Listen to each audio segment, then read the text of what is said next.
Since I was born, but now I am getting youth. Hakuna motangu, hakuna kogabu. Water, only water. Water, only water. Where they see ma. Water, water, water, water, water, water, water, water, water, water, water.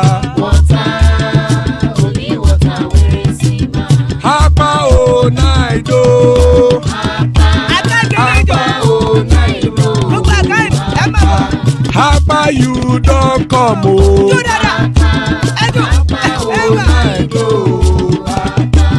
Hapa oh night oh.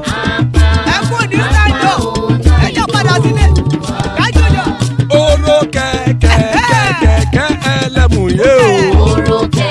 Ibe shodi ya kekere elemu re o. Bobby master kekere elemu re o. Chief Waila ti kekere elemu re o. Erukulele elemude.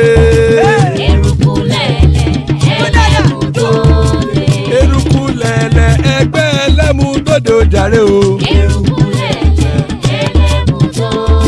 Erukulele Ghana ti de egbe body o. Ọmọ ẹlẹ́yẹ ẹyẹ o odile o. Oduyela ẹyẹ o odile o. Petro Soname ẹyẹ o odile o. Petro Sodunke ẹyẹ rẹ odile o. Ẹlẹ́kọ̀ ọ̀run mú ìní o.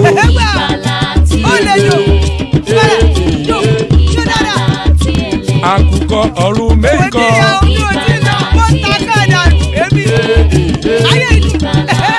Ikú kò ní rí wa gbéṣe o.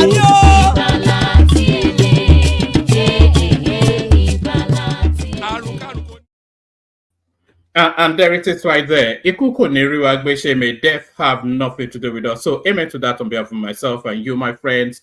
So amen to that on behalf of myself and you, my friends. And don't say I don't do anything for you. I've got a real treat for you in terms of the guests that I have lined up today.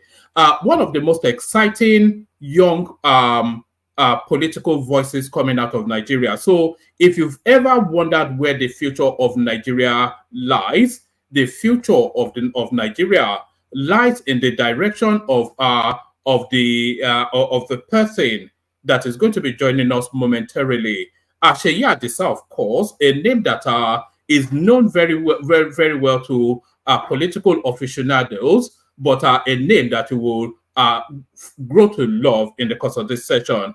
A broad spectrum of achievements within a very short span on this earth. So I will bring him on momentarily, but let me play you this little caption just to give you the backdrop of who our guest is. Watch this.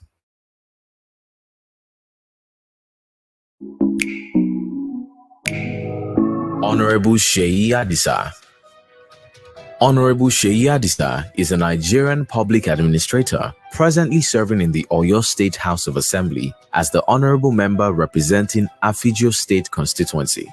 He has served in the executive and legislative arms of government in the past 11 years. He was the principal private secretary to His Excellency Abiola Ajimobi, a former governor of Oyo State, before his current role as an honorable member.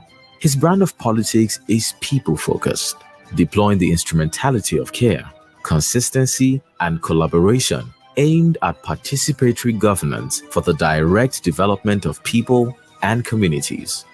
He has a master's degree in public administration from the University of Birmingham, where he also obtained his law degree. In October 2020, he was named amongst the top most influential people of African descent, MIPAD 100. Seyi Adisa is a minister at Global Harvest Church, Agodi, and is happily married with a beautiful daughter. Ladies. And there it is, ladies and gentlemen, that was going to land on. But ladies and gentlemen, I'm not going to hold you any longer. I'll bring on our guest now and progress with the conversation. Good to have you here. Good to be in your company. And thank you for doing this. A real delight to be in your company. Thank you. Thank you very much for having me. It's a pleasure to be here. Looking forward to the conversation. Yes, I was just saying to you offline that you are my member of parliament, but then you were saying to me that there's events have since superseded that, and you no longer represent that region. So even the introduction piece is it somewhat outdated? Do you want to bring us up to speed with where you are in terms of your journey? Okay, so thank you very much. Yes, you are correct. I was in the House of Assembly between June 2019 and June 2023. I did not free contest because there is a convention in Afigio local government whereby our forefathers felt for fairness and equality, there should be a form of rotation. So every 4 years, we rotate the space to another community. So currently, it's with the Ilora community. The representative of Afigio is from Ilora. By myself, I'm back at my law firm. I'm a legal practitioner by profession. So that's what I do, although I'm still very much engaged in the political circle, still ensuring that we continue to try and promote young people coming into politics. You have a very strong presence in leadership and development as well. I think that is where your passion is. A lot of what I saw about you was you speaking to that space. So can you talk us through somewhat why you are passionate about that space and what the present strength of that space is within our Nigerian experience? So leadership is extremely, extremely important. It's John Maxwell that says everything rises and falls on leadership. And if we do not pay attention to it, unfortunately, we would have people in office and for no other reason will be called leaders just because they're in office, running their affairs, making decisions that would affect all of us. We would be in trouble really. So I'm particular about helping the next generation to understand what leadership is about, to understand what it means to be a value-based leader, so that it's not just the rhetoric people throw around every now and then, to understand the need to have the right values, because those values will shape your decision making and whatnot. So leadership is extremely important to me. We see leadership failure in so many things, and it's inputs that produces the output, isn't it? So it's the type of people that go in will almost tell you the sort of policies and the sort of outcomes you would have. You can't give what you don't have, and so that's why leadership is so important to me. In terms of development, politics, governance, I think, I had a phrase trademarked. I call it politics of development, strictly because politics is the biggest platform and underdevelopment is our biggest problem. So politics, the biggest platform, should solve underdevelopment, which is our biggest problem. So I call it politics of development. And the idea is, let's use politics, which cuts across education, health, security, infrastructure. Let's use that as a means of really solving the underdevelopment problem that we have. So that's what I'm about. I have different platforms where I share my thoughts and have coaching sessions, mentoring, group coaching, and the likes, where I just try and help people see politics differently. Those that should go in are running away from it. They feel politics is dirty. Politics, you get stained, your reputation gets bashed, and all of those things. And so those that have the capacity and the competence refuse to go into politics. But then again, if you take that stance, you can't complain when you start being led by those that do not have the required capacity. So that's why I'm so passionate about it, and I use as much platforms. Also a reason why I'm here tonight, just to continue to share the message that, politics is important. We cannot relegate it to the back seat. We have to bring it to the forefront. And particularly the youth, which happens to be about 70% of the population, should really take the future into their hands. And I'm just really passionate about that. I also see it as a point of responsibility, having joined politics at 27. I feel it's a responsibility. They say with great powers or privileges comes great responsibility. So it's also feel 12 years in government is a lot of time to really give back, and that's my journey, that's my story, and I hope to continue to help as many as I can on this journey as well. All right, brilliant, excellent. It sounds like a whole load of work, but still staying with that theme of leadership. So your thoughts on leadership and the Nigerian experience of leadership. So can you marry the two? Because of course, if they ask anybody to boil the Nigerian situation, the Nigerian problem into a singularity, I think universally everybody will say it's leadership. So a lot of people will also argue that it's not that we lack in leadership, but do we have the right sort of leaderships? And people will also argue that we do have some sort of right leadership, but we don't seem to have them in the right position. So that paradigm, that's a paradox that is the Nigerian struggle with leadership. What's your take on that? So leadership it cuts across sectors, doesn't it? Even though most people tend to classify leadership from a political or public space alone, we have leadership in private sector, religious, traditional. It's leadership across board. And every time you talk about Nigeria as a whole, you need a collective. You need all of these sectors working together. And so we've seen great leadership in the private sector. We've seen great leadership in other sectors, and even in the political sector. But like I started to infer in my earlier comments, what is happening now is that those that should transition or pivot, having had the experience, having had all of this, if you like, background, should also be taking public office, should be saying, look, I've proven myself. I have the track record. I understand what it means to manage resources, which is really what governance is about, managing control of resources. And I have a track record of that. And I believe very strongly that I can also bring that to the public, public sphere. So generally, I believe that Nigeria has had, very good leaders in the past. And then we went through a phase,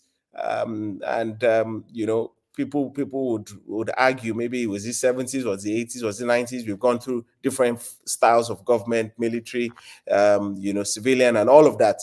But we've had this situation whereby we've had leaders that became very authoritarian, almost totalitarian, in fact, people that felt leadership means serve me. And it was almost as if they just carried on with the way the colonial masters did a lot of things. And so it wasn't about service to the people, it was about service to self.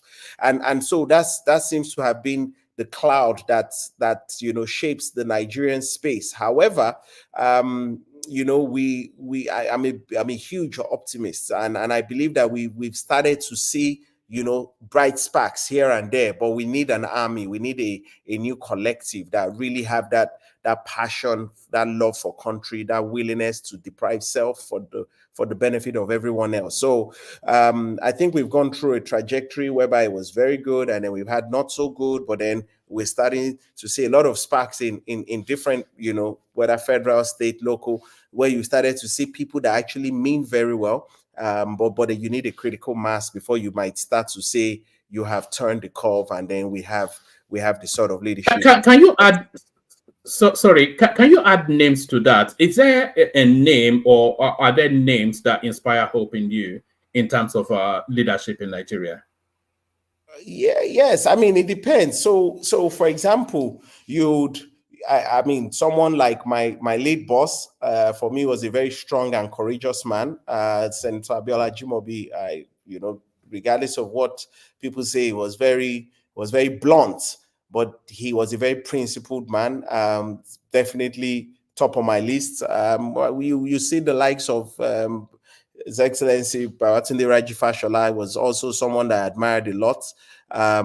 Seen him do that. Washibajo showed us what it feels like to be a hardworking VP. And currently, President Tinubu, which I know a lot of people may shrug their shoulders for, has shown courage even in the midst of the rough. And I think you start to see that. But if you want me to go way back, then the common names will probably appear as Zikiwe, Awolowo, Akitola. You see people that they laid a foundation. Tafawa Balewa, they laid a foundation for the Nigeria we all almost started to aspire to be, and or set, if you like, the tone of what leadership could be like. So if you want me to be that specific, yes. But hey, they've also, if you ask them, governance has been different in different times, faced different types of wicked problems, and everybody's handling it in different ways. But I won't say I'm not just. It's not about the populist decision. It's about the right decisions, and sometimes that's very difficult. Sorry, but I may interject every so often just to make it conversational.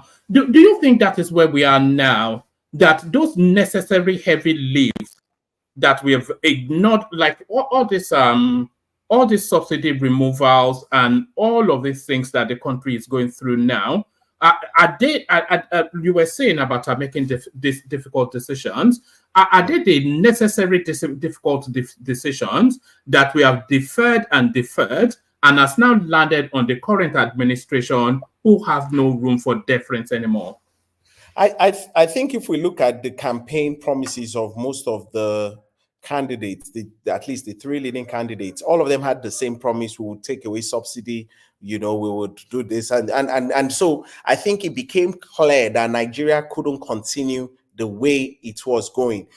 So yes, you are correct to the fact that so many decisions that ought to have been taken a while back were not taken, and so they left it, and the problem, almost wishing it would go away, but it didn't go away, and it kept getting bigger, and it got to the stage whereby, look, we have to make a decision, and we have to make it now. Otherwise, the consequences will be a lot tougher in years to come. So absolutely, I think that's what's happened. Deferred decisions, delayed decisions, not being courageous enough to take some of those decisions, and then we're where we are today.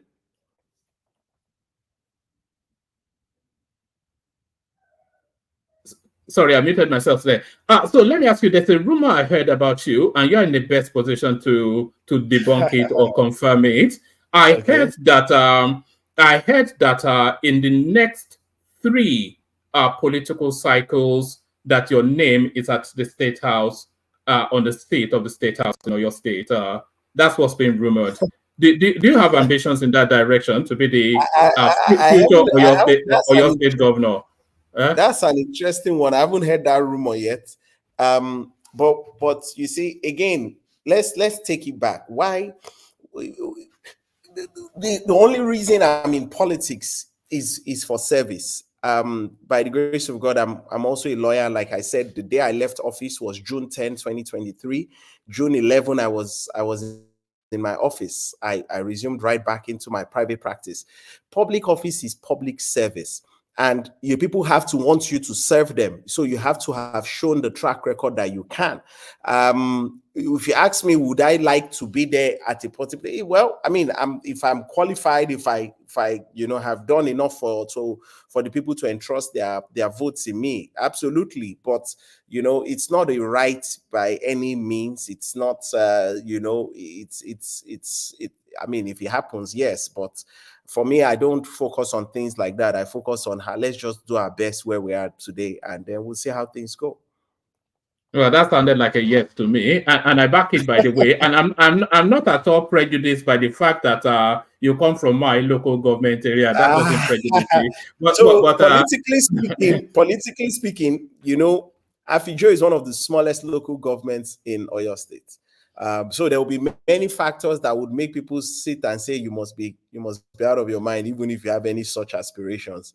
But again, as I said, I don't concern myself with such things. The most important is continue to add value, continue to be of value to a lot of people. And then when the time comes, so just like I didn't know I was going to get appointed by the late Governor Ajimobi, it wasn't planned, so to say. But it came up, and so as if one of the presidents of the United States said, prepare, because your day of opportunity might come, and I believe those days actually do come if you're well prepared. All right, brilliant. So let's now get to. We have a panel assembling, and I'm sure they are keen to interact with you. So I'm going to rattle through just a few talking points, and then I'll open up the space so that others can interact with you as well. So the biggest talking point within the Nigerian space at the moment is that the biggest talking point within the Nigerian space at the moment. Well, many big talking points, but one of them is this Supreme Court judgment that untangles the finances of the local government authority from the states. And the person, curiously, that seems to be showing somewhat a bit of I won't say disgruntlement, let me say disquiet. The person that seems to be somewhat pushing against it is yours and mine's governor, Seyi Makinde. So what are you making first of that judgment? Are you on board with that judgment? And how do you think it impacts on the states? And how do you think it brings governance closer to or not the people? So that's Supreme Court judgment space. Your take. So I believe very strongly with the judgment. I align with the judgment. I believe that the local government is the closest government to the people, having been elected in the what we class as the grassroots. Just walking to the local government is a thing of joy for people. Just being able to actually see their chairman or the councillors that live within them is a thing of joy. And so there is absolutely a place for it. And what has happened prior to now is that state governments, because I mean, and I think across the world, the monies are never enough, are they? And so what has happened is the state government, with his own ambition, with his own plans, adds the money of the local government to make it a most robust funding capacity to be able to do projects, which, there are reasons for that, and I've heard arguments both ways.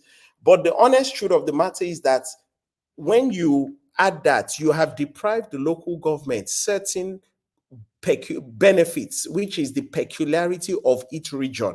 When you keep amassing the wealth together or accumulating it together and using it for certain things, what happens is that the peculiarities of that local government may not be beneficial. So, for example, we have six we have 11 local governments in Ibadan. We call it less city and the inner city, as it were. But then there are 22 other local governments in Oyo State. So if we keep accumulating the funds of all the local governments, and the state governor has the benefit to decide how it is spent, you'll notice that much more development will be in the cities than in the rural area. Then you keep having this rural urban migration that keeps happening, and then there's stress and pressure in the middle. So I totally align that we need to allow the local government to operate. I do have a problem with the way they get into office, and that is my own biggest problem, because currently the way local governments are run, it's the people the governor wants that gets there. So if you like, it's an extension of the governor's office. I think that's been addressed. I think as we speak, the parliament is actually looking to enact. They've sent a bill to, yes, we've heard that, but then the argument against that is, you can, on the one hand, want decentralization, whereby you want people to not push everything to Abuja, but then again create another body from Abuja to still run you. If you understand what I mean. So but there's a counter argument to that. It's either they have autonomy or not. So if their elections is still being superintended by the states, then they don't really have full autonomy. So so they can have financial autonomy, but if the state governor gets to handpick who goes in where, then he's somewhat by osmosis still. Did you say? No, I think these things are, you just have to be innovative and ingenious about it. For example, the state electoral acts or laws, as it were, can be modified, and the CJN, the Chief Justice of the Federation, is the one that, or just pick, so that it's not the governor that picks the state electoral chairman. He shouldn't be the one picking. He's an interested party. He shouldn't be the one selecting the person that will coordinate the elections. Give it to anybody else. Give it to the judiciary or somewhere higher up. Let them recommend, let them be the ones to decide that. You don't have to push everything back to Abuja again. Once you do that, then you still have the argument that, are we not overburdening Abuja? I am a big fan of real, true federalism. I think that is part of what will solve our problems. I've seen federalism work in other jurisdictions, and it is almost always very important when you have economies or people that are as diverse as we have in Nigeria. Each area must be able to run almost by itself with very little interference from outside. And so if you're going to have to push everything back to Abuja again to be the one to run your elections, then maybe there is a problem. Why don't we tinker with the state electoral laws and decide that the Chief Justice of the Federation, or somebody that is not within the space, is the one that recommends who becomes the OISEC chairman, so that we can reduce the level of bias, even though that in itself still has its limitations? Because if you know the powers governors have, then there is still a power that there will be pressures on this person. And if the person is not strong enough to be independent, then he may also still succumb wherever you bring him from. At least we're not going to bring non-Nigerians to run Nigeria. We're going to have to find people of integrity and capacity to be in those positions. But if we don't fix that, then no matter the structure we form, it's going to be flawed, because people run structures. And once the right people are not in those structures, then you have a problem. And if you put the wrong people there, they will corrupt the structure. So it's a case of there's no fine fix. First of all, I believe that, the states should be able to run it, but the composition of those running it should not necessarily, or should never be picked by the governor. Just like the argument that the INEC chairman at the federal should not be picked by the president, and there is a good reason for that. So these are all conversations we need to continue to look at, have, and continue to interrogate to see how can we try and make this as neutral and transparent as possible, because even the best person, once it's the governor that appoints you, there is a sense of you have to do the bidding of the governor, and that can never be fair or just. Okay, I'm going to ask you a couple of rapid fire questions, and then I'll start to let people in. Can I ask the panel assembled, as many of you as can have their cameras on, have them switched on? So just a snapshot answers to these questions are the protest upcoming, one book for the 1st of August, and one book subsequently, essentially to protest against bad governance. Are you monitoring that space, and what is your take on it? So I think, protests are fundamental rights. I think, everybody must be allowed to express their thoughts. However, I, for one, always believe protest should be a last resort.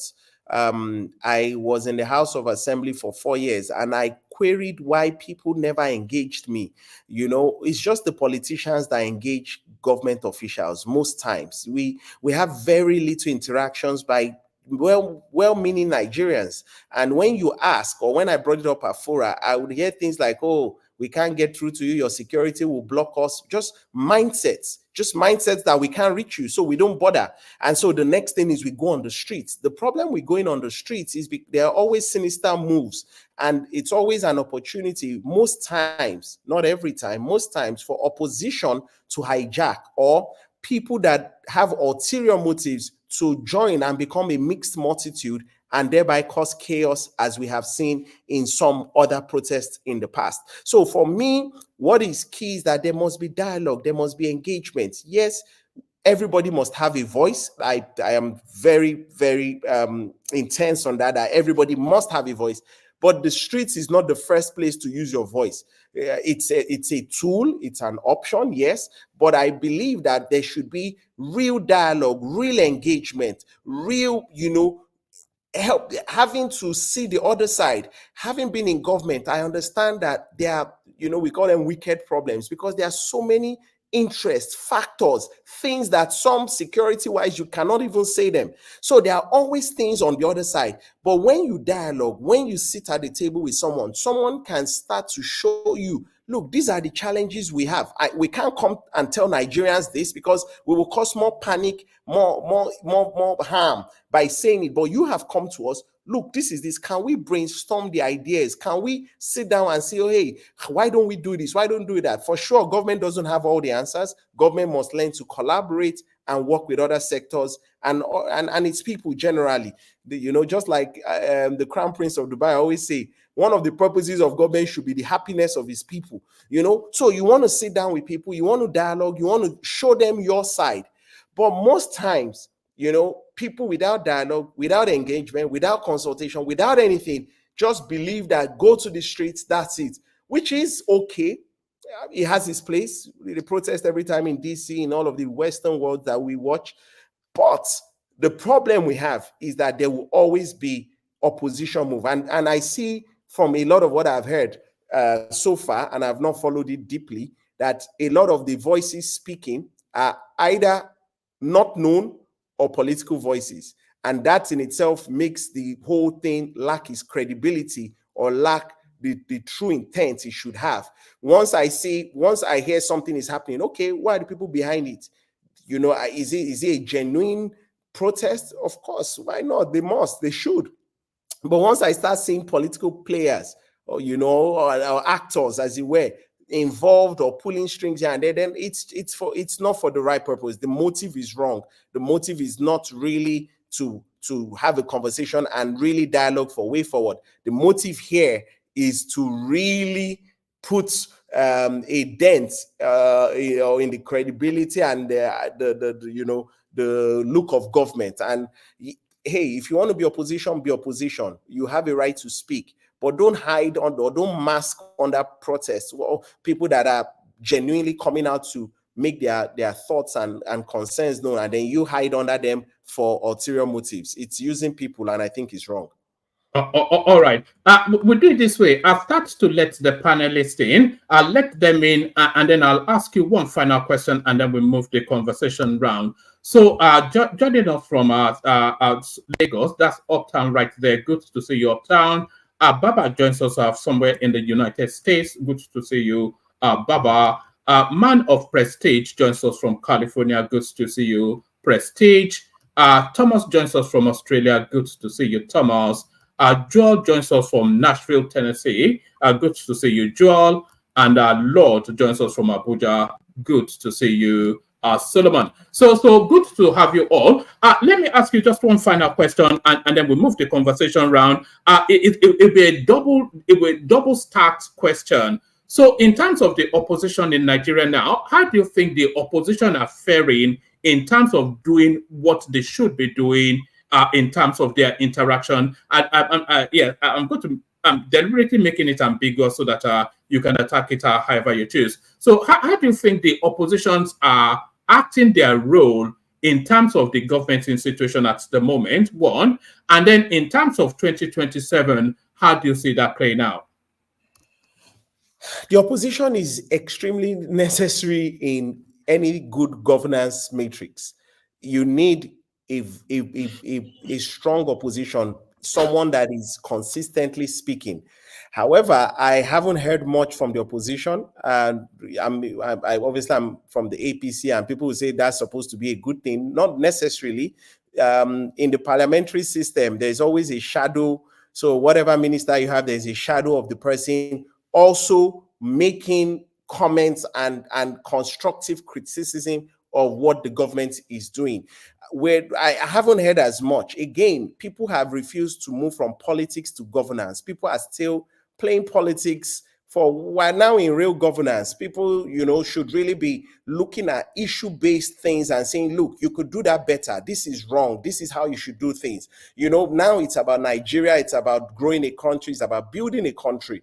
And I think the voice of the opposition should really be consistent and constructive.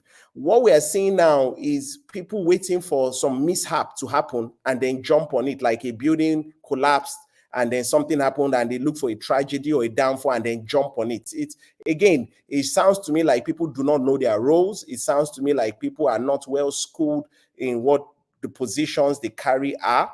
They are an essential part of our democracy. If democracy is going to work, accountability is key. And I think that's important. I also think a lack of it is why the people have to get up themselves, because if opposition is doing its work very well, then the people have faith that the system is working as it should. When the opposition is not doing enough, then the people feel we have to go and talk ourselves, because it seems this opposition is a bit quiet and they're not saying enough. So I think personally, from when you're in the ruling party, you're not complaining, but for the interest of things working, and for the interest of things being better, you actually need people constructively speaking, because nobody has all the answers. And sometimes, you must be humble enough to say, you know what, you guys actually had a better plan, and we would try and implement that. In terms of 2027, again, I think we're more politically savvy than, governance savvy. So I expect a lot more action as we go towards 2027. The political players will jump out.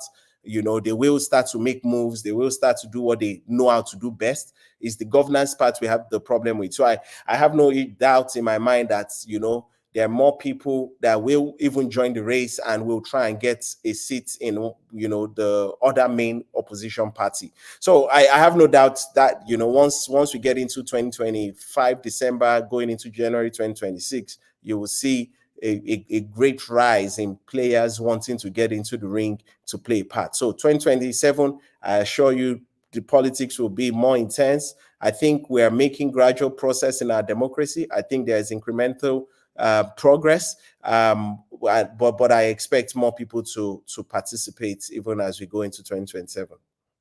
All right, brilliant, excellent. So I'll start to bring the panelists in, but gentlemen, our guest has had a full day.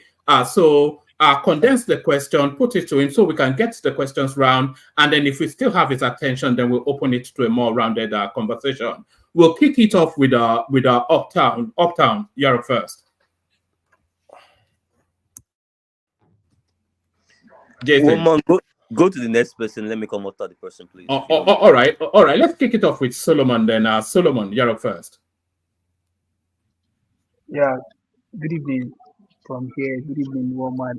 Good evening to the guests. And good evening to everybody. Yeah, please, sorry, like, share, and subscribe. Yeah, my question goes like this. My question is him now being sorry to the is directed to the guest. You being a young politician now, and you have definitely you're ambitious and you have um a position that you'll be looking out for, offices you'll be looking out to achieve in the future. I just want to know your political ideology, like the likes of Kwankwaso. I know his political ideology, um, what he carries in mind, why he's in politics, for the children of the common man to be able to go to school. He's making education affordable, like he's making education accessible to children of the common man. So you now, I want to know your own political, your ideology, the ideology behind your political pursuit. Yeah.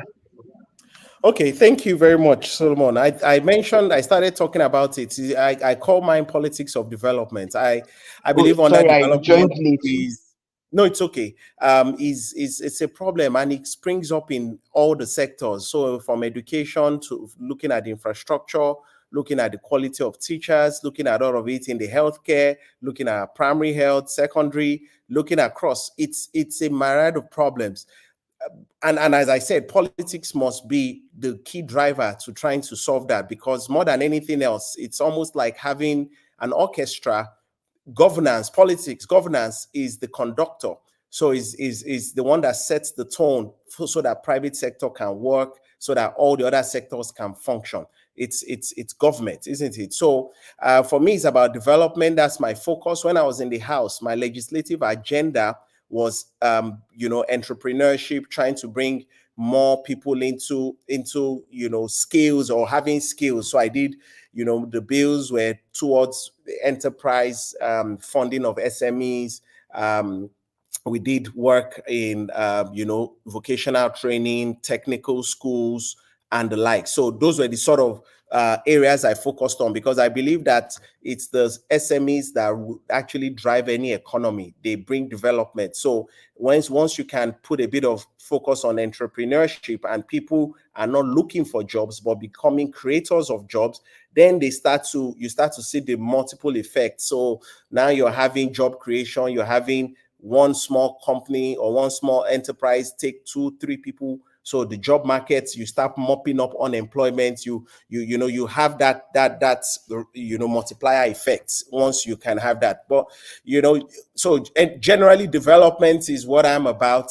But entrepreneurship is a big part for me, because I know that if you're going to control, and economics controls many things, doesn't it? Security and all the other things under development problems we see. So once you start to solve the economical problems, people getting jobs, you're reducing unemployment, inflation is coming down, then you're able to create environments where people can actually have decent living and a sense of dignity to their work life. So I'm about development, but I've in my time in office, I focused on entrepreneurship. A lot of the things I did, even in terms of programs. So I did a lot of vocational training, a lot of ICT training, digital skills training of teachers, just things that are really progressive.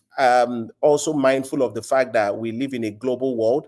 And when you represent people in a rural area as well, you don't want them limited to their immediate environment. You want them to have skill sets that will open them to the world, so that they can really sell to the world and not be limited by their environment. So that's how I see governance. We must tackle the big elephant under development, and entrepreneurship was a key focus for me when I was in the House of Assembly. All right, brilliant. Uptown, are you ready, or do you want me to loop around one more time? Uptown. One more time. All right, let's go to Pansat. Pansat, you're up next. All right. Thank you very much. Can you hear me very well? I can. Perfectly, carry on. Okay, thank you. Welcome our guest. You know, I still can't see the guest name. I know that I saw the promo. Yeah, his name is Sheyi Adisa. For some reason, the thing is not picking up names, but it's Sheyi Adisa. Okay, so I guess he said it was in the house. So I'll just use the local parlance of honorable, right? And welcome to One Man Went to More Show. There's quite a lot of people that come on this platform. A lot of them are very talented. It's daytime here in the United States. It's 2:37 in Pacific Coast, so some of them may not be here, and they wish to be here to welcome you and talk to you. And see a young man who's already accomplished a lot. Now, there are some words that you've been using here on and on. One of them is entrepreneurship.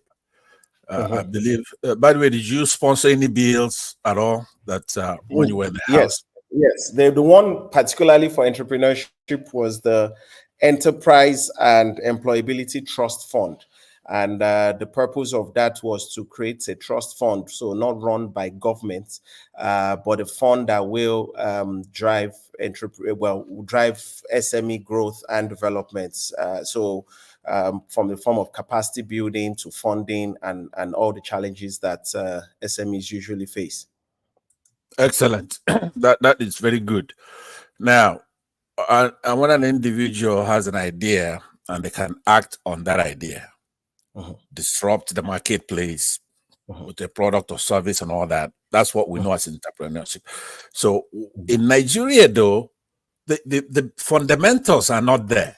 Do you understand what I'm saying? So even if your bill passes and it's adopted and people follow it, the fundamentals of politics, you know, what we know academically as political science, rule of law, minority rights, power, voting, constitution, especially voting, just to the basic, it's not there. That if you create something as an entrepreneur, you have money come out, it's going to be squandered. They're going to take the money. So now my question, I guess everybody's they've been kind to let me kind of give you area where I'm coming. What I'm saying is that you come in, are you APC or PDP? Politically APC. Okay. So yeah, you know, for example, that since 2015, with APC coming in, right? It's indefensible. If you try to defend APC, you're gonna lose everybody. Anybody, for example, here in the United States, looking back at home, right? Pansat, try and take us to the question. Take us to the question. Yeah, thank you. So you know that APC is no good. But what the structure, what the intents are, whatever they've done, our inflation is 37%, right? They have no clue. So a young person like you have to condemn and then fight for the fundamentals. I mean, it's just no other way. You could come with. Can we go to the question, please? Shut up. So, sir. No, Pansat, we're not having that sort of we have a guest, so that's what I'm saying.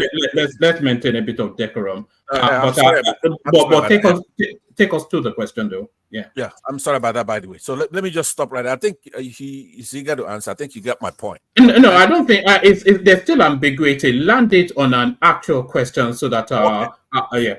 Okay, so what I'm trying to say, basically, analogically, we could just say putting new wine and old bottle. In essence, here you are, vibrant, great idea, pursuing entrepreneurship, but the structure of PDP and APC makes it virtually impossible for any Nigerian to come up with a good idea. So why wouldn't you then pursue a new Nigeria? All right. I think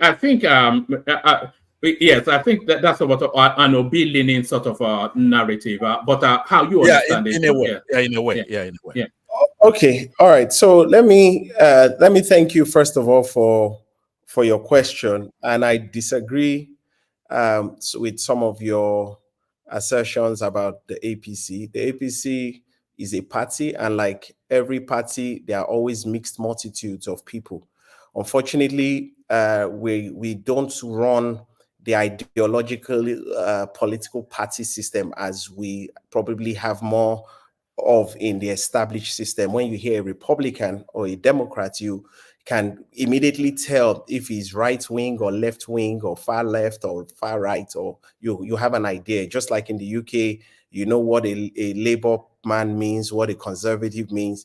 Unfortunately, we don't have yet such strong ideologies. The APC are the progressives. The PDP also call themselves progressives. In fact, the name itself, almost connotes, but they are supposed to be the conservative or Republicans.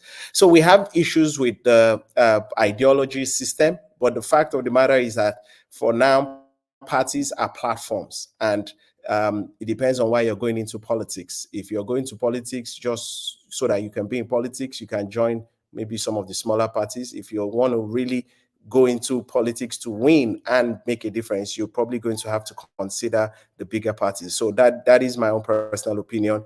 I've been in APC since 2011, before 2015.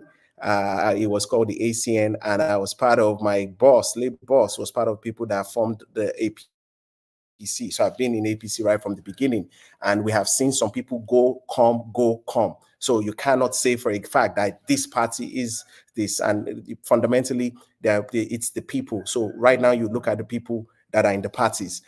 So I think that's the first point. Now, to the point of, new wine in old bottles, what I always tell people is, look, first of all, you have to determine that this country is your country and that you're going to play a part. Not everybody is going to come into politics. Those that are not going to come into politics, though, must continue to be interested enough so that they can continue to fund or support or find ways of building Nigeria from their own sector. But if you do decide to go in, and you really want to make a difference, then you're really limited with the choices out there. Some people believe that you can join any party and try and build it up. I also know that, like you said, the environment doesn't support that, because most times those small parties drain you and put everything on you, that you are not even able to run an election because they want you to pay for everything. There's no structure. So you find yourself in a very difficult position. My own submission is, why don't we have people with similar mindsets, people with similar ideologies, people with similar values, flawed? All right. If a party is primarily red, if you pour more water in it, you will dilute the color until you get it into a different color. But it's going to require quite a number of people with similar values going in there and starting to make a difference. So that is my own, opinion. That is how I think we would run it, whether it's the PDP, whether it's the APC. Those are the national parties. Those are the parties that have the structure. You now have to be strategic to know how to go into them and, try and start to make a difference from within. If you're outside, you're going to be almost like a noisemaker, to be honest. You have to really get in and see how. Are we saying there won't be a third force? I'm not saying that. Even the Liberal Democrats in the UK are taking so long, and their progress is still stunted as far as I'm concerned. But just like in most parties, in most places, you're going to have, strongly two-party system, and you have to consider why you're going into politics and what your goals are. For me, the APC is still the platform to be in. That's why I'm still here. I believe we can make a difference. I believe that the country is going through hard times, without a doubt. I believe our current president is very, very different from the last person, and I believe he's taking very strong decisions that are tough, no doubt about it. But I believe that if we look at it holistically, these are the things we have to do to move forward. All right. Thank you for that, and thank you, Pansat. And Pansat, please. So let's know how. But let me ask you a question before we go on to Uptown, who hopefully is ready for us now. Otherwise, we go to Man of Prestige. The obedient movement are fought for good or rebels without a cause. So, fought for good or rebels without a cause. Do you understand the broad strokes of that? I think they are for good. I watched the obedient movement in 2022 going into 23. And, that's the beautiful thing about competition, isn't it? Even if you're a monopoly, once competition comes in, you have to sit up. You have to understand that it's not business as usual. And I come from that school. We want the best. Whether you, just because your party is the one in power doesn't mean anything. You, more than the party, is my country, and I want Nigeria to be a better place.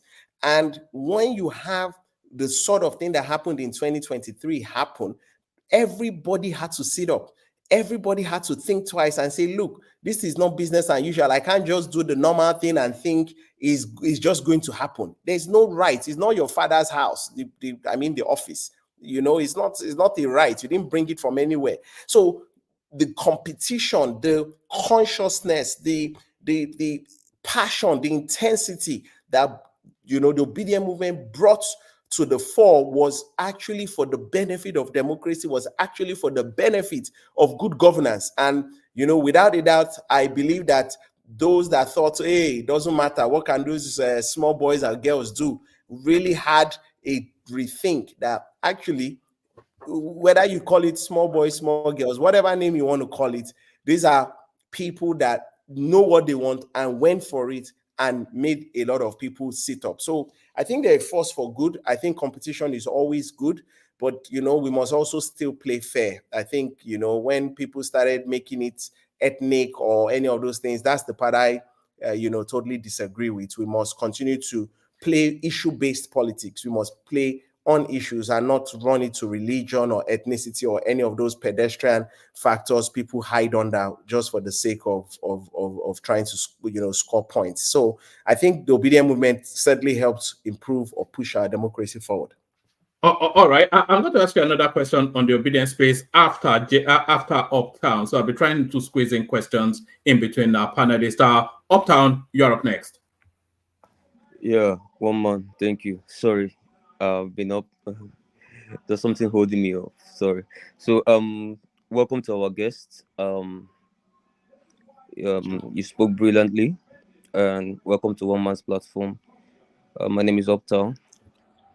Nice to meet you. Yeah, thank you very much. So I have just two questions for you, and the two questions is from your earlier submission before we came to the platform.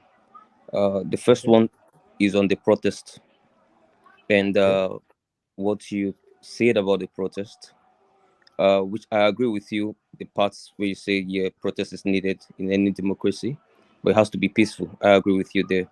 But the point where you said you talked about political actors getting involved in the protest, how genuine that is, and then talk about people that are supporters of political parties and all that, which I've heard that before, even from the platform, in the platform before, and I've been meaning to ask the question. So let me ask you, since you've shared the same view, is there any Nigerian today that is not leaning to any political party? They say we're all political animals, so everybody has exactly. So political. So if we, which I know some people employ it as a form of gaslighting Nigerians. So if we try to tell Nigerians when they talk about protest, we tell them, oh no, you support this person, so therefore you can't talk about protest. Oh, the other person, you support the other whatever, so you can't talk about your political actor. So who is going to protest actually? Because immediately we start, when we are done sieving all that out, we will be left with supporters of the government, which is also political actors as well. So that means who is going to protest actually when you are done doing all the entire sieving? Because by political actors, I know you guys mean supporters, because I've not heard Atiku talk about protest. I've not heard about the other leader. Showore is talking about protest. Except, yes, and SDP too. Hold on, Jason. Yeah. No, I was just saying that. Showore. Yes, Showore is the only person who we can call a political actor that is also in that space. But then, I don't know. You said you had two questions. So yes, we're hearing you. You said you had two questions. So put the two of them together and let our Honorable Sheyi address them. So yeah, the second question. I think it gets the broad strokes of. Yes, you are back. You never left. You are back. If you can hear me, then a conversation is taking place. So if you can't hear me, then put the other half of the question. I can hear you. Yeah, so put the second question. Okay, thank you. So So the first question is on that protest. Should Nigerians be reminded that they are supporters of a party and therefore they can't join in a protest? Or should we just allow Nigerians and just keep making the point that it has to be peaceful? Yes, we get that one. Number The second one. Then the second question is the point you made in the space of the opposition, where you talked about maybe you're not hearing opposition enough, and then probably I think you also questioned their whether they are constructive. And I think the only two opposition we can see in Nigeria today is the article space and the OB space, which both of them has been speaking to issues and policies and all of that.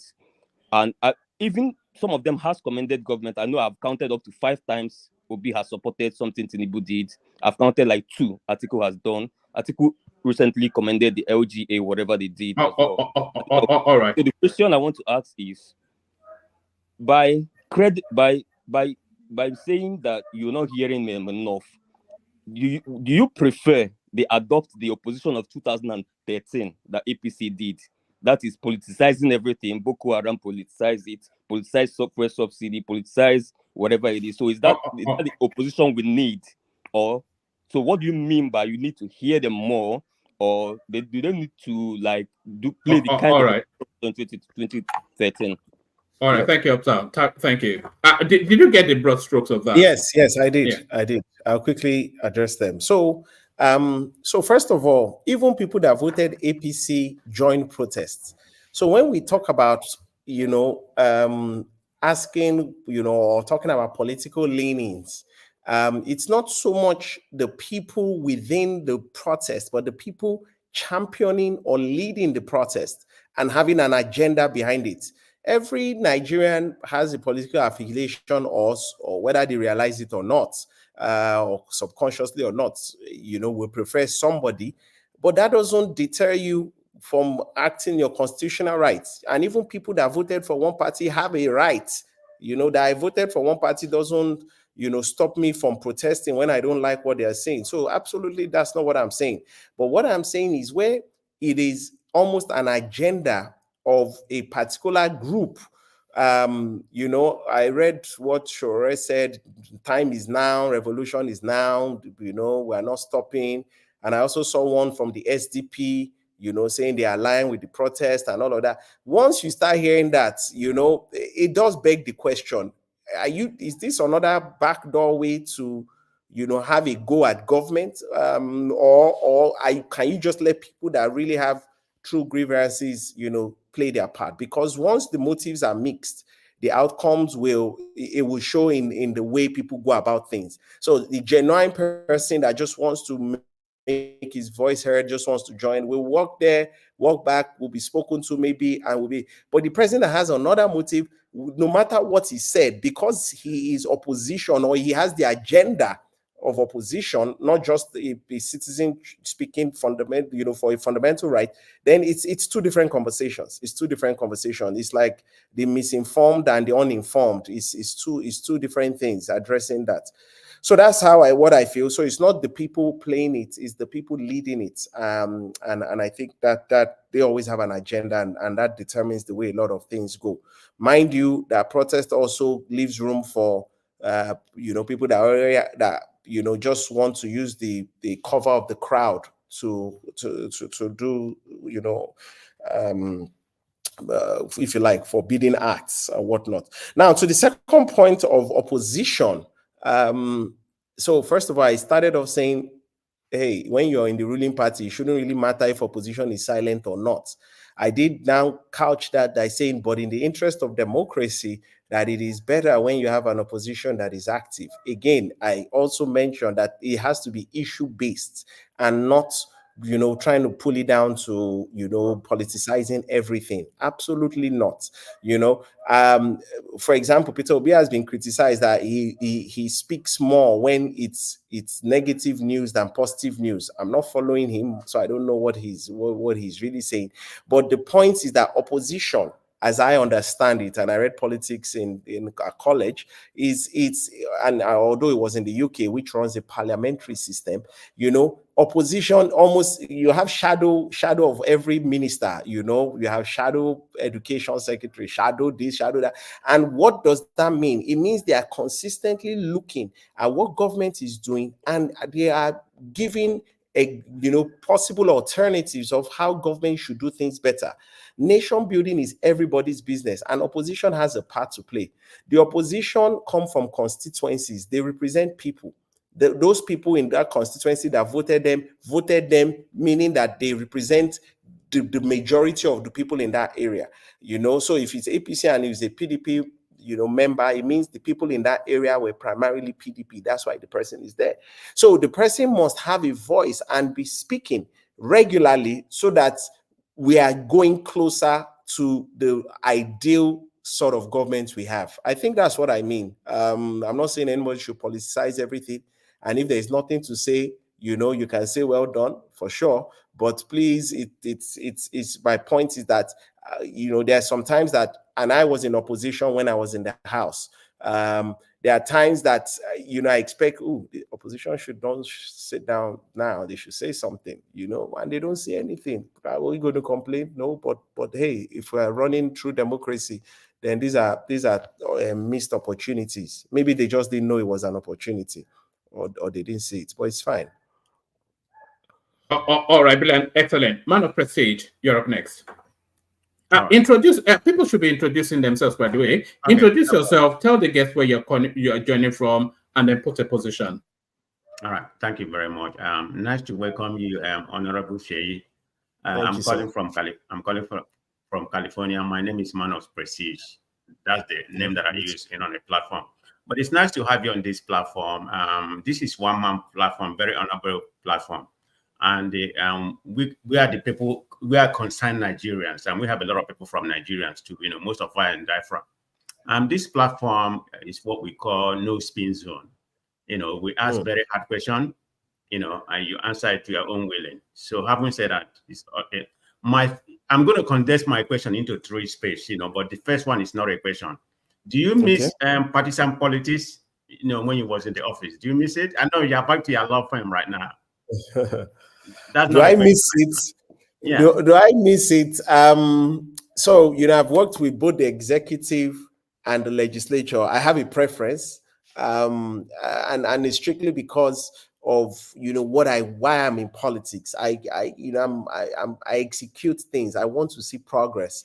I'm still in it, so you maybe not miss it, but I'm not in office. So I'm not responsible, so to say, at this particular point in time, but I am still in politics. I still have, my people. I still have, responsibilities I play as a former lawmaker and as a leader within the party. So I am not out of it, but do I miss office? Not really. Sometimes you need, like I jokingly tell people, you need these gaps sometimes because it resets you.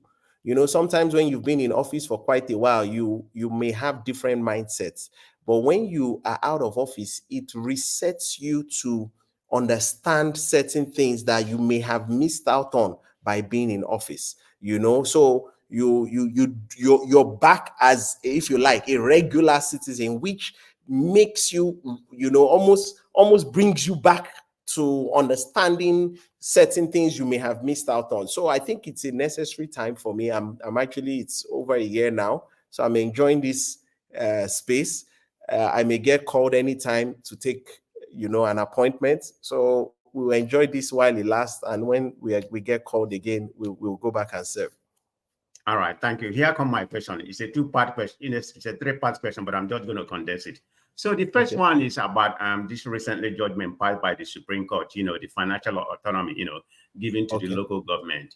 We know in the Nigerian space, do you think that there can be actually separation of power, between the governor and the, and the local government? Because we know the legislature of local government, they are the mercy of the governor. So that's one question. The second question is there's a say that goes, merit, not nepotism, should guide an appointment, when it comes to federal level. But that's not what we are seeing in Tinubu administration. He's repeating the same mistake Buhari made. I'm not saying they're not competent, but it's borderline nepotism. Do you think that's why some of the policy they have been, they are trying to implement has, Ghana pretty much what I call a pedestal level? So that's due. So the last one I will bring into this is about Nnamdi. Do you think Nnamdi should be released?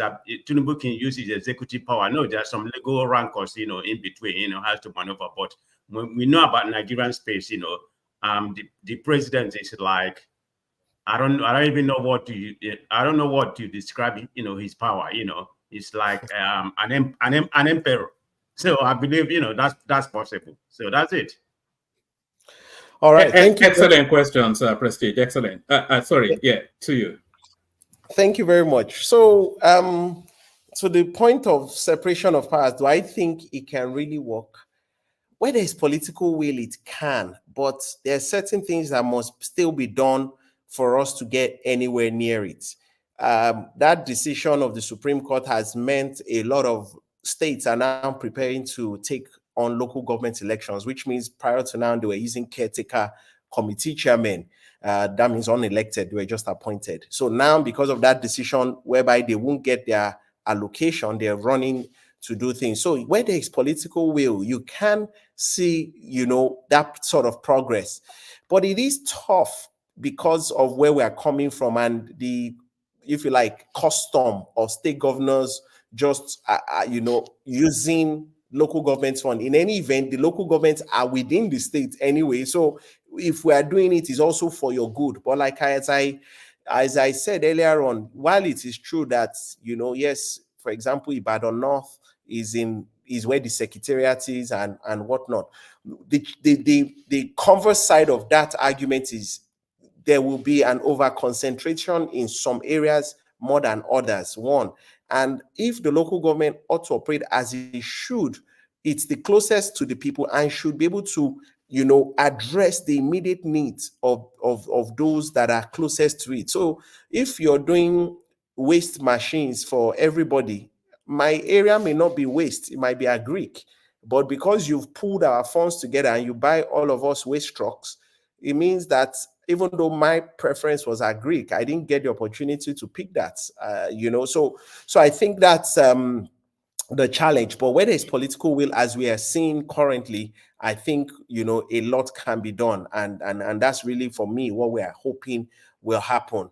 But for us to have true sense of it, we must also fix the way they get into office, because right now it's an extension of the governor's office. It's just who the governors want to get there, and it's not in one state, it's across board. So it's also interesting to know that our constitution says the local governments are under the House of Assembly, not the governor. It's the House of Assembly that has the mandate to oversee local governments under the constitution. I think it's section 7 or so. The governor only has a ministry, or the executive only has a ministry of local government that kind of coordinates them on behalf of the governor. But in the true sense, the House of Assembly. So again, if you have a functioning house, or maybe an autonomous house that can stand up for itself, then it can also empower or strengthen the local governments. But again, like the same argument always applies, that it's man no man sort of situation, and so it's usually the bidding of what is the will of the governor. Now, to your second point was on merits or merits non-nepotism. So I obviously, I don't agree with the point that that's exactly what's happening. Most of the times, what I do when I see the announcement, I always just be me. How many Northerners are in this list? How many Southerners? How many this?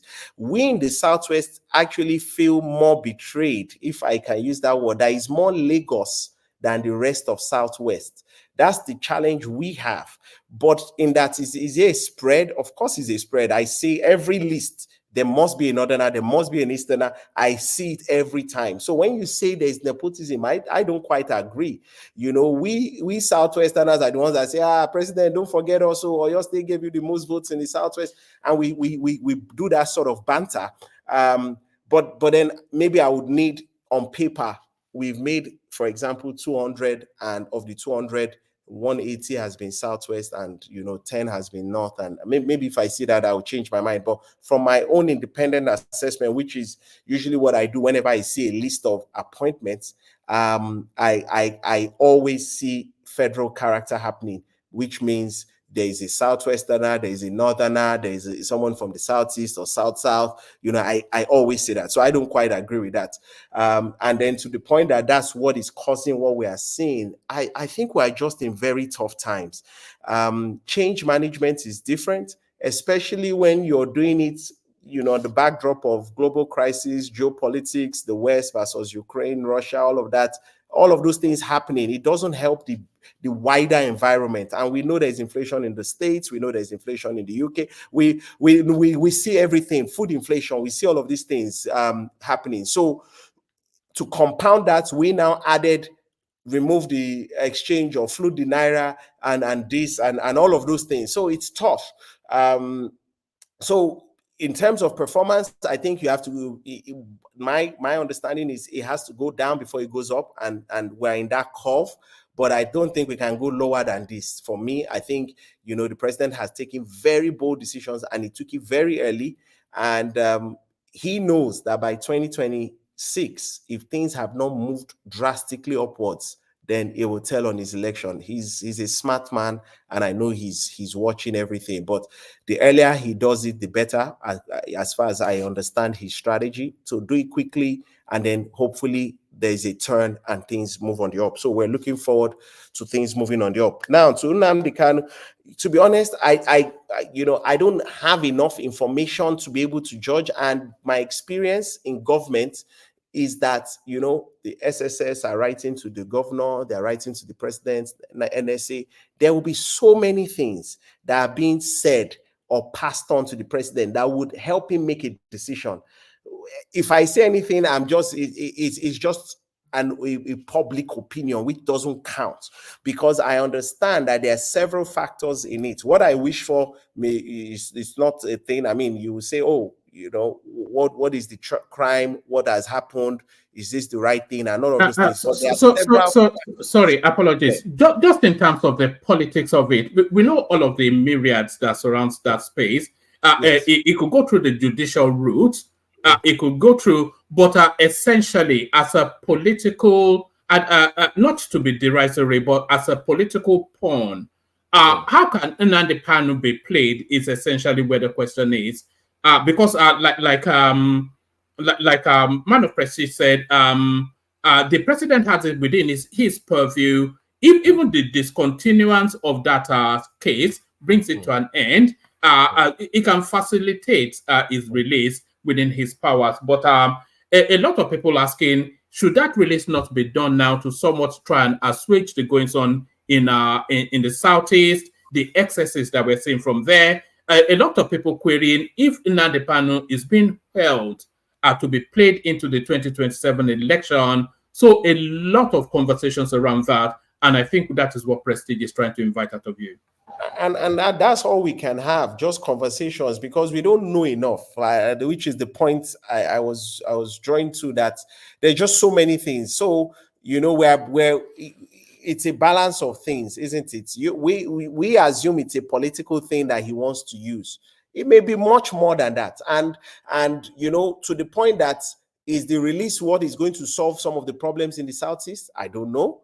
I really don't know enough to be able to give a very strong opinion on it. But from my experience of being in government, I know there will be so many things on Mr. President's table.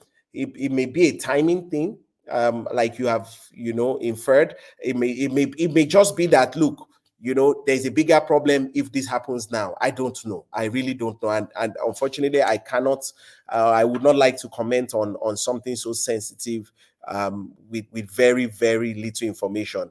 Joking, I always say to people, when you say the president has a lot of powers, I'm like, yeah, he has powers. But I was talking to a friend from Cote d'Ivoire. Our president doesn't have half the powers they have in some of these francophone countries. Just an aside, the president picks governors, picks prime minister, president, all these people. Your president only picks ministers. He doesn't pick governors. He doesn't pick all these other positions. So yes, he's a powerful man. There are some countries that have more powerful presidents. But back to the point is that I know the president that we have, that he's obviously looking at it and he's thinking, if I'm going to do this, and using my experience, what is the backdrop of that? What is going to happen? Because when it happens, it's going to fall on his table. So he has to make that decision with all of this information on hand. And until we sit in that seat, really, I couldn't tell you which way he will go, to be honest. All right, brilliant, excellent. So, brilliant, excellent. I've still got questions on Kenya, etc. But we'll go through the panel and then we see just how your strength is. Joel of Nashville, you're up next. Joel of Nashville. Thank you so much, one man. Good morning, afternoon, evening, wherever you may be listening from. Yeah. And Joel on Nashville on a one-man show, and Mr. Sheyi Adisa on the same vehicle today. Thank you very much, Mr. Sheyi. First and foremost, I want to say that I appreciate your journey in life so far. As a young Nigerian, speak so eloquently. I can see you're well read and an opportunity to be in the house at a very young age. I think that's very, very commendable. Thank you. But I will not look at your fine face today without telling you the hard truth. So you have to bear with me. Okay. First, I will have to debunk two things before I ask my question. Okay. The first one is I want to debunk the issue of nepotism in Nigeria. Uh-huh. The issue of nepotism in Nigeria is well and alive. And if you say you've not seen that, then I don't know what is going on. We have looked through the appointments. We have looked through the juicy positions that we have in Nigeria. And I can authoritatively tell you that it has been skewed towards the Southwest. Now, when it comes to, we say it is Lagosians. Yeah, there are Lagosians. Yeah, most of them could be Lagosians. But we also know that they come from states like Oyo State, Ekiti State, and of course, they're Lagosians. So we can also, I'm from Anambra State, but I say Lagos State. So I get it. But my point is that they actually have where they come from. Not like most of them come from, they actually come from Lagos State. So we have seen the list. And Tinubu has not done well in that regard. He followed the footsteps of Buhari in that regard. Then my second debunk would be on the issue of the political class against the citizens. I don't know. You say that the people do not come to you to complain about one or two things. But from my own experience, I know for sure that the moment, especially you guys, the House of Rep and the Senate, the moment you win elections, we don't see you no more. Your offices are just merely just place for visits. There is no engagement going on. So we see these things. So I think you are a little bit hard. I mean, the citizens take some blame because I believe that if the political class are not listening, that the citizens should force their way into that door and talk to them because they put them in there. So those are my two. So I think it's a both ways, not just the citizens, but the political class have not done enough to meet the citizens at the middle ground. Now here comes my question. You were in the House, and I wanted to ask, because this is an issue that always comes up on this show, about the state creation in the South. The what? The state creation, additional state creation in the South. Okay. Specifically to the Southeast. Okay. And I wanted to ask the question because I wanted to know if at any point in time there was this maybe a bill that probably that could favor the South, and they went into voting, but by numerical numbers, they lost that that bill? That is one question. So, and lastly, for that question, do you think that the Southeast deserve more states? Then, secondly, on the case of Nnamdi Kanu, I think this is. I think I have one question for you, Mr. Adisa. One man, the MNK and 2027 porn. I would like to tell you this: if Tinubu is keeping Nnamdi Kanu till 2027 to make a statement or to win an election in the Southeast, is going to boomerang. But the releasing of Nnamdi Kanu now with infrastructure development in the Southeast will at least guarantee him 30 to 40% of the votes in the Southeast. Thank you very much. All right, brilliant. Sorry. Gentlemen, can we speed up the questions as we go forward, just so to manage the time? Yes, Honorable, back to you. Yeah. Okay, thank you, Mr. Joel of Nashville. It's good to see you, and thank you for the kind words. I will go back again. I'm not, I'm not in office, so I'm not trying to play politics here. Or your state, and I'll give you facts, because you said we have the data, and I wish one man had done the analysis before coming, because you can't argue with facts. So what you have is an opinion, just like I do, and I stand with my opinion, because I do get most of the press releases from the spokesperson, so I do have a look at what is there. We, or your state, have one of the largest vote margins for Mr. President. We have just one minister, one. There's states that, in terms of margin, didn't have as much. Lagos did not win. They have 3 ministers. So even if you want to look at marginalization, we can keep breaking it down. Do you understand? I also know, as humans, we are fond of, obviously, we do business with the people we trust. So you will always rely on people you have worked with, and it's a natural thing. It's not, it happens everywhere. So you tend to see that more. However, I think this government has been very balanced. There will be a tilt, because you're not going to cut everything in straight halves. It's never going to be equal halves. But what I have observed, in my opinion, is that there is a good spread, and it is nowhere near what we had before. If we had the facts there, maybe we'll be able to really address that. Now, to the second point of communication, I was speaking about my experience. I had a constituency office. My constituency is an hour from Ibadan. So just like I had learned when I was in the UK, our MPs have what we call surgery days. And so you would go and see your MP, you would just write to him and you go. And so that was the template I had in my head. So I created surgery days on Wednesdays, and I would drive 1 hour to my constituency and sit there. But after 6 months, I quickly had to change my strategy, because I just realized, hey, where are the people? Only the politicians are coming. And when they come, it can be an expensive meeting. So I had to start thinking through, how do I work around this system? Because the people I want to see are not coming, and I have to find a way to still engage.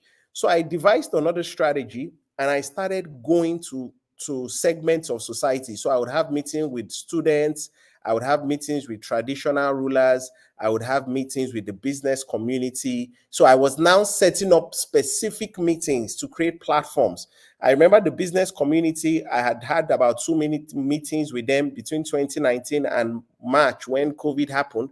And when COVID happened, I sent them a message. I said, hey, look, guys, we have a problem. People are hungry. Let's come together. And they came together.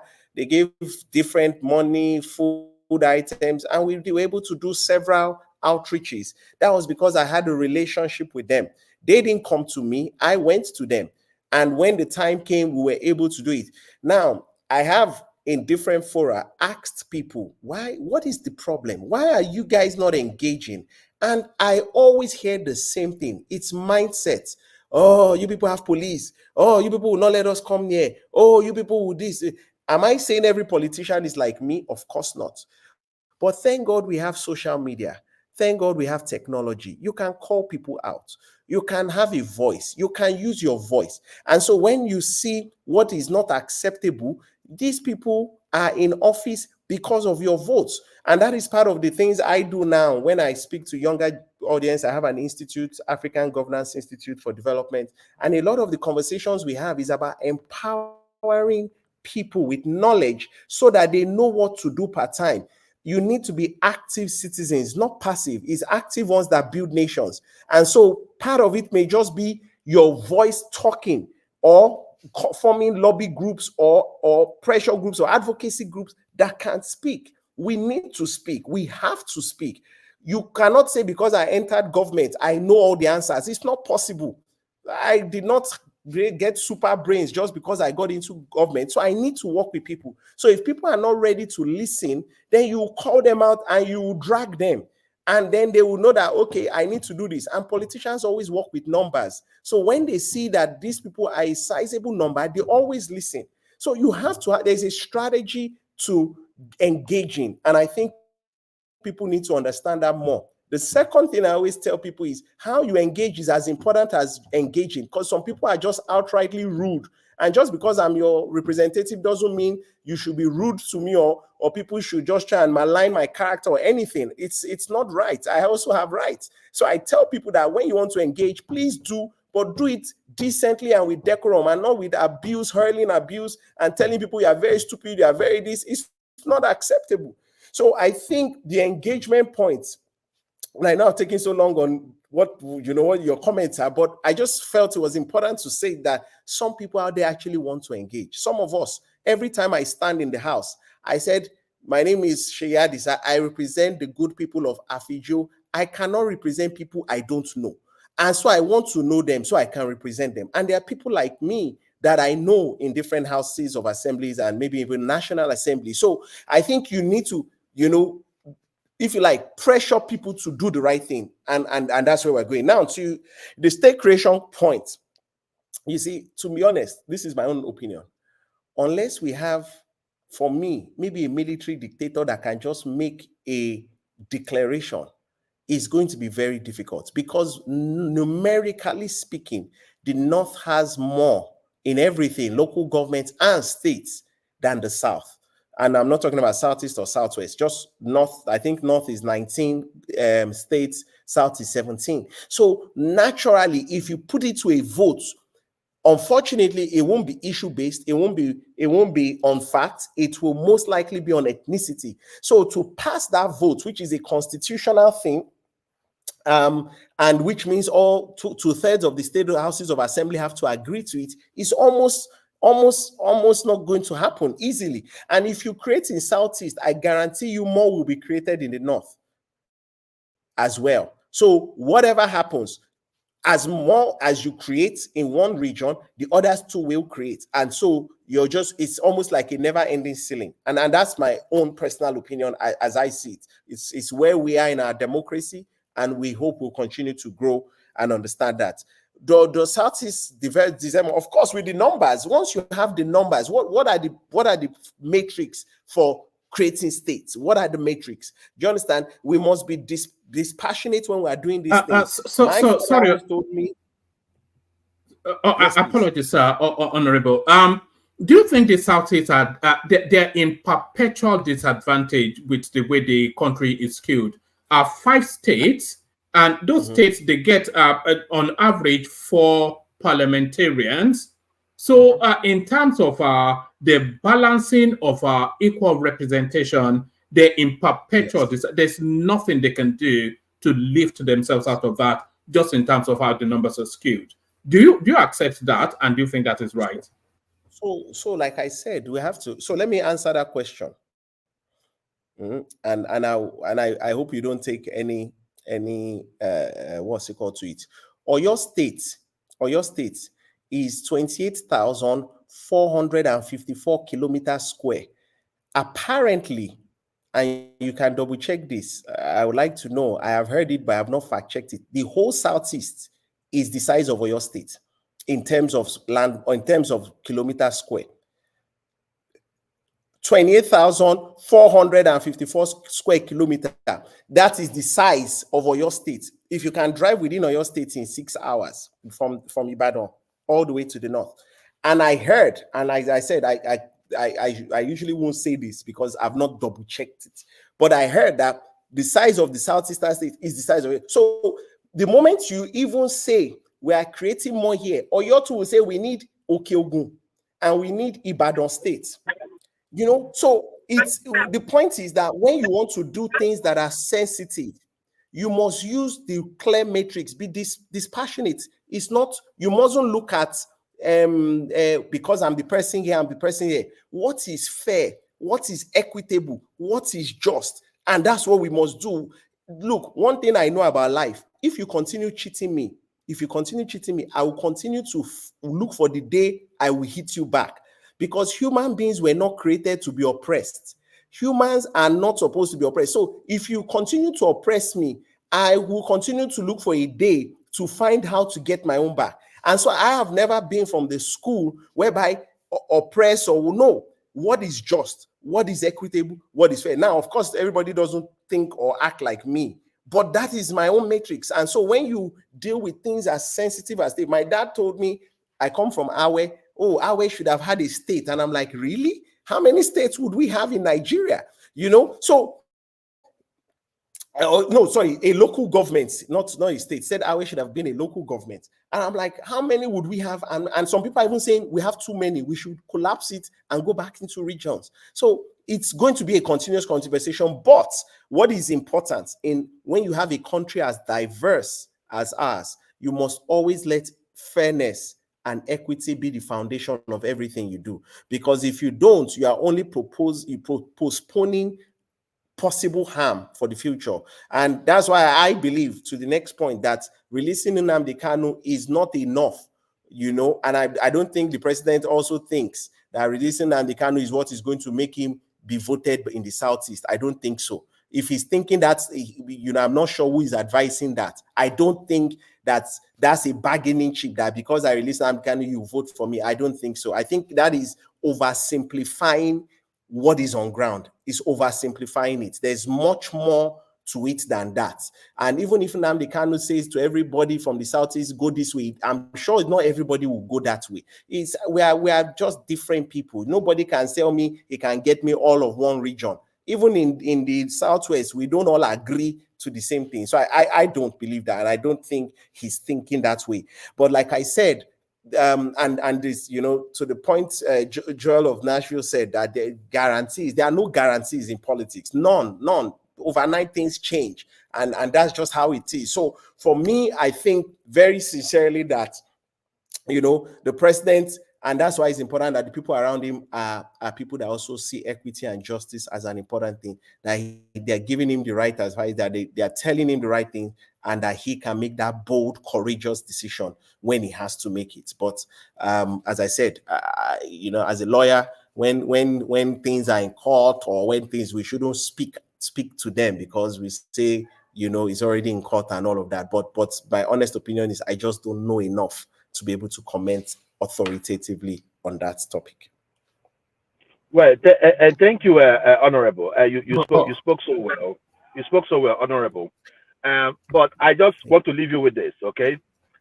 You made a reference to Oyo State, and I say in the great state of Tennessee, and the state of Tennessee and Texas are the size of if you put them together, the size of more than the size of Nigeria. So the size of the state is not it shouldn't be a parameter for state creation. I think it should be more of the people, and the people that occupy for political balancing. That's the way I see it. Absolutely. I don't deny that. Like I said, we have to look at the matrix to be able to determine that. I use that as an example to show you that when we have having these sort of conversations, people will show up in different places and tell you different things, very sentimental, because they are very sensitive topics. But what is key is that we agree this is the metrics. Once you have X number of people it's enough, an X number of resources, because it's not just about creating states. They must have the resources to be able to manage themselves almost autonomously without having to revert back to the federal government.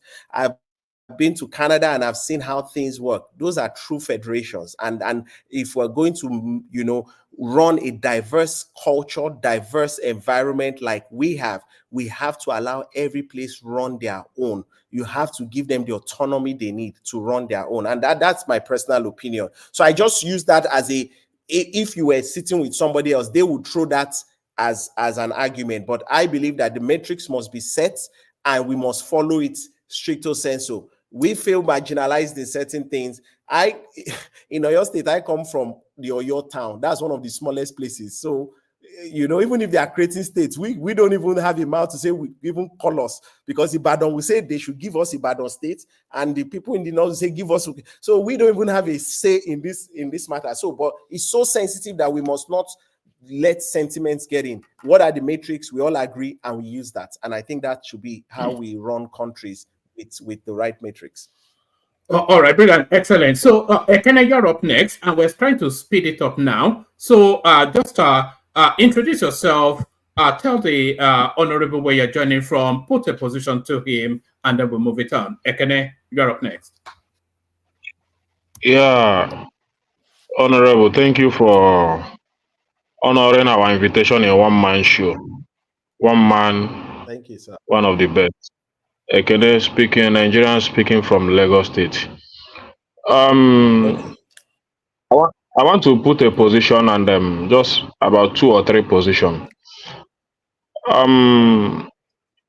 You spoke so well and you talked about entrepreneurship and all that. But first of all, I have to come to the angle of recently what happened in the Senate concerning Senator Ndume that called out the government.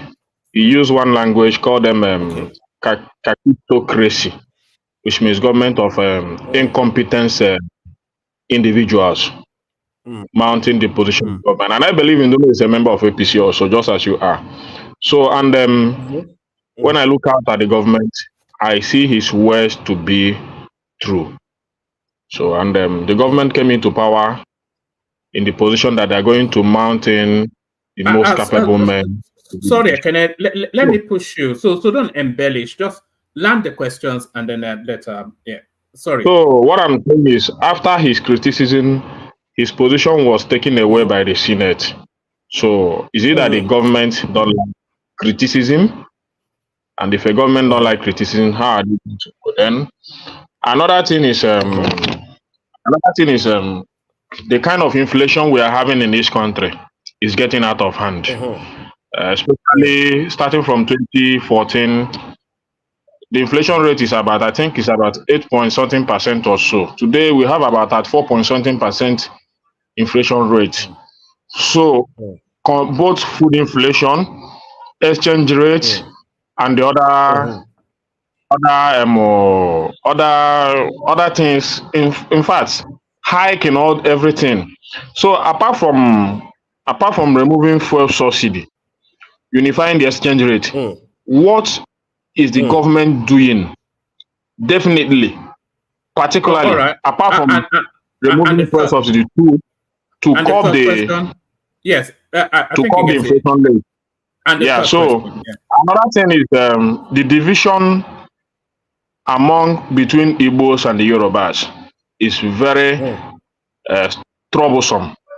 So I want to know, this division between Igbos and Yorubas, is it political? And if it is political, what is the current president doing to unite the nation? Thank you. Excellent questions, excellent. Thank you. So honorable. Wow. So loaded. Okay. So thank you, Mr. Ekene from Lagos, for your questions. I'll try and keep it quick. So please pardon me if I don't overstay on them. So the first thing is, Senator Ali Ndume is an experienced politician, a politician of note. He's someone that has, track record, you name it. He's been there all through. But one of the flaws I see is what we call collective responsibility. And as a parliamentarian, particularly, I'm sure he would know, even though he keeps saying, I speak for the people, I speak for the people, you're a chief whip, you're a stakeholder, a key stakeholder. And the principle of collective responsibility says when a government is going one way, everybody there, that they stay there. And if you are not okay, you resign or you leave. Do you understand? Because it's almost like it's a jink in the armor. You're putting holes in a tire. How does the tire go forward? If you're going to be opposition, we need to know your opposition. If you're not going to be with us, we need to know you're not going to be with us. So it's not about just criticizing. Anybody can criticize. It's the position he holds that makes it so sensitive for someone in that position to speak in that manner. You know, you could say, okay, I don't want to be chief whip anymore. I want to be a backbencher and continue to say anything. I'm sure the weight of what he's saying will not be as strong as the chief whip. For if the House or the National Assembly is going to meet the president, usually the Senate president will not go alone. He will go with the principal officers. So it means that you're not just a member, you're a principal officer. It means you're the leadership of the Senate. So if the leadership is speaking that way, it's a house divided against itself. So that's what I saw. That's what I it's collective responsibility. It's either you're in the boat or you're not in the boat. And that's why that decision was made. And mind you, it was the party that wrote the letter, because ultimately he's in that seat representing the party in that state. So the party wrote the letter, they made their recommendation, and the Senate just approved it, obviously in consent. So that's what I think. It's not about, of course, anybody can criticize, but it's almost like you have the benefits of being a principal officer, and also you have you're also criticizing. So it's like, two waters from the same mouth. It's difficult to take that. So that's my own interpretation. I'm not as experienced as Senator Ndume, but the understanding of the principles I know, such as collective responsibility, means when a government makes a decision, all its key players will stand by that decision. And if they are not comfortable, they would resign or they will take a back seat. Now, what is government doing about inflation? So, like I said earlier on, we are in very tough times.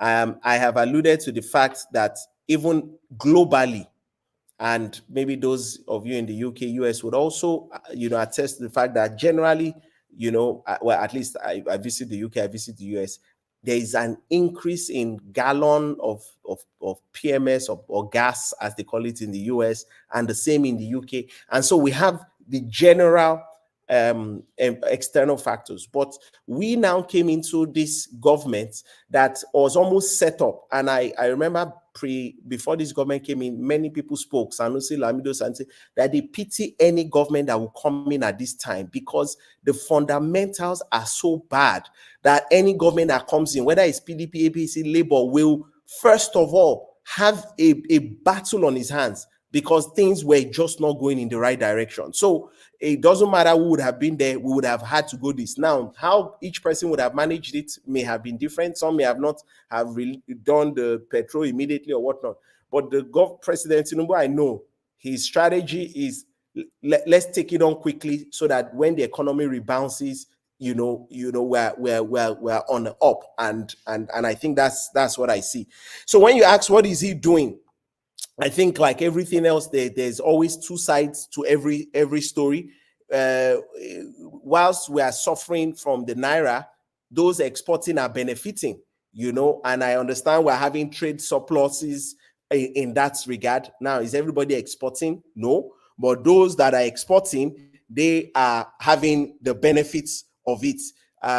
They say that our growth rate is 3.1% in 2024. Again, that's I think Rwanda and so, they have, most people are in 2%, maybe the highest you see. Oh, something's gone off here.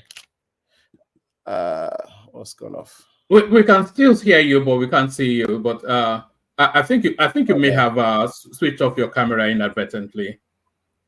Okay, no, I think the power, my imperative may have gone off. Okay, I'll just continue. So, we have the growth rates is being estimated to be 3.1. You have if you like, so many other metrics. But like I always tell people, what people want to know is what is on the common man's table. And unfortunately, it always feels like it's the common man that gets the last dose of it. But generally speaking, from where people are sitting down, at least maybe in the presidency, when they see this sort of stats, our stock exchange is the best it has been, or it has gone over 100,000 mark.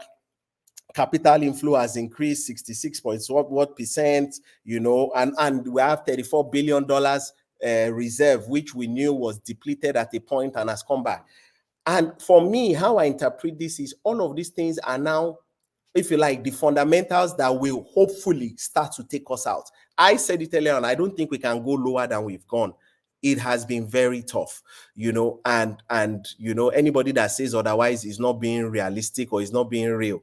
It has been very, very tough. We moved from, petrol at what price to this other price, but, the fundamentals were bad. And then these things happened. Now we're seeing fundamentals changing, and I believe that it will start to trickle to what the everyday man can start to feel. How quickly it will be is what we hope the government can manage, so that the turnaround can be a lot quicker, because people are going through a lot. Now, the last question on division between Igbos and Yoruba, maybe I don't live in Lagos, so I'm not conversant in Oyo State. We live communally. I know during the election there was, because we played ethnicity politics, which is unfortunate. It really caused a lot of friction. But when you said the president, I think first is the governor, and it's the people themselves that must, every time we talk about nation building, we're quick to drop everything on Mr. President's table. But you and I are Nigerians, and we live in the same community.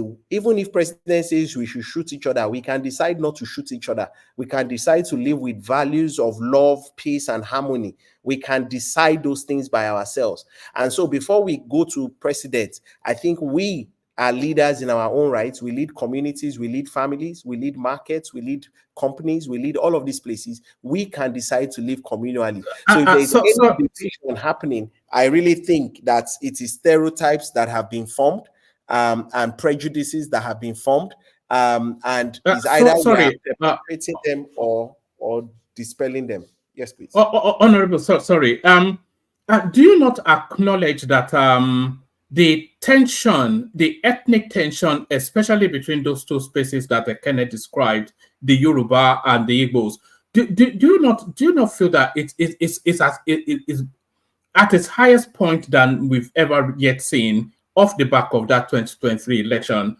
and there is no sign that it's dissipating? Is it not been experienced where you are? No, it's not. It's not in Oyo State. I live in Ibadan.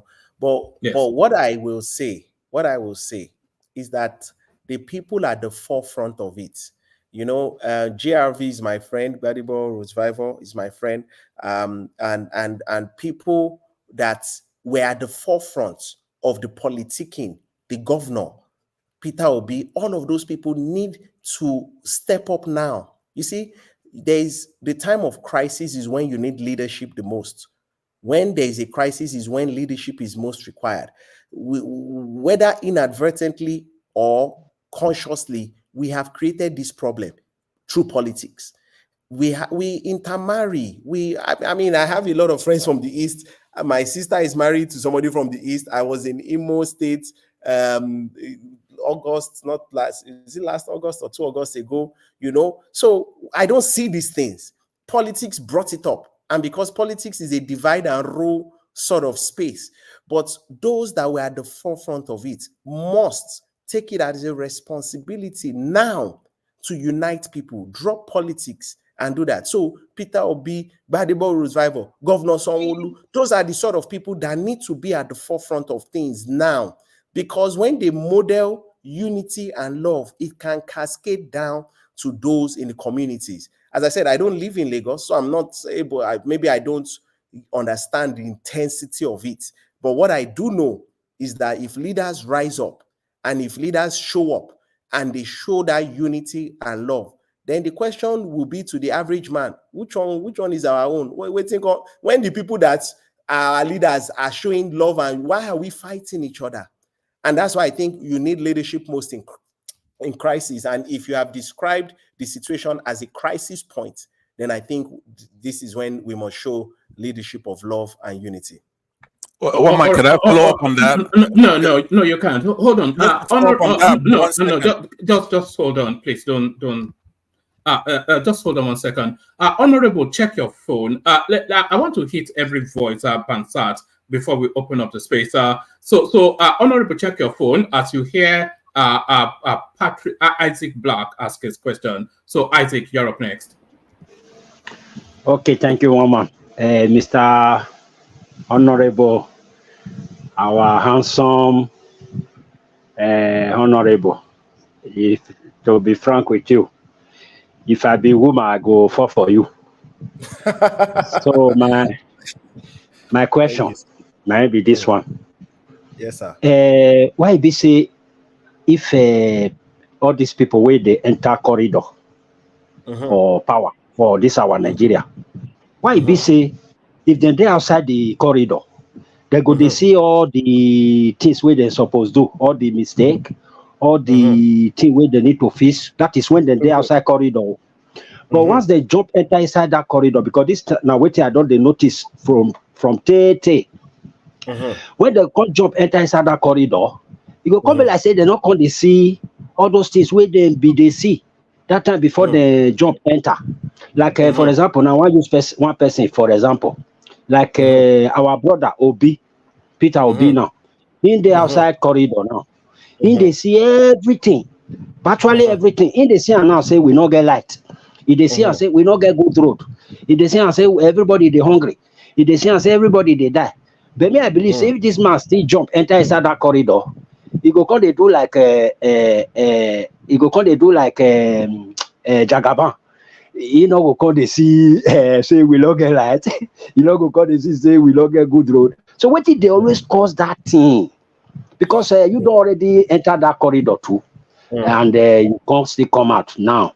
Maybe one man asked you that time say you go like to be governor of Oyo State in future. You can't tell and say well that one not be really your bet. You are still in it. You are still, but you are out now. But this position where you be now for Nigeria to better, better one now secondary. But it's still in your blood. Isaac, let me push you a little bit. So land the question. Yeah. Okay. My question now be, why be say if they don't enter inside that place, they not come to see what they fair they see. Thank you. I suppose I answer you for Pigeon as you follow me. I know the year we go now. I dare you. I wonder if you can pull it off. I know the year we go. My brother, thank you very much. You know, say as a my Pigeon no fit smooth reach your own, but I go try small. May I they join them with English, right? If you join them. But okay, thank you. At least we go belong. Thank you, my brother. We will be here. Anywhere for this world. You see that thing, government a sweet place. And because now there power day where you know, and if you're not careful, you feel lose touch with the people. So if you dey government house, light no they go. Water, whether they pay water bill, you no go know. If you leave AC on 24/7, nobody go know. Now government they pay for them. So sometimes if person dey corridor as you talk, if he lose connection with people, if he lose a chance to they feel the pain of people. Waiting come make am worse. Now say all the people we come there around them, they go talk, say, Oga, now you Baba pass. Nobody pass you. You they do well, carry on, you know. Now the culture where we get for our government be that. Person no one look governor face, tell him, say, governor, you no try. Governor, senior man, you no do well. this thing you supposed to do them the other way. Now nobody they do that for governor because person won't keep job. Now survivor, most people they did when they did that place. So the culture where we get for government generally, they perpetuate that kind of behavior. One of the things will help me if I fit talk am. Now, number one, my wife know they hear nonsense. If I want misguide, if I want misland, she go call me say, "Oh boy, wetin they do you?" No be like so we talk am o. This now, if you want to better remember why you enter this thing for the first place. The other thing, I be Christian, I dey go church where, and when you dey pray, they hear God, they help you small, say, they help you well. Say, oh boy, you are not better than anybody, na privilege you did where you did this position.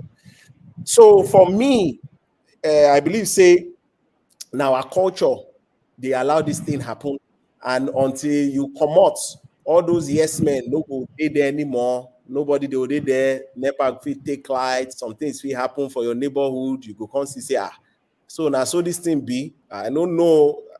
I know the ground. So every politician suppose get people wey fit tell them the truth. Every politician suppose make sure saying no far from the people. Every politician suppose they go house, they see the kind water people they drink, the kind lights people they get. Even if in own government house get everything, you suppose come out. They see this thing because if you don't, if you don't see all of these things, you feel thinks everything be all right. But when you they see them well, you go know say work plenty, and the challenge or the work where people get, the problem where people get, now it be your own work. The work where if no lights be their problem, then are your work. If no hospital be their problem, then are your own work. Anything will be their problem, now your own work.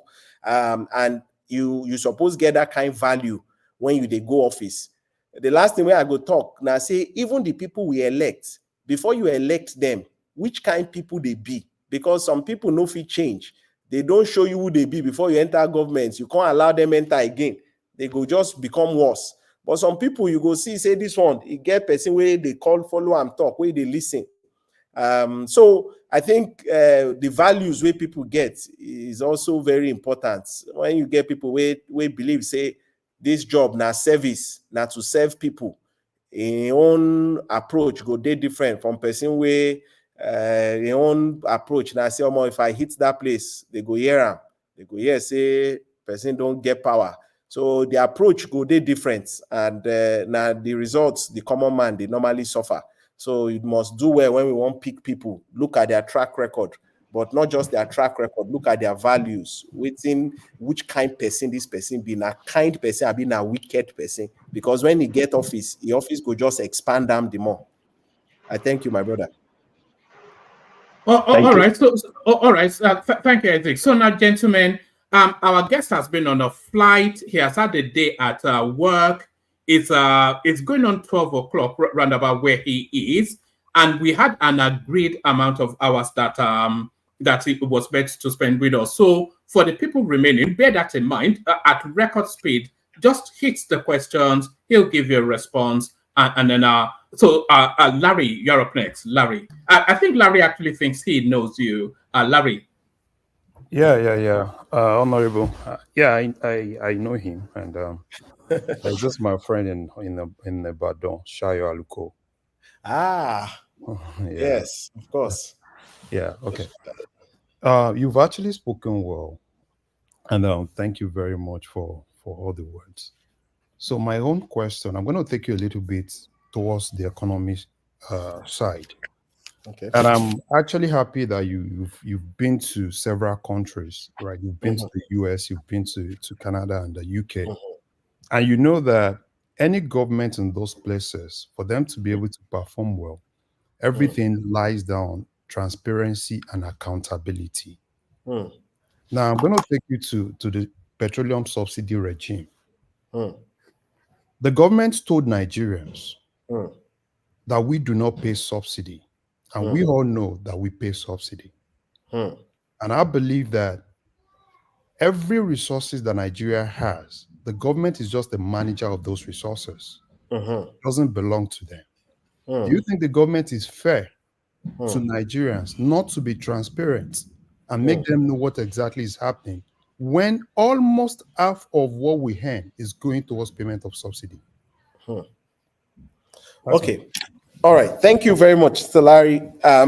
And thank you for raising that point. One of the things we emphasize in the Governance Institute I run is the need for transparency and accountability. It's a governance value that is foundational to any good governance. Now, my opinion on the subsidy, this is, and I'll tell you as I see it.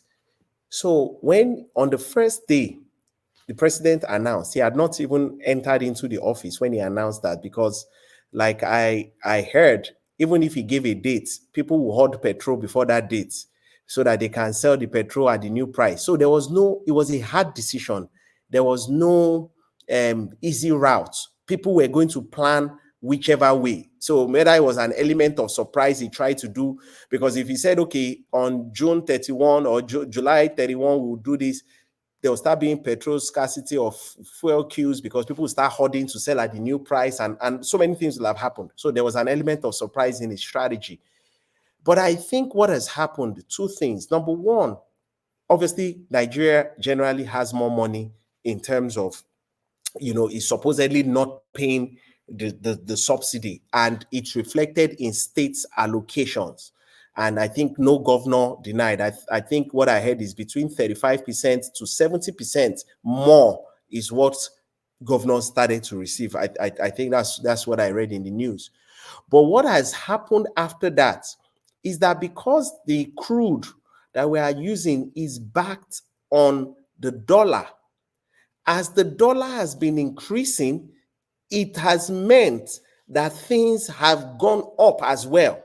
So whatever calculations they had, obviously did not probably look at that part. So, because the presidency kept saying 700, 700, 700, because he believed that the real value was 700, the naira, but other factors kept playing in, and the thing kept going to 900, 1,000, 1,2, and today we're in 1,5. So I believe that what has happened, and again, please don't quote me, I'm not a spokesperson, and I also have limited information like you do. I read, but I infer from my experience and what little I know, is that when the dollar rate went up, the presidency had two options. Let the amount continue to go up, like from 600, or I can't remember, it was 600 we started with, or 590 or 580, or I can't remember, 580 or 600. Let it continue to go up, in which case petrol today may have been up to 1.2. Or in light of trying to be responsive and not putting any more hardship than the people are already facing, can we find a way to try and close back, which you call again subsidy? Now, as I said, I'm using these words because I'm not in government. So if you say Sheyi said it, Sheyi is not in government. So, but as a citizen like everybody else, this is my own analysis, that it probably has had to come back, that if we don't do something, it will be unbearable for Nigerians. Nigerians will face, it's hard enough that dollar has gone to 1.5. The petrol that we have even moved to 600 is a hard stretch.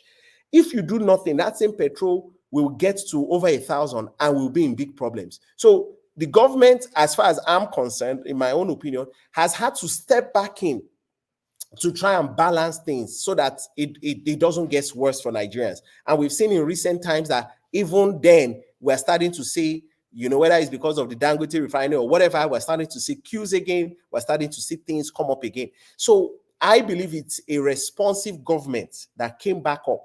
And in everything, you're going to have wicked problems, as I call them, but you're going to have to balance, which is more important. Do I want to save the people from hardship? Or do I want to come back and say to people, oh, this is everything? Which, it's an approach. Some people will decide this is what we have to do and come back. You will get political slack. People will abuse you. People will say you don't know what you're doing and all of that. But I believe that what they've done is respond to what was happening in the economy, the price of crude, and they've decided to come back and try and hold the price so that it won't be. How quickly that will happen, how long, I do not know. Again, I speak as just a citizen, not as a spokesperson, and I must continue to emphasize that because I am a former government official and somebody of this party, so I don't have enough information.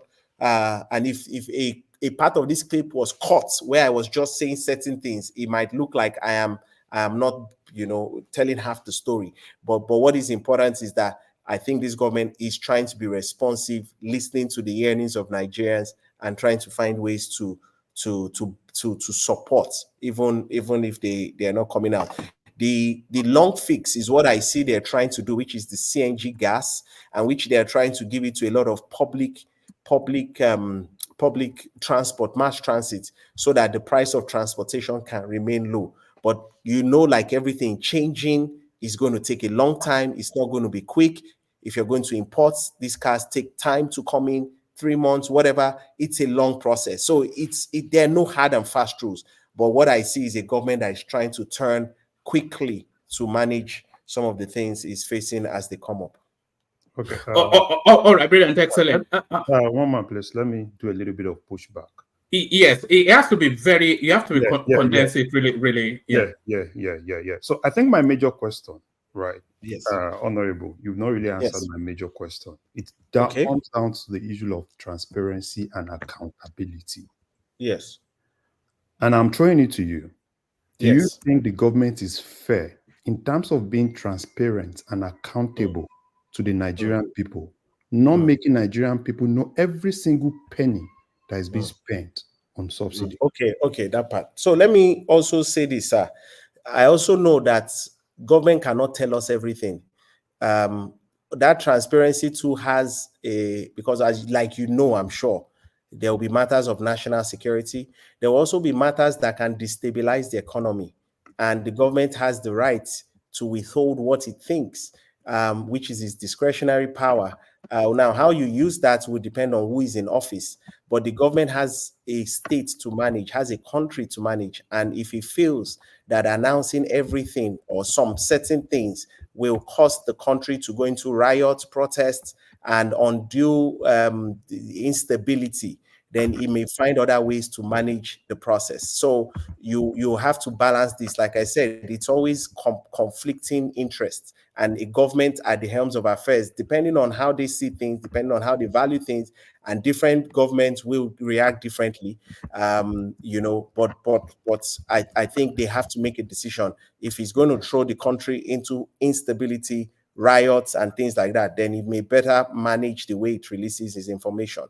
At the end of the day, everybody knows subsidy in some form is being done, because even we know that with the dollar rates, we can't keep money the same. We can't keep those prices the same way. So everybody has an idea, but coming out to announce it may send panic, fear, shock into many people, and we may not be able to manage that. So I think the government has to do what's in its best interest, and that's what it's doing currently. All right, brilliant, excellent. Well, let's go to Baba, and then we land on Thomas. So maybe two more. Baba, you're up next. Introduce yourself to the guest. Tell him where you're joining us from. Put a position to him. Yes, Honorable Sheyi Adisa. My friends call me Baba, and I'm speaking from the US. Let me start by commending you, actually. I'm almost a septuagenarian. Oh, wow. Very almost. I welcome you. I'm impressed. Very impressed. I'm very impressed. Let me repeat that again. I don't give my praise or praises vigorously. I'm not generous with my praises. Thank you, sir. But you've held well. I'm a Baptist, but a very discerning one. You understand? I'm going to pull a policy to you, actually, and see and bounce it off you and see how open to that idea you will be. It's about, I can see the macro economic drive of our country that is going smoothly. It's going somewhere unhindered. But it's the micro I am actually bothered about. And that is what concerns the ordinary citizen of our country, no matter what you do. If what we are doing doesn't reflect on the prices of gari, elubo, poultry products, I mean, it's like you're not doing anything. And I see that the government is putting some efforts in this direction. But the governors, I loathe them so much. It's not like it's just in their nature to be very selfish and very uncooperative and they lack respect for the common man. So most of the things the federal government is doing, it's not getting to them. So what I'm going to suggest actually is not novel. It was practiced during the Third Republic. Shagaris was Second Republic. Sorry, Baba, can I push you a little bit? I know where you are going. Leave me alone, woman. Just 2 seconds. I will conclude it. You understand? Why is it not? I know it will be an overload on administrative cost of governance, but it is necessary. Can we have a kind of federal government liaison officers in charge of each state? So whatever the government is providing in form of palliatives and the rest of it to the people can go through the liaison officers, and he will be the distributor of these things or the overseer of it. What do you think? Yes, thank you very much, sir. And I totally, agree with you that, for this federation to work, the governors are major players. And, unfortunately, and because of time, I'll just try and keep it short too. Unfortunately, some play politics. When you're talking about national cohesion, you need everybody on the same page. We have to drop certain things. You're already a governor. There's no need to play politics, at least not where we are, where we have a national situation on our hands. But the idea of federal liaison officers, I'm sure, if for a state that is run by the opposition, will be politically construed. And it may also affect the ability to work together. So, they have the Governors Forum and they have the National Economic Council, which usually the vice president oversees. And then sometimes they have this Council of State meetings where they all come together. So let's use a state that has APGA as the governor, and you have, or your state that has PDP as the governor, and the federal is APC. Once you create a liaison, it is assumed the person you've created is APC. And it is also assumed that when things come down to the states, he will channel it to the people of his political, leanings. And so the governor of that state will start to fight back. Because as far as he's concerned, anything coming into the state as the chief executive officer, chief security, all the names that governors are called, everything ought to go through him. And so the moment you create those alternatives, at least publicly, then it's almost as if you're trying to create a parallel government. And I see many governors fighting back at that, because by implication, you're trying to extend the reach of your political party into that state, which may otherwise be run by opposition states. So whilst in principle it should solve a problem of cohesion and coordination, it may have other connotations, and therefore you will have a lot of pushback from the governors. Plus, it has the ripple effect of the governors not trusting the president and everybody trying to do different things, and then national unity becomes very difficult. So it can work, but I fear it will raise other issues, and we may not be ready for that. So what I think the president should do, and I think he's trying to do, is continue to solicit and encourage the governors to work together, to work with him as much as he can, put the people first, put the needs of the people first, so that they can build a country together. So I think that anything else will be seen as trying to dilute their powers, and they will fight it. Okay. Thank you. All right, brilliant, excellent. Thank you, Baba. So thank you, Baba, and thank you, Honorable. So Honorable, we have one more, and that one more is Thomas. So Thomas, we actually have two more, but I know we've pushed you so hard. I'm not going to push you any further, but we'll have one more, and then we'll try and twist your arm after that. Thomas, just make it as one man, condensed I as want to yeah. ask question. No, let me give my time to Kulata. So I will just do the vote of thanks. Yeah. All right, Kulata, you're up next. Okay. Oh, okay. I joined late. So, Honorable, let me just get straight to the point. So, we have the new judgment from the Supreme Court, and I want to go particular to your state. So, we could see your governor kind of like struggling with that decision. The reason why it's up to us to figure out. And then I heard today that is selecting so-called supervisors for the local government. So what is your take on that? And if you were in his position, how would you handle this new judgment? Thank you. Okay, so appointing supers and special assistants is not new. The governors usually find a way to do those things. I mean, they've always had supers.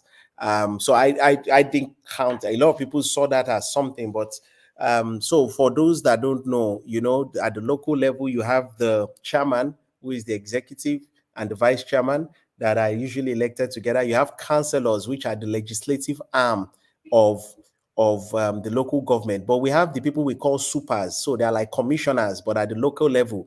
Also, you know, or supervise, like, you know, so you say super for education, super for health, super for, so it's like commissioners at the local government level for different positions. So they've always had that. I don't see that as the problem. I think, you know, so I said it at the beginning of this, I don't agree with Governor Seyi Makinde's position.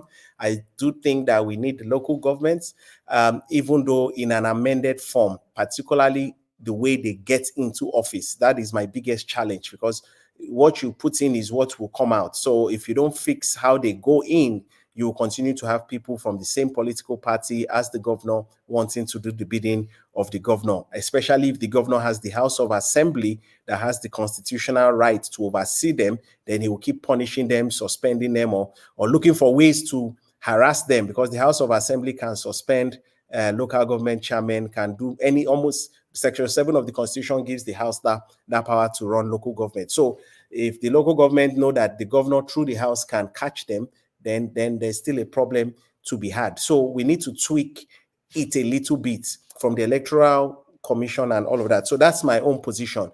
So I don't agree with the governor. And I don't think appointing supers or any of those things is what they normally do. What Governor Seyi Makinde is saying, oh, you know, we're not yet mature for that, whatnot. Again, like I said, that's he has his reason, but I certainly feel we need the local government because of the peculiarity of every area. Every area is not the same. We need those local government chairmen that know the streets, the corners, the issues. And you know what's most interesting? They are the closest. So if they try anything, the people will ambush them. They don't have immunity. They don't have any of those powers the governors have, and they are right in the middle of the community. So if they try, you know, the people can be very, you know, I mean, yes, they too may have an oddly or whatnot, but they're usually within the people. So I see it as definitely something Nigeria should have and try. I don't agree with the two-state tier. I think we definitely need, especially when you have very big states. Even UK, they have mayor, they have all of these things. You need people at the local level to do that. So that's my opinion, sir. Thank you.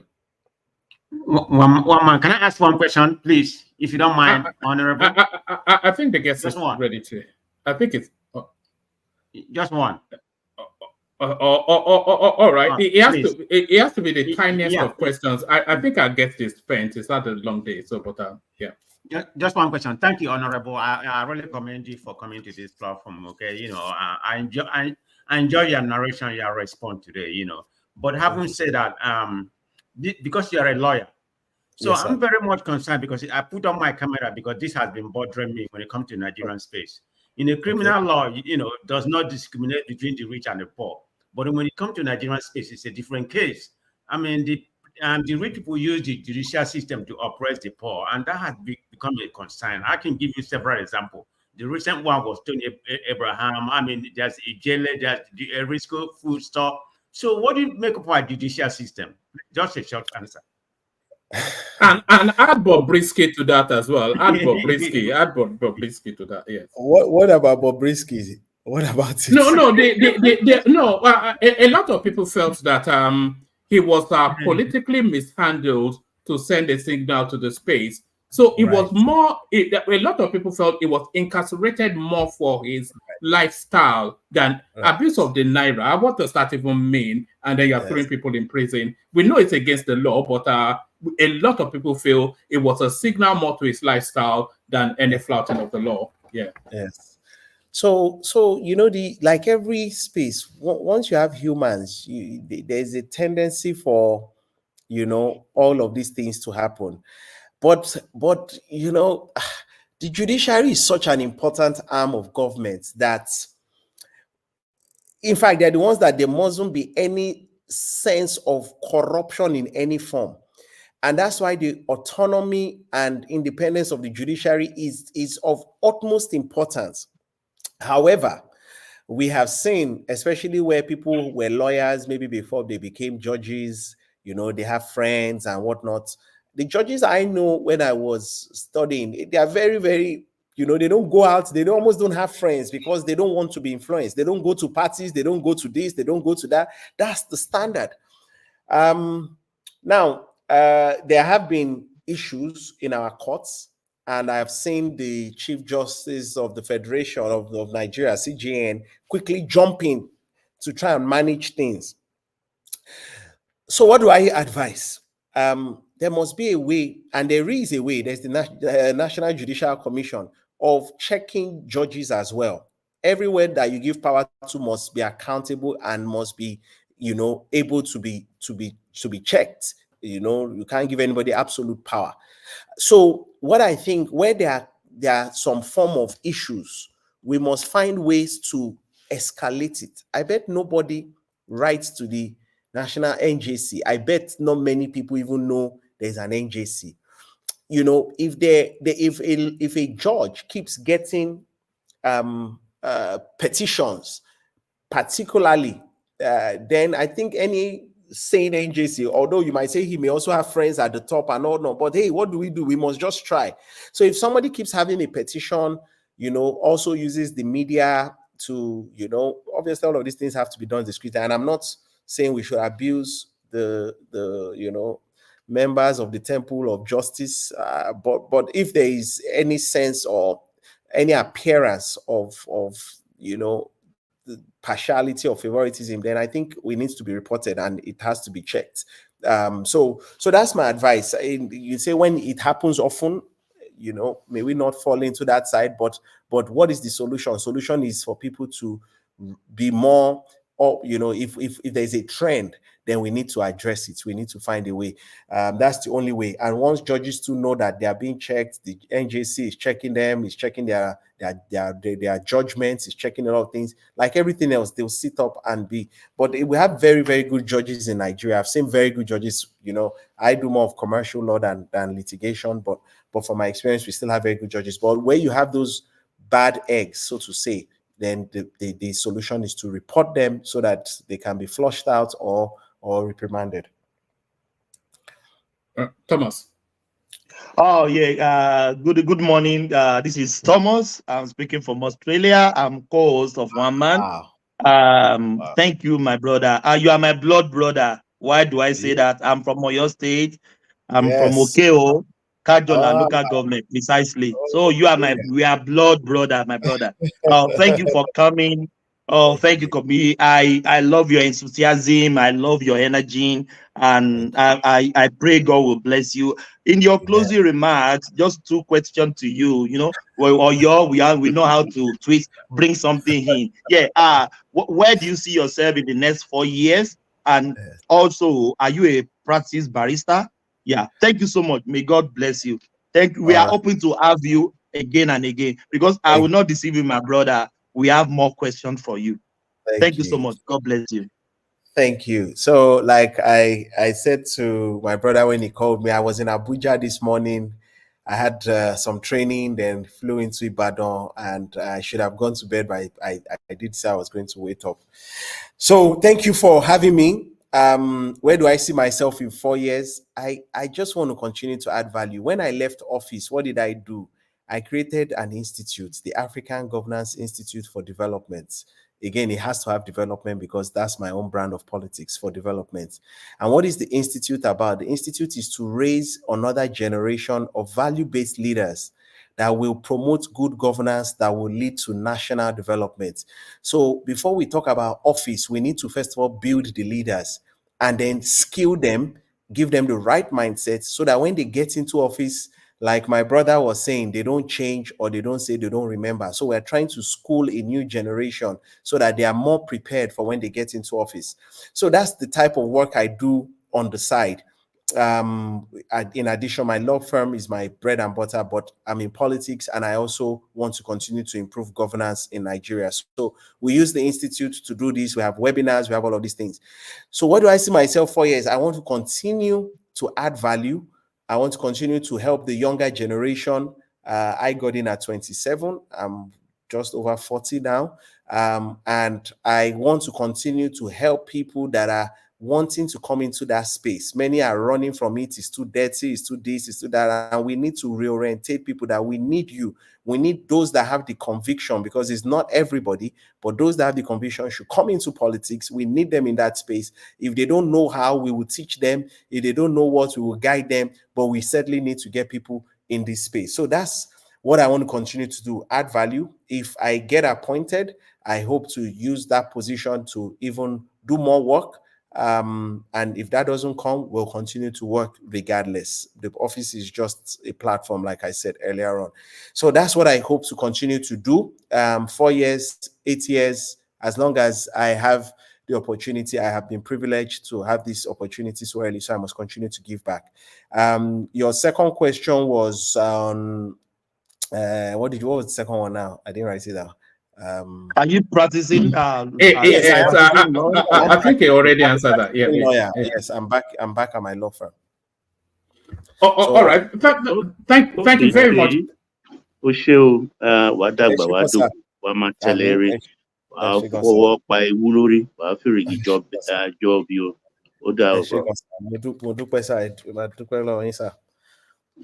All right. Thank you very much for coming, and thank you very much for doing this. Like you said, you've had a long day, but we enjoyed your company so much. We wanted to hold you for, but I think, but we cannot let you go until we extract from you a promise to come back. Yes, I've enjoyed myself. I hope, I know people have more questions or more probably some pushbacks. But yes, I do. I just wanted 2 minutes. Why don't you give me 2 minutes before you go? I will find time to come back. I know. We can't exhaust everything in one sitting. My wife has sent me 2 WhatsApp messages wondering why I'm not in the room. So I think on this note, I don't want to be punished. I think I should. I like that. All right. Thank you so much, brother. All right. Thank you very much, and have a lovely rest of the evening. So thank you very much. Thank you. All right. Thank you. Thank you, everyone. Have a good evening, morning, afternoon. God bless you. Bye. Thank you. So that was Honorable Sheyi Adisa, who comes out of the Oyo State space. I'm not sure we've had yet a more engaging, more compelling guest. One man. Yeah. You cannot finish that statement you're making, because obviously I'm looking forward for him to come back. When it comes back again, it's a mild. Yes, just so long as you don't shout abuse at him, because you were on the cusp of going off. No. what do you call it? Your co-host was interrupting a very cordial stuff with her, but that's neither here. I don't look back because I'm not going that way. I'm going forward. The question I was going to ask him, incidentally, if he's listening, he could just come back in and answer because he said something that is interesting. He says that Badebo, Chinedu Rosvivo, yes, Chinedu Rosvivo, right? Yes. It's a friend of his. Yes. And as you know, Badebo means born with a crown in the Yoruba language when you translate it. So I was going to ask him a simple question. Does he consider him to be a Yoruba man, right? Because we have that issue on this platform and other platforms where our people are divided on those kind of things, silly little things. So one good thing would have been for him to actually give us his take on that. Then I was going to follow it up with, he also said that people like Peter Obi, this Rose Vevor, and I forgot the other name, one other name, are people who should be playing. I think he mentioned specifically those two, yes. Those two, but there was a third name there. It'll come to me in a minute. So I was also going to see his take on the kind of politics that those two are playing out, because I would think they're in line. I was going to also have him, finally, I was going to have him clarify. He's not a National Assembly member like I thought. No, it's not a national, it's from the Oyo State Assembly. Right.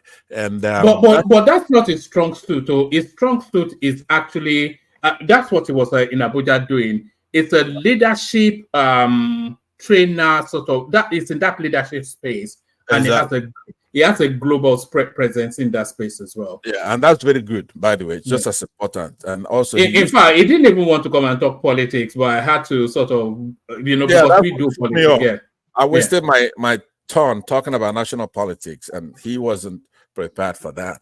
Now, he also was some kind of manager for the former governor of it was an essay at Jimobi, yes. Right. So those were going to be the lines. I was going to then go into those local, the laws that were made for local governments now in Nigeria.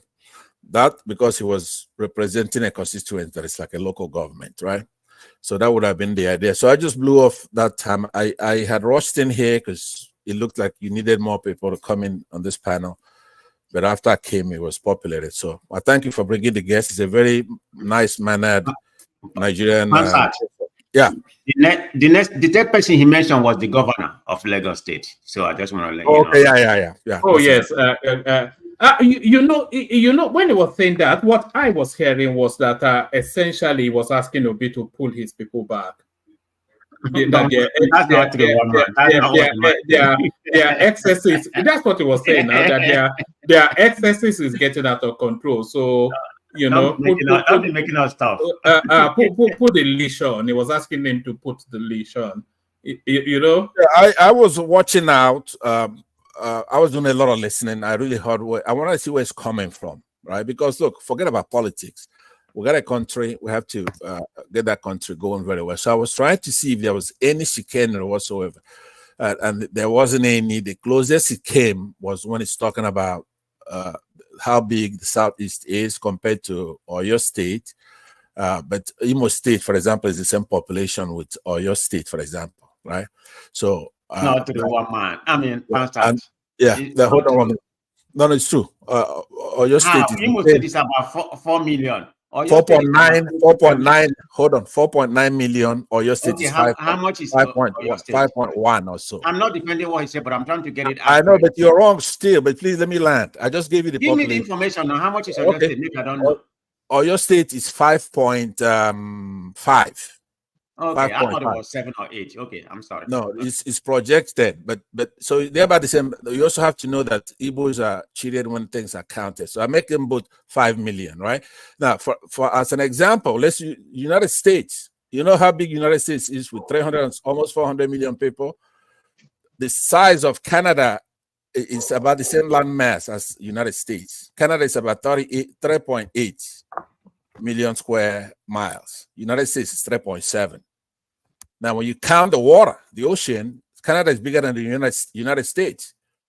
And then one state here, though, is more populous than Canada and has everything more than Canada. So you don't do things by land mass. If we have one Einstein, it would do for anyway, I don't want to go so bad on that. But anyway, so I don't know. Those kind of comments is what then made me research him to find out, because I was just going to take his word for it. And but it's okay. I'm very satisfied. So sorry. Are you saying that it was wrong? Although it said it said don't quote me, but I think we can quote him. He said 28,000 square.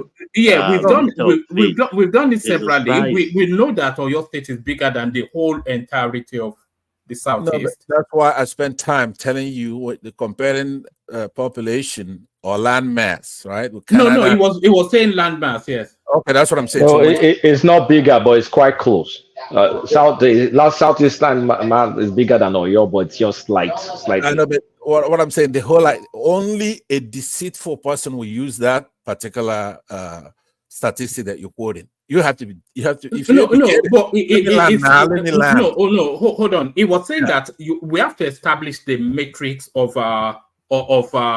decision before we make the decision. So it was saying if we're using landmass, this is an argument. But anyway, carry on. Yeah, but in order to, here's what states have been created by military governments.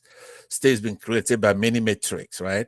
So the one that everybody is using is fairness, because it does have a meaning when you have, for example, if you're going to do things by local government, the number of local governments you have affects the money that is distributed.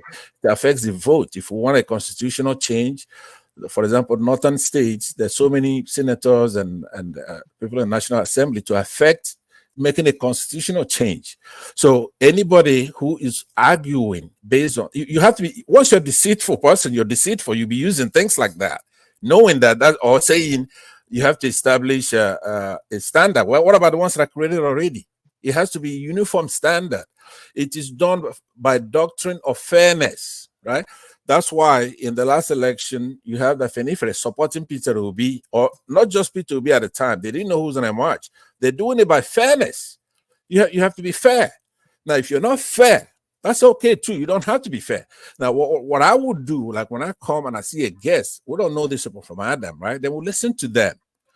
If you are employing chicanery or deceit, fraudulence, right? If you're willy, if you're artful, pretentious, if you're lying, right, or dodging or swindling or do whatever, we're gonna be, once we know that, then our case is made. It may not be here, be anywhere else. I will see him and I'll confirm, but he passes my test. What do I mean by that? He's a politician, he's partisan, but he does it in a way that that's a logic to it. You don't want to come here and beat Tinubu over the head, because it's very hard for anybody to come here, knowing the state of our country, to defend the status quo, right, or the APC on it. But he did it with the style that I will expect a young man like him. He's just born in the 80s. I have a couple of sons older than he is by far. But anyway, I like his demeanor. He's one of the new ones that others, people like Peter Obi, should court and take people like that away from APC. He doesn't belong in APC, and you know that. So I'll end it right there. Thanks for listening, hearing me out. But I'm very disappointed that when I'm on the platform, I expect to be called up because I'll be asking the question for everybody. My questions is for everybody. Whatever Kuleta has, I have. But there are things I have Kuleta doesn't have. Whatever Thomas is going to ask, I'm going to cover it, but it's not going to cover what I'm going to ask. You see what I'm saying? So I need to be put there. And also, I'm the only one on this platform that when I notice you need help on the platform or on the comment section, I rush over to help. So having said that, I would. Pansa, stay there. Pansa, stay there. No. Let me make a correction about the population. Hold on. Before you make that correction, I will acknowledge that when the room needs populating, you always turn up. So that's not a lie. But then you are one of the founding. I think we were only for 3-4 weeks when you joined us, so that's part of your responsibility as well to keep the fire burning. But Prestige. Yeah. Thank you very much. I mean, I like his narrative, but everybody has their own sentiment, partisan politics. He played a little bit of that, but what I enjoy. But before you go to his narrative, what about his presentation? I want us to start from there. The presentation was absolutely. I thought he handled himself very well. Yeah. The presentation was absolutely superb, no doubt about it. I'm just saying we're all immune to it. I can be partisan too. I'm not saying it. Look at how I defend the Democrat here, even when it's wrong. But anyway, that's what I'm trying to say. So let's come to what Pansat was saying. I think Pansat got some of the things wrong. Even the guy, when he says something about the area, you don't get a state because of how much land mass you have. That's not. It's based on population. You know, I'm never against creating more state in Nigeria. You know, I'm against it, whether south, east, or whatever. I'm against it. That's just my strict opinion. But based on the population we are talking about, which should have been the main focus, or your state, I just Googled it, or your state have 7.9 million. Imo State has 3.9 million. So on that one, you know, Pansa, you are wrong. It's not true. So let me post mine for one man show. This is what I got. Excuse me. Let me post the populations that I have, and I hope you're not looking at projected. Okay. Can I? You didn't say projection. I said projection. Okay. Go ahead. Can I say something? According to 2006 population, right? Oyo State had 5,580,000, and Imo State had I think 3 million. According to that, Imo State is 3,927,000. That's 2006 population. I just posted mine, so one man, you could show both of them on the screen for Oyo. Why did I see something different that Oyo had about 7.9? I mean, what? Yeah. Well, I see that as projected. What Larry said about Imo is correct, but Oyo State, what I have is different. But anyway, that's what I have. Now, I have an estimated for 2022 at 7 million, right? They didn't say estimated, but anyway, go ahead. Okay, maybe you're right, but I'm saying it's about the same thing, right? Not only that, the census, and you know how when you talk about Igbos being marginalized, that's one of the areas that they do it. When they give you a census of population for the southeastern states, now remember, you have to multiply by 4 and then divide the northern ones by 4. That's how you arrive at our actual population by observation. For example, in the libraries right now, you have a lot of Igbos there. You don't have a single northerner in the library, right? Or if you go to a restaurant, there's not a single. You have to count that. Or people on the internet, or people in a disco, people going to the seas. You know what I'm saying? To the beach. I'm going to the beach also to hang up with you here. So the point I'm making is that if you have people who are in the north and arid area all over the world, if you go and look at the population, it's usually small, very small, because of the hostile environment they live in. So in Nigeria, they don't want Igbos to be represented. That's why even the counting of the states, how many states does Igbos have? Igbos have close to maybe 20 states. As far as I'm concerned, people in River State, that's Igbo state. People, all those states you're looking over there, they're Igbos, they're Igbo states. If you hear Amechi, you hear Wike, those are Igbo states. But I'm not against those fighting for more, but everybody has been just wasting their time playing games. All those areas that belong to us, up to the age of Yoruba, to the age of Hausa, the rest of them, including people they're calling. You know, there's an argument to be said that or your state might well be part of Igbo states too. Allow me to get a helmet and a body armor suit for your state, because there's elements of Uchen in some of my mannerisms sometimes, and I want Answered. Have you taught at University of California, La Jolla, California State University, La Jolla? Have you taught there before? No, I have not taught there before, no, but I've been there though. Oh, okay. Yeah. Okay.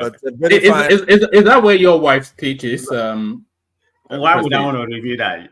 You said it before. You said it before now. Nobody La Jolla is a very beautiful and rich place. But look, what I'm saying is that a lot of Nigerians, they're aloof and they're kidding themselves. All these Igbos, such as they know how to play Nigerians, right? They very well know how to. When push comes to shove, you find that they're Igbos, all of them.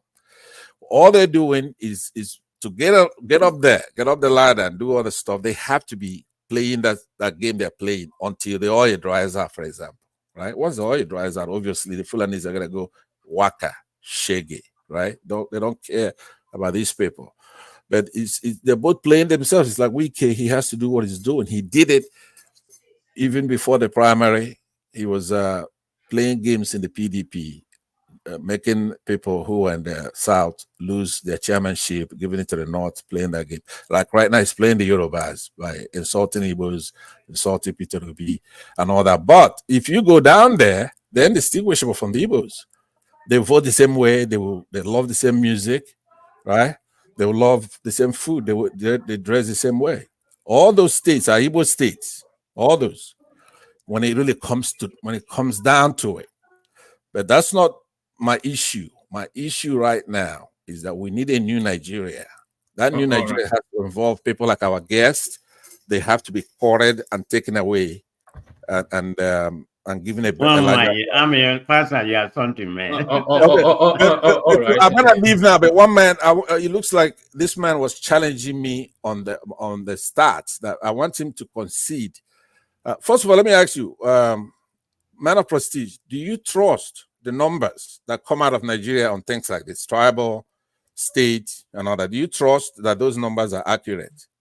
You're talking about population-wise? Yes. No, I don't really believe in Nigeria. I don't really believe in Nigerian population because there's no factual data. I mean, it's just a prediction. That's what they're using to give. Okay, finally, when you look, my observation, when you look, whether you're in Nigeria, you're in Canada, you're in the United Kingdom, do you see any other tribe more than the Igbos? Do you? I can't say that because it depends on where you are. That's something anywhere. It depends on what state. We can only talk about state. Anywhere. Let's say. All right, we must move on. Okay, thank you, one man, and everybody on the panel, and those. I was going to answer him now. Okay. All right, go on. Go to DC area, Maryland area, Baltimore area. You know who you're going to see. Come to Atlanta area.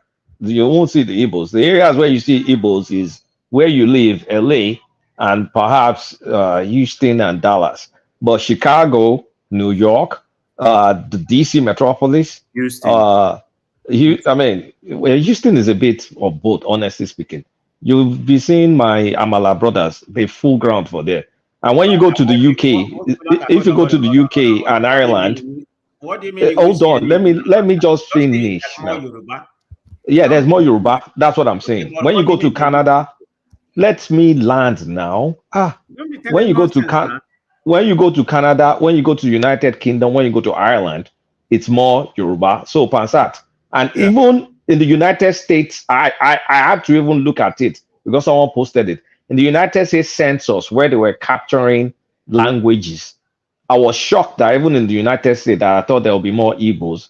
There's more representation by Yorubas. And I'm going to pull that statistics and I'm going to give it to one man so he can send it to you. Okay, could I ask you one question before I go then on what you said? I'll go ahead and accept what you said. That's your opinion, right? But let me ask you a question that's mathematical in nature. Let's say you go to Maryland, like you said, and you have 100 Yorubas to 60 Igbos, right? It's more lopsided than that. No, I'm just, okay, what do you say, 50, 70, 30? It's probably 100 to 30 or 100 to 20. 100 to 20. In that Maryland area. Okay, so 100 to 20, okay? So that's 5 out of 1 or something like that. Or yes. 6 out of 1. Okay, so then you come to California or Los Angeles, then you have 2 million Igbos to 1,000 Yorubas, right? That's possible for LA, yeah. Hold on. Okay, so mathematically then, who has more? Because I just told you that why is that important? I just told you, Pansa, that outside of that, based on United States last census data that captured languages, there was heavy representation of Yoruba identification. That's why I look at mark my words. Well, hold on. I said identification. It doesn't mean there may be people that don't identify, but based on the identification of that language is way bigger. Okay, than I was expecting. I give you all that. All I'm saying, since you stipulated to what I'm saying, so mathematically now you have 2 million Igbos out of Los Angeles, then plus the 20 you have in Maryland. That's 2,020,000, and then you're 70 something Maryland. Carry on. To the 10 or 1,000 Yorubas you have in Los Angeles. Well, by observation, you should know, just like you say you thought, there are more Igbos than the entire tribes of Nigeria combined, probably double that are Igbos. That is by observation what I see. There are more Igbos than the entire tribe, including Hausa, Yoruba, Igbo, Ejo. Okay, we agree. One man, can we move on? All right, Baba. Igbos are the best in the world. It's not a best, it's a numbers game. One man, please, let's move on. All right. Thank you, Pansat. So thank you, Pansat. That's a conversation that could go on and on. But thank you, Pansat. So yes. Thomas, are you there, Thomas? Yes, Daddy. All right, Thomas. With your permission, I'm going to build and hand over to you. Yeah, that's all right. Yes, I've sent you. I think everybody knows what's going on in the news anyway. So maybe you can wrap conversations around it. But before I go, let me just play this 8-second clip. So now this guy went viral just about 2 days ago for reasons of killing somebody, for paying somebody in India, but apparently not.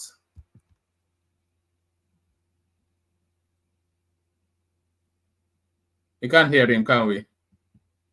Anyway, that is Governor Zulum's son, who a lot of people said he paid somebody in India, but here whilst he was all the way in Maiduguri. So we all know the spaces that are spreading those sort of news. But thank everyone. See you tomorrow. I've had a long day as well as our guest. So let me bail out, hand over to.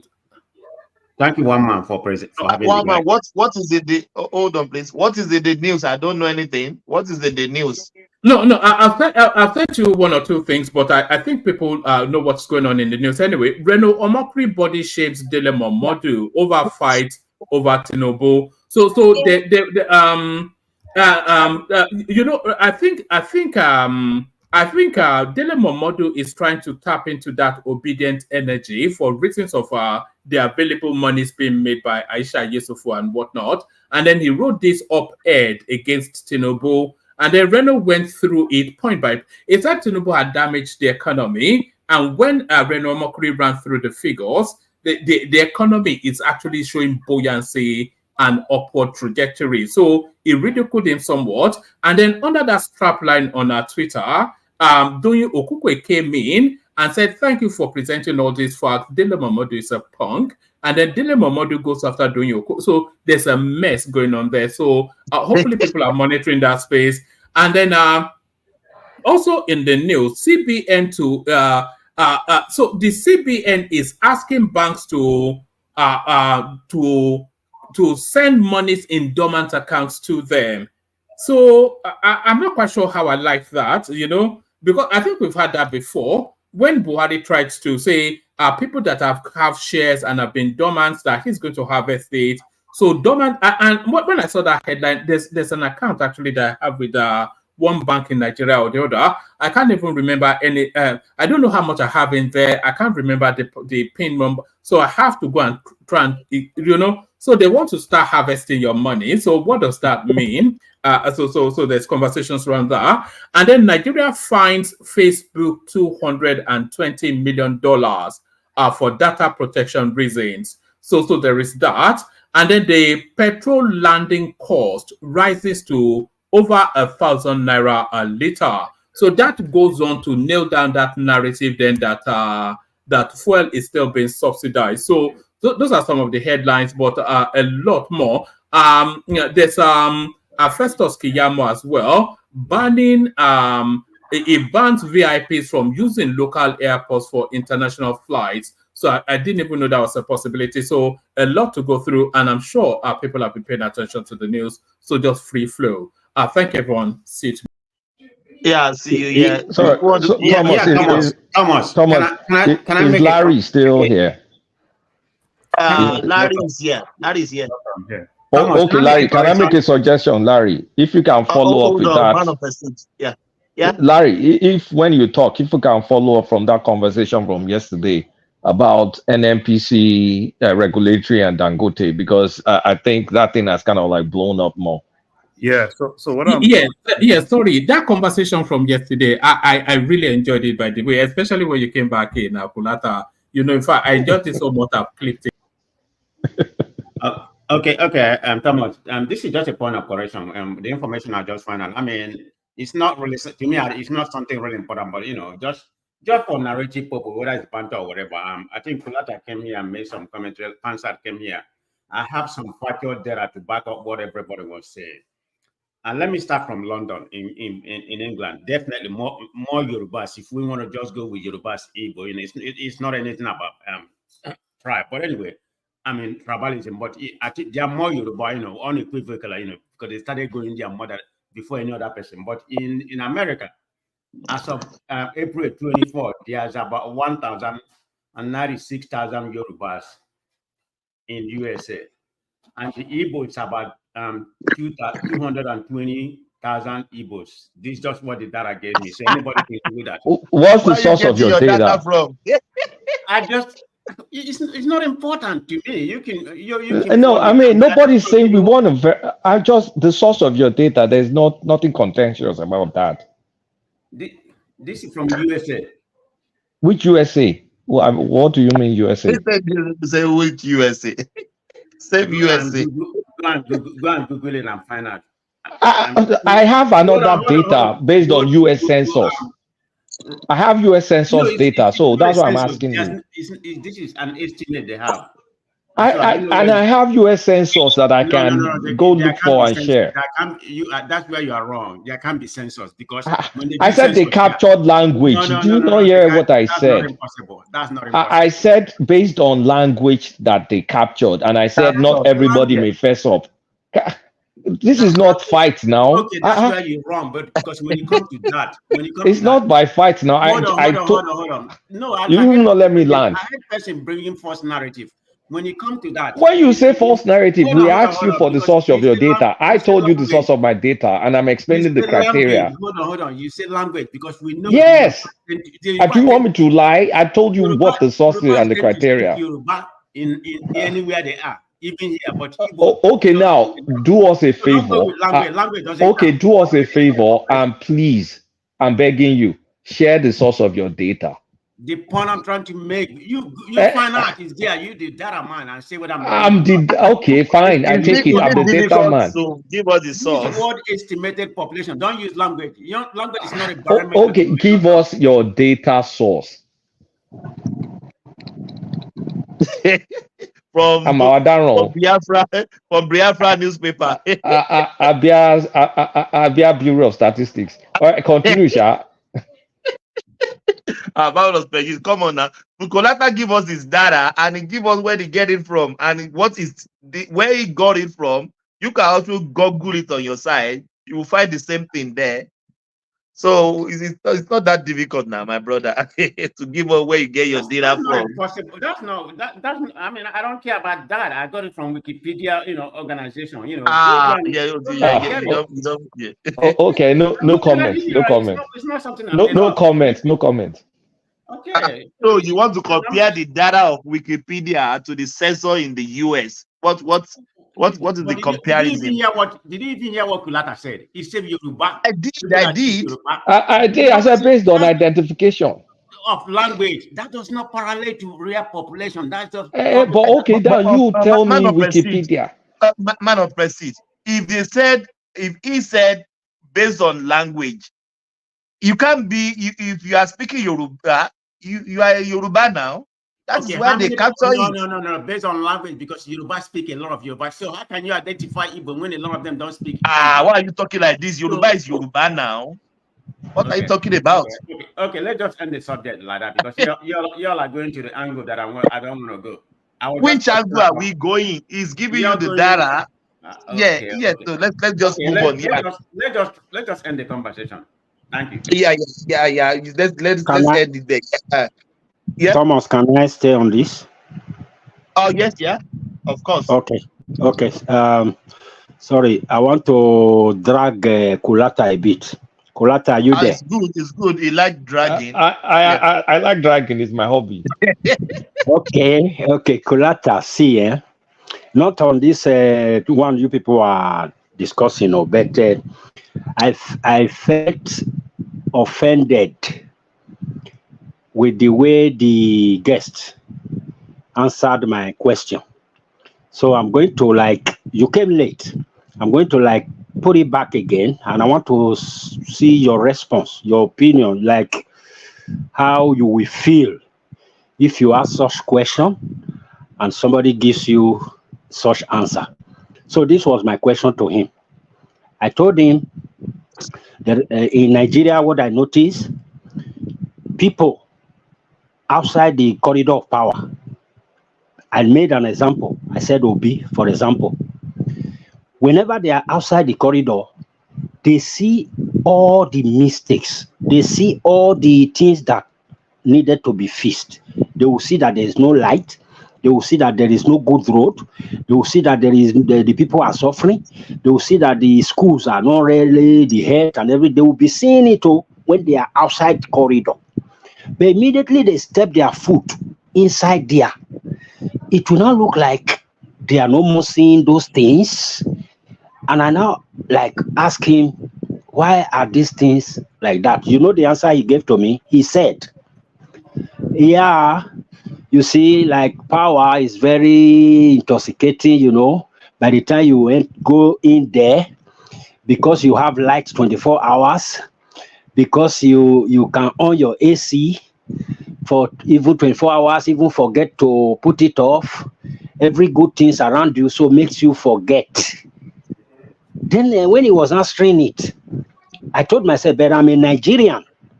I where I am right now, 24 hours light, you can put on your AC and even forget to, but I still know that there is this problem. So I was offended. So how do you see that, the way our Nigerian, these people that have tasted power, when you ask the question, the way they answer it, I was expecting maybe he would tell me the complexities, what they are really facing, why they are not able to do that thing they see from outside while they are inside. Kolata, can you just... Mr. Isaacs, please, before Kolata answer you, let me just give you an analogy. In a football match, you have a coach, right, who is outside and kind of seeing everything that is happening, in the match. And you have another person who is actually the captain of the team that is playing. While you as a spectator, it's easier for you to see lapses. And most people on the field might not really see some of those lapses that you're seeing. So I think that's the kind of analogy, right? It's easier when you are outside because you are not really within that environment. You are not really facing, it's a whole lot of things on the field, right? Or you are outside, you are watching the match, probably on your TV, and you can quickly depict okay, fine, why didn't this person play like this? Why didn't he play like this? But if you ask those guys that are really playing the match, that are the real player, right, they might actually tell you that, yeah, they're trying. But there are a lot of factors that might not really make them do what you actually expected them to do. So, Kolata, you can answer that question. Sorry, before Kolata will come in, that is what I owe. That is my opinion as well. I know that when you look from outside, it's easy, but by the time you now go in, that is where you now see the reality. And I was expecting him to so that Nigerians will really understand that seeing it from outside is different from when you are in the play. You understand? So Kulata, can you just... I mean, I don't know if I have more to add than what Larry said. It's a human trait. Once you're outside looking in, it's easy to see everything that is wrong. It's easy to notice the patterns. It's easy to criticize. But when you're in the game, it's tougher. It's like game of football, soccer. Then when you're watching from TV, you see all the angles, you should have passed there, I should have done this. But when they put you on the field, your view is limited. It's when you are watching yourself outside your recorded stuff that you now look like, oh my God. So there was free space there, there was free space there. So power, I mean, it also gets more complicated because once you're in the position of power, people also shield things away from you. And also, power also allows you to shield yourself away from things because, first of all, you don't want to be inundated by all sorts of manner of requests. So the few information that gets to you is filtered. You're going to have a lot of what they call gatekeepers that will be gatekeeping on your behalf. So what gets to you is limited. Your view is not 360 like it used to be from outside. So at the end of the day, you get jaded. You have to be intentional about trying to get truth from people. And like you have to be extremely intentional to be able to get candid, unadulterated truth from people. So I'm not far from what Larry said. Yeah, thank you, Thomas, for giving me the opportunity. Can I also interject? Because me, I interpret it a different way. If the person is telling you that, oh, they get AC, they have electricity, that means the person is not seeing your problems. All the problems that you have, the person cannot see it again because all their problems are always being solved. So they don't have the reason to fix any problem because they don't know the problem there exists. And even if you tell them, they can't feel it. I don't think it's any issue of, oh, we cannot do this because of this, or somebody is stopping us, or somebody is gatekeeping. They just don't feel your situation. They just don't feel your problem. For example, now, if somebody is a billionaire in Nigeria, do you think inflation is affecting them? No, they don't. They will not even be able to understand your problem. Talk less of feeling it. They will not be able Thomas, to please, comprehend. something is coming from the background. Somebody have another is disturbing our listening. If you can mute that noise.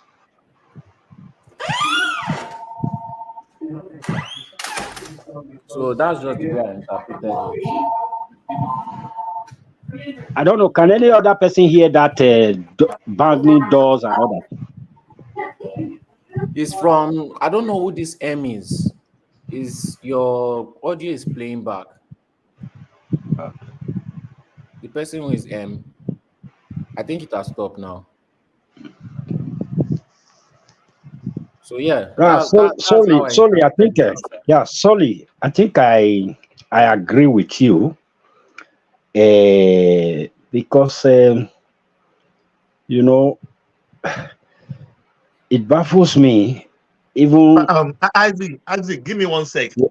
Okay. Do you think, in any sense, in any way, anybody will want to be elected and go there and suffer the people? That I have this intention, no, I want to be president of Nigeria, but when I get there, I will suffer people. I will make their life miserable. I will make their life worse. I will suffer them. Do you think anybody that have a sane mind and have that in mind? That's a question to everybody. There are plenty people. If you just look at the government in the north, that should give you plenty. They love their margeries. They love them. And some of them in the north defend it. You know, me, I just say they are doing it because of tribal defense, you know, because that doesn't make any logical sense to defend their margeries. But the northern politicians, they encourage it. They put it into process so that they can use them for votes. They use their clerics to guide them so that they will not be, anytime they want to overstep in terms of ambition, they will tell them to always be satisfied with where they are. They will use religion to trap them and stuff like that. Maybe not as much in the south, you know, but a lot in the north.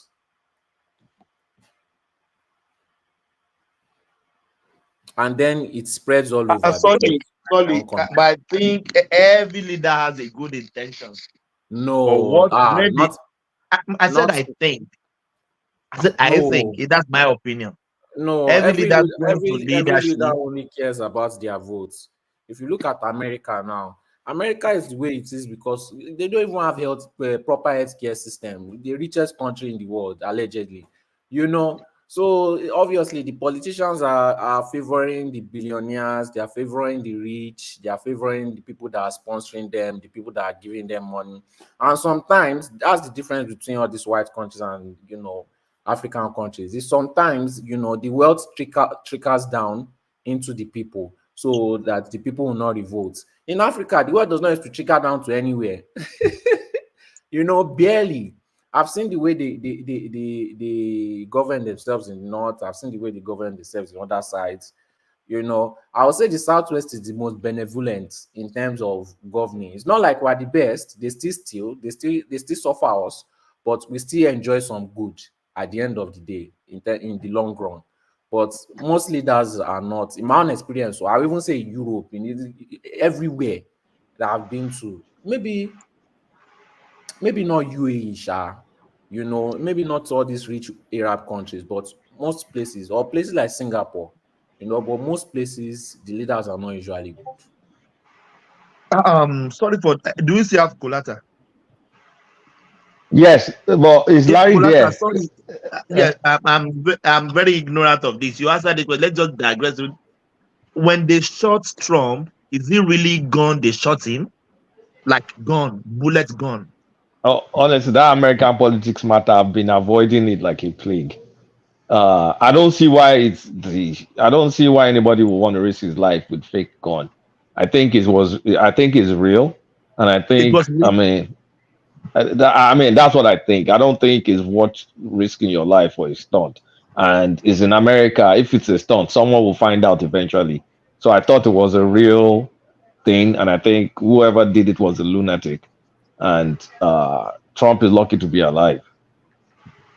So they confirm it is a real bullet because we saw blood. It pierced his ear now, like someone died. Can I come in? Sorry, before man of prestige, por favor. You know that you Americans, if we give you chance now, we will not have our own chance. I know that it's going to be tough now. No, I don't want us to talk about American policy. I just want to give some factual information that I know about what. That's what I'm saying. You guys know better, and my own are just waiting me. I observe. Make I just talk. I'm not going to prolong it. It's just for information purpose. Okay. Go on. Nobody's benefiting from it. For a disclaimer, I'm a Democrat. So I'm not going to hide that point. But for your own question, you asked Thomas. Yeah, that was a rare gun. The guy is a 20 years old, guy. He's a registered Republican. Let me repeat, a registered Republican. But he donated $20, not just $20. That's the money you can go out and eat. So I don't know what the purpose of that. He donated to a Democratic candidate, maybe because of the local government where he's come from. But the whole family, the older sister, the parents, they are all Republican, partisan Republican. So whatever motivates him, nobody knows as of today because he's dead. And they have not been able to extract any information from his computer or otherwise. But it was a rare gun. They even find some other ammunition in his car and at home. So whatever motive is, nobody's know. He wanted to kill Trump. Let's be more factual. That means Trump is just lucky to be alive. Exactly. So that means he wanted to assassinate him. Right. It's more than one targeting the head. Yeah, he did, because one person died, another person is in critical condition. I don't know what the update as of today. So, and the place he was very close, So the people guiding Trump was kind of negligent. They should have arrested the guy because the guy exhibited certain kind of suspicious stuff before he took that shot. So that's what I'm going to tell you. Yeah, he's a Republican. So let's make It has nothing to do with the Democrat because Democrat, what are they going to benefit? So, but anyway, that's it. But you don't know because his family is Republican doesn't mean he's Republican also. I say he's a registered. What is the difference? Whether he's a Republican by registration, by name, nobody knows. But he's a registered Republican, not just his family. He's documented. So for whatever reason, the guy is something wrong with the guy. I mean, why would you think you want to get away for if nobody hire you. They have not been able to ascertain any information. There was a speculation that Iran wanted to assassinate Trump. You know, yeah, they want to do that, but it just for information, nothing really, you know, linking him to the young man, just 20 years old. I don't think he has ever voted either, you know, but he's a registered Republican. Has he voted? That information, I don't have that information. So. Oh, thank you so much, because I've been thinking that maybe it's not a gun, maybe it's a rubber bullet, maybe because the guy is just walking. Thomas, I'm telling you, I needed to come after man of prestige. He bought the gun the day before. He bought the gun legally purchased. No, I think no. The gun belonged to his dad. I'm sorry, but some other ammunition he bought it a day before the incident. I think the gun belonged to his dad. Yeah, because some states you have to be 21, and some states it doesn't matter. So I don't know about Pennsylvania, so I don't know about their law. I can only know about California law. You know, maybe somehow Florida. Yeah, that's right. Yeah, Isaac. Yeah. Okay, thank you very much. The circumstances surrounding the guy that was seen lying on top of the roof, aiming target on Trump, I'm not really going to dwell on that. Also, I had some conspiracy saying that this man might be looking for sympathy votes and all that. You know, as people say, the people that come up politics in America, they are all mafias, both sides. When you are not in that realm, I don't think you should even be in that corridor. But where I'm drawing my own assertion from is the video in itself. You know, we just said just now that a bullet, you know, scratched the ear like a scratch. But when I was watching the video, you see where Trump was standing, there's what we call escalera here in Spanish word, escalera. That is like a staircase, you know, like a stadium where people sit down behind you. Is like a level, the next level, the third level, maybe to the fourth level. There was this escalera behind him, like people were sitting and he was standing, and these people were higher. That the where they were sitting was higher than his head. Then when that incident happened, when he touched his ear and went down, I saw behind him no casualties. I was expecting like that thing that passed through his ears, right there behind him, because the view of the camera was like big enough for us to see at least from the position of that where the something passed through and to behind him. I saw people standing. I saw people like still trying to figure out what is happening. There was nothing like somebody is being helped. That thing already hit behind him. It was, so I was like, okay, where did that thing that missed him, where did it land? That was always my question, and it's still my question till today. Thank you.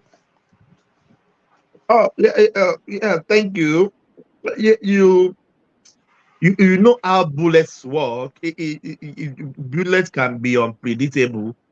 Sometimes you will see some shooting, and they will say the person in the car doesn't even sustain any injury. So bullet has so fast, my brother. So it can pierce him. Mr. Isaac, Yeah. have you watched the simulation, the forensic simulation? No. Okay. So, Mr. Thomas, I dropped something in the chat. I don't know if you can open it.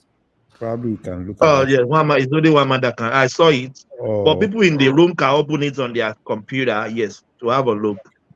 Yeah, you can give us the summary. No, it's just a simulation. I think it was lucky. That's my feeling. It was just. Do you know what I think? It has been aimed already. I think Trump is not somebody that talk and steal on one place. I think Trump turned his head. Yeah, he turned his head. That's Yes, the simulation. I think that's what because I watched that video very closely from different angle. I think Trump turned his head. Exactly. He could have hit him. Exactly. So Trump was talking, he always like to look left, look right. Like he always like to conversate with people with eye to eye. So I think Trump turned his head a little. That's what helped him. That is my own analysis. Yeah, I could be wrong and I could be right. So that's what the simulation actually did. I've not even read it yet. That's my observation. Yeah, if he had not moved his head, he won't escape it. I think it was just lucky, and probably God was just on his side. No. God is with him, my brother. God is with him. Because it's in nanoseconds, right? Any slight mistake within that nanoseconds, it goes straight into his skull. Yes. And he can give us right there on the stage. No, you can't even survive that. Oh my God. I thank God for him. I'm a Trump fan, even though I'm not in the US. I'm a Trump fan. So no. I thank God for him. I thank God. I thank God for him. I think this maybe that's your new US president. No, even if you are not a Trump fan, right? It's not just for the US. It's something for the whole world. Humanity, yeah. Because I don't even know what would have happened if he had died on the spot. Wow. I don't know what will have happened, particularly in the US. I don't know. Will the government be able to curtail it? I don't know. Wow. So and that is not their first assassination of president. Yeah. So there will be a lot of conspiracy theories and everything, because I don't know. Well, probably God just, God wants peace and probably. My brother, you will get. Larry, what's your conspiracy theory? Because you all come here, I know I'm with a different thing. I call it conspiracy. What's your conspiracy? This is just a normal thing. This is reality now. There will be conspiracy in everything. Do you know what will have happened after that? Nobody knows. What would have happened? What will have happened? Probably. Yeah, I'm asking you. I don't know, because I'm not in everybody in America's mind. I don't know. Nothing is going to happen. I mean, Trump. I mean, do you know how many Americans that have attempted their life? Trump is just another person. I mean, no, the Republican would have moved on. He's a moron. So what's the big deal? No. If he had died, you yourself don't even know what will have happened. So why you? Nothing is going to happen. What would happen? America will still move on. If he had died, it's not just be a normal thing. Please, tell me what would have happened. Just for your own point of view. Let's make it a conversation. I don't even want him to die, right? So I don't even want to look at what will have happened. No, you just said. It's just a conversation now. Take me out of that, please. I don't want to. Okay, because you don't know. So don't come here and be saying. I don't want to discuss that, because I don't even want him to die. I don't want anybody to die. So I don't even want to start looking at what will have happened if he had died. Please take me out of that. I think what would have happened. People die every day, particularly in your country. What are you talking about? People die every day, but not assassinated. So I think what would have happened. Everybody they kill in Nigeria is assassination. So call it whatever it's kill, assassination. You can use any kind of adjective to qualify it. People die. So I don't say I'm not for him to die. Definitely. No, I don't even care if you are for him to die. That's his own personal conviction. I think what would have happened. Let me tell you what would have happened. I think what would have happened is that outside America, nothing would have happened outside America. But inside America, they were only tightening up the security. That's all. That's it. But I think there will be arrest. I think there will be arrest. You saw those. I said I think. Oh no. The day George Floyd. That's a conjecture. Stop making all those Larry, hold on. Let me. Man of proceed. That is my opinion. You own yours. So I think there will be arrest. Your opinion, but that's what I'm saying. Like Thomas said, there will be unrest. That's what I'm saying. Outside America, okay. Outside America, the military. Outside the military is going to suppress that. All those mega. Yeah, outside America, nothing will happen. But inside America, there will be unrest. But they will tighten up the security. That's all. I'm telling you people, you don't know. There'll be no single unrest. I mean, it's going to be just a sporadic, right? As you have a nothing is going to happen. The Republican, the Republican will just gather together and renominate their presidential candidate. That's what would have happened. They would have postponed their convention, then renominate their. As an American, I have my view as an American too, right? See, when George Floyd died, the day George Floyd died, nobody would have actually expected anything to happen. What was the aftermath of that? There was chaos. There was crisis. So George Floyd is nothing. Is nobody. Nobody. So you can actually say, probably if he dies, nothing will happen. It's just going to be a normal day. You just go to your work and everybody will just move on. That's your view. But people are telling you that we don't even emphasize that. But if it happens, there's going to be chaos. And even there's the government, not going to be any chaos. There may be protests. Military will come, military will put everybody. So America is just like any other place that military will just come. Larry, you act like you're in Nigeria, where the let's talk more about Nigeria. We are not in Nigeria. Nigeria is where Aboro rule the country. So that doesn't happen you here. Talk more as if you are more American than any of us. I'm talking the fact. That's not the fact. You talk your fact based on your opinion. You are no more American than I am. And nobody's trying to equal that. Yeah, that's not even the point. You can be all American you want. I will say I'm not an American. So do you find that palatable? Is that what you want? Is that what you want to hear? Good for you. I'm not an American. You are. So I give that to you. So, yeah, let's move on from Trump.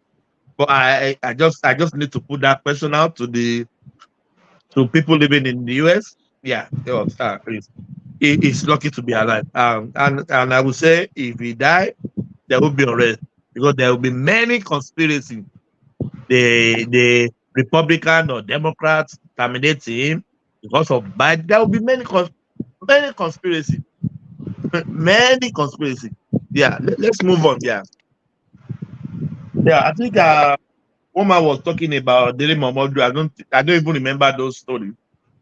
Let me take my phone. Thomas, can I make a request? We were having a conversation about Dangote refinery, and I wanted Larry to continue. I don't think we had time to flesh it out yesterday. Yeah. We can continue on that. Yeah, Larry. If Larry, if you're game. Yeah. So Kulata, I've actually said, everything I wanted to say yesterday. But the major thing is this. What I feel, and this is my own personal opinion, I think it's just more of a deliberate attempt, right, by NNPC to continue importing because they make a lot of money from it. And the only way they could do that is to talk down on every other local thing being done.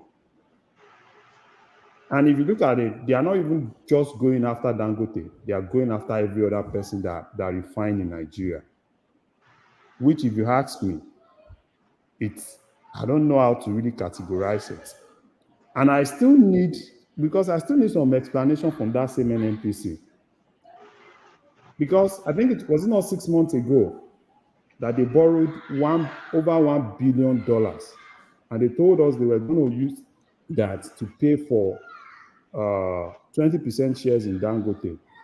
And now we are beginning to see the reality that what they just have, they've not even paid, and they got that money. So I just think it's just a deliberate attempt, and they still want to keep doing what they are doing, But will Dangote fight back? Yes, he will fight back. And I've been watching, I've been looking, because Arise TV, I think they got in touch with Dangote Refineries corporate office, and they said they were going to release a robust statement. So I'm still waiting on that robust statement where I want them to detail everything, particularly when it comes to the shares the government has there and everything. So then we'll all have, at least we'll know what is happening.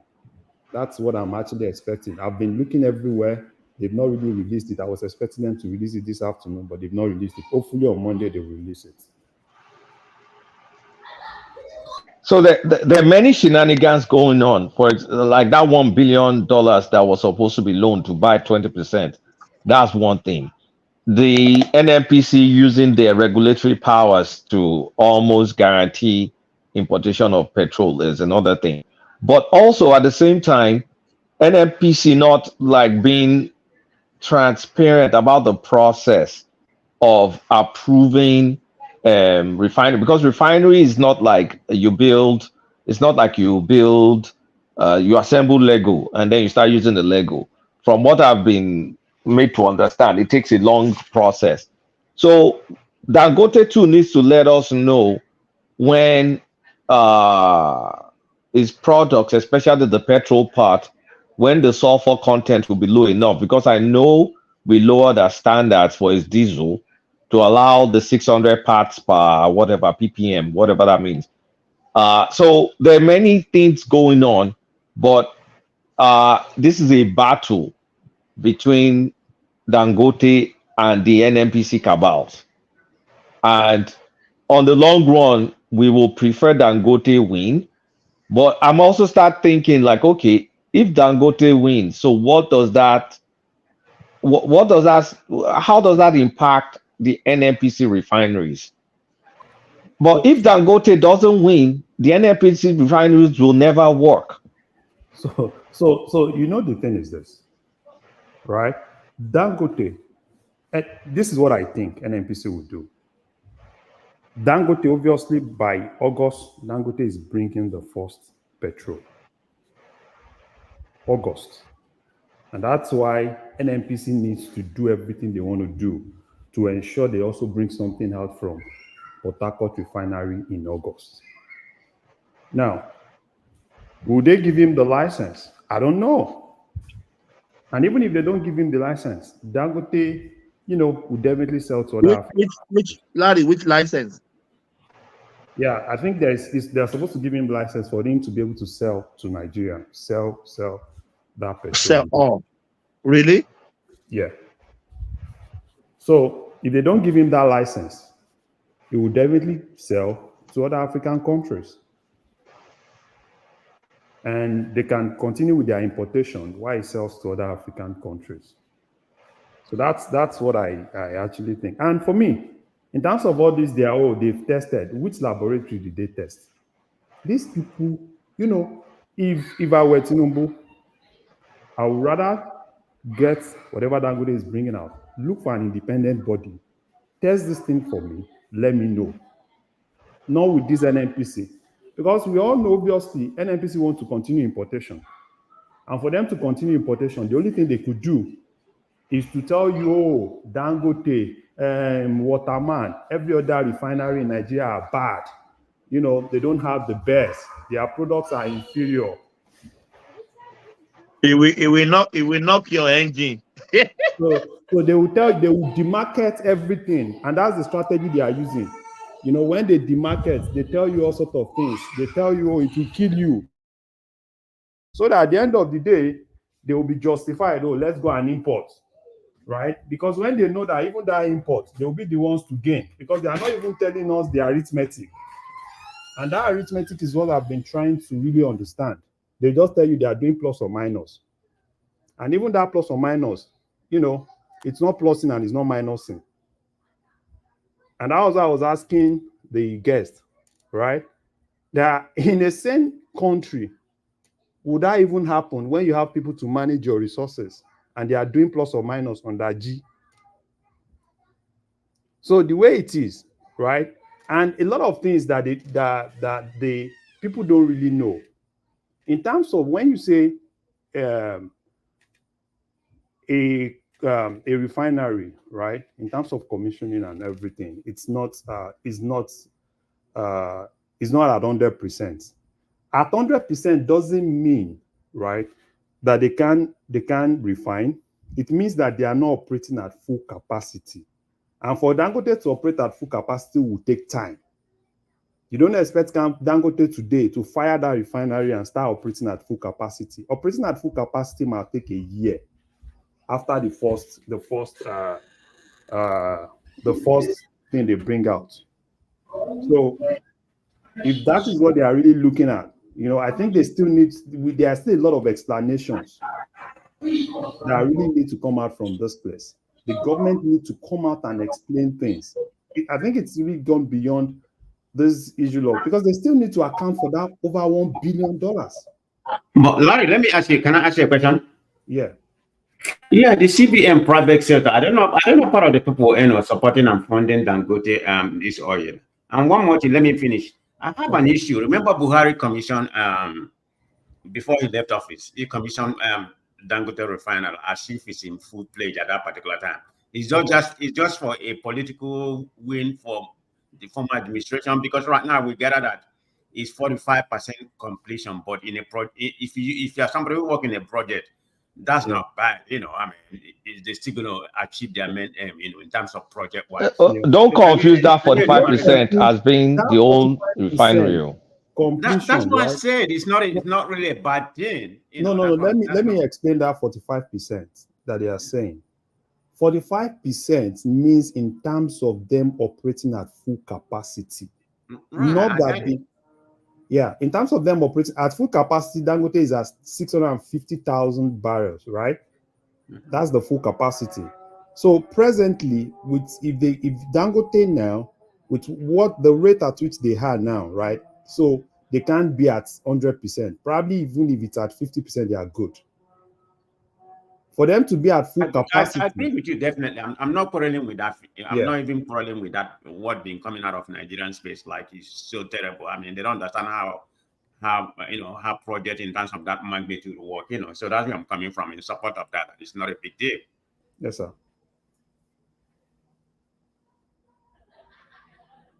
Can you guys hear me? Did you answer the first question about Buhari commissioning? What do you think that was? No, so for Buhari, so the thing is this, everything, we also understand that it's politics, but at the same time, right? Probably just like they told us about Port Harcourt mechanical, they finished the mechanical part now, then we'll still wait. I don't really know how refineries work, right? I don't really know if probably at that point the mechanical side they finished that. Probably they are just trying to do the operational side. I don't know, right? But for me, I think what I'm more interested in, right, it's Dangote to really give out the first petrol. Like they've done diesel, yeah, we all know they've done diesel. So I want them to bring out the first petrol. And what the argument is not really hard enough. They said, oh, you don't want Dangote to be monopoly. And don't forget, Dangote is not even the only local refinery that we have. We have like 5 of them. And we have more refineries that are opening up. And even today, there are several other people that still want to build refinery. Abdul Samad is building refinery in Akwa Ibom. And we have several other people that are also still, building refinery. And if government is not telling us that, are they not modular? No. Abdul Salam is building a normal refinery in Akwa Ibom. It's not building a modular refinery. It's a full-fledged refinery in Akwa Ibom. So, and if government is telling us about monopoly, I don't understand what they mean by monopoly. When government itself has almost 4 refineries, right? So if you really want to go against monopoly, you can internalize competition. And that is exactly what I expect. Why not work on your own? If Dangote is doing his own, work on your own and support the other people, because I think Dangote has actually laid a very good foundation for every other person that wants to invest in that sector. And he's been able to do it. And that's why every other person is trying to do it. And if you can actually do that. Maybe that was a feudal sleep. Can you hear me? I said maybe that was a feudal sleep because they don't intend to build up the NNPC refineries. That's why they're calling it monopoly. Because if they had intention of running their own refinery, that's going to be direct competition against Dangote. Of course. So that's exactly what I expect them to be talking about. And now they're not even talking about that. And that's exactly why I think they also need to account for how much they've actually spent on all those refineries. Refurbishment, with that. Because if you count everything that they spend on that refinery, it's almost equal to Dangote building a new refinery ground up. Right now, NNPC is also looking. NNPC is also looking for another over $2 billion in loan. Now they said they want to use that for some investment so as to really increase Nigerians' output. That's another thing that I really Larry, maybe we'll create some gold formula for Nigeria. so to that pay all one this too, debt. I We'll pay don't know. debt till Nigeria finish till the end of the world. So that one too, I don't even know, because for me, right, if we are to be a good country where the National Assembly is really doing what they are supposed to do, I can tell you immediately Dangote came out and tell us that we don't even have 20%. I expect National Assembly to immediately invite NNPC, invite Dangote, come and tell Nigerians, because you can't tell us that you borrowed. This is borrowed money, and it's not like it's Nigerian money that they just took from revenue. These are borrowed money. Over $1 billion was borrowed to buy shares. And now you are telling us that you don't even have that shares. Instead of 20%, that is 7 point something percent. And nobody is even asking anybody anything. And people will still want it to be a normal thing, right? It's a normal thing, normal politics will still sleep by it and things will still go on. And nobody is even asking questions. And nobody is even trying to sue the government. That's the amazing thing, Larry. Nobody is asking question about that claim that we don't have 4 billion anymore. Yes. Even you called my attention to the fact that it's in NNPC's book. Yes, it's in their book. They borrowed money, over $1 billion. That's what they We are borrowed. strange people. We're just chasing shadow in our country. We are not asking the specifics. Yes, because these are borrowed money. These are monies that generations will still pay. And what is the essence of you investing in it? Just because you don't want Dangote to be the sole person to make decisions. And you just felt that, okay, fine, if you have 20%, that means you have a huge stake in it. And that can actually help you in terms of pricing and some other things. But now you don't even have anything. And what's going to happen at the end of the day?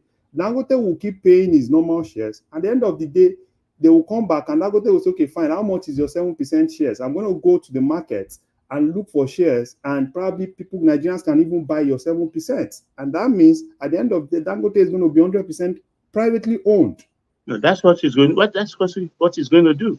We wake up one day. He will tell us he has refunded Nigeria's money back. Yes, and those are things that I think the opposition in Nigeria, and most times when we talk about opposition, these are things that the opposition need to take on with the government, right? Opposition have the right to take this up with the government, force National Assembly to do the needful. Even if the National Assembly leadership doesn't really want to do those things, because you have a huge number of people from the opposition party in National Assembly, and they can force Duro, Larry, say they use our head for paro. Torikini, this is supposed to be a national issue by now. I don't know, Baba. I don't know. And that's why in most cases, when I look at things, for me as an individual, what I do is this. I look at Nigeria. I'm a realist. I look at it. Okay, fine.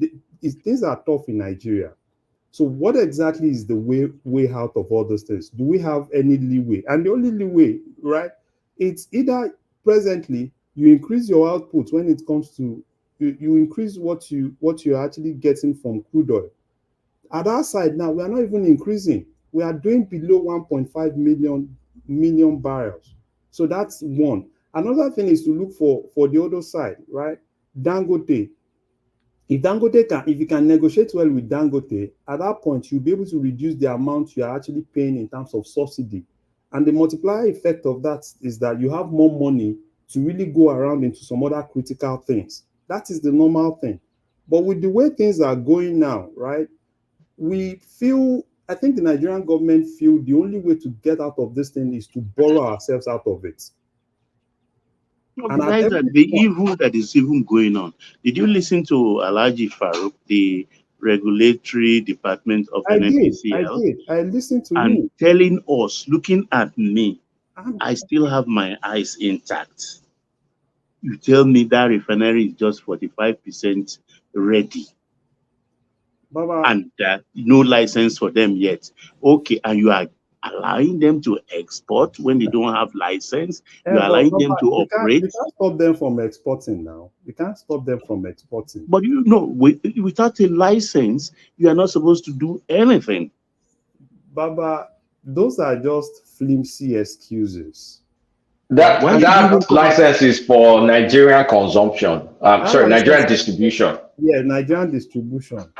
Right? Are you sure? But I'm looking at it because he made that statement. Soon it follows the sentence of it's just 45% completed. No, they don't even have license. Yeah, that's so I'm putting the operates. That's what he doesn't even understand. And don't forget that Dangote is actually on a free trade zone, right? And that's why I said what is going to happen at the end of the day is Dangote is going to refine and export. And Nigeria does not have anything to do to that. You can't stop him from exporting. It's going to export. Yeah, I agree. It's an export-free zone. Yeah, so it's going to export and it's going to make his money. It's going to make his money. Nah, that's it. He will even recover within 4 years. He will full recover operation. Everything. And these guys, and it's so unfortunate. And to me personally, I think I don't know what Tinubu actually has in mind, and I don't even know if he's even compromised. If a lot of things have been compromised, particularly in that sector with Tinubu and the likes of Wale Tinubu and all of them. I don't know, because if you don't give us explanations, if you don't tell us what is really happening, that means you are part of the cabal. That means you are part of the cabal. You can't tell me. And don't forget, if you look at when that man was talking, the stamp of the State House was on that video. The State House stamp was on that video. That means they are aware of what that man is saying. So I think they are taking us as fools. No, that industry is one industry a lot of Nigerians don't know jack about. Yes. So that's the advantage they are taking. All we are interested in, a lot of Nigerians just, are we selling oil or we are oil rich? We get carried away with basics. We don't ask the right questions. Baba, do you know Yes, that? Say, Baba, do you know that it's not like Nigerians don't want to know? The big guys in that sector do not even want Nigerians to know. Thank God for social media when Nigerians are now beginning to ask the right questions. Right now, if it's not really social media, most Nigerians will not even go to OPEC to go and look at what Nigeria is even having. These guys will tell us they are doing 2 million barrels. And OPEC, every time they come out and give us a figure, OPEC comes out and counter their figure. They will tell you they are doing 1.6 million barrels, 1.7 million barrels. OPEC will come out and tell us they've just done 1.3 million barrels. So what happened to the 400,000? Who is fooling who? No, government counts, federal government counts, what's it called? Not just crude, they count condensates. OPEC doesn't count condensates. So they use that condensate to bamboozle us. And do you know they voted $20 million to buy some meters? I felt ashamed that in this age and time, Nigeria is even announcing and telling the world we don't do metering. We only do what the vessel tells us on board and what the loaders what they tell us. That's they've been talking this metering since Buhari. Imagine how long they've been cheating us. No, they were supposed to buy the meters during Buhari, but imagine they've been cheating us since the 70s. I'm telling you. That's what I want to take you back. I told you of my own experiences.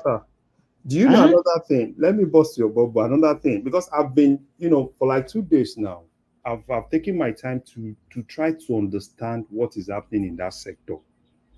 Now, another problem that some of the local refineries are having with the IOCs, the IOCs do not even want the Nigerian refineries to deal with them directly.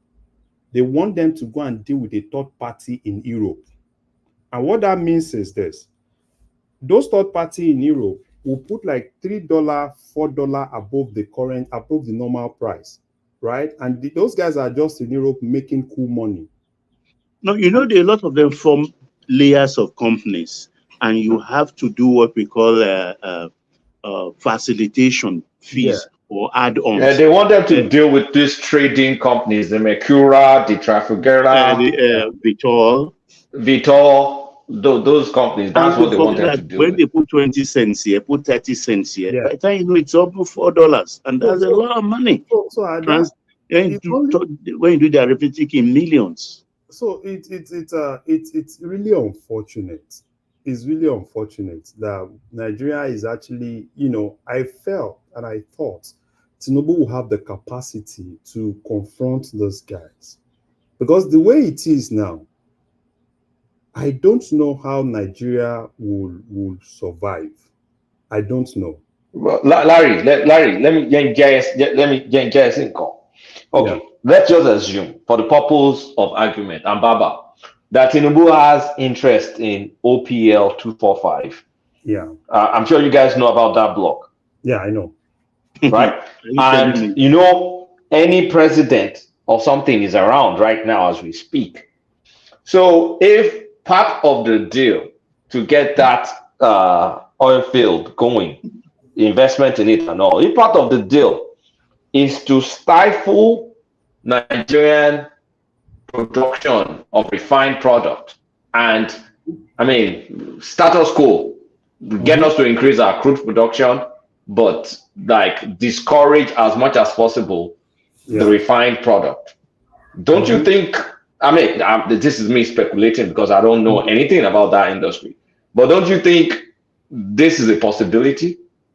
Yeah. And that's why Tinubu is just allowing this to happen so he can get his interest in OPL 245 going? All of them. That thing is dirty, I tell you.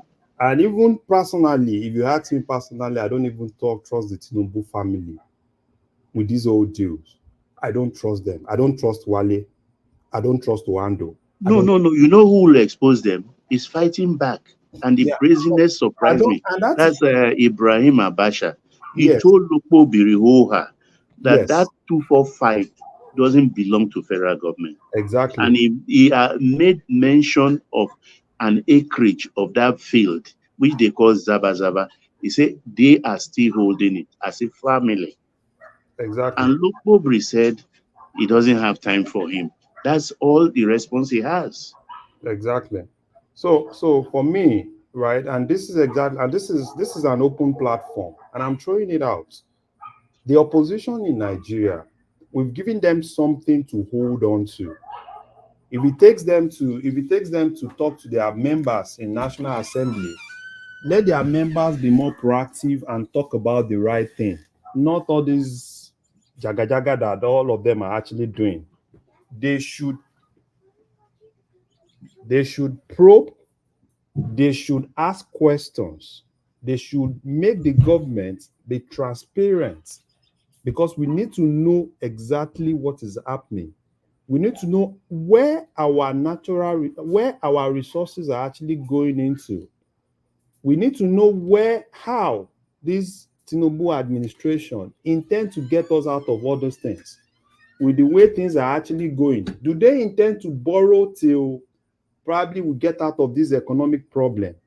So these are very simple things that the oppositions can just do. We just need like three key guys, right, that can disrupt things in National Assembly. The whole National Assembly, everything will come back to their senses. Akpabio, Abbas, and all of them. We just need 3 guys. Just 3 guys are okay. 3 guys in the Senate, 3 guys in Rep. Right? No, Larry, it's not about them. It's about we the people. Baba, we the people saturating the media, the social media space, and asking the question. Baba, they diverted our attention to tribalism and things like that. So we are not concentrating on the core issues. Baba, it's not us. It's the politicians. Baba, it's not us. Why are we allowing it? They have their way, right? They have their way. Baba, this particular topic is too nuanced to capture the attention of the people. You have to make it palatable for people to digest. Otherwise, Ebin Pami is more resonating than saying That's the what's advantage they're happening to taking. refinery. They'd rather cash cruise than maybe go to the brass tack and really do things that will help the coming generations. Because this thing we are saying, that's why, look, I keep on saying that word here. There is or are lots and lots, loads and loads of money in our country. I'm telling you. But they are in private hands. And I don't know what these men are doing with the money. I don't know what they're doing. If you remember the royal military man who was the son of the Sokoto Caliphate throne, who had an accident and they had to scan his brain all over the world, trying to get all the Swiss account number where he put all stolen money during IBB's time. During Babangida, I remember I was a young. And the guy died on them. I was young then. Yeah, I remember. The guy died on them, and that all those monies lost billions when billions was still billion. We lost that money, so they came back with a frenzy, and that was how the looting started again. Or they started all over again, and that was responsible for why they were deterring to let us come into the Third Republic quickly, because they lost so much money. So they had to continue this looting and recover. And most of these people today, either they are wearing Pampers or they are in one electric wheelchair or the other. I can't understand. I don't understand. And we just hear on Twitter page talking about non-issues. Non-issues, and the future of the country is being put in individual pockets. These are things that can be tackled. When we start making noise about this thing and asking the right question, how can a man come to tell us that an investment of 4 billion has just turned into 1 billion and some fraction, and nobody is talking? Nobody is talking. It's as if they've done ritual on everybody in that country. Baba, it's not like they've done ritual on everybody. You know what they do? And that's why I think if Nigeria wants to be good, it's going to start from National Assembly. Anybody that is against these guys, right? They just have a way of, a way of silencing you and everything. I don't expect the old politicians, right, that have been in National Assembly for 20 years and the right that long to be disruptive. But I need the new guys, the new bloods, right? The new bloods. But the problem is the new bloods that are in National Assembly, probably some of them are just seeing some of all those things for the first time. They gave you this luxurious car. They made you understand that there is a whole lot of things that you can actually benefit from being part of the real caucus in National Assembly. So everybody's trying to say, okay, fine, where's the right caucus? Because they tell you that if you belong to the right caucus, you'll be given a committee chairman, a juicy committee, and you'll be the chairman. So you kind of like, okay, fine. The only thing for you to do, is to really fall in line. But until we get those people, and that's why, when the likes of Showore and the likes of them, when they shout and everything, I'm like, okay, fine. If Showore is more of a revolution, this and that, support 2 or 3. Let's have 2 or 3 revolution guys. Let them go and start disrupting everybody, everywhere. Let us know if it is shout. If there is a problem, let's shout. Let them shout. But until we get to that point where we have people that can do that to disrupt the system, what you will see is just that it's still the same thing. Nigerian, there's one saying about Nigerians. They believe there is one problem. Don't worry. After some maximum 2 weeks, there will be another thing that will cover the last one. And that's how politicians have been, they just look for one thing. After that, there will be something else that you guys will discuss and you forget about that other one. You won't even ask questions. You start talking about the other one. But until we have people that are able to stand and insist, right, that we must have accountability for these things.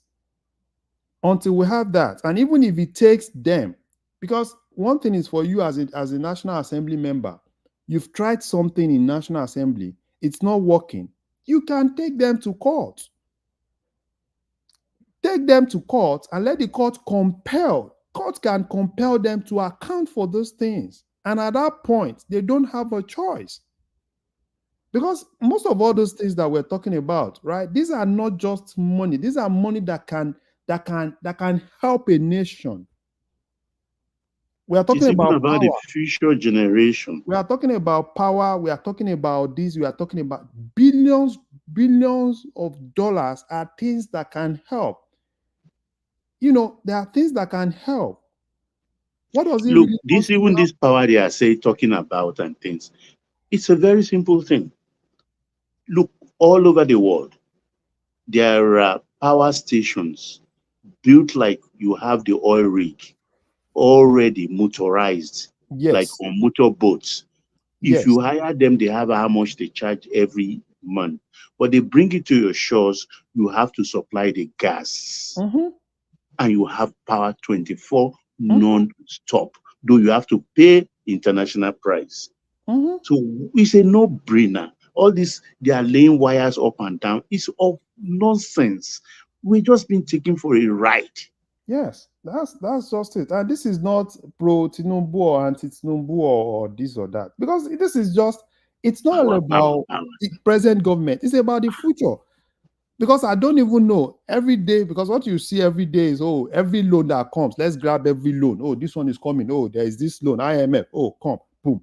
World Bank, come, poo. Everything. So as to, we can't run a nation. And that was why I was asking Kulata, that do you see all these things they are doing, is it sustainable? You can keep borrowing. They tell you your rating is good in terms of borrowing, right? Oh, let's get this, let's get that, let's get this, let's get that.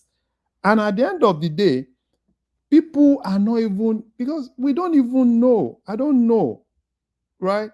Because I can't even imagine billions of dollars just go like that, and nobody is talking, and you know, some guys will now come and it's very strange. I swear, in August, you have, come on, they are supposed to slap that guy. I swear. I felt insulted when he said that. I felt insulted. I swear. Why you swear? Don't swear anything. I swear. So, but when is anybody going to speak from the government to push back? Because if there's no pushback on the government, then we know we've been had, and we've been had real bad. Because that Heineken guy, Heineken Lokobiri, Lokobiri, not a word has come out of his mouth since that statement was made. And you cannot, it just kind of like seems very, very awkward if the entire, I mean, look, when this administration started, when we were troubleshooting on how we're going to get out of this mess, that we came out of the short-term framework, medium-term framework, long-term framework, we knew, okay, for the short term, we'll need to borrow our way out of this mess. And I mean, they've exhausted that by now. And then we said the medium framework was Dangote refinery working, government refinery working, and increasing crude output. That's where we're supposed to be. But all signs I am seeing right now is they're embracing more the crude output than being enthusiastic about the possibility of the refineries working. Because look, this is real trade. This is not some gimmicky FBI that, I mean, they can take out of the economy in 6 months or a year. This is real trade balance, increasing it. And it's so critical to the economy. You now have some stupid administrator make this kind of like statement. While the statement may not be wrong in terms of the accuracy, but in terms of our priority, that which is what I was trying to allude to, there are two truths. But our priority as a country right now is to get that Dangote thing working and get the NMPC stuff working, and not trying to be bad mouthing it. Because if I was an investor and I heard a regulator speak that way, you've essentially killed Dangote's refinery. Kolata, do you know that another crazy thing that statement actually did, right, was you said, okay, fine, because part of the medium-term recovery plan is that, okay, fine, Dangote is going to start exporting, and at the end of the day, it's going to, bring more dollars, and that will help us stabilize the foreign exchange. Now, you are the regulator in the same place, telling us that everything that is coming there is inferior. How is it going to sell? How are they not going to doubt the product? It's sabotage. It's sabotage. I don't know. This is a man who has exported 45,000 metric tons of this same fake product you claim and they are not to Europe. To Europe, where their returning standards are high. And they didn't return that cargo lot. And you are look me in the face and tell me he's producing fake petroleum products. Baba, everywhere will cast on Monday. Don't worry. Let's wait. I'm waiting for that. They said they will bring a comprehensive. It will be comprehensive. Let's see how everywhere scatter. Let's scatter everything. You see, that's what's going to happen at the end of the day. Dangote is just trying to play with them like, okay. They said they give him chairman economic something so that it will not be more like here. But when you push me to the wall, you push me to the point where I will kuku say, let's scatter everything. Let Nigeria kuku know what we are kuku. That's where they are going. They are fighting themselves. So and that is what we Nigerians want. Let everything scatter. Let us see what you've been covering for us. Let us see the whole thing.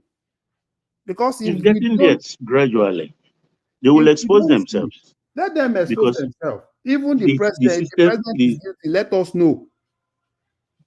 The rope the Nigerian citizenry has given them is what they will use to hang themselves, but it's too long and appropriate for hanging them and their businesses. Because I don't understand this oil thing. The only thing where we've been, and what is government doing with those dead robbers they call petrol refinery? Sell these assets. Sell these assets. Put the money in health or in education. Baba, those refineries, the government-owned ones, they're money-making machines. You get allocation to fix it. They share the money, they do an half-hour job, and then they give excuses, and then you get another money. So it's perpetual chopping. The money they've used in the last 20 years to repair all those, including Kaduna, they will have used it to build Dangote's refinery. Baba, let me give you something that a friend told me. He's an engineer in Nigeria. They do a lot of projects for governments, and we're talking. And he told me that part of why, we're just playing. And it was like, for Nigeria to be better is going to take a long time. He said, what happened in most of all these projects that you see is, he said, they will go to sites and the company would deliberately tell them, don't do anything, just go to site, just stay there. Once you stay there, let people see you, put everything there, they'll think you are working, they will go back. And they are not just doing this thing. And in most cases, right, even the government and everybody, they know about all those things. Because they know that once, they just see them doing one or two things, oh yeah, work is going. And at the end of the day, nothing is happening. And that's exactly what they've been doing with all this refinery. Even if you go to Ajaokuta today, there's still allocation going to Ajaokuta every year. And how do people that work in Nigerian refineries get promoted? They're still getting promoted. Promotion or what? That is strange. You still see general manager refinery, general manager, Kaduna refinery. What have you been managing generally? What have you been managing generally? You are not even embarrassed, and you go on leave. They even go on leave.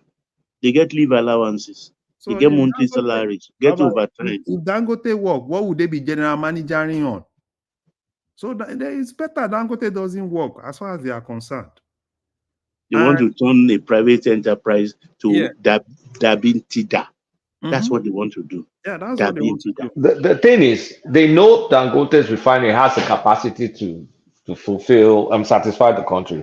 And if it starts working, then you have no excuse anymore to the Nigerian people to import.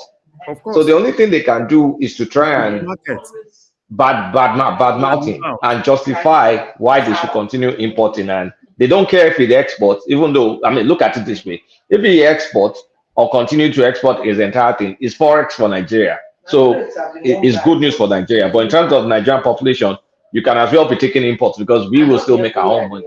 Well, Dangote will make his money anyway. So, I mean, that's where their quarrel comes, Kulata. It's like, why are you disturbing us? Go and do your exactly. exports Go and and bring do your money. own elsewhere. Leave Sell us to with our Ghana. own business. Why are you trying to spoil our business? And Exactly. that's where the problem lies. These To people them, Dangote is spoiling their business. I'm telling you, these people, they are their own criminal. Is if you try to measure it, me, I don't even know. I don't even know.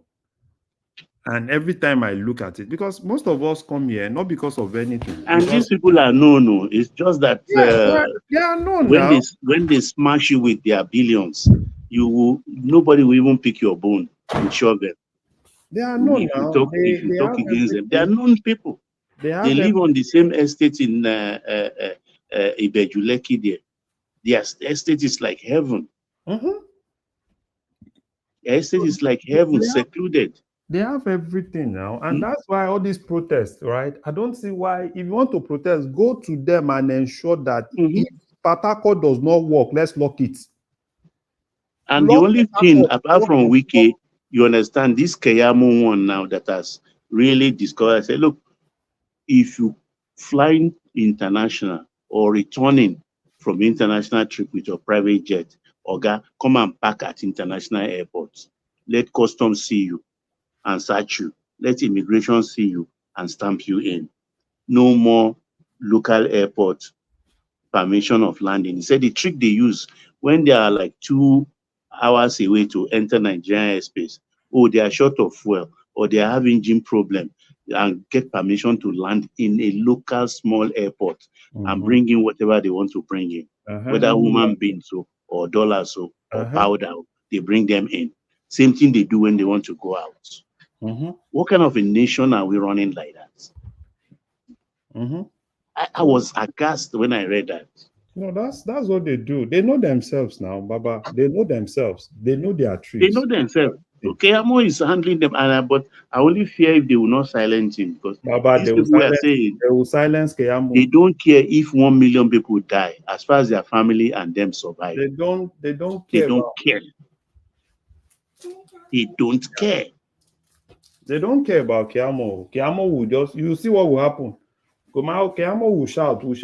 At the end of the day, somebody somewhere will say, Keyamo, it's okay. Leave them. It's okay. Leave them. They've told us all sorts of things, right? And that's why in most cases, when people criticize them, right, I'm more like, let people, give people the opportunities to criticize them. Even anybody that is supporting them, sometimes when you sit down and look at the whole thing, you ask yourself, will this even happen in a sane country where nobody is talking to you? They'll just say, leave them, they will wail and they will shout and everything. At the end of the day, we'll look for something else to talk about. Look, the thing has permeated everywhere. Look, I don't even know where the president wants to start. In the banks, it's even worse. Do you know every of your check you sign, every leaf you tear off and give, there is what we call stamp duty on those checks? Yeah, I know. I know. So the bank's supposed to pay back to the federal government. Do they pay? No. How many trillions have that run into? Nobody's telling us. I know. So it's a whole lot of things, right? That's another aspect entirely. It's a whole lot talk till we get blue in the face about different aspects, sector by sector. It's a whole lot of things. It's layers. Paddy. Everything is paddy. We have mind, though. Somebody. I think I have mind, but these people have the mind of devil. Baba, somebody knows somebody. So a governor sat down. A policy we're all jubilating. You are now rubbishing it, frowning your face, and quarreling as if a child and the mother that's not trying to win that child out of breast milk, and the child is just fighting with the mother. Baba, you said that one before now. Oh dear, it's a whole lot. It's a whole lot, and everybody on this platform, particularly people that are outside Nigeria, the major thing is we all want Nigeria to be good.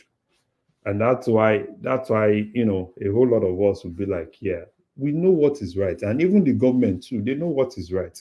But it's also unfortunate that even when they know what is right, they just feel like it's a normal Nigerian thing, right? You shout and they will say, "Oh, don't worry, this." And once there is any issue, they'll destabilize you and support this against this and everything. And if you ask me, I was really happy with this with when we host the whole 2023 thing started, and when I see the caliber of people in National Assembly, it's always been PDP versus APC. Now, in National Assembly now, it's more like PDP, APC, and Labour Party. So I was expecting the Labour Party side, as the obedient and everything. I was expecting that same energy in National Assembly. Like, okay, fine, if we can have that same energy. The anointing, look, all those, they are just only fighting for power. Yeah. Not the soul, not the financial soul of the country. I was expecting and that is what matters to energy. me. The financial soul of the country. Those were the people that I was expecting. I was saying, yeah, that's good. At least we have 3 people. Let the big guys be in APC and PDP. But we have the young, vibrant people that would not even support what they were doing in Labour Party. But what did we get? First month, when the whole car thing actually happened, I was like, okay, fine, maybe there will be a pushback.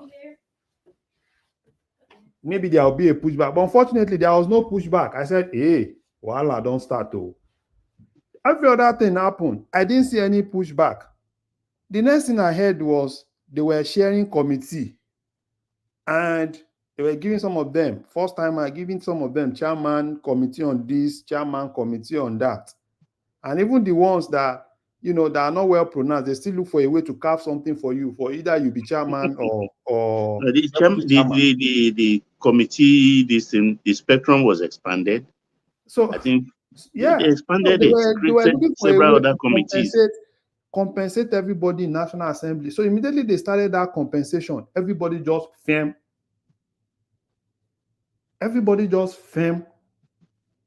And it will be the same thing, because you can't even point to somebody. At least previous assemblies, you've always seen one person that is disruptive. When during those days when Dino Melaye was in House of Rep, we knew, Dino Melaye now with a person is disruptive. During the time of Abdulmumuni Jubril, budget padding and everything, even though they suspended him, but at least Nigeria still knew that he said what he wanted to say and he stood by it. Now, coming to this particular time, all of them, nobody's talking. Nobody. And those are things that I even expect Peter Obi to call all of them. Say, now come. There is supposed to be an ideology, and that's why in most cases, when we say Nigeria political parties do not have ideology, and I support, I understand that. There's no ideology. Everybody just go there, opportunity, everybody, they saw this Obi movement opportunity and they got the opportunity and they got there. They are not even accountable to anybody. And they were supposed to be the voice of, the youth and everything. At least we can't even, if you can't take precedence, at least disrupt the system. Let us know what is happening. Let it not be an Akpabio just laughing. Are you for bang bang? Are you for bang bang? Because that's what we've been seeing. Akpabio in the morning. You know where I lost hope? Even the young ones shouting on Twitter and everything. Give them just small of this thing now. They will sing a new song, a different song entirely. Baba, did you hear about confessions of the so-called obedience of the money they collected when the Edo ones were going to Aswe, Igodalo, and then they started ratting out on each other? Then you will know that they're not different. That's what I'm saying here, that they are not different. Even our children coming up, you drive past a car, they will tell you the spec, they will tell you the year it was made, they will tell you the price.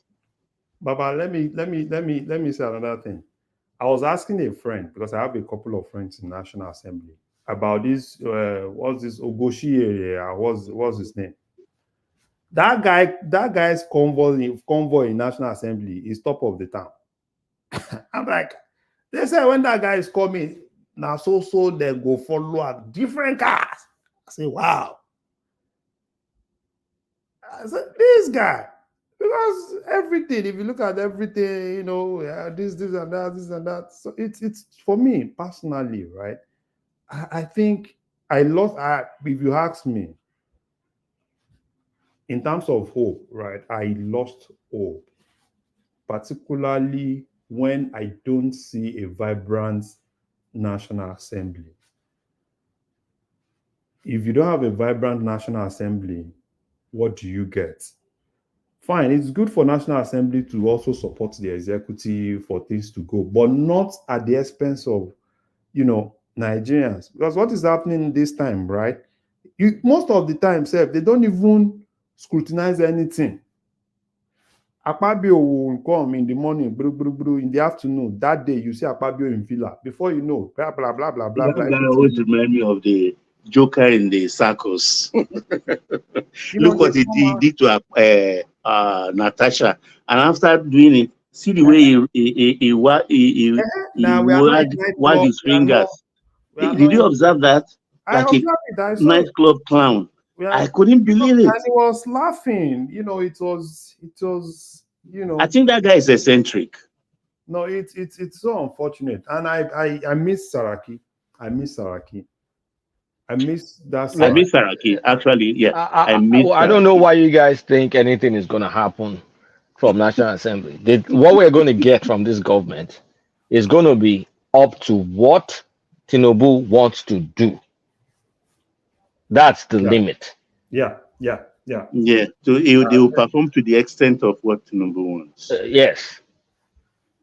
And ultimately, it's going to be just Lagos State that increased revenue. Of course, a lot of people connected in different areas, a different type of corruption, more like Oyinbo kind of corruption, and that's it, really. No, I agree. That's it.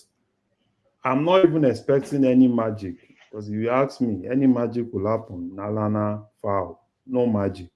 It's just if you think we're going to get some pushback, mba. No. That pushback will not even come from anywhere, because the way it is, you don't expect that pushback, except if people, you understand, if people, because social media now is, you know, it's beginning to make them change some of their decisions. If you look at the president lately, if there's any decision, they just shout, before you know, you will say, okay, fine, it will change. It will do this, it will do that. Because the way it is now, I'm telling you, it's still going to be the same thing, and we'll still continue. I was telling somebody yesterday, you know, they said budget, we're running everything concurrently. This budget, appropriation, this one, supplementary, this one. National Assembly is not even looking at consolidating anything. You know, they just, everywhere is open. We have four budgets running concurrently. Four concurrently.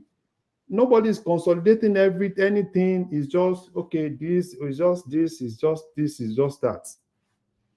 And everybody is just, you know, it's a normal thing. It's you know, we just keep continuing. Until we have people that can challenge the status quo. Because you can't run a country like this. You can't continue like this.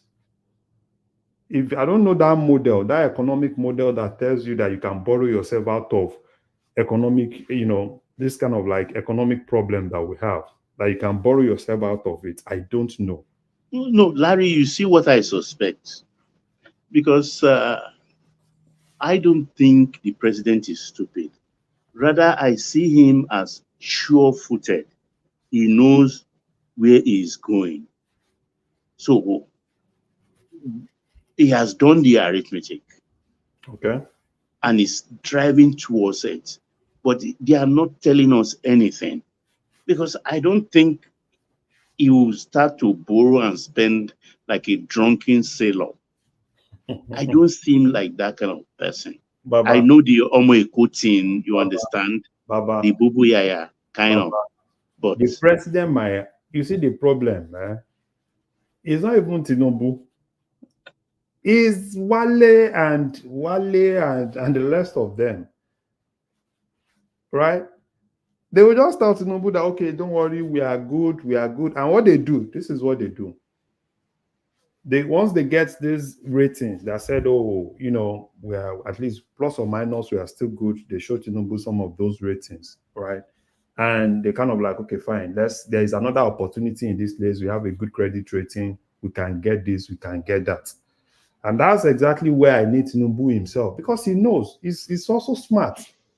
It's not everything that Wale tells you, right? He's also smart. He understands some of all these things. He knows numbers. So he knows these people. He knows their capacity. Yes. And he knows their limitations. Yes, he understands. You get my point. That is why the way he brought them close. That's why I believe that he has an agenda, despite the Tinubu has an agenda. You have to look at it from a macro level. Yeah, exactly. Tinubu, because he's an accountant after all. From a macro level, what he's trying to drive to is increased oil production, gas production, and tax collection. And if he gets those done, then he feels he can do whatever. Yeah. And so that means damn all the minor things, the consequences of this politics or this or that, that is not important to him. He'll play those to the extent that he gets him re-elected and also gets him to perpetuate his succession. But he's focused on the macro, and that's where those calculations come in. So it's looking like how much can we borrow, to what extent, at what point in time will this field start producing, that field start producing, will we get this commitment for this gas? That's all he's focused on, in my opinion. You explain it better than me. Yeah. That's exactly my point I'm trying to make. Yes. Because it's not stupid. Yeah, I know. But you know the problem with that particular thing is that the variables, it can't even control those variables. Like this oil production that you actually imports is limited now. No, by imports, it's normal now. Imports, nobody wants imports is limited. That's another if point. you devalue, your imports will be limited. Onshore was happening because import has reduced tremendously. Baba is normal. Imports will be limited. But my own is this, and that is why in most cases we talk about those other variables. He has control over it. Because I'm not against Tinubu borrowing, but if he has control over, oil production, he has control over, spending, particularly at least with Dangote and all those things. But those places, the way it is going, I don't see him having control over it. And I think they've been lying to him with numbers, particularly what we are doing. They will tell you every now and then, oh, the security agent. Look at the old Tantita and Navy issue. That was very big. Now, do you hear about Tantita again? Nobody's talking about Tantita again. You see, what I look at in that sphere, I will not mince word in this. Tinubu is a player in the oil business. He knows it like the back of his hands. You understand? So I believe when it's time for him to turn off the tap of that freeloading, he will turn it off appropriately. Because those that are doing it on daily basis, those 400 barrels that are being taken out illegally every day, they know who they are, all of them. They know themselves. Baba, do you believe Bakari when he says he's going to do 2 million barrels by December? Say that again. Do you believe Kari when he said he's projecting to do 2 million barrels in December? Of course. Look, this is a guy who knows where the bodies are buried. He knows what he's saying. He can't do 2 million by December. That's impossible. He can't do, Kolata. That's impossible. He can't do 1.7. Okay, wait, Kolata, Larry. This is where I arrive at that. Let's say we are doing 1.4 with condensate today, and 400 is being stolen. If that 400 has stopped, you add it to the 1.4. Is that not 1.8? It's a pass mark. Baba, that 400 is not 400, really. it's almost like opportunity cost. What could have been produced? But some of it, a lot of it is due to lack of investment and damaged pipelines. And then what is stolen in actual terms will be X number. That X, I don't know. But if we are to get to 2, well, I mean, I think our reliable number is 1.3. So we have a 700,000 shortfall to get to 2. So that means we need like massive fields, because we can easily look at this, like how many fields are going to be put into production that will be generating 100,000 barrels a day. We'll need 7 of we're those. in July already. And we're in July already. We'll need 7 of those. Where's Schlumberger drilling right now? Like, there are only a few drilling companies. Schlum is one of them. I think maybe Baker Hughes or something. But all the onshore facilities just drip. Yeah, it's drip. So we're not getting to any I mean, not even from Kerry, that's the most distrustful human being that ever exists. You know why the guy said 2 million? Because that guy wants to collect, he wants to go for that loan, over $2 billion loan. That is why he's telling you, oh, we'll do 2 million, this, because he wants to get that loan. It's not like he doesn't have any fact and figure to back anything up, because he wants that loan, because he said, oh, if we can get this loan, we are going to invest in so thing, and that can actually will help us increase our output. Now we are targeting 2 million. So that means that's more of like trying to justify the reason why he needs that loan. Can we dial back? Because I do that often too. Can you imagine a situation where the subsidy has not been removed, where we will be by this time? So, Baba, if the subsidy had not been removed, I think Nigeria will just, probably what will have happened will be, okay, let's look at that subsidy. Let's probably use the Showore plan. Look at that subsidy.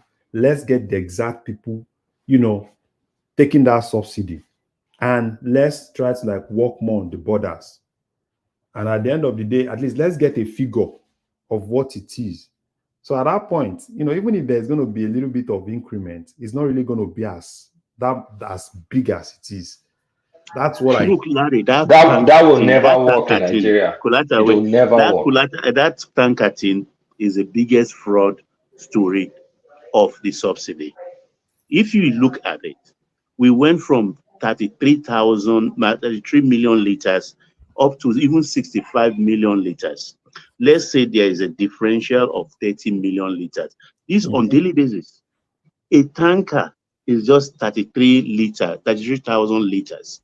So we are talking about 33,000 liters. We're talking about 18,000 trailers in a day going through the borders. Can you see 18,000 trailers passing through different borders in the country daily basis? Yeah, but that's why I said. So it's a fraud. That's why I said what they just present invoices and collect these monies. Yeah, that's why I said what they will have done then, right? It's okay, fine. Who are the people collecting this thing? Even at that point, this one that NNPC is doing, imagine if NNPC have been doing, okay, we want to be the sole importer, right? Be sole importer, I don't even care. Just be sole importer. But what I feel personally now, this is what I feel personally, particularly the whole subsidy thing, why it was removed and everything. I think it was basically, to help Dangote. That is my own personal conviction. But why can't they stay in their lane? No, it's not to help Dangote, it's to help investment in that area, because there's no way you will build refinery under a subsidy regime. There's just no way. Exactly. Let's put it like that. Kulata has put it in a better way, right? That's what I think. Now, we are now in this situation now. And the crazy thing is just that we can't even control the situation. Because now I think the landing cost today, they said is around 1,100. And everything is pegged, towards the exchange rate. And the exchange rate now, I think it's hovering around 1,600. It's no more 1,500. if I'm right, which means that the landing cost will not be 1,100 again. Probably will be doing like 1,200. And personally, I think if they really know what they are doing, what they will have just done, we all know it. Sit down with Dangote. Sit down, bros. Call Tinubu, call Dangote, call Water Smith, call all Aradel, call all the local refiners. Call all of them. This is the exact thing that this is the landing cost now, right? Okay, now factor everything in.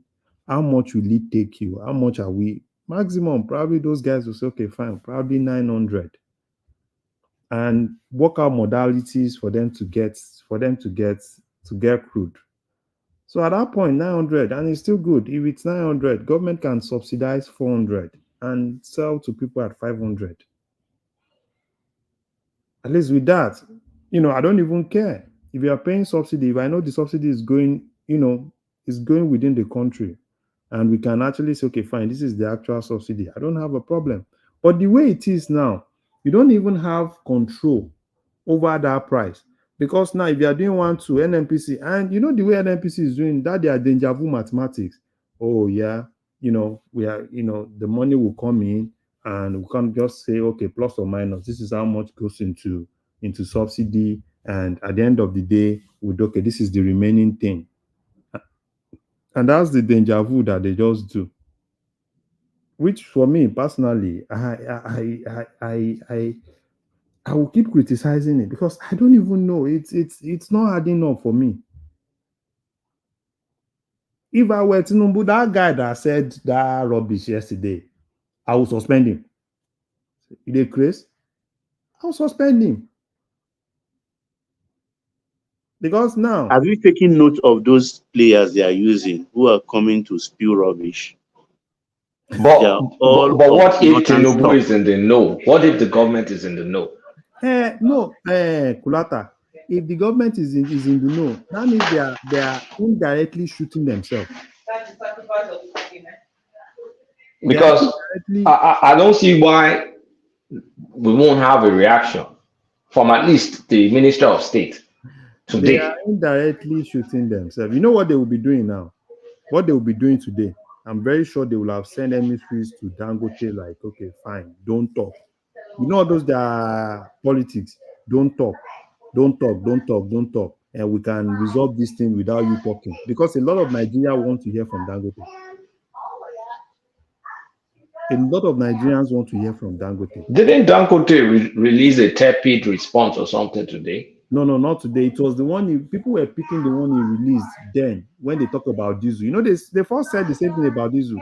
And he challenged them and he told them that his diesel is 80% better than anything they are bringing in the country. But this thing didn't happen overnight. If you remember, about 6 weeks ago, they used the marketers to rubbish the product of Dangote refinery. We didn't pay heed. It didn't gain track. So they come out with their full chest themselves. That one didn't fly now. Baba, they use, the way these people run now, they use the marketer. That one didn't fly. They went indirectly using the IOCs. That one didn't fly. Now they're now coming out, say, yes, now we they do you. Nigeria. Now we they do you. And do you know the problem they had? The problem they had was Dangote coming out to come and tell Nigerians that it's 7.something% that you guys have. And took press on Saturday or Sunday. It took press to traverse the whole refinery. It took them around. And do you know another thing that happened? Do you know that this ordinary president in Abuja, Ahmed Issa did a call with the people in his studio, and he said a whole lot of things. And that's why you see them saying, oh, what they are saying in the press people. And Dangote was smart. That was why I took those press people. They come and see the things yourself. So those guys, they know what they are doing.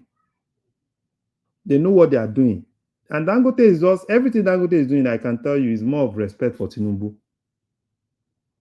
It's more of respect. Sure, you can see it in his demeanor, in his face. It's more of respect. Respect. Because his grandpa had gone to there to visit too. So it's more of respect for Tinubu, you know. Yeah, but Dangote and Tinubu, I don't think they're in the best especially, I don't think Dangote was very supportive of him during the election. That's why it's allowing some of this stuff to happen to him. No, I don't. No. I think it's not like Dangote was not supportive. No, like fully, he was. Yeah, you know, all of them have. I think he got caught playing both sides, or also maybe overly playing the Atiku side. No. You know, Dangote has always been. No, I don't think so. But something happened between the two. No, because if you look at the beginning, Bill Gates came twice in 3 weeks to Nigeria. With Dangote, they went to Aso Rock when Tinubu first entered Aso Rock. I mean, for Bill Gates to follow him to see Tinubu twice in a month, there's something amiss. Months later, the grandfather came also to greet the president. There's something amiss between them, but they are reconciling. You know, the grandfather, those are the backbones of Tinubu in the north. Those are the backbones. If you ask Tinubu today, those are his backbones in the north. And it's not like, you know, okay, look at this. Tinubu played politics, and that politics didn't go through. He thought he could use Abdul Samad, right, against Dangote. Have you seen Abdul Samad coming out recently? No, he's gone into oblivion, semi-oblivion. Yes, but do you remember that when Tinubu first, you know, at that ellipse stage, you were seeing Abdul Samad everywhere? Oh, side by side. Side by side. They were trying to use Abdul Samad. But I think at the end of the day, Abdul Samad understand the logic, and he felt, oh, you won't use me. Now, don't forget, this Abdul Samad is also building a very big refinery in that same Nigeria. Yeah, in Calabar, I think. In Calabar, in Akwa Ibom. And now, if you are now telling them, you see, I don't know. At the point, sometimes I reason. I felt at the point, I don't know. This is just a normal conspiracy on my head. That's why I just said there's something playing out. If Tinubu had probably taken somebody like Fasola as chief of staff, probably his government would have been better. Yeah, because he is more of an administrator than a politician like Baja. You understand? Because Baja is all about politics. Baba, even Baja in Villa now, they've sidelined Baja now. Baja is not in the forefront of things. Who is wielding the cudgel now? Akim. It's this Akim Morio Kola is the guy. Morio Kola is the one pushing things around in Villa now. They just put Baja. The Baja is just figurehead now. Yeah, but that guy is a smooth operator. He's always not in the open. But Baja, right? I mean, Okola. Yeah, you know, Okola has always been, and he's been there all along. No, you know, he's been there long ago. Okola has always been Tinubu's boys now. He's always been one of Tinubu's boys. Even when he was in Lagos as head of service, Tinubu planted all of them there now. So, but for me, I think probably if Tinubu will have, you know, at least he will have had somebody better. Probably if Fashola will have done a good job for him to really. Fashola is enjoying himself at the moment. They should leave him more. Yeah, you understand? Well, for me, I think if probably somebody like Fashola will have helped him. And even if you look at Tinubu's, when Tinubu was governor, Fashola was, you know, Fashola being chief of staff was really instrumental to a lot of things. He doesn't take brute nonsense from anybody. People, they hate him so much during that period. Baba, no way. You remember that time now, that their period when they were, you know, all of them wanted to be governor and all of them were everywhere. You know, they wanted to be governor and they were. So for me, I think, you know, it's a whole lot of things. If you ask me, I want Tinubu's government to succeed. Because if that government succeeds, he has to, because he's the last bastion, the hope. If he fails, I don't even want to think it. So exactly, because it's taking us too far there's some problems. Direction. Is insanely focused.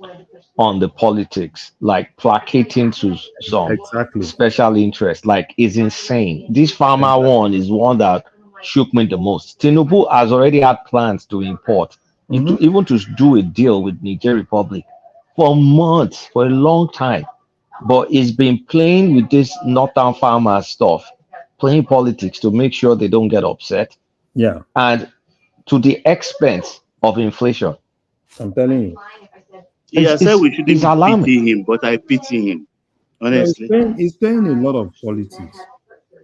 He's playing a lot, and that politics at the end of the day, I don't know how that politics will play out. I don't know how that politics will play out. I don't know. Because Tinubu has everything. If he doesn't want to play politics, he can take some decisions and face it. Take some decisions and face it. The only thing they can do is normal blackmail. Now they are telling him, don't import rice. We have, is it Taraba State? They said they have They said more by than enough. Binikebi. Birnin-Kebbi. Did that just come through Adabrakabra from the sky? They know what So they have it. They've been holding it, right? Baba, they know what they are doing. And Tinubu himself knows. He knows how to handle these people. Maximum thing they will do is to start the normal thing they are doing now. Oh, you won't go for second time. Oh, we'll do this. That's the maximum. But at the end of the day, you take some decisions that are popular with Nigerians. At the end of the day, you see people in the north revolting against some of those caliphate and some of those big guys in the north. That's what will happen. It differs too much to those big guys right now. It's irritating. It's irritating now. Any small thing, okay, is all about trying to please them. They just go, let them go and sit down. Do what Nigerians want. Forget about them. Forget about them. Because at the end of the day, people will not even talk. If you do, you don't do, they will do their normal politics. Now, another problem that is coming now is the governor. Right? In coming days, you start seeing the governors. You know, they've been respecting him. They've been doing, because of the governors, a lot of them feel betrayed. They feel betrayed. And now you start seeing some of the governors coming outrightly, coming openly to challenge the federal government. But one to try no. Baba. Look, I was listening to the Bayelsa governor today. It's the same thing.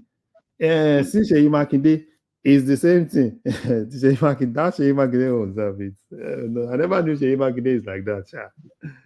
Because those who tried it with Tinubu, it's messing with. See, look at it like this: all those allocations that they're giving them, that a lot of them are using to go and buy forex.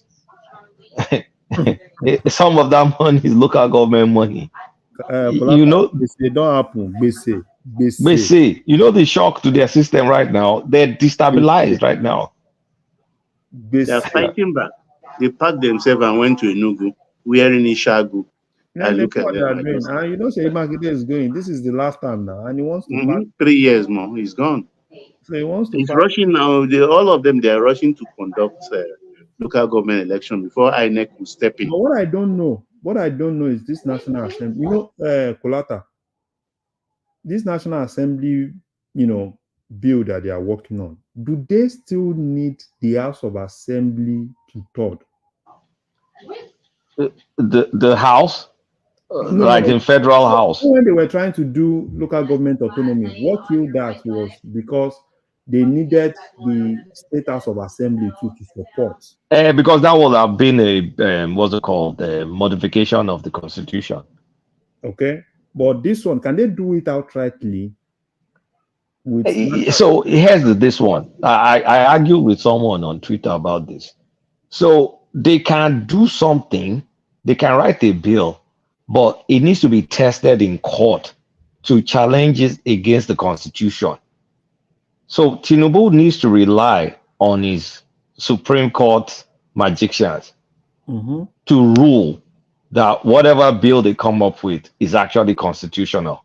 Then if they rule, then that's it. But if you read the letter of the Constitution, the thing is not supposed to be done centrally. But you can skirt the rules, like write one thing or the other, as long as it's not INEC, you bend it here, bend it there. And you just have a judge or a group of judges and say, oh yes, it aligns with the way they wrote the Constitution. And that's it. Because if that can scale, if they can get that done, that is the last nail in the coffin for those guys. Oh yeah, I'm sure they found judges like Supreme Court that If they can get that done, that's it. Because look at it this way: any law that passes, the governors will automatically challenge it. Mm-hmm. They will challenge it. So anything. So if that one, I don't know. that's it all. Because some of these governors are very powerful, though. You can't imagine. They can't try it. Like, imagine you as a governor. No, Baba, it's not like they can't try it. They will try it. It will go to court. It will go to Supreme Court. You know what I loot them?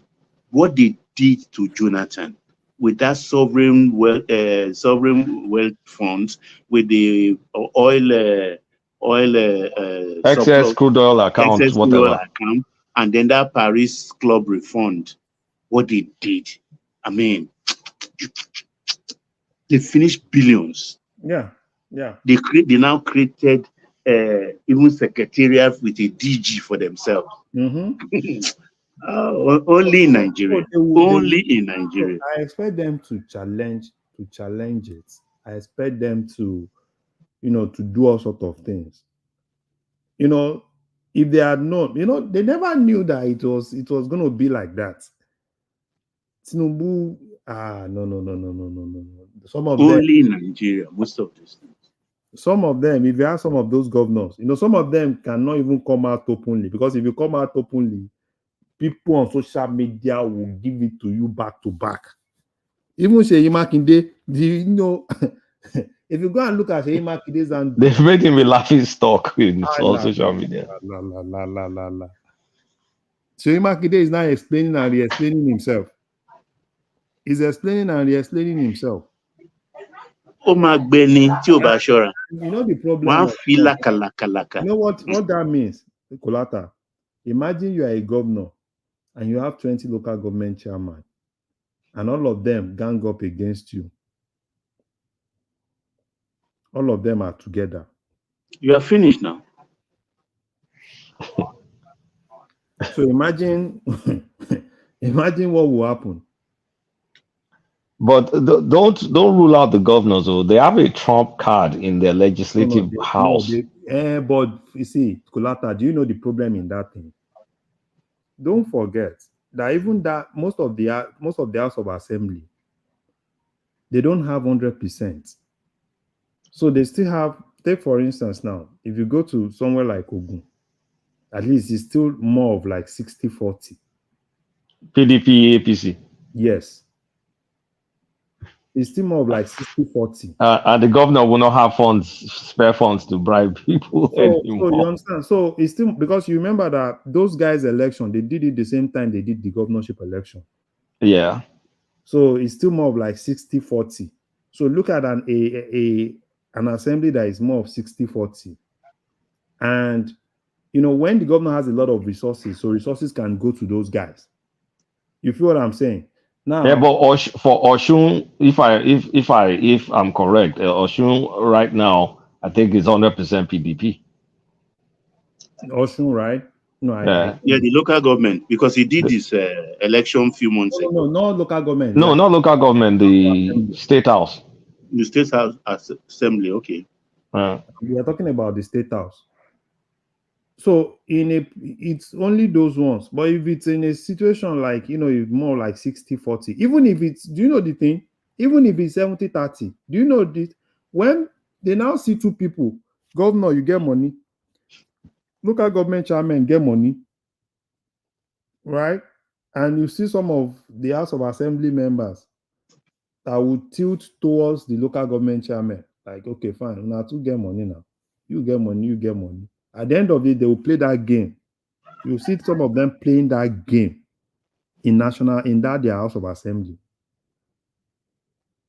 Because that game will be real. Imagine governor has money.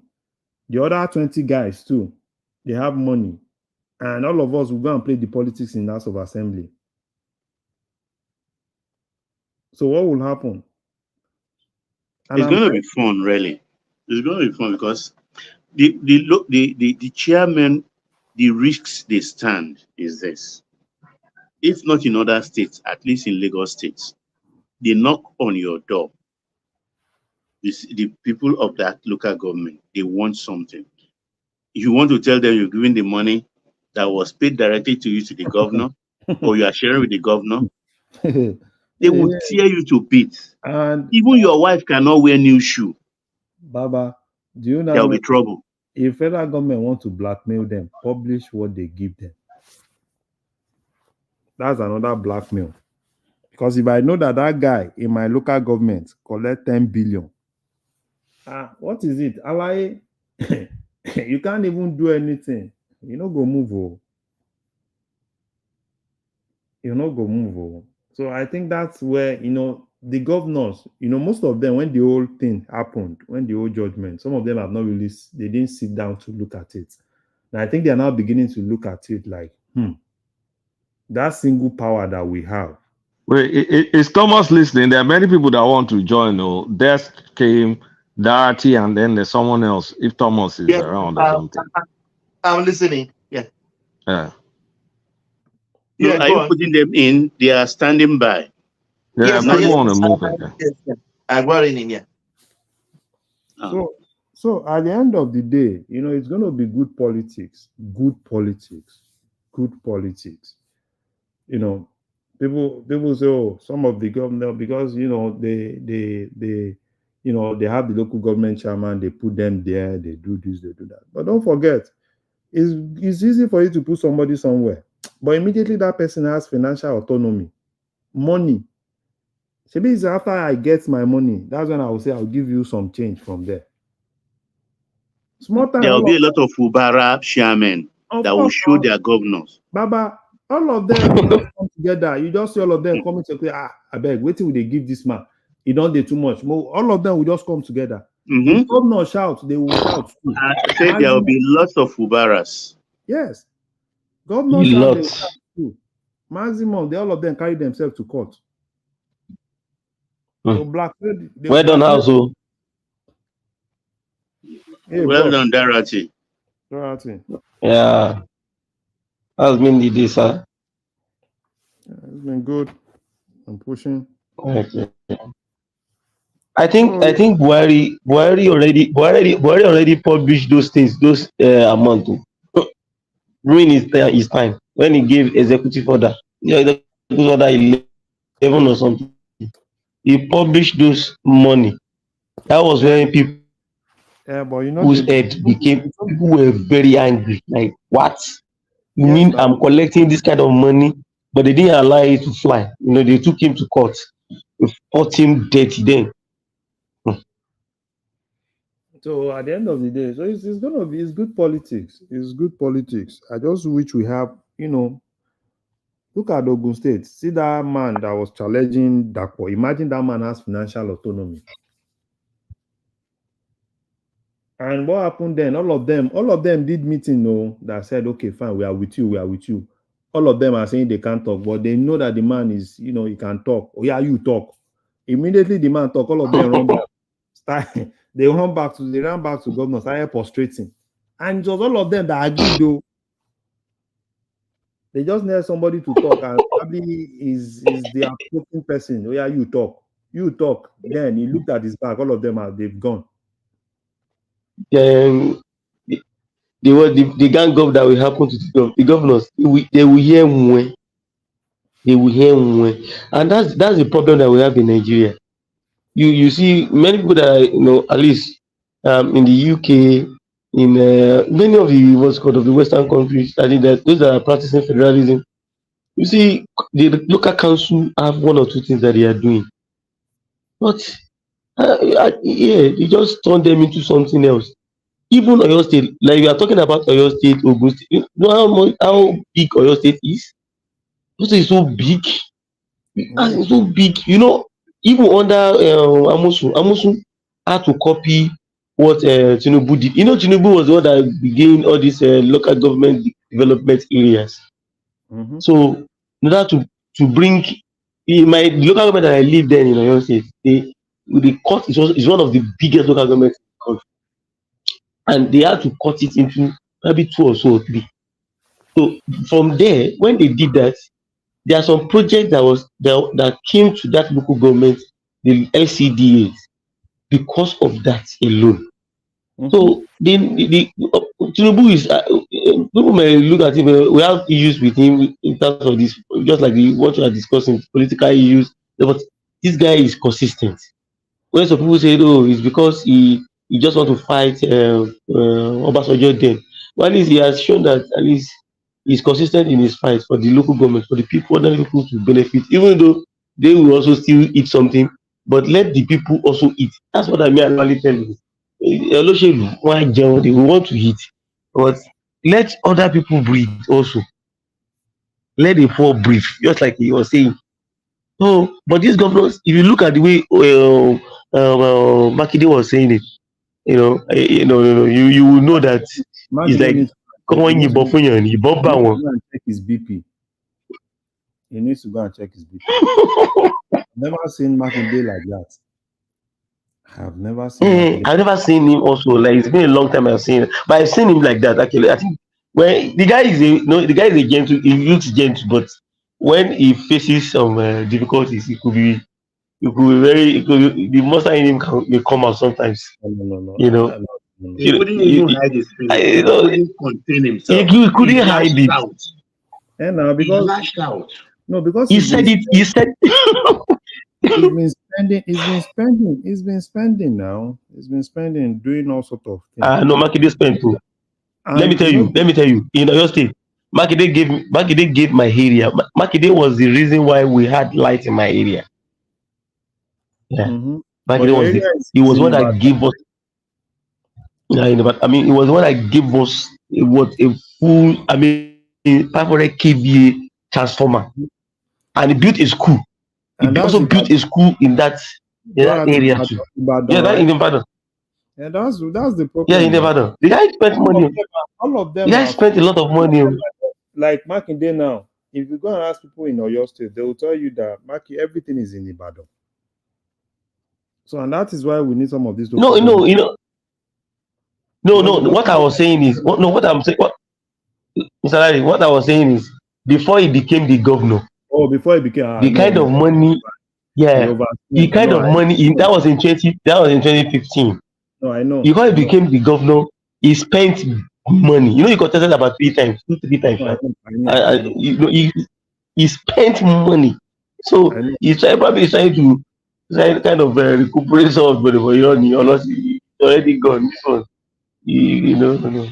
Like, look at Ogun State now. All those Ogun West that people are shouting. Imagine they have local government chairmen that also have financial autonomy. Even though the roads, they can do a little bit of palliative on the road. At least if it's just take some sharp sand and everything, let it still be at least to a particular limited to a particular extent. It will still be motorable. It won't be as deplorable as it is. They can do 1 or 2 things. Probably put some granite and some other things, at least at the local level with their capacity. They might not really be able to do the whole road. At least local government can still do 1 or 2 things. Put granite, do 1 or 2 things. And at the end of the day, it will still be a little bit for them. But what do we have? For 9 months. You should just allow that country to breathe too. Because right now, look at what Dubai is doing to Nigeria. Look at what Dubai is saying. What is in Dubai? That Dubai one is just recklessness from the government. I don't know why we are carrying Dubai. Why would they allow that? I don't know why Dubai now turned to that. We are now like, we are rejoicing because Dubai lifts visa ban. Dubai will come out and say, you guys are lying. No, this is not it. Why now? Nigeria is more than that. So what's the truth about that Dubai? That $10,000, whatever? Because Dubai denied it. So who is saying the truth? You know what happened, Kolata? It was just a rubbish job that was done by them. I think it's just somebody on the internet posted something, lifted a cut and join. They lifted it, blah blah blah blah blah. At the end of the day, they didn't even verify anything.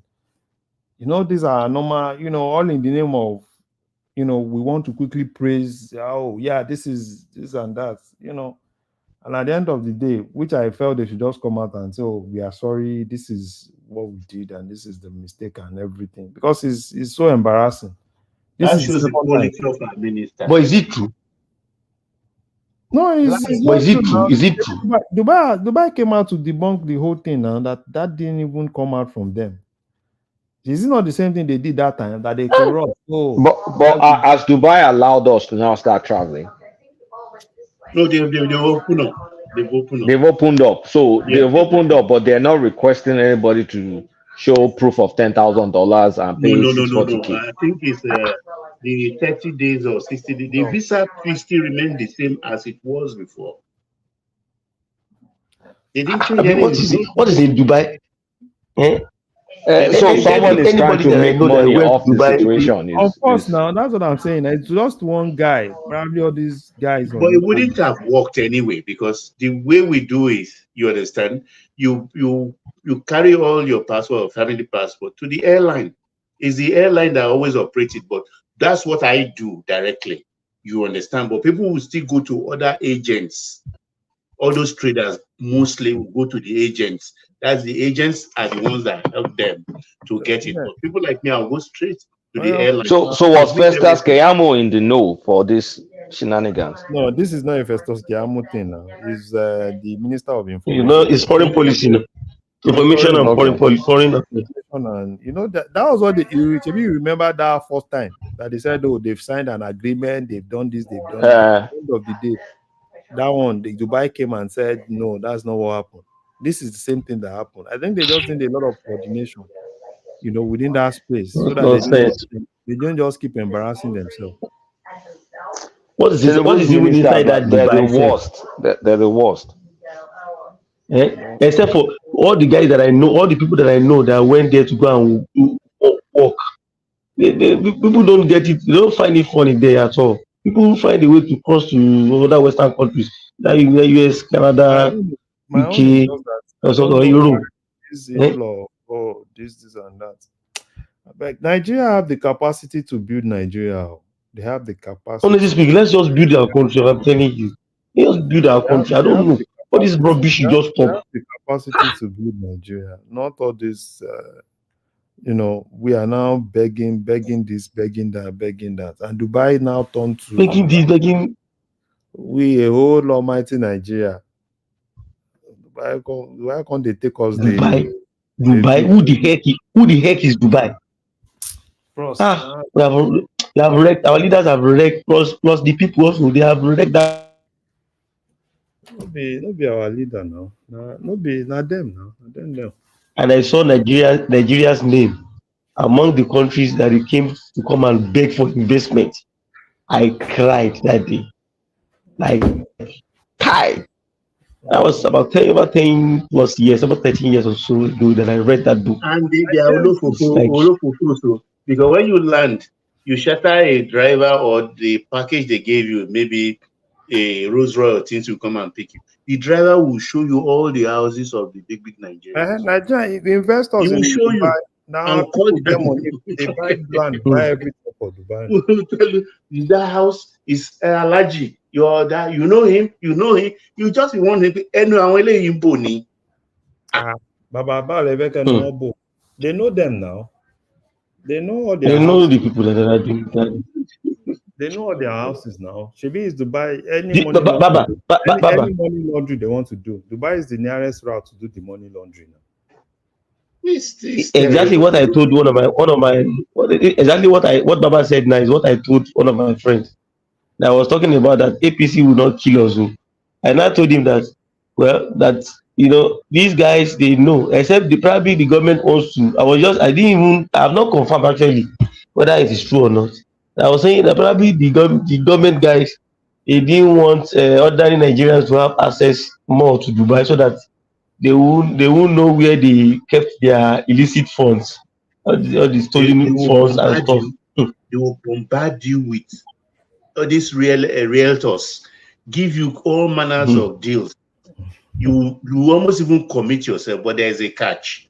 You must not miss your payment. Even for a house or a flat, an apartment for maybe that's going for maybe about $650,000. You will say, look, bring anything, we'll tie it down for you.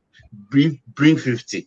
Be paying, they will aggregate the payment. But the moment you leave and you miss the payment, shikena.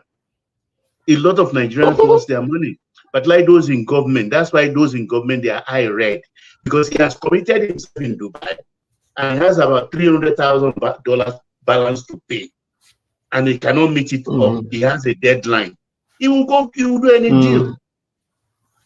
He will do any deal to make sure that he secures it, because they will tell you if you finish the payment, you come, you know, come, they can rent that place out and you'll be earning money from it. A lot of deals goes on there for Nigerians. They will chase you and convince you.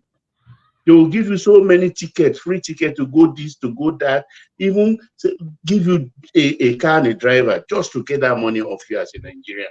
They can smell the Nigerian with money in his pocket. They can smell it from 5 miles away with the Arab nose.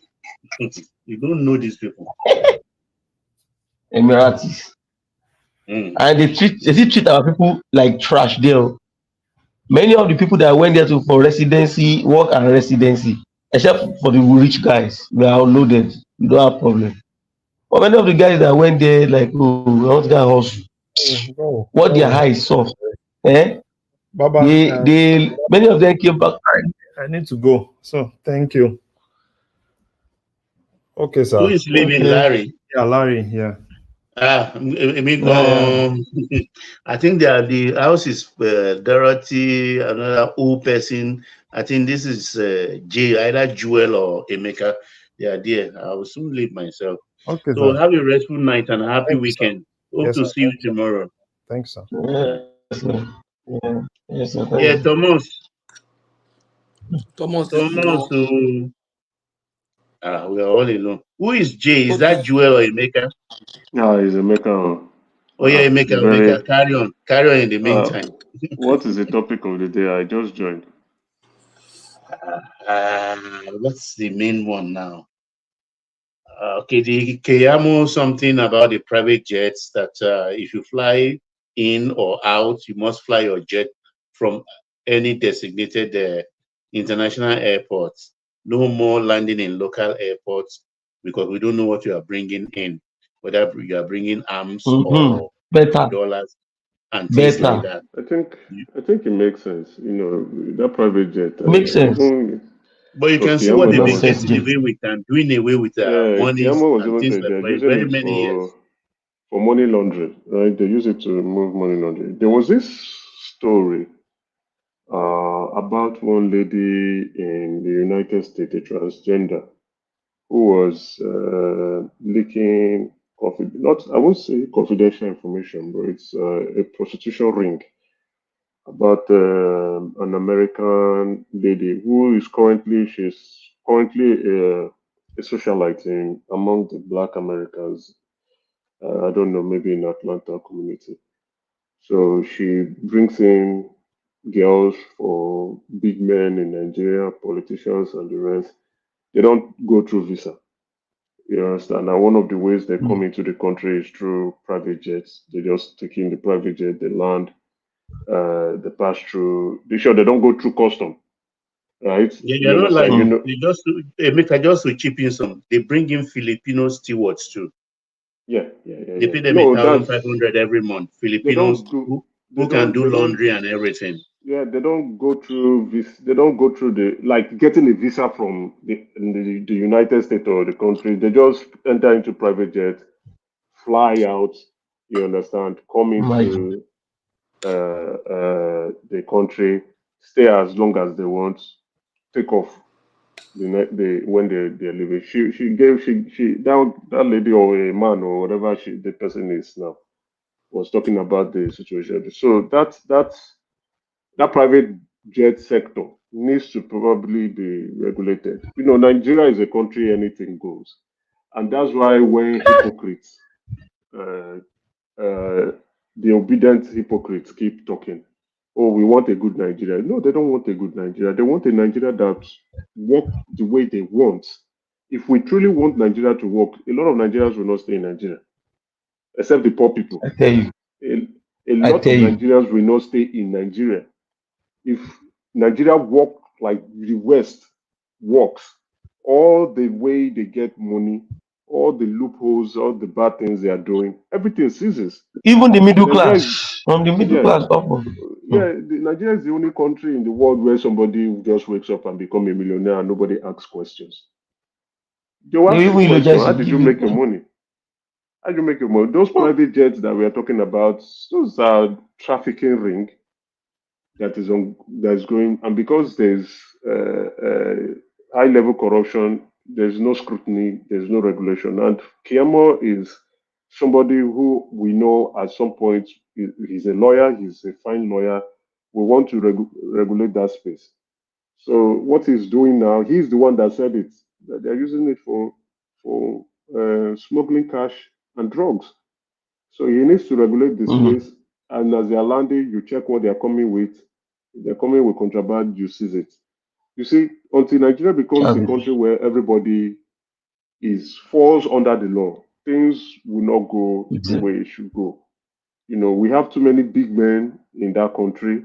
We have too many people who want to go and behave above the law, and it is wrong. These big men, when they come to other countries, they behave themselves. Nobody even recognizes them. Nobody even acknowledges Nobody even know them. Nobody sabi them. Nobody even knows. Nobody sabi them. So you behave, but when you go back home, you begin to act like the Alpha and Omega and begin to oppress other people. So let's, each time I keep saying it, people in the comment section will begin to say that I've come again, and I will keep saying it. Nigerians, we are very wicked people. We are wicked to ourselves. Let's be very realistic. I'm with you. Let's be very, very realistic. Very this is the genuine truth. We are wicked to ourselves. We are very wicked people. Those who are the hypocrites who are crying that they want a better Nigeria are the same people when you give them power, they will mess you up. They will mess you up. Look at Ida Tokumbo, who has now been removed from the as the chairman or chairlady of Labour Party in Rivers State. She was embezzling money. But listen to her previous interviews, where she's being castigating the government, talking about corruption, talking about theft, talking about gross responsibility in government. So but the small office, she stole money now. But the small office they gave to you as River State chairman or chairlady, you are stealing money. Now, if they give you a bigger budget, what will you do? They never reach 1 year. You can imagine, right? You have not even done up to 1 year as the chairman or the chairlady. I think it's chairman. I don't know if they do chairlady of River State Labour Party, and you are embezzling money. You are committing fraud. You are committing fraudulent activities, and you still have your rotten mouth to be criticizing government. You see, that's what you see. I will always want to speak on this and stand on the side of reality and truth. And a lot of people don't like when I say these things. They are a bunch of hypocrites, all of them. They're a bunch of hypocrites. Do I call their names? Even the P2B himself, the number one Oga Patapata of them all. So all these things we are doing is the truth. We should call it out. We do not want a good Nigeria. We only want a Nigeria that serves our own interests. Let's be very realistic. Exactly. If anyone Go ahead, I was listening. You were saying something now. You know what happened on I heard that FCPC, Federal Consumer Protection Commission, they fined Meta, Facebook $220 million. Is it $220 million to $20 million? So if you hear what people were talking about on the online, on Facebook, and I was saying, and I said, somebody, the lady one now asked, what is the matter? That somebody should explain to her.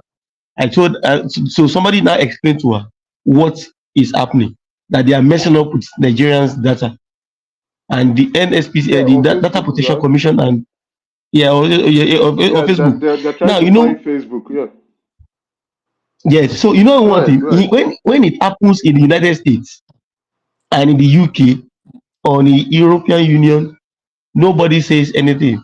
Nigerians will say, yes, the system is working. The system is working.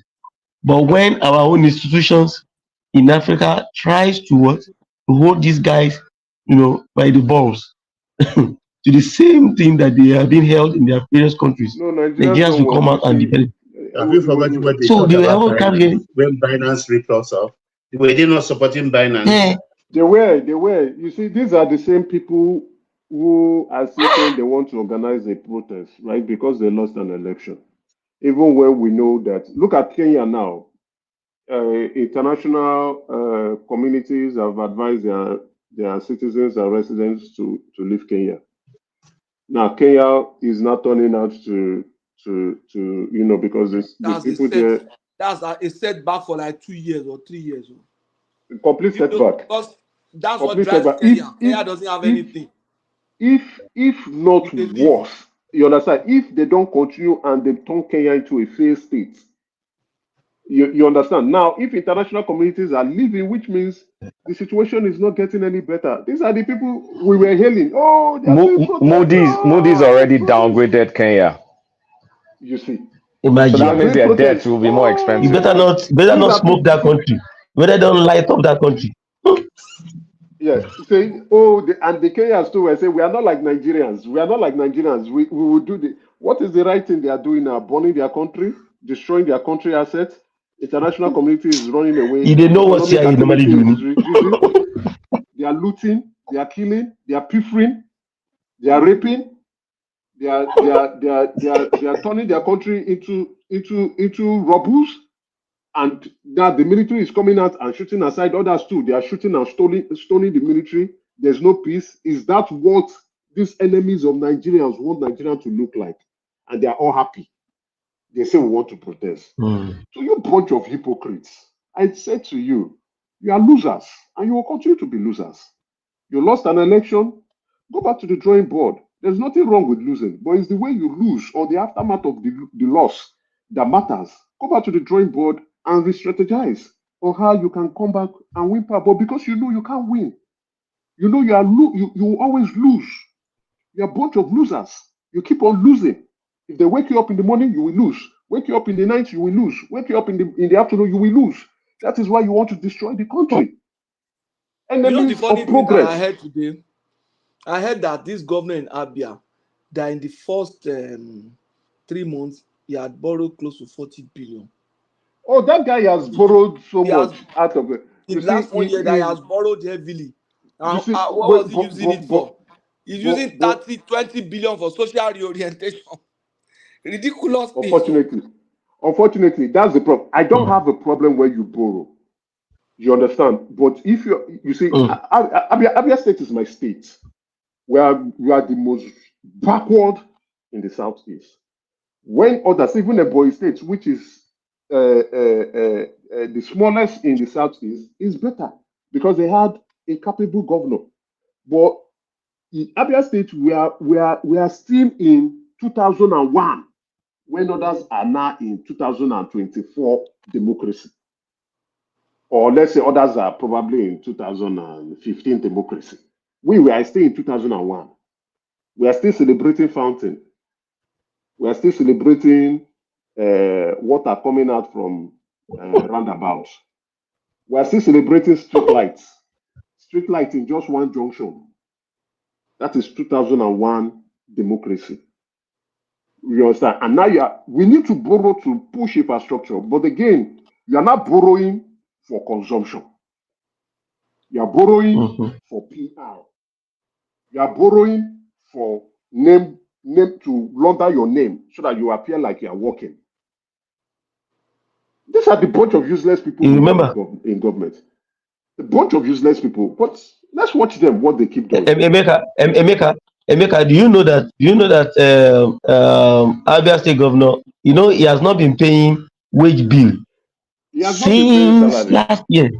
He just said he wanted to start paying it when Oyo State was paying 25,000 to the workers. 15,000 to pensioners. All pensioners are collecting 15,000, and they have been paying it since October. Since October. He has been Oyo State have been pocketing paying local it. government money. You see.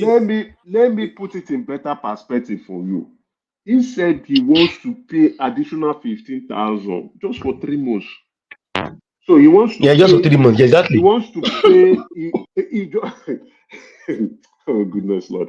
He wants to pay 45,000 increment, 3 months only, and revert back to the same. You see, I'm not trying to want to blame. How will I put it? I don't want to blame the governor because I know governance is a tough thing to do, especially when you have a state that is not generating enough revenue. Let's be very realistic. The Abia has some potentials, especially in Aba, with the industrial ability of Abia State in Aba. They have that potential, but that potential has not been converted to reality since 1999 or way back, even during the military era. So, what a governor should be thinking is, how do I generate enough revenue? But he is not different from most governors in the country. All they do is sit down and wait for federal government to give them money and the small taxes they can collect from PAC. And then they will still collect local government funds. So he's not any different from other governors. But the point, what they were trying to do, the only reason why I am trying to go after him is because he's now being taunted, or he's now being pushed as a pioneer. Exactly. A pioneer governor doing great stuff. I don't see the great stuff that man is doing. He can't match any governor. As a matter of fact, he is even putting us into bigger problems. Bigger problems. So, in one corner, they are castigating other governors and saying APC, and at the same time, when one of their own, who technically will still use them anyway, is making a mess, they are covering up. So, what I'm trying to say is that, let's be very realistic, these people are just hypocrites. They don't want a good Nigeria. Exactly. If we want good Nigeria, we would look at things squarely and do things right. They only want a Nigeria that will serve their own interests. From P2P down to the list of them, including Uptown, including Ekene, including the other people. They don't want a good Nigeria. A good Nigeria ensures that we are all law-abiding citizens to Pansat. A good Nigeria ensures that we are all responsible individuals. A good Nigeria ensures that we as Nigerians must respect the lives and properties of other people. A good Nigeria also means that we must abide to the law, to the letter of the law, and ensure we are compliant with the law. I'm not trying to cheat the system. I'm not trying to abuse the law. But are we truly good Nigerians? I would say no, especially the obedient. They are not. They are hypocrites. Look at this. They are not even in government. They are stealing money from national chairman to state chairman to ward chairman to all the people in the party. Stealing money, and they are not even in government, which means they are stealing money from Nigerians who have contributed to them. They are stealing money for themselves. They are stealing from themselves. These people are even more toxic than even the people in government. If you can steal your own money, you are wicked. You are so wicked that you can steal your money and steal innocent Nigerians' money. Then when you go into government, Jesus Christ. They will kill it, they will steal everything dry. So let them look at themselves in the mirror. Let them look at themselves in the mirror and call themselves the appropriate names that they truly are. Deceitful hypocrites. The worst kind that you can find on any planet in the universe. They speak from one tongue, they do another thing. They speak with one tongue, they do another thing. Now, the one that we are still on this protest matter, because why I'm saying this, and I keep saying it, these are evildoers, devils, witches and wizards that want to destroy the asset of Nigeria, and most especially the assets in Lagos. They want to destroy it. That is their aim. That is their desire. That is their goal. That is their objective. If truly they want to protest, you must sit down and understand what the problems of Nigerians are. And we have identified it. Your governor is the problem. Go to your state and go and hold your governor responsible. Leave Sanwo-Olu and leave the asset he Did has you, built.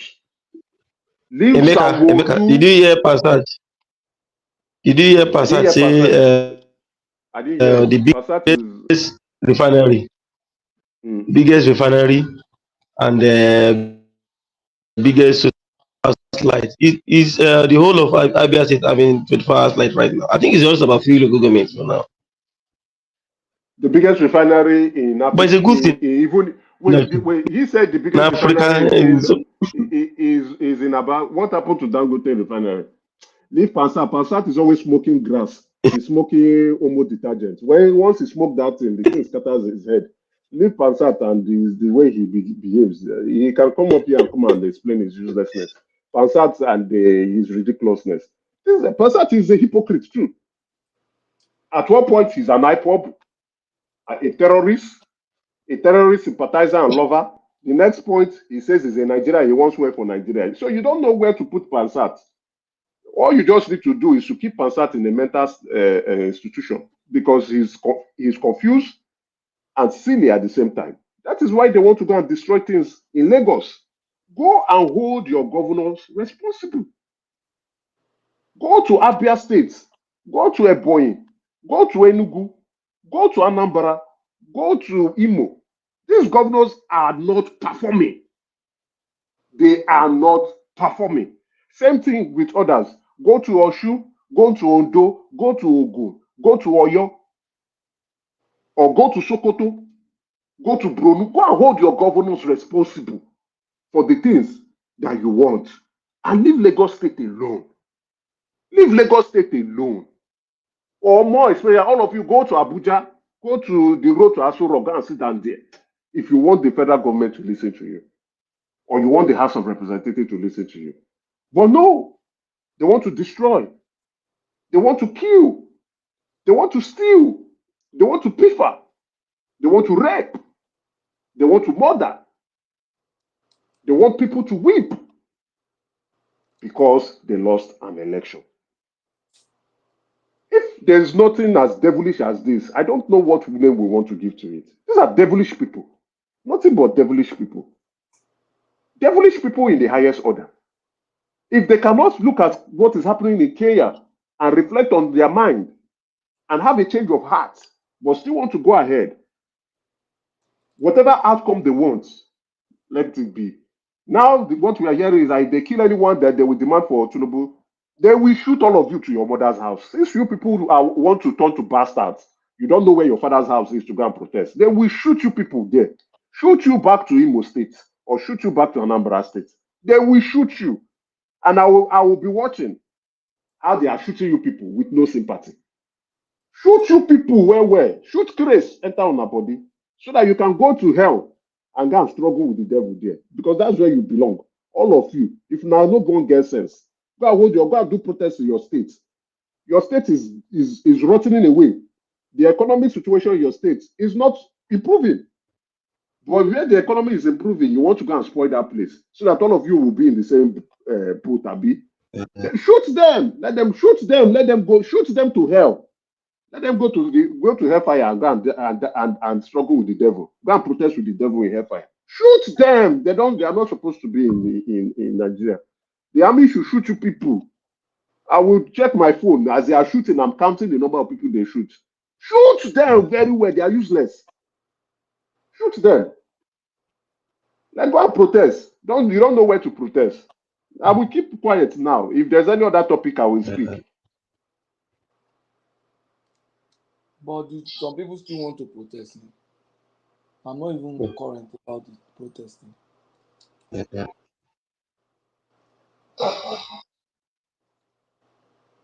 Yes, Emeka, the those that is going on between Dele Momodu, Reno Mokri, You see, and I Dr. love. Okukwe. Yeah, I love. You see, to be honest, right, Reno used to slightly get on my nerves, but of late I began to see the way. I think I like Reno. Reno is someone who would always want to see things and say what that thing is. Yes, during the election period, he was going against the president. I understood why he was supporting Atiku. He was really harsh. You know, Reno is, let's give it to Reno. Reno understands how to use the media as a weapon. And what he wrote were, you know, very inflammatory. Then when he was going after Dele Momodu, I saw it was civil. There was no name calling. There was no abuse. They were just, you know, silence, innuendos, jabbing with evidence. You understand? So I like the way he came at, you know, he came at Dele Momodu, because Dele Momodu typically is a hypocrite, a big one for that matter, right? He's probably unhappy with the president because he's not being recognized. He knows the president way back. They were close. Maybe the president has ignored him from his inner circle, so he's keeping a grudge. I don't know. That's my opinion. I'm just saying this. But we all know Dele Momodu is an ass licker with his Ovation magazine, right from the days, right from the 90s, always celebrating the elites, high flyers, politicians, no, not even politicians, I mean military dictators and their associates. That was what he was using his magazine for, and he was being paid for it. He made wealth from it. Good for him. You know, him coming around now to begin to criticize the government, I mean, and the president, and gaslighting, playing to the gallery because he supported Atiku. Well, that's what opposition do, but he portrayed so many lies, which Reno called him out on.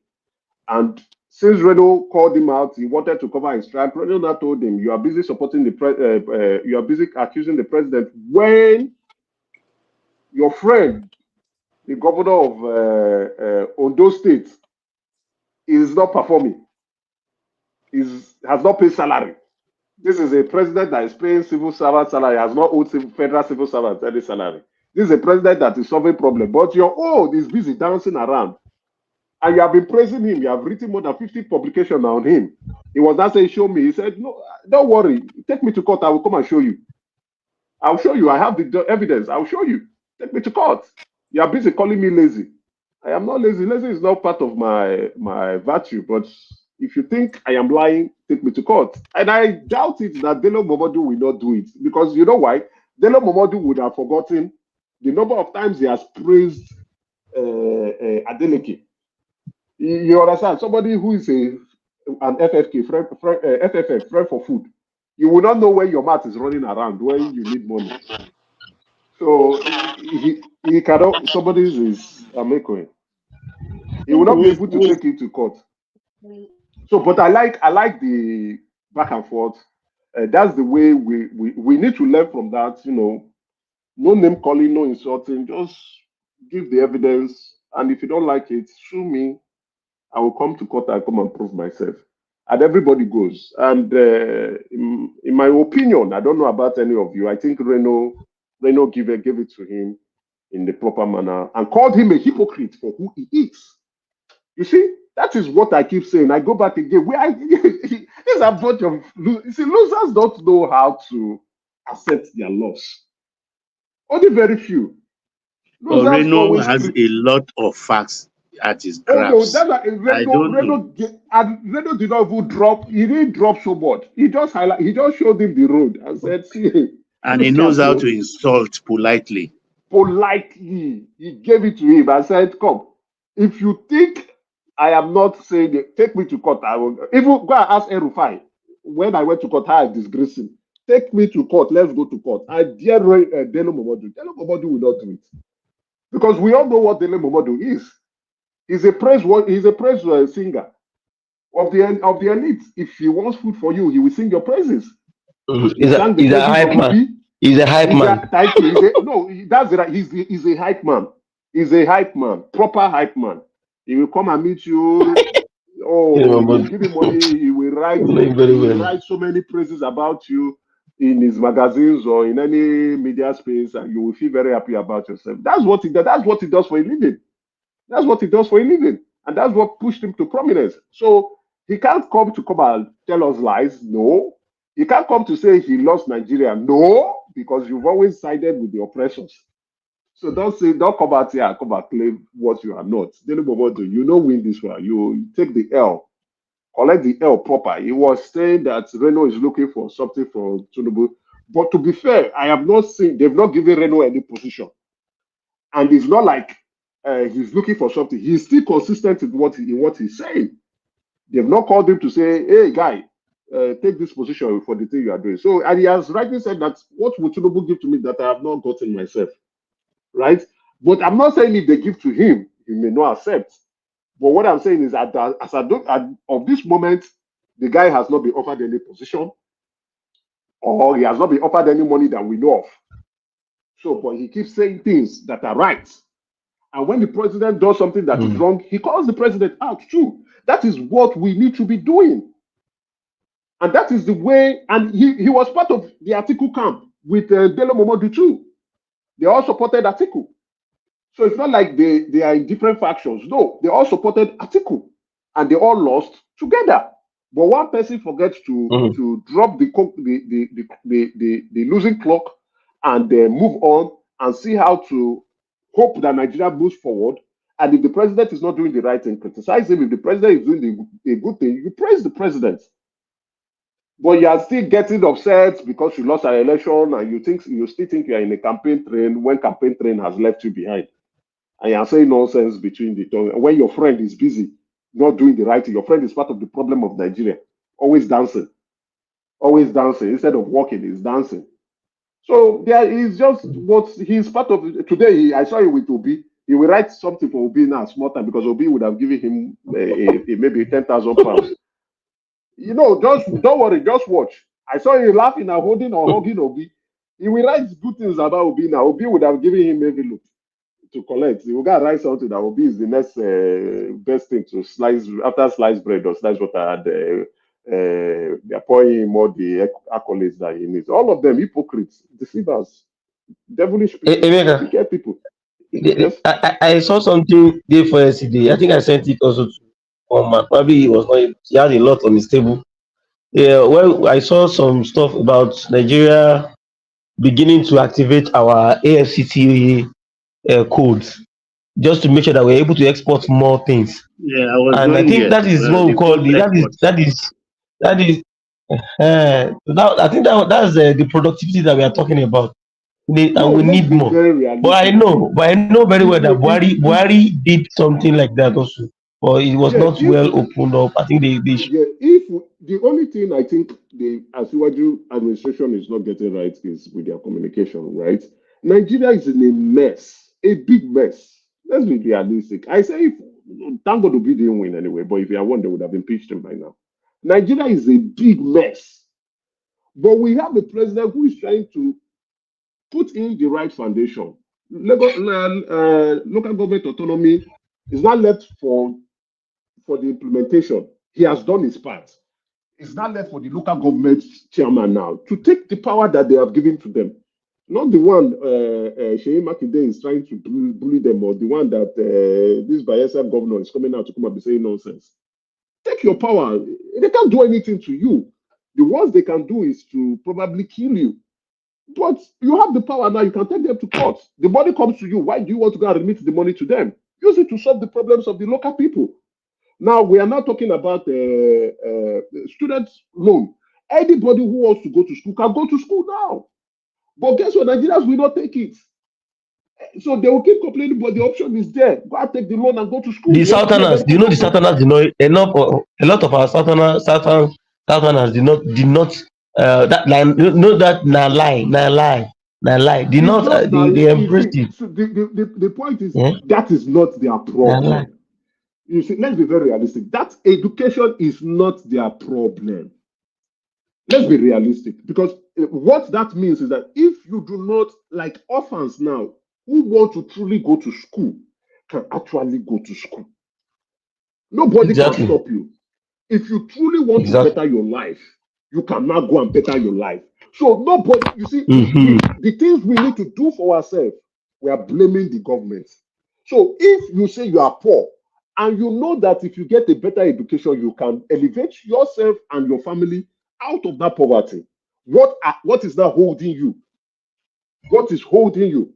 Now, let's even take, for instance, those who are in universities, right? If you are going to university, why are you not getting a job? Some of them, you will say, oh, government is not. Why should government? Is government in the act of providing job? Government has civil service. If you cannot enter the civil service, go to private sector. If private sector cannot take you, then there's employment, there's entrepreneurial skills. Look at those 3,000 engineering youths in different engineering fields working at the Dangote refinery. Yes. Those young boys. Yes. So, but people will keep wanting to blame. You see, they don't want to blame themselves. You look at somebody now who is going to go and read sociology, or somebody going to read religious studies in university, or someone going to go and be reading anthropology in university, or psychology. or even psychology is even better. Somebody is going to go and be reading which course? Psychology is better. It's a very good psychology is better. Useless courses in the university. Managerial psychology. Then not only where you go and read those kind of useless courses in the university. My brother, do you know the funny thing? Those courses that they study, even with anthropology, ontology, all those cases, if they study it well. No, that's where I'm going to now. Look at Yoruba now. Look at people study Yoruba. Look at people Patrick, but they don't study it. That's where I'm going to. Hold on, that's where I'm even going to. That's where I'm going to. Now, you went to university or you went to polytechnic. You now went to go and study a useless course. You first of all, you are putting yourself in the back burner for studying a useless course. Then when you are even studying the course, you are not having multiple carryover to the point that you are not graduating with a 2-2. Even 2-2 is good with a third class. And you now say no job for you. You went to study a useless course. You do not get the right knowledge. You don't obtain the right skills, and you came out with a very bad grade. Why do you want the government to employ somebody who's useless? Why do you want private sector to employ someone who's useless? You went to go and read a useless course, but you want to blame the government. Now, even at that you know you have read a useless course. You read a useless course, you didn't graduate with a good result. You did not even say to yourself, okay, how can I change my life and go and obtain a skill that can help me remove myself from poverty and remove my family from poverty? You will continue to become useless and you'll be blaming the government. So what people can do for themselves, they don't want to do it. They want to look for other people. Exactly. That is what is happening to many Nigerian youths that are being frustrated. But let's be very honest. That's why I said, so now what the president has done is to remove that excuse. Before they say, oh, government is not helping nobody. Oh, my parents is dead. Oh, I don't have a job. I don't have money to go to school. The government has now removed that excuse and say, even if you are the most degenerate and your family, your history is poverty from beginning down, if you have the zeal and the determination to change your outcome and to change your life, you can still do it. There is student loan for you to go and apply and take it and change your life. So they've removed that excuse. So there's no Nigerian that will come out now and say to us that, oh, the government is responsible for their present condition. That Nigerian needs to be slapped. Why do I say this? There's law now. If you want to go to farm, if you want to go to agriculture, they are begging people to come into the agricultural sector, where they will give. There are many of them now. There are many of them. I even heard they are giving out fertilizer now. Fertilizer. They will give you land. Let me tell people now, the wicked hypocrites on this platform listening, and those who they will go and talk to, they are begging people to come and take land. They will give you free seeds. They will give you fertilizer. They will give you free training. Why are Nigerian youths who are claiming that they are poor, especially southern youth, southwest, southeast, south. It's the southern youth I'm talking to. The ones that are claiming that they are poor, The ones that are crying that still want to kill them. Why are they not lining up to go and take that offer? No, because they don't want it. And when Buhari was talking about lazy youths, everybody say, "Oh, we are not lazy, we are not lazy." That is what he said because the offers are there. Then nobody wants to take it. Now you want to go to school, you can't go to school. You want to be a doctor. We need more doctors. We need more doctors. We need more people in sciences. Why are they? How many people? Even they were showing the first batch. I was disappointed. The president was handing over the check to them. I was disappointed with the numbers. I was disappointed. I was thinking that place would be filled with so many people, especially the obedient idiots who are talking about poverty. I was thinking they will be filled up with that place so that they can go. And guess what? The benefit of even taking that loan is so enormous. They pay you your living cost is being paid. Allowance. Your tuition is being paid. Every month they will give you 20,000, if not more than 20,000. So which means to chop food to go to school will not be a problem for you. So they pay your tuition. Your tuition will be paid for. It's a big liberation for Nigeria.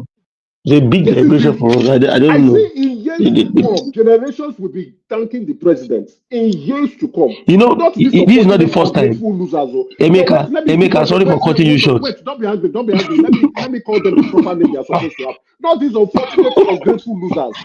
Generations to come will thank the president because now they are paying you, they are giving you money, and you will not pay till you get a job. So you get a job, that is where you start paying. But these unfortunate hypocrite and ungrateful losers will not encourage their poverty relatives or themselves to go and queue up and take that opportunity. They will not go and take land. They will not go and solve their problem, but they will not hold their governors that is holding them down.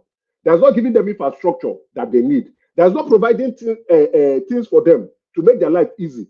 They will not go and hold their governor. They will go and be looking at Asuro that's busy trying to see how to solve national issues. When their local issues has not been solved, they are busy looking at somebody who is looking at national issues. They are bringing local issues to national issues. Ungrateful fools and bastard losers. That's what they are.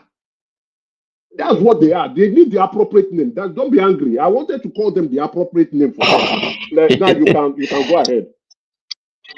I said, I showed you then. Not that we are eulogizing him. I need to make that clear here. When he mess up, I normally call him out. But that education thing, in Lagos, he was the first person to pay the senior secondary school certificate examination fee. I mean, for WAEC fees. Lagos, yeah, WAEC. He was the first. And when he was the first governor, immediately he did it. You know why I rush come here is this. Everything was going okay until someone mentioned say Buhari called Nigeria youth lazy. I beg you. Now beg at the beg. When I make reference, they use Buhari as reference. I beg at the beg. See, can anybody tell me what Buhari has done exceptionally after the benefit from the federal government? Nobody. I am the one. Call my name. Don't be afraid to call my name. I am the one that said Buhari. I made. You see, Buhari. Nobody is saying Buhari was. Buhari is the reason why we are in this mess. He's talking that way. Hold on. It is the right word to use. Buhari is the reason why we are in the mess we are. Right? Actually, this mess started with Goodluck Jonathan. Because we during the administration of Obasanjo, we came out from a recession. Obasanjo pushed us, and we were having economic growth. We paid our debts to international communities. Things were looking good. The outlook of Nigeria economy was looking good. People were getting jobs. Banks were coming up. Capitalization, the economy was expanding. People were complaining, but things were not as bad. Now, those achievements that Obasanjo made, right? Goodluck Yar'Adua came. It started with Yar'Adua actually, but Yar'Adua died. Goodluck Jonathan did not continue on those achievements. Goodluck Jonathan started eating those resources, depleting our federal reserves. and giving it to Nigerian debtors, and everybody was just cashing out. Economic policies were not being implemented. Fuel subsidy came up, yes, Ashwaju fought against it and came up with protests. The fuel subsidy was a scam, but they didn't know what to do about it. That was how we started having some of the problems we were having. Buhari that came and finished us completely. Now, but we will not say that Buhari did not do a few things. But again, what I highlighted was sorry, let me put more proper context. What I highlighted that Buhari called Nigerian youth lazy. He is right. There are opportunities in Nigeria. They talk. No be Buhari more people. What did he do exceptionally? All head of state, almost all of them, they left power. I am not saying Buhari did it. No, I am not a Buhari spokesman. I can never be a Buhari spokesman. But Buhari rubbish but Buhari called Nigerian youth lazy, and Buhari is right. Let's be honest. If the devil tells you the truth, take the truth. Don't say because the devil told you the truth and you will say that you will not accept see, my brother, it's not a matter of whether the devil told us the truth. This not this thing. Now, if Nigerian youth, if they have the same opportunity that Buhari had, they will. Buhari had an opportunity in a very competitive environment. Buhari will not even be where he is. So a person, no. I think you are understanding what I said differently. Please, no, can I explain? I'm not saying. No, you are taking the context in a different manner. Let's look at it. Let's look at it. Okay, let's look at it from a moral. Let's look at it from a moral lens. Not the product of let's look at it. Okay, you don't like who said it. That's why I said, if the devil tells you the truth, would you ignore the truth because it is the devil that told you? You don't like because Buhari said it. You are upset with Buhari. Okay, let's leave it. Okay, I'm sorry for using Buhari. What Buhari. I'm talking, Emeka. You see, we were growing very well, even as corrupt as Shagari was. We were expanding. Yeah, we were incurring debt. Not good enough. But did Buhari come to make the situation better? No, he actually came to make the situation worse. Buhari made the situation worse, but Buhari said Nigeria youths are lazy, and that is true. See, that's exactly what I do. Okay, look at it now. Wait, two things can be true at the same time. Buhari was a useless president. Wait now, Buhari. Hold on now. Let me help you. Let me help you with the comment. Buhari was a useless president, and Nigeria youths are useless too. Those two things can be true at the same time. Okay, Emeka. I'm now going back. When you call yourself a leader, if you are the reason why those people are useless, it's just like a father in the house that refuses to train the children properly, and the children, because of the poor level of training they got, they are now misbehaving. They can no longer fit in the way they are supposed to fit in, and the father of the house is now coming out. Oh, he say his children. Wait, but that father is no more around now. There are opportunities now for Nigerian youth. No, let's leave that topic. Let's leave. That's why I said, when the devil tells you the truth, you don't want to accept it because it is the devil. Okay, no problem. Let's not argue on that. Yes, I agree with you. Look at it this way. I will prove to you that Nigerian youth are not lazy. I want to prove it to you. This is all about opportunity. Now, because everybody is not going to the farm, does not mean they are lazy. Okay, today we have some people that they make their money through Instagram. Creativity through social media. What is the percentage of that to the total population? Forget about the percentage. That's the it is the impact we are talking about. We are over 200 million people. How many of them are on Instagram? They are less. I am getting what you are saying. I know what you are saying, and I'm telling you that when I say Nigerian youth are lazy, I mean 70% of Nigerian youth are lazy. I will never accept that Nigerian youth are not lazy when you've not trained them, when you destroy all the means for them to grow. I will never accept. Wait. But there's student loan. If you want to go to school now, there's student loan for you to go to school. How many of them are queuing up to go to school? It's just started. No, they are provided. Okay, maybe you were not listening to me. You should have listened to me. I said when they were giving out the first disbursement, right? I was expecting the hall to be filled up. Only very few people turned up. And yet, these people on the street will start claiming that they have not given them opportunity. The opportunity is right in your face. Selling that you to come and get it. How many people applied? My brother, See, my point is this. If you do not guide a child properly and you are blaming the child for being a social misfit, it's unfair. Because what am I saying is this. We are saying Nigeria youth, they are lazy. As of now, okay, sometimes ago we were discussing how our technical school degenerated. Who are those people responsible? The leadership. Because you do not put proper facility in place to train people. Even those people that attended school, the quality of education they actually received is totally different from what they used to receive before. So the thing is this: you have to have the right information. You have to have the right motivation to act. Ola, I'm somebody who likes to be very real. I enjoy being real. I have seen those who go to Polytechnic. If we want to play the games of exceptions, I have seen those who go to Polytechnics who have become great men and great women. I have seen those who do HND and they took their course seriously and they graduate very well and they got job opportunities. We know how the Nigerian employment market is. If you don't graduate with a 2-2 or a 2-1 or a first class, it go hard for you. If you don't do better course, it go hard for you. If you don't do better course and you don't graduate proper, it go hard for you. So it still boils down, it still boils down to our individual ability. But we want to always keep on blaming others for our own failures. We don't want to accept. Emeka, let me chip in this. Let me chip in this. Even I discovered that even the little change, you see, Nigerian youth also they need a lot of reorientation. I won't say they are completely lazy, but they are not well. They don't have a better mentor. Probably because of the leadership issues that we have for some time also. No. You know that many of them are having. No, I'm coming. It is your job. Some of them are making money. Let me correct. Wait. Let me drop this. Let me drop this. Individual to go find a proper mentor. The governor will not.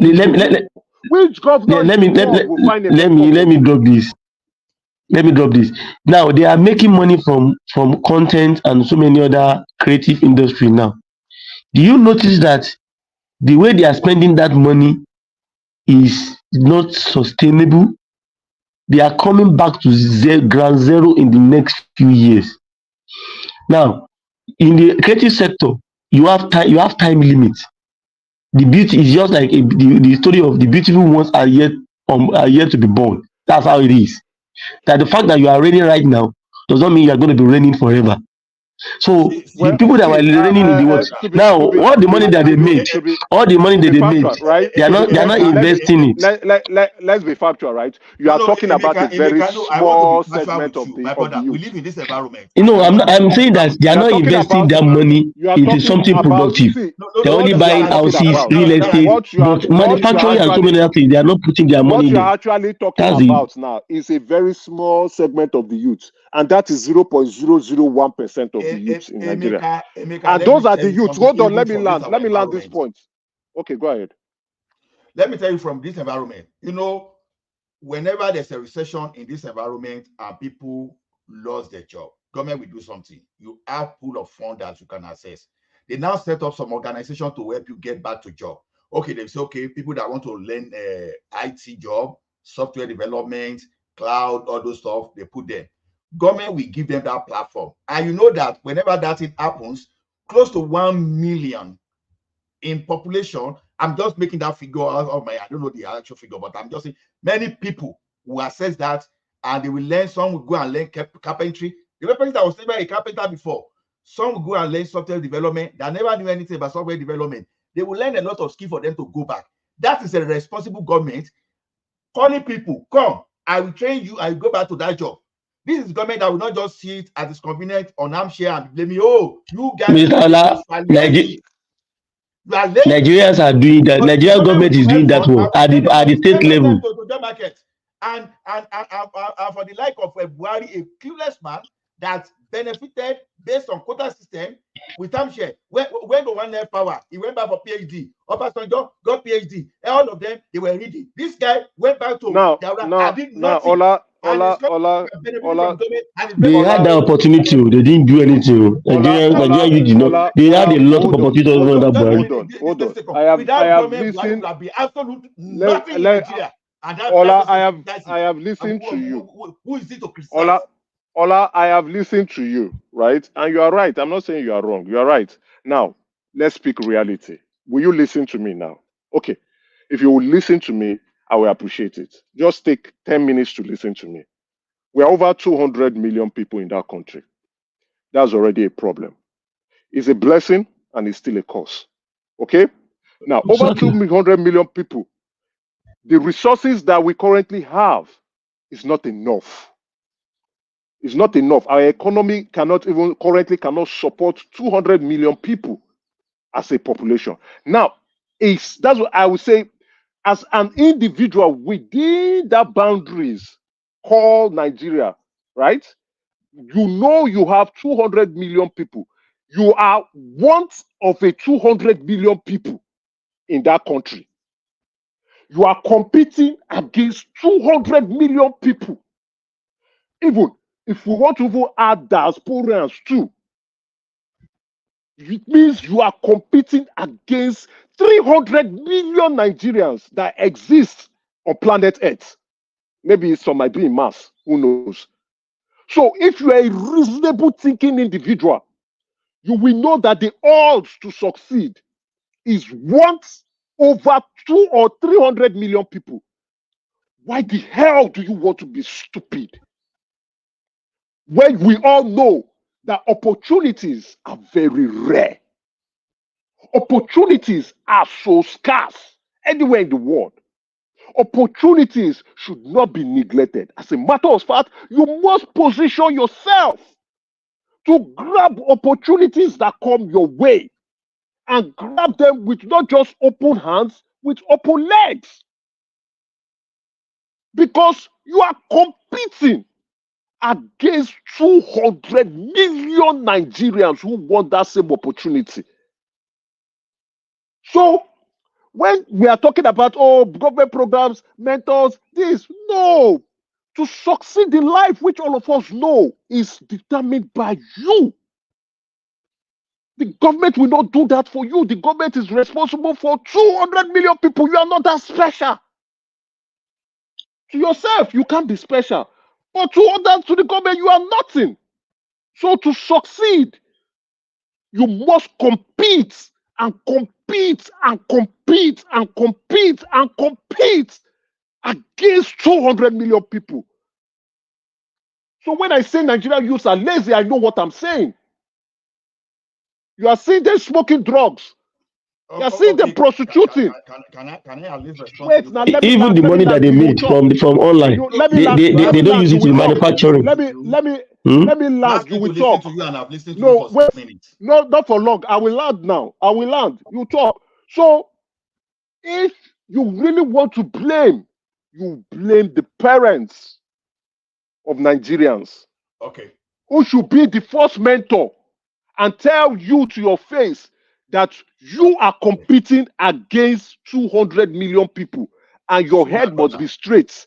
My brother, I've listened to you Wait, now hold on. We owe it. Hold on now. Hold on. When Americans are saying, oh, they love their country, they are patriots to their country, we owe it to Nigeria to make Nigeria better. Okay. We owe it to our country to be reasonable citizens, to contribute our quota to Nigeria so that Nigeria can go forward.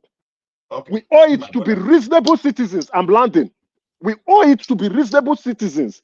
We owe it to be law-abiding. We owe that country that we must be up and doing. When I mean up and doing, we must be up and doing and not stupid. Okay. Let me respond to you, please.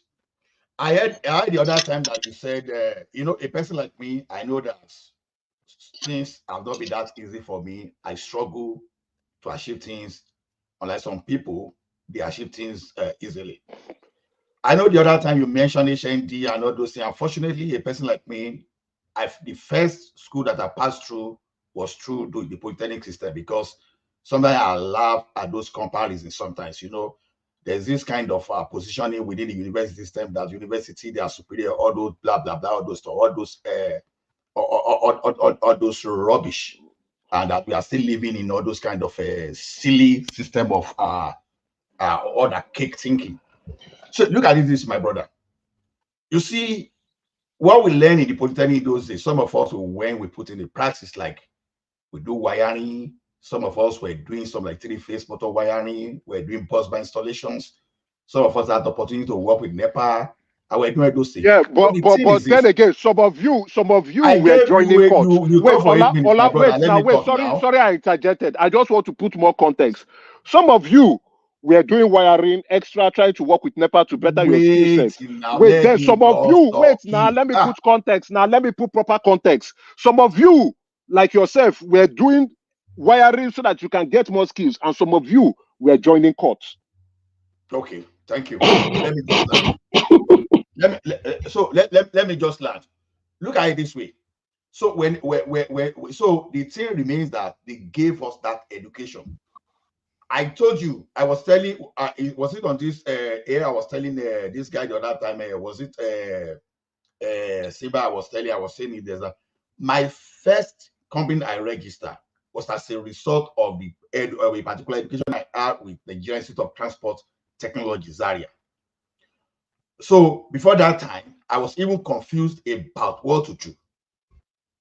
And when I attended the program and during the marketing management class, I was talking about different things and what marketing is about, all those stuff, and some others. I can't remember, but I know that I guess it was during that marketing or whatever. So I had that drive to register my first company in Nigeria. You understand? To start doing things on my own. But hear me, not without being ginger up during the education. Even the Bible says, faith cometh by hearing.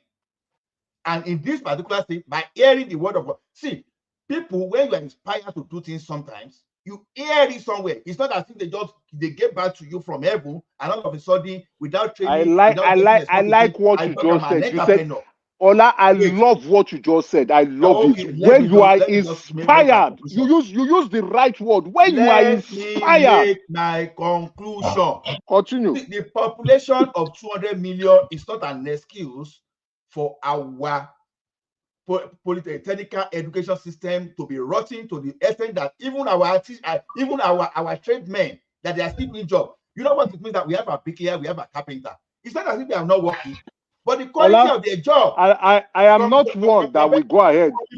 Talk. Let me land so that I can push back. I can push back. I can push back. I can push back where you land. Development. Even when we got to this country, they taught us how to even write resume. Then it got to a stage where you wrote resume, they say, okay, you have to make it 8 years compliant. Again, they train you. Okay, they train you, okay, where you want to do this resume, you have to tailor. So you keep training, you keep training people. You understand? For the life of, Buhari is the only reason that I'm sparking now, because when you look at the former president we have, is the only, I'm sorry to say, he seems to be the most retarded, the most backward person among them. See, I don't want this conversation to be a Buhari. I don't want it to be a Buhari conversation. It is not a Buhari. It is not a Buhari conversation. Emeka, give me one sec, please. Yeah. Can we just say Buhari said Nigeria youth they are lazy? Emeka, you win. Ola, you win. They are not lazy. Can we move on? Yeah, thank you very much. Okay, I want to push back. I want to push back on some things that Ola said. Ola is right. Ola is right? And Ola made some very good points. Ola used the word that I love. He said, when you are inspired. Ola just said it and moved on. When you are, but he did not look at that word, inspired. So that inspiration will come from you. Nobody will inspire you. You will inspire yourself. It is a desire. It is an action word. It's a verb. If people know what is, let's go to English 101. Even when I put the Bible for you, Faith cometh by hearing, and by hearing the word of God. See, you are inspired. Wait now. Before you go hear the wait now, Ola, wait now. Let me even take it further. Before you even hear the word of God, you will position yourself to go and be hearing the word of God. The word of God does not come to you. You go to go and hear the word of God. You go somewhere to hear the word of God because you are inspired to want to go and hear the word of God. That's why you stand up from your bed. For evangelism. Then you are inspired to want to hear them, or else you will close your door. So it starts from you. You want to hear the word of God, or you want to read the Bible. You are inspired.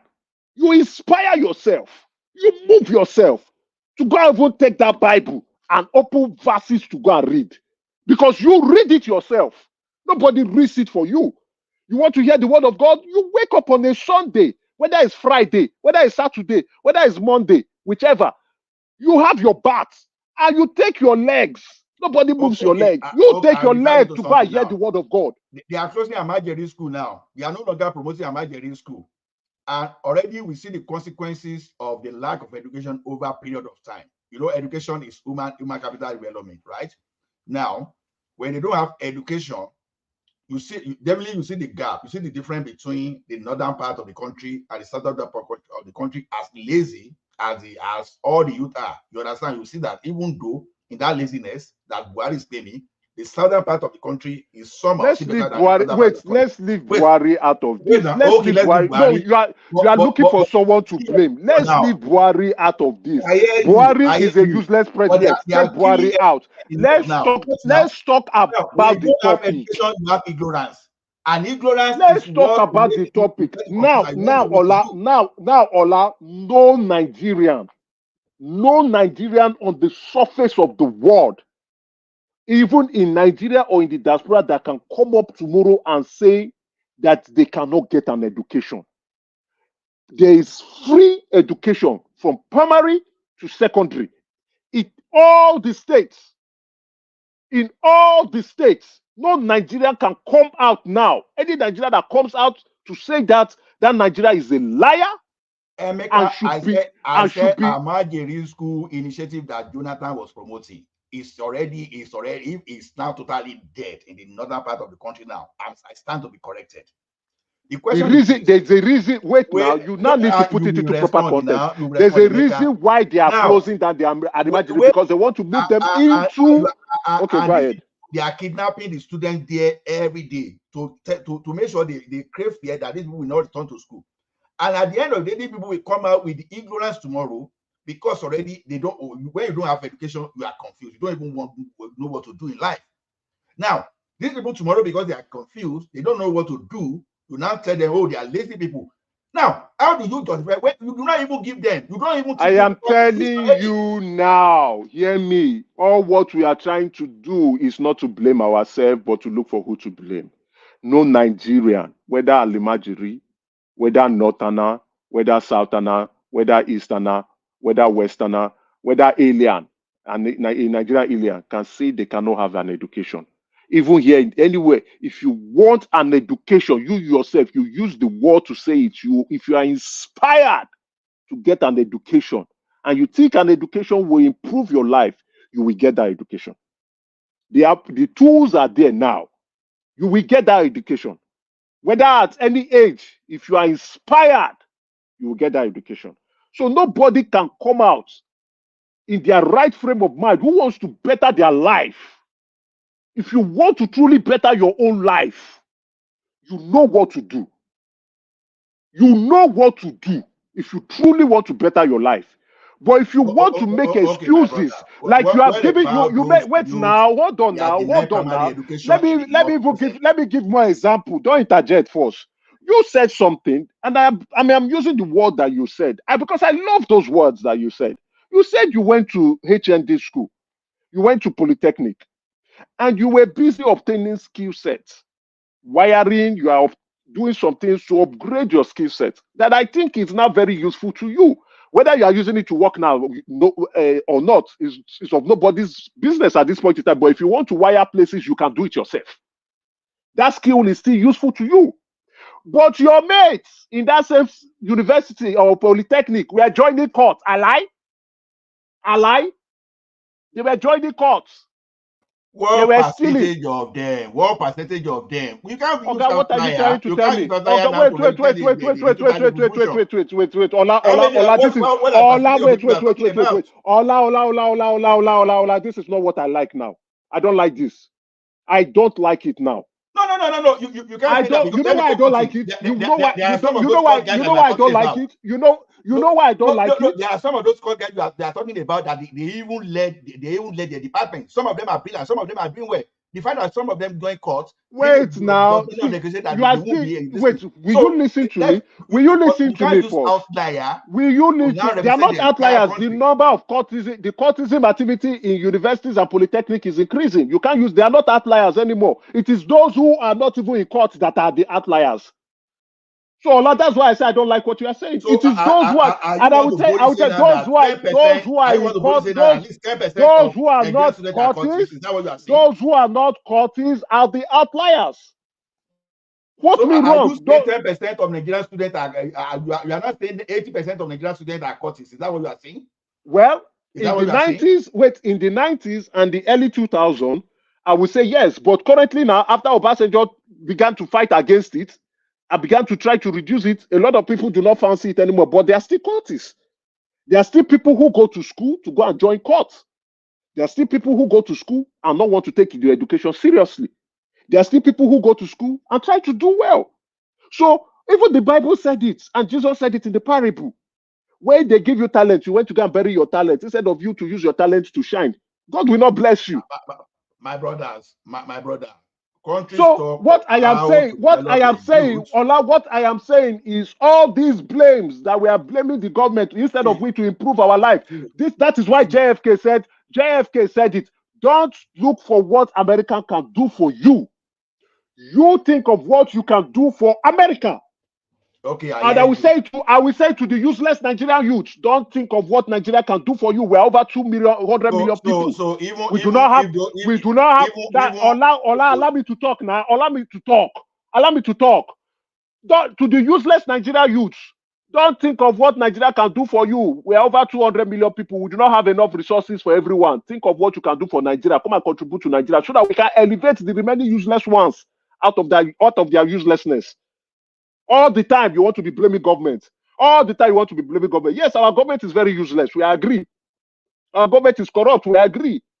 Our government does not want to help. We agree. But what are you doing for yourself?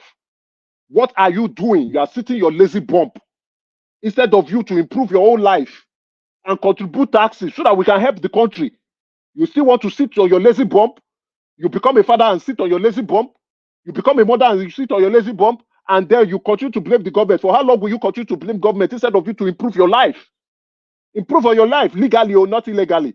Improve on your life legally, not go and be pushing drugs. Improve on your life legally, not to go and be doing 419. Improve on your life legally and not to go and be stealing. I've given you the example. Countries, they roll out different programs to we have programs, we have programs. I say we have farms. We have student loans. We are not being fair. Bosu Tijani, that useless minister, is about to train 3 million Nigerians. How many Nigerians has a road? How many lazy Nigerians have a road? How many of them have a road? Let them come out and come and say. So what is keeping you? What is keeping those Nigerian useless youths Let me ask that are you a complaining? Question now. Let me land now. I am preaching. You don't want me to preach. What is keeping this useless Nigerian youth? You dominate the What is keeping them from not? Wait, what is keeping useless Nigerian youth from going to go and learn IT skills? Many of them are going to do nyash.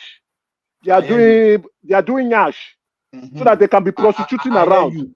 Let me ask you a question. They are doing 419. Have you ever found yourself? They are doing 419. Have you ever found yourself in an unemployment situation before? Have you ever found yourself in an unemployment situation?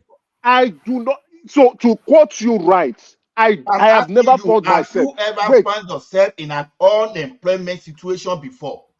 Yes. Hold on now. Hold on. I will answer your question now. Don't interrupt me. I will answer your question. Right? Since I have started since I got consciousness, and I know that I am competing against 200 million Nigerians, home and abroad. I know what the odds are. Even though I am from a noble place, even though my family is from part of the elite, I know what the competition is. I know I owe it to myself to be reasonable. I owe it to myself to be upright. Sorry, did you just say your family is part of the elites? I owe it to myself. I owe it to myself. Question now. Emeka, Have you ever found yourself in an Hold on, unemployment I will situation answer your before? question. Emeka, Hold on, I will rest, answer the question. Rest. Wait. Yes or no? Have you ever Is your found parent yourself part in of an the elite? unemployment situation before? One voice, please. We One that we find voice, ourselves please. in an unemployment situation, we can tell you how someone mental state can shut down. You may come out with first time from your school, suddenly you become useless when you are in an unemployment situation. Okay, you do not want Ola, you do not want Hold on, everybody, please hold on. Yeah, Ola is not hold about on. you and Emeka. Somebody is trying to talk. You don't let him he's talk. trying to ask me a question that I don't want to answer. Yes, yeah. Go on, No, my you can't brother. say you don't want to answer. You mentioned it yourself. I want you to confirm it. Okay. Did you say? Okay, wait. See, okay, let me answer the question, right? I think I will owe you that duty to answer the question. I'm actually a prince. So if your family is from that sector, you can call yourself an elite. True or false? So that's what I'm referring to. Okay, fine. Okay. I've answered your So question. have you ever wait, sorry. Have you ever experienced unemployment? Have you been in that situation before? I have experienced it, but I did not blame the government. Okay, wait. Throughout your schooling days, yes, do you normally receive money monthly, or how were you funded? I want to know. Well, just like many Nigerians, my parents funded my education. I would say over 75% of Nigerians, their parents funded their education. Do you have that? Do you have data to that, or you just? But we can say the majority. Yeah, the majority of Nigerians. That's why I said 75%. Who normally funded our education? Our parents funded our education. Our parents do there was no student loan. It's just now student loan is coming out. So many of us are graduating. My question: do you normally receive monthly stipend? My parents were giving me monthly stipends, even though it was not enough for me to jaye, but they were giving me monthly stipend when I was in university. Yes, they were giving it to me. And then I was also hustling too. I was writing exams for people. I was coaching, I was training people, teaching people, conducting lessons. So I was hustling. What did you say? Emeka, hold on. You were writing exams on people. Did they catch you? I was coaching them. Those are the useless people I'm talking about. I was coaching them. Emeka, so you can see that you are also part of the system. I'm in Nigeria. We're all part of the system. Let's be very honest. Okay, go ahead. Wait. Look, it is wrong to think that the Nigerian youth is lazy. It is very wrong. Oh, Nigerian youths are lazy. Let's be very factual now. Come on now. Let's be honest now. Nigerian youths are lazy. When you are seeing people doing when you are seeing people doing drugs. My brother, we are not going there again, please. Everybody hold their opinion. Hold on, please. Hold on, please. Can we just move on? No. That is your own view. That is a big. Can I please talk? No. How long will you hold that view? No. He My brother insulted the average Nigerian, and you kept quiet. He went for No. I almost don't an insult hour. any. My brother, can I You speak? didn't say anything. Now Can want I to please refute speak? him. You said no. You shouldn't talk Thomas, on let that. him go ahead. Let him go ahead. I will prove to him that No. Nigerian youths are lazy. If I said, if you know me, if I said, hold on. Thomas, Jagunwale. No, Kulata, you know me for something. If I said, hold on, please. But Jagunwale, hold on, Jagunwale. He has left by himself. I don't care. Everybody has their opinion. You can't force your opinion to people's throat. Emeka said Nigeria chooses they are not working. You said everybody have their opinion. You can't force yourself. These people are just behaving like obedient. You have to they are follow. obedient. Thomas, they are obedient. You have to. My own talk is the right one. What you are talking is rubbish. the taste is in the pudding. Nigerian youths are lazy. Go on social media, you will see That's it for your opinion. yourself. And you said they are not lazy. Yeah. Fine, let's No, move on. yeah, he can make me reason why they are not lazy. But if you are talking about opportunities and talking about no, you can't wait. Nobody can come and spoon feed you. Let's be very realistic. Thomas, you yourself, the level you are, you did it for yourself. Kolata, same thing. Myself, even Ola, even who was trying to say, oh no, he did it for himself. And whatever you achieve in life, you put an That's not true. effort. And I'm telling you, you think I did it myself, but I was telling you how it is. I told you that God, whatever I've you are, myself in you are not appreciating. more than 3 times. You are not Ola, can I ask appreciating. you a question? Go ahead. How many people, when you were in college or university or whatever we went to, how many of your classmates were working at the same time that they were attending school? Very I only know of very few. 2 people. Very few. I only know of 2 now, people. in America or UK, where we live, Canada, what's the percentage that go to school and work at the same time? It's a lot higher. Honestly, I can't put. It's a lot higher. They are more than what. It's a lot higher. Just like is a way lot higher. It's a lot higher. Yeah, it's a lot higher. You see, they have more productive youths here. We just go to school. We get pocket money. I want to assume many people get pocket money, go to school, do photocopy. You go and ask for photocopy money or whatever to do. But based on the fact that college kids here are working hard. Yes. When we were in college in the 90s, we didn't do anything. So we were only going to school. Kolata, you're right. Go to Tim Hortons, go to McDonald's, go to Burger King, go to McDonald's, KFC, go to Tim Hortons. You will see high school students working.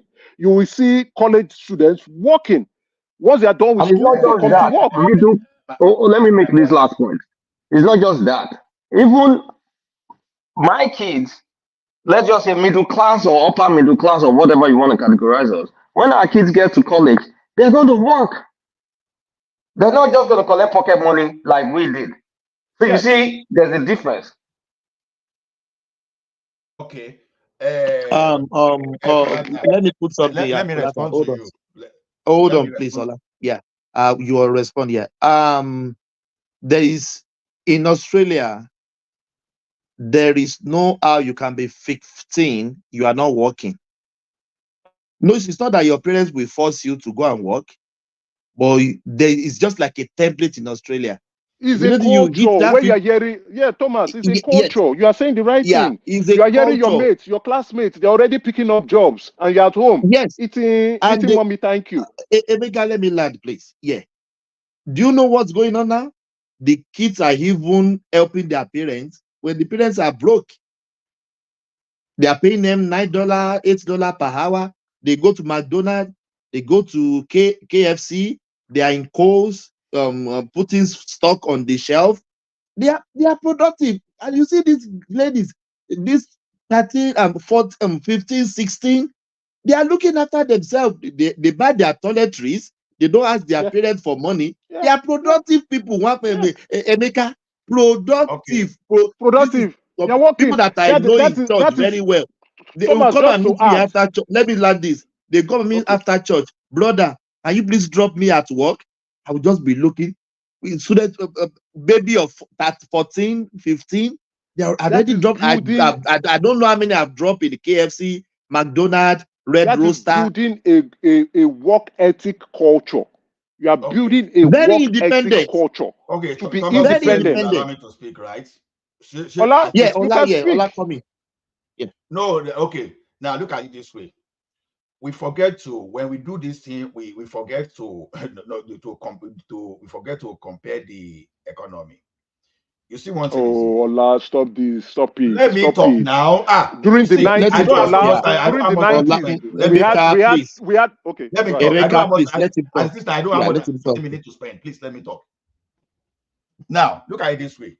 A person like me, while I was during my school days, I carry correct bed to go school. I did the student union. Now, my cousin, while in that school that was doing building tech, he was building already. He already built. He had this thing because before that time he had his own cocoa plantation, and some of my mates, they were doing agbaro to sponsor the same in school. If I want to classify those people that belong to those people that were doing agbaro to sponsor the same in school, probably they have to have. What is agbaro? Laborer job. I'm sorry, not cutlass. People that go and cut farm. Okay. People have this. So what I'm saying is this: when we say people are lazy, we have to be fair. You understand?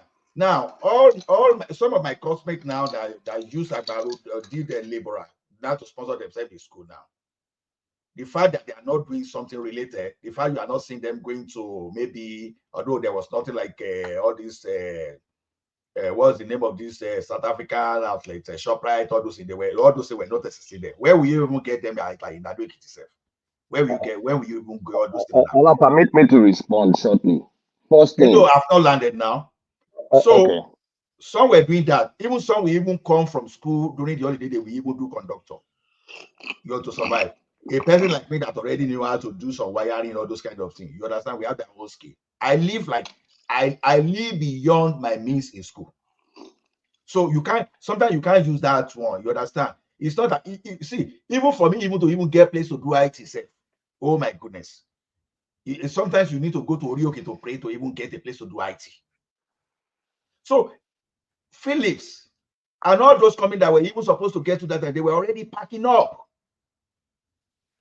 No place to do. So unlike when you are in this environment, you see Walmart around you, you see Superstore around you, you see Canadian Tire around you, you see outlets like a Petro Canada, all those, they are almost everywhere. But we are talking in an economy whereby even those people that even have full certification, full graduate, they don't even have a job. Let's respond.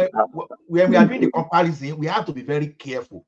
I want to respond to the comparison so you don't go to another topic while you're elaborating. It is not different. We're talking about people going to work for Dunkin' Donuts. Dunkin' Donuts has nothing to do with mechanical engineering that the kid is doing in school. The equivalent of that is a kid reading economics in college, and then after work going to work for a tailor apprenticeship or going to work for a barber apprenticeship. Is nothing about economy or whatever. And you're making it sound like when they said you're making it sound like they said all Nigerians or all the youths are lazy. There's going to be exception for every rule, and you mentioned the few exceptions you knew about. We asked for even himself. We asked for a pattern, and the pattern is in abroad. Majority work, whether it's a partner's kid from a consulting firm or whatever. When they get to university, they work. It's not or whether it's a poor kid that they work. It's only very, very few exceptional, maybe kids of billionaires. And then you now mix it with internship. I did internship in Nigeria, industrial attachment. I started doing it from my year 2. I did it in year 2, year 3, year 4. The whole semester of my year 4 was industrial attachment. And that's when I knew how to kind of like do computers and build computers, even made money by myself. That's separate. I had no compulsion to go and work for anybody because daddy was giving me pocket money. And if daddy doesn't give me enough, I go and make money and they will give me. But I'm not going to say I wasn't poor or anything, but a lot of people that weren't even, that weren't anything, were not really going out to work. They found one way or the other to get paid for their fees. We don't have it as a culture to go to school and be working. So when you stretch it and compare one country to the other, you can say relative to America, our youth are not as productive relative to Australia, relative to Canada, because the majority of them go to work. And we're not talking about going to IBM or going to this. Like that's industrial attachment, that's internship. They're going to work in Costco. They're going to pack groceries. They're going to do whatever manner of job that is available. Some of them will go to warehouse. Okay, Kulata. Yes. I gave you example. Okay. Now, But that's why the point I made is you are picking the exceptions to Yes. every rule. It's not So a general like everybody. okay, Colata, if this one is not Colata, even what you are against saying, you, what is what Colata is actually you say, no, saying let is, me respond to Kulata now. Like I wait, told you, okay, let me add this, then you will like my respond own now. Let me siblings add now, it, then you will like my respond own siblings because it will now, help you. It will help you respond. they Let me were add going this so that it will help you to respond rice proper. farm. Let One me add voice, this now. one voice, Ola, one voice. let me add to Colata's word, then you will not respond. Make we listen to you. So in the West, it is a culture for the youth, young people to work, and it is an exception for them not to work. In Nigeria, it is a culture for youth to study and not work, and an exception for youth to study and work together. Continue. Exactly. Spot on. So the thing is this. That's why I say that it depends on your own experience. My experience says otherwise. That's what I'm telling you Yeah, today. but Ola, that's why we're asking for something close to empirical numbers. Like I said, like generally. I'm not Okay. saying exceptionally. My siblings, during the holiday, not even the holiday weekend, sometimes they will go to their friend's farm to go out to help them harvest rice. You know, Okay, if you look at the population, let me ask you a That's different an way. exception. The population of your Don't say class, let's say you have a class of did you 40 live in people. No, I didn't leave. That's how I'm asking you this question. all these Let's say, body people you are telling me of okay, we're body, that's fine. But let's say you had a class of 45. Out of that class of 45, how many people were working and going to school in your Ekiti? I just told you that almost half today. I would put it that close to half of my classmates, I would say were self-funded. That's just my own allegation. Okay, that's fine, but that's not my own experience. Yeah. I start to be corrected. No, you hear me? I say I start to be corrected because why I said so is because I saw almost everyone. You understand? Ola, your experience is an exception. That's what we are trying to tell you. How is Your it in my experience environment? Don't say my experience is an exception. your environment in Ekiti. Ekiti is just one state out of 36 states in the country. That's an exception. If everybody in Ekiti is working, that guy, so you will attend you like and you'll be saying that's the point I'm saying. Ola, let me say this. Kolata, can you confirm this? The majority of who sponsor our education in Nigeria is our parents and guardians. Majority. Of course, confirmed. And for my classmates that are poor, because I had one of my best friends, God rest his soul, very kind guy. He couldn't afford it because he didn't have a dad, but it wasn't working. People were, I mean, they rallied around to him from sponsorship to this, but it wasn't kind of like going to a job. So we did have poor people, but it just wasn't. even we here talking now, we sponsor people to go to school in Nigeria. Yeah, my is it the government parents that is sponsor giving me them to loan? school. I don't My do any mom work. sponsors till today, like 80s, she still sponsors. We still have to send money to sponsor our own. I mean, And they are not working. They are not working. They are not obtaining any skill. They are not barbing It's hair. not just They are sponsor. not washing clothes. They are not doing any tuition. They are not going to farm. Okay, They are only let going me to say this. school.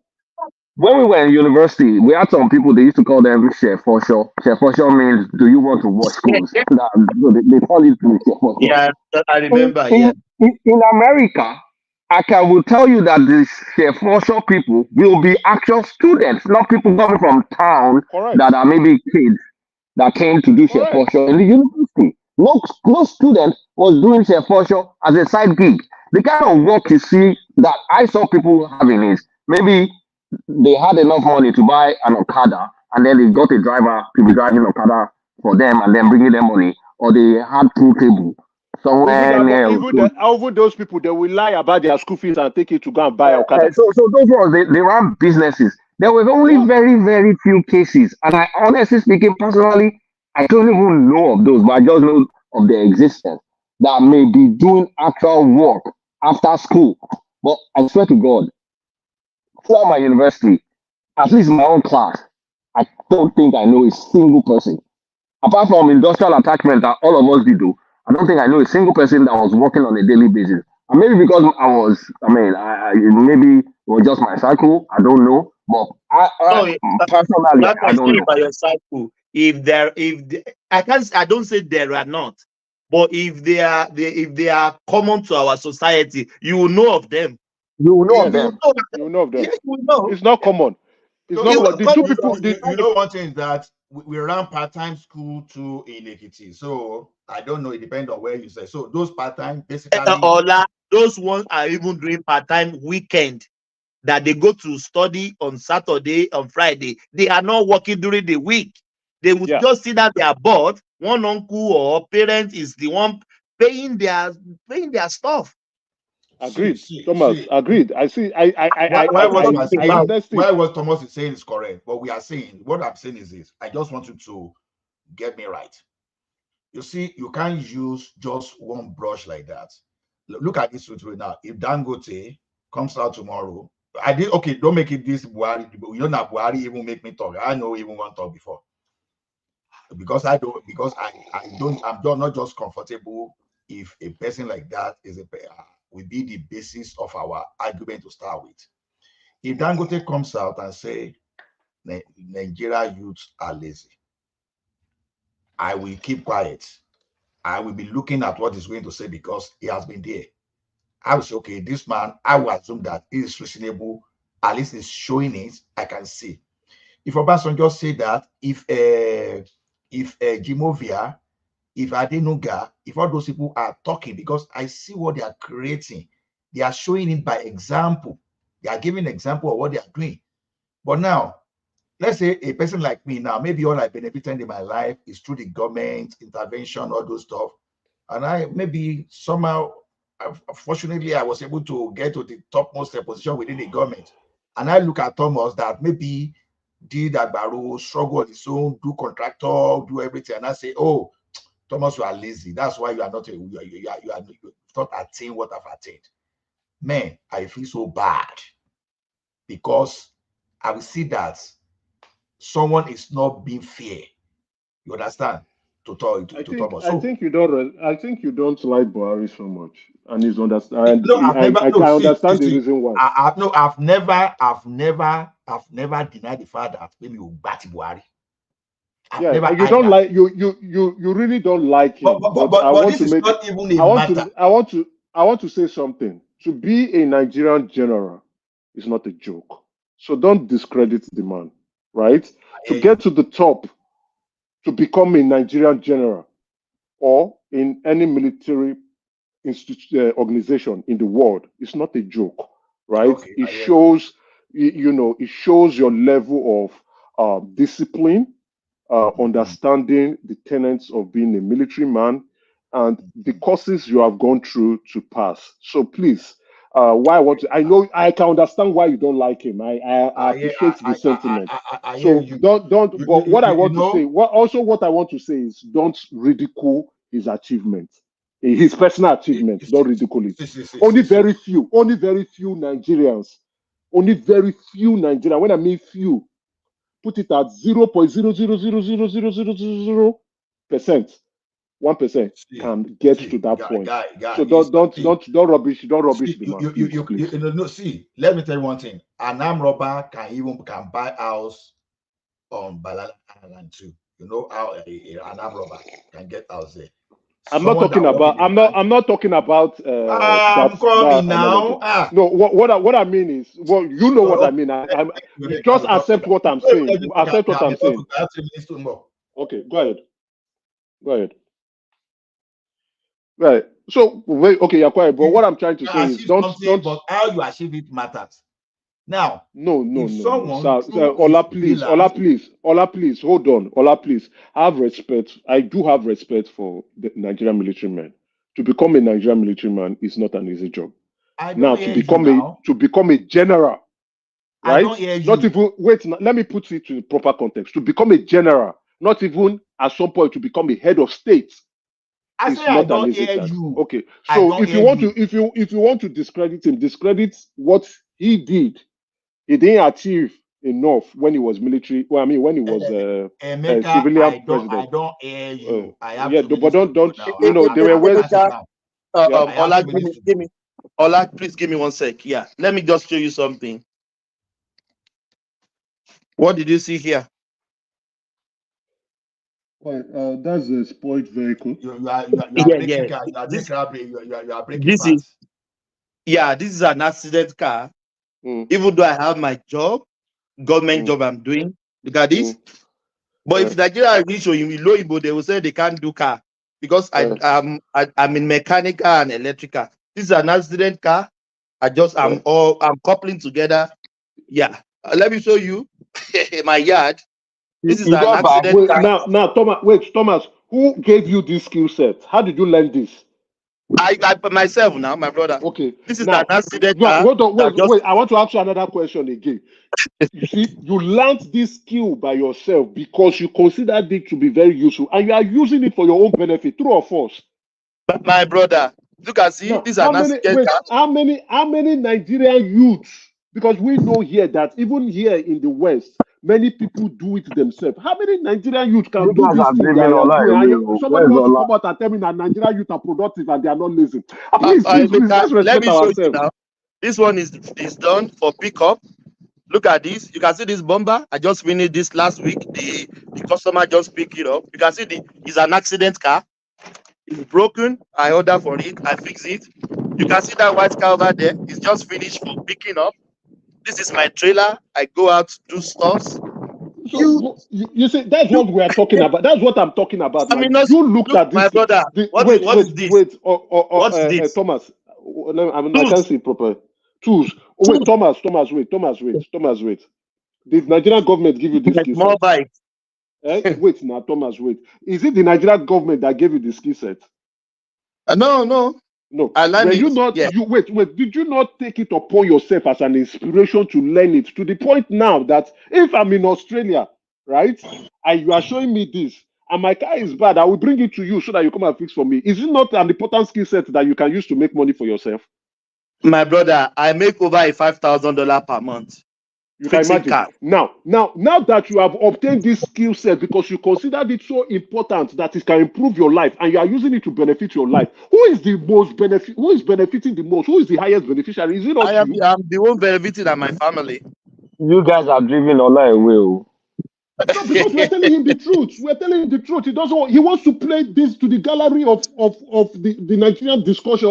The Nigerian government did not provide me with the opportunity. Nigeria, and you are sitting your lazy bump on the ground instead of you to wake up and go and do something for yourself.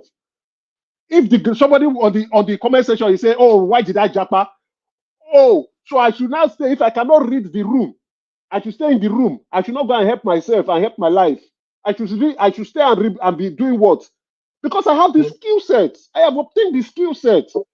I know I can compete internationally, not just locally. I came around. See, I'm busy, so I really want to engage. But if we cannot engage, I would rather. No, nobody is engage. Emeka, chill. Let Ola bring his perspective. See what Thomas is doing. I did it here before. I can go to my garage too, and you see my lift, and you see my jack, and you will see my transmission jack too. You understand? A lot of But what we are saying is it the government that gave you that skill set? Emeka, say you stay at this way for someone to speak now. Abba. Okay, go ahead. I'm not attacking you. I'm only asking you questions. Do you want to consider my exposure and the exposure of someone that is still looking for someone that will? I told you, I asked you a simple question. Have you ever found yourself in an unemployment situation before? I have, but I didn't blame the government. For how many times? I have once. But I didn't blame the government. What did I do? Wait, now calm down now. You asked me a question. Let me answer the question. What's the follow-up question? Emeka, what's the follow-up question if you find yourself in an unemployment situation? Now, I see, Kulata, I found myself in an unemployment situation. My brain shut down because I submitted resume over resume. I tried a lot. I even posted. There's a site there called Kijiji where you sell items. I posted, oh, I can repair computer. I did poster. You know, there was a time that I even said, okay, let me even do cleaning. That you posted. You go to Yelp. You posted all those. But you are talking about here. I thought you were talking about Nigeria. You are talking about here. Just listen to me now. Yeah, go ahead. Now, during those periods, while I was not getting job, I was losing it seriously that I could not even gather myself together. Then there was this program, You know, here we have YWCA, we have WCG, that those two people is like government intervention. They will call you, government will pay for those costs, and they will train you, they will motivate you along the line to relaunch you back into the market. Now, when you see me going back to school today, I keep telling people, not because we love degree. It's just because once you lose job here, you quickly go back to school, knowing that by the time you finish the career, department will help you out. And we get some kind of government benefit too. So that one will be good for your mental health. So, but you get to a particular stage that you already become an entrepreneur yourself, but you have to have a foundation to start with. I said it here, and I said in my first job, my first company that I registered, I was unable to do it. Not that I didn't try, but I was confused. But it was just a program that opened my mind to, okay, let me start this. You understand? Even the one I registered here again, it was after I went for a program because I didn't know even how to approach people to say, okay, I can do this, I can do that. But I went through the program to develop my boldness, and some of my guys, when they lost their job in 2016, and they try after 4 or 5 months, they couldn't get anything. Everybody started doing registration. I started because already we've gone to this particular stage. But before, my brain was shutting down. I could not even think straight. I could not think straight. So that's why I'm saying you have to look at the mental state of these people that want to blame first. Because when you are having an issue like that, they will look at a lot of things. What's your mental state? Okay, is it that you need a skill? Let us help you develop your skills. So I'm just saying that we can't just come out and just blame people. People are lazy when we've not found ourselves in their own situation. Okay. Ola, I think you are It's repeating sort of fine yourself. for me to come here and tell people that I drove Uber when I didn't get job. Ola, what you are understand? saying, right? I've only drive Uber just because I could go to Ola, Toyota I Emeka, think let and him collect land. a car. Let him land finish. Let him just go. You understand? I could boast of going to Toyota, I would drive Uber because I could easily walk to Toyota because of my credits and just walk out with car. And I started doing Uber. Will you do that in Nigeria? In Nigeria, when I was schooling in Nigeria, I carried correct Bedu CD, go to school the last time because I knew something to do. It's not everybody that knew something to do as at that time too, even including those people that they were giving money. So I was So Ola, I'm confused. So are you saying is it because of the mental state that a lot of Nigerian youths don't work, or because they don't know what to do, or all of the above? Exactly. That's what I'm saying. That when you don't know what to do, then you need someone to train you. So that's why I keep emphasizing on training. We are not the same. Some people, when they find themselves in a situation, they find themselves in an impasse. Some knows how to find solution and find a way out, but some will just shut down mentally. That is why you see the number of entrepreneurs can never be as high as the number of employees. You understand? If everybody is that good, everybody will be Microsoft. Everybody will be Dangote. Everybody will be Elon Musk. But some people, whether we like it or not, they will always be employees. And it's not as if they are not brilliant. Even if you see, so those are things that before we blame people, let us see how can we even help them. How can we? I can't just say, okay, I see someone that's suffering now. The first say, oh boy, you are lazy. Oh, you are supposed to do this. How am I? Okay, How can Ola, I just come Ola, with I think we've understood what you're saying. Now, let me just chime in. You see, now we cannot compare Nigeria with Canada.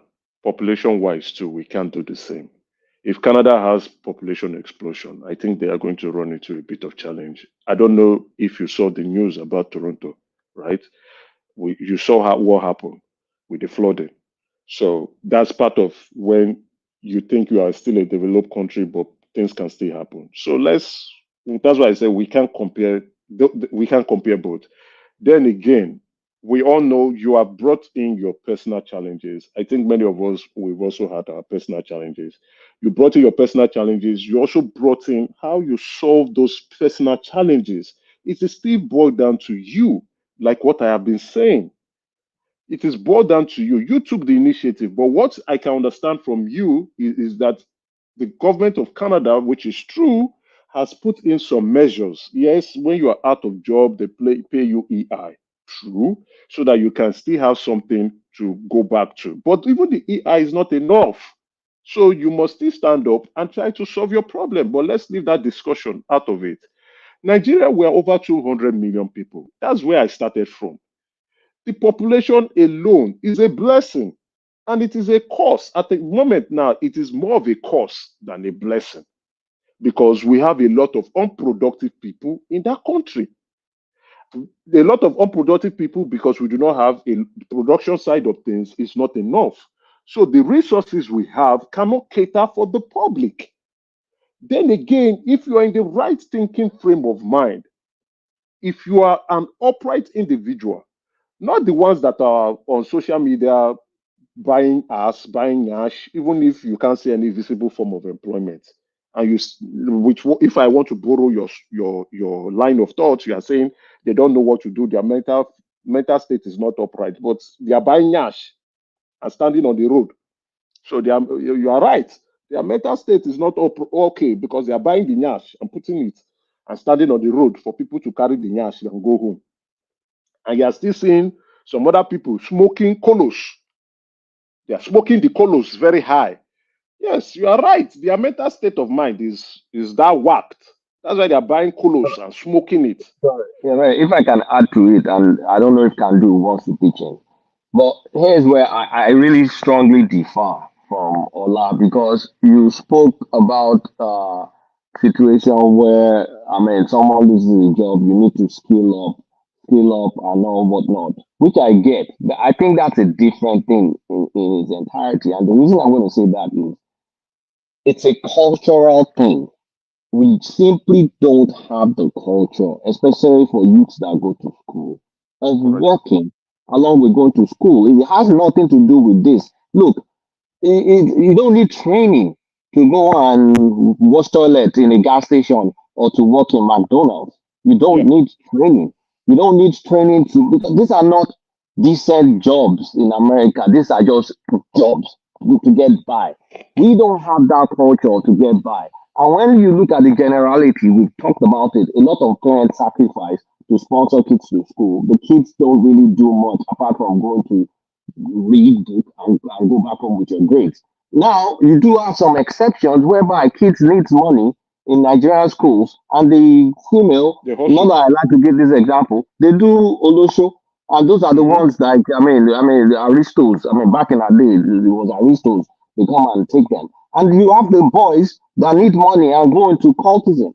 So when we look at like the generality, I mean, those are exceptions. I'm not going to say that's the norm, so don't get me wrong. The norm, as I experienced it, and a lot of my friends experienced it, is simply just going to school, getting pocket money, or if you don't have enough pocket money, beg from your friends, drink gari, do whatever, but not go to school and work is a culture. And when we talk about work, for people saying, oh, the economy is different, I mean, going to work for a tailor, going to work for a barber, going to sweep the ground, doing chef show, doing check your weight, doing all those things that menial things that students don't do, but people from out of town those are dirty jobs. Nigeria will say those are dirty jobs. Exactly, but the same way McDonald's is a dirty job. Who goes to, do you want to go and wash toilet? But a kid that his parents are making $200,000, $300,000, $400,000, $500,000, $600,000 per annum will work in McDonald's and wash toilet. Colata, So last it's a year, cultural thing. Last year they calculated the quota, all those young ladies and boys in their 15 working in McDonald's Target is billions of dollars. Thomas, go to Nigeria colleges or university. Go to Nigeria colleges and university now. This thing Kolata is saying, he's really opening cans of worms. Go and see Nigeria. When I was in university, we don't use DSTV. Go and see Nigerian students using DSTV in their hostels and lodges, buying TVs in their house, in their rooms, I mean, and watching. in your college here, some of the cleaners are students. In my college back in the university, the cleaners were not students. They were not students. They were never students. They were never students. Never. Students won't do it. Yeah. Good evening, good morning, everyone. Mr. Oh, I'm sorry. Prince Emeka, from today on, I will never use that Mr. Nonsense. It's Prince Emeka from No, today. no, no. You can call me a better. You can call me a better. Hey, I'm working on that, Just No one, no one. yeah, I'm working on it. Yeah, I think everyone has spoken very well and made very valid points. But I, like Emeka and some other people, I believe in self-actualization. But at the same time, I know that some people they're just not made like that. Even in my own family. I was just telling someone today. I have a sister that if you give her $5 million and you come back in 5 years, she will have spent the whole 5 million. And I have another sister. If you give her 5 million, if you come back in 5 years, she will have 10 or 15 million. Both responsible individuals. They're just different.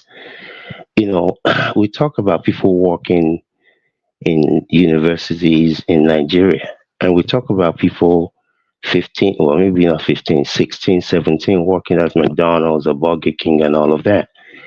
For the majority of those children, they're not working to pay rent. This is money for them to have. I mean, you have some irresponsible people that give birth to children that will be making those 16, 17-year-olds pay rent. I don't even call those people parents. What we did with our children was when they started working, we started mandating them to pay an amount every month. And the whole idea was that if you lived at home while you were going to school, and we collect $500 a month from you, when you graduate, we hand you a check of $24,000. Starting out with 24 grand is something that can be down payment towards a business, down payment towards a home. Well, when homes were still like 100 and something thousand. So, but again, a lot of people in colleges in Nigeria will not go and sweep the floor of a canteen or go and sweep the floor at a tailor's place. And again, the reality is, even those who were, you get allowances in Nigeria, or even you get a job. Like I think Mr. Ola rightly said, you cannot go and buy a car. I don't care how much allowances your parents were giving you, unless they were Dangote or something. Well, in America, you can be 18, you can say, save some money, go and buy a relatively used car, and be doing Uber. Even if you average, I don't know, $150 a day, that's a lot of money. And the opportunities to do such a thing in Nigeria, I don't think that there are that many. It would never be an excuse not to excel. My belief is I don't care what the hindrances are. I'm going to go over you, under you, through you, whatever it's going to take. But I know everyone is not like that. Some people are just built differently. I've been to stores when there are no customers there, and I'm like, hey, what's going on over here? Oh, we don't have customers. I stand in front of the place. Hey, come in, come in. We have good stuff over here. I don't even work there. It's just my personality. Some people are built like that. And, like I think Emeka said, there's a student loan for people, for those who want to go to school. Uh, but this thing, I mean, I'm sure you all know this. Even some people that have been out of school for 4 years, 5 years, that don't have a job. But what I've always told them is, figure something out. Start selling, I don't know, start selling corn. Go to Badagry, go and buy some tomatoes and bring it to Isaleko. Do something. So again, it's not about blaming Buhari or blaming anyone else. Some people are just self starters. They'll figure it out some way. But the vast majority, and like I think Kulata said, the culture does not even support that. Even the environment. I remember when I was it 16? Me and Ebuka, next door neighbor. My dad had a danfo, just a white danfo. We'll take it, nirole. We'll go and do mushin to whatever it was. We'll do the run. I mean, how much was the fare? Well, like 20 kobo or some crazy thing like that. But by the time we came back at night, we have 100 and something naira, which was a lot of money back then. So doing conductor is a job to me. But some people, even the society itself, even among Nigerians in America, if you're not a physicist or nuclear scientist, they look down on you. Well, they look down the people they can look down at. They can look down at me. So the culture there's a part that is culture, the part that is the environment and the education and the way the whole system itself is set up. You know, I don't believe. I mean, I don't know if Nigerian youths are lazy. I'm sure there are some that are lazy, and I'm sure there are others that if they were provided or could see the opportunities, that would, avail themselves of those opportunities. So, I mean, good conversation. And I think we're all, everybody's making their own good points in their own, in different ways that they are.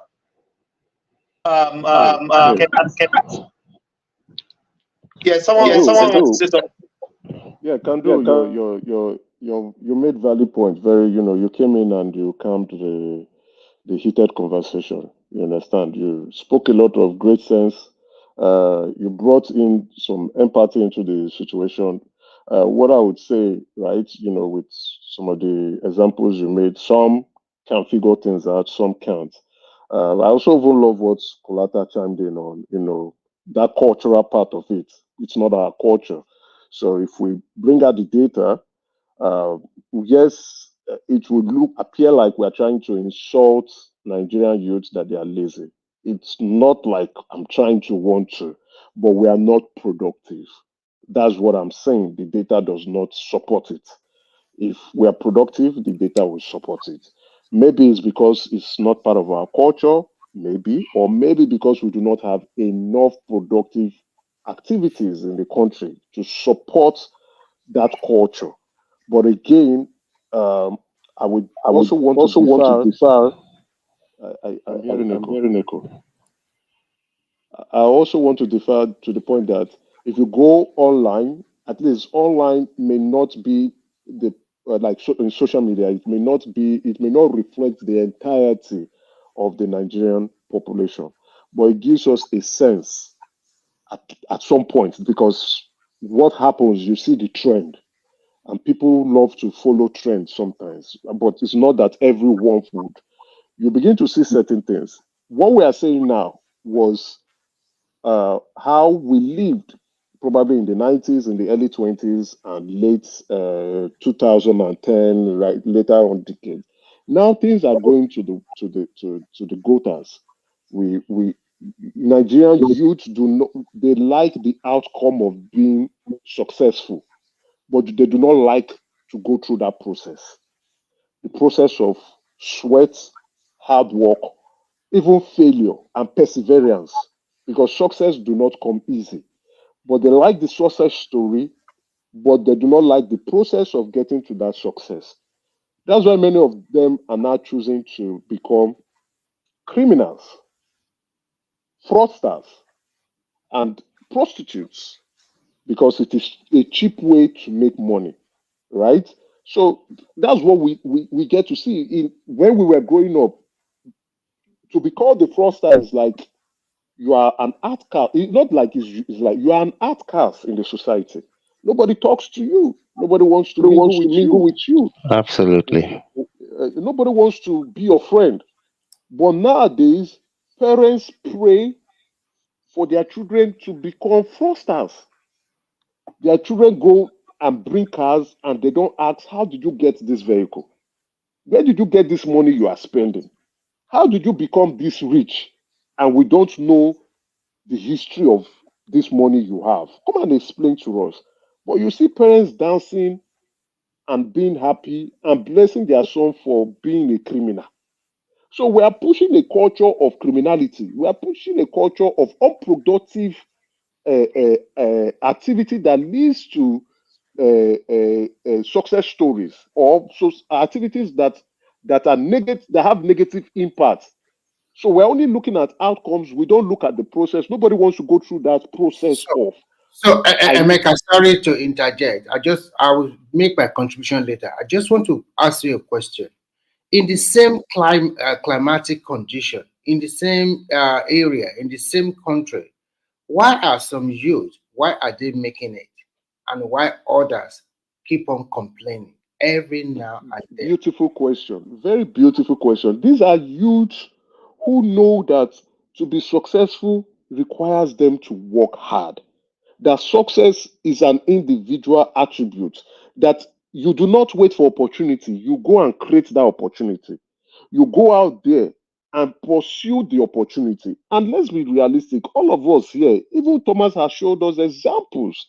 We try to create that opportunity for ourselves. Even our good friend Ola, he has shared his personal challenge and shared how he solved his challenges. That is his personal effort. He did not wait. He did not sit and be collecting benefits, which some people do in Canada here. In Canada. My brother, that Thomas example you do and that mine is not fair to this youth. See, you are not getting it. Okay, we'll talk of Ola. Okay, maybe I don't want to get it. So sorry, please. I don't want to get it because I don't subscribe to that. That has run business in Nigeria, that employ people to work in Nigeria. Ola, success is a mindset. Ola, success is a mindset. You have run business. Wait, I want to tell you that success is a mindset. You have run businesses, you have employed people, right?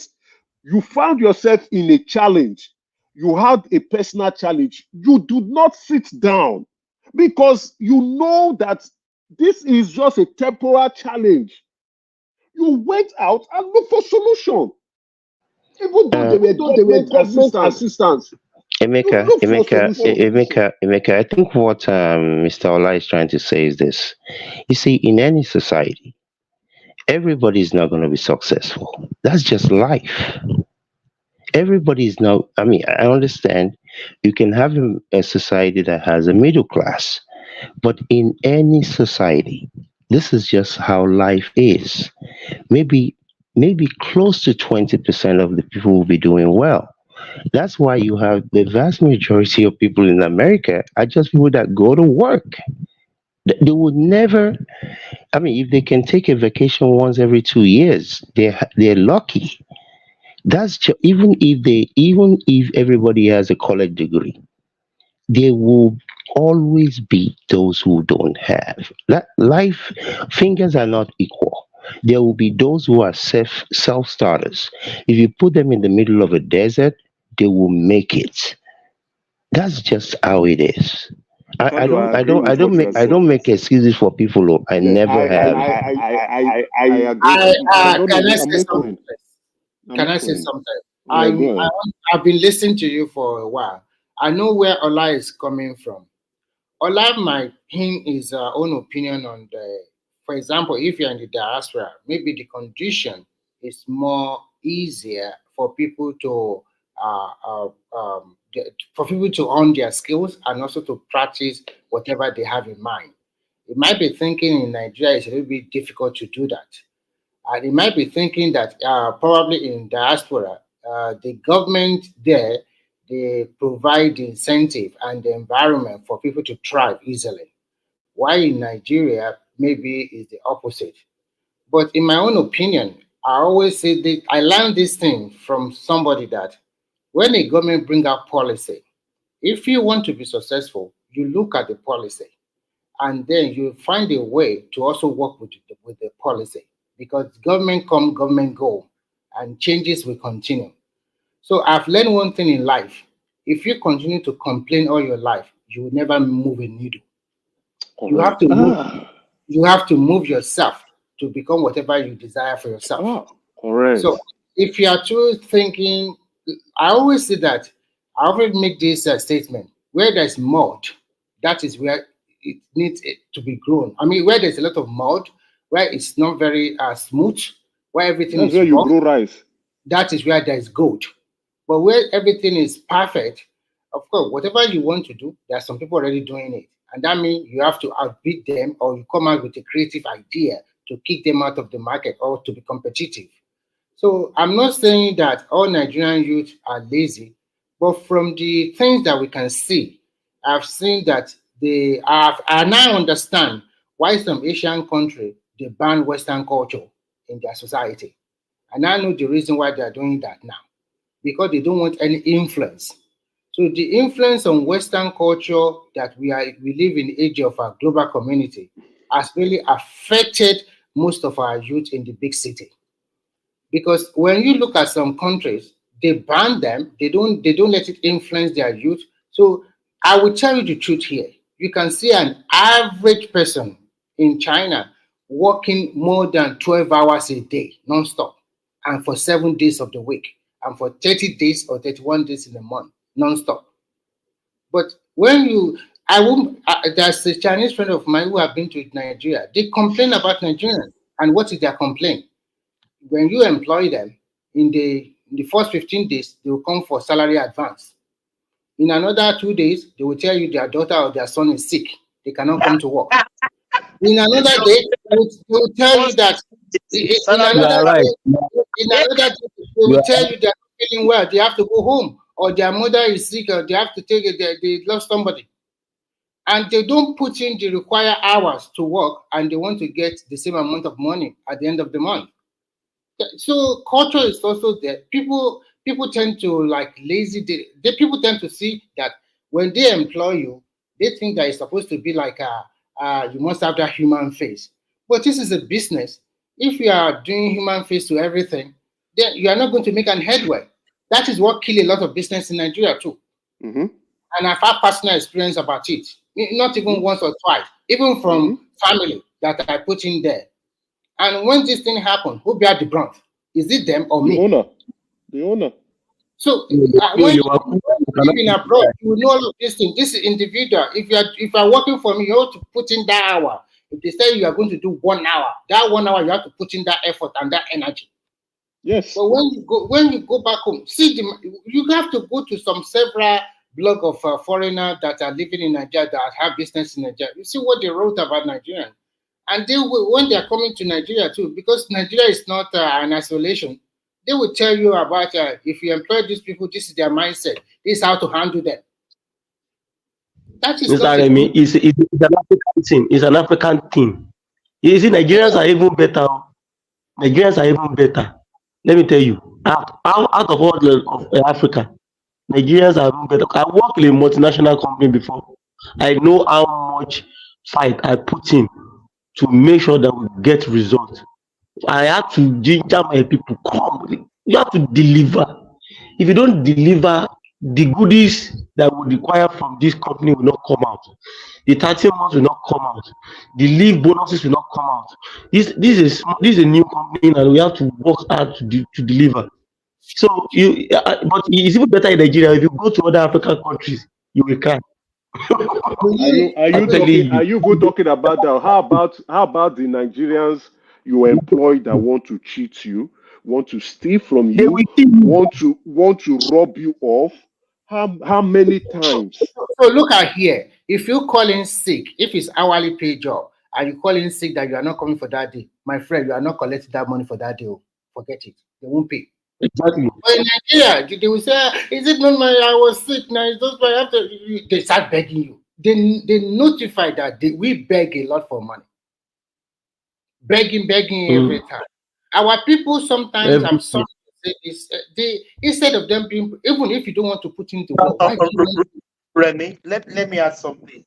Do you think the level of humanity in Nigeria is giving Nigeria more youth and everybody to be laying back? Remy, yes, of course. I will give you some where you finish, please. Where you are now, if you don't work, you will not eat. But exactly. Nigeria, you see my cousin, my friends, some people will give you money. There will still be a way for you to live if you are not working. But I know, Remy, if I don't work, how am I going to feed my family? How am I going to pay my mortgage? Thank you. I have 2 cars. How am I going to fuel my car? How am I going to take care of my family? Let me tell you. let me tell you something here. When you sign a contract, a rent contract here, they will put it there. Your money probably, let's give an example, should be paid at the 5th of every month. If you don't pay exactly the same. If you are paying on the 6th or 7th, 10 or 11% we put on top. It's so easy. So you cannot give you an excuse because you know that if you don't pay that money on that, I'm hyping, I don't know why. If you don't pay that money on that day, that means you are going to pay extra money. And then when you now make the money, you make all the money, and then your people started disturbing you from Nigeria. And when you help them once, then they now make sure that every month, or maybe once in 3 months, they will call you to tell you one story or the other. I was forced to do something for an uncle of mine recently because I'm tired of giving money. Really, to be frank, I'm tired. Although I spend a lot of money for him, but I have to set him up in another thing. And I told everybody, this is the last, okay? Go and find something doing. Today, this, today, tomorrow, another day, give me money, something like that. So when you look at it, I blame our government too, because we must say the truth. Some of our leaders are terribly corrupt. We don't have a plan, a development plan. But I always say something, and everybody should go and look at it. No country develop without putting their people into work, whether by force or by begging them. You have to do something to force them to go out there and work. Everybody is not going to become a multimillionaire. Everybody is not going to be like Dangote. Everybody is not going to be like whatever, wherever you can.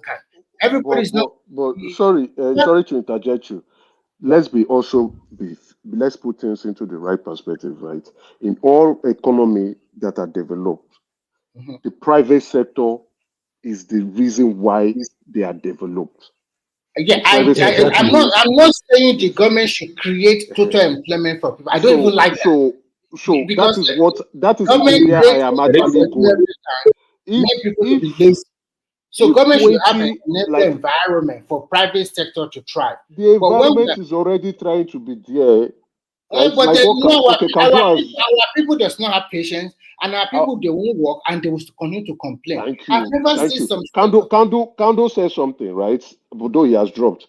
If 20% of us are into productive activity, 20%, let's say 20% is a good amount of number. We have 20 people, 20% of people. Emeka, I want you to ponder about this question. Look, if an average Nigerian or they come together like a cluster group, okay, instead of us importing all these used finished items from all over the world, why don't you come together, put our resources together, let's get the machine or machinery and start producing in Nigeria? Do you know that is what the Chinese do? When you go to all that, what they do is very simple. They just use cost advantage. If Aba is made for clothes alone, they have small factory and they get a big contract from America, from Europe, and they now split it among themselves. There is nobody that I want to get all the money. Everybody smile. Okay, they were able to. That's a fantastic idea. So right? they were able to. I love that idea, but unfortunately, I don't know. Many of us want to do. I pass my neighbor. Yes, that's our problem. That is the problem. And when you look at Nigerians, he said that they want to kill one another. He said that it's so greedy. I want everything to be mine and nobody. Yes, I want it all for myself and nobody else. And everybody. Let me ask a question. Because when they increased the minimum wage, some people started criticizing it. And sometimes come to my mind, are you working for government? Or are you working for a private company? If you are in a very former private company, your salary will already more than 70,000 when they add your allowances and the rest. So it's not going to be 70,000. But you are not working for private sector. You are not working for government. You are not working for anything. What concerns you, for God's sake? It's a bad news for you. Because if you are creating your own job by yourself, you don't need to look at what is the minimum wage. To look at minimum wage. No, because they are useless. That's why they are complaining. They're going to sell egg for 10,000. That they should increase the something that they let them just increase it. They will sell egg for 10,000. They're already premeditating the evil that they want to do. Yes. So that's it. We are very wicked people. Do you That's know? why I know one person. I know a person that started with 20 layers of chicken. Today, all the community, she is selling eggs to them. She started small, and she even before they lay eggs in a day, she already collected money up front. I need 10 eggs. I need 15. I need 30 eggs. These are what we are talking about. She brought the idea, and we supported her. And she's making her money little by little. Okay, it might be small, but she is an extra also, and she's making her money. But when you talk to other people, me, race chicken, oh my God, I don't like them. They smell bad. They did this. There's so many complaints and excuses. You are talking about that. You are not talking about the people who are buying yash. That woman is rearing egg. So people are rearing yash. They are rearing yash. Yes, now if they don't buy yarn, they buy breast. You that does not, you don't have enough money to feed yourself, but if they give you 500,000 naira, you go to the surgeon or to the doctor to do yarn. Buy breast and yash. 5 million, 3 million. 5 million. That's how they are 5 doing. million. Just You to do see yarn. you see, wait, that's what I said. You see students wearing a hair of 500,000. A student wearing a hair of 500,000 on your head as wig, whatever, and you are bragging about it, and you are not productive. Your father is poor. Your mother is poor. During COVID time, do you remember 2020? That's the reason that was when I hands off from anything Nigerian youth. They got me, they got it to the last, to my neck here. It got to during that COVID-19 time, Nigerian youth used their money, billions of naira, to what? To vote on BB Niger. Now, the content creation that they are getting money, dollars from now, you see the kind of money they are getting, just about some percentage. Go and see. I saw one guy, he used to make content. He said the guy went to go and buy a house of 100 million naira. He said he spent 500 million naira on that house in Enugu. 500 million naira. He did not use 500 million naira on something like manufacturing. I would not hear that he has manufacturing. The only thing you see them buying now is what is real estate properties. That's what they buy. Who is Nothing like who is their mentor? Who is their mentor? Because you have 500,000, you already that 500,000 or 500 million or 400 million you used to buy a house that you're not going to live there. It's wastage. You can use that 400 million to turn it around to you can become a billionaire in the next few years. I don't You can even employ youth. What about the other youth that you are going to employ, your fellow youth? You see, greediness has destroyed people's brain in this part of the world. I You know see, you have another 500 thing million. also, like if they have that kind of money, everything is about Nigeria to show off a black man. Go and buy a car. Show off unnecessarily. I live with at least I live within the white community here. They don't even care to change their clothes every day. They don't even look at your height. You just go to their work. Don't live within their own income. Nobody is showing off. What I like them about is eat good food. Go for their vacation. I don't have a problem with show off. I don't have a problem. If you have a lifestyle to fund it, it's good. No problem with that. My problem is when you show off and then money is over, you don't have the money to show off and you are showing off. If you have the money, if you are working hard, you are taking care of yourself, you are buying yourself assets, you are buying yourself a good car, you are buying yourself good clothing, you are buying yourself good shoes, you are working for it. No problem. No, I don't mean that. What I'm trying to say is this, just like the one Jide is trying to give example. You are a content creator and you make 400 million and you go and buy a house in maybe in your local village or whatever, and you are not living there. See, to be fair, we can't decide for them what they want to use their money to do. They are working, they are doing content, and they are generating the income. That's fine. But not adding any value to the country. That's what they are adding value because the people who are building the houses would eat. The person who built the house will make profits and go and build more houses. Content is creating. Maybe at some point the content is creating. Coming in again like before. Well, that is, you will now judge his. That's where you not. So that is where I'm going. That is where we are going. We are not saying for me, I will not tell a man how to use his money, right? The money he generated legally for himself. I can't tell him how to spend it. He wants to buy a house. He thinks that's what he wants. Fine, by all means, go and buy the house. I won't tell him how to spend his money. But me, right? I will tell myself how to spend my own money. So if he thinks a house is of more priority to, as long as he didn't steal the money, by all means, go and do it. If your content does not begin to move again, then you know what to do. If you think you want to engage yourself in productive activities like a manufacturing plant, and you have the money to do that from your content, by all means, go ahead. It's fine. You know what to do, but you are generating money for yourself. What we want is that, are you paying the right tax to the country so that the country can be moving forward? That is what you owe Nigeria. That's what you owe Nigeria. It is not left for the. If they are not paying taxes, it's left for the useless government to go and collect the money. Collect the money they owe Nigeria or owe to the country, right? Because the country provides them with the land that they are using to produce their content. And Nigerians are the ones watching the content. So they owe Nigeria to pay taxes. So if they are not paying taxes, it's the government that should go and collect the taxes. If they start capturing them now, paying tax, they will be shouting all over the Oh, they don't have, they can shout for all they care, but they have to pay taxes. And they want good things of life. Everybody they can shout for all they care. They have to pay taxes. That's why we want more people to be productive.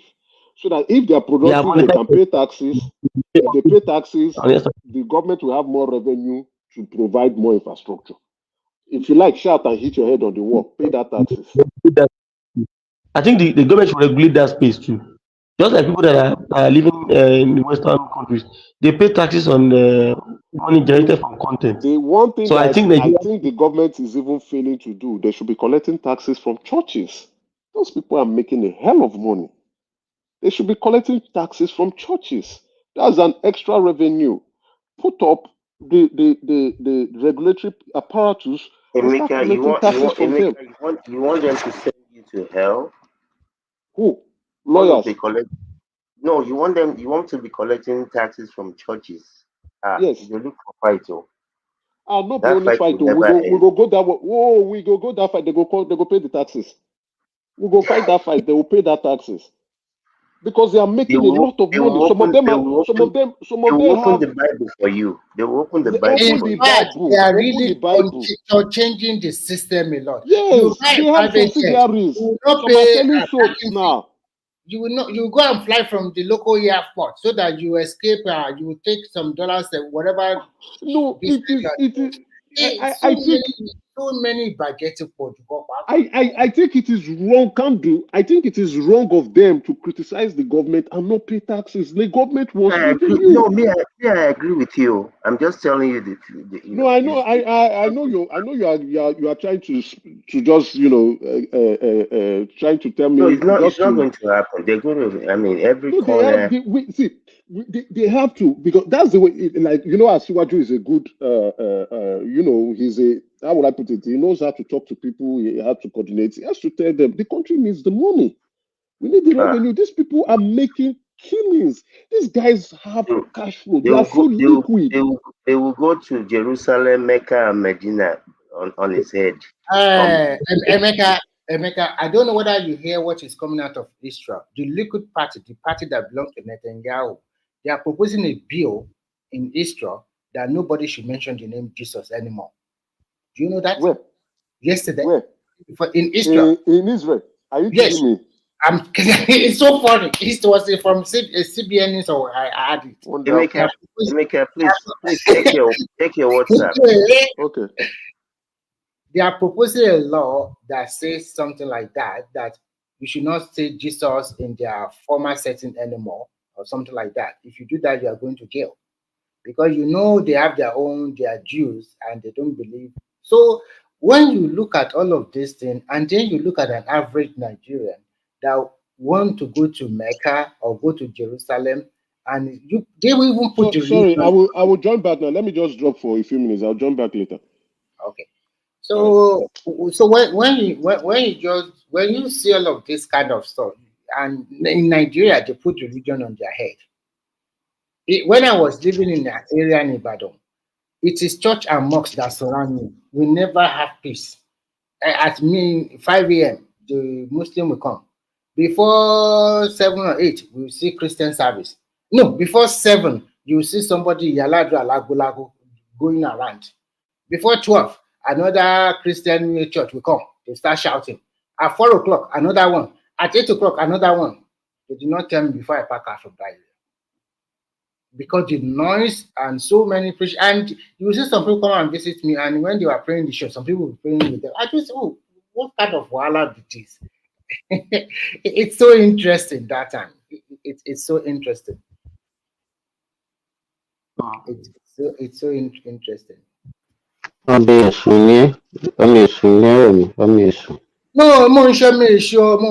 I just think that I've known that is one of the problem of that country. Because how can you say an able-bodied man? There's somebody we gave a job to do, and then now outsource it out to other people. And those people they just mismanage everything. And when we now handle him and started begging, we now started asking, what happened?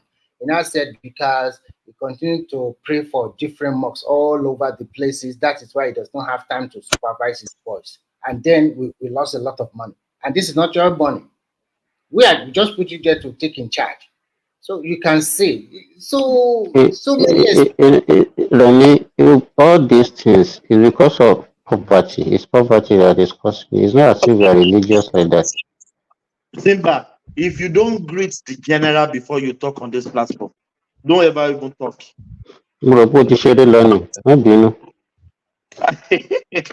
How are you, brother? Good morning, everybody. Dorothy, can do, Remy, and every other person.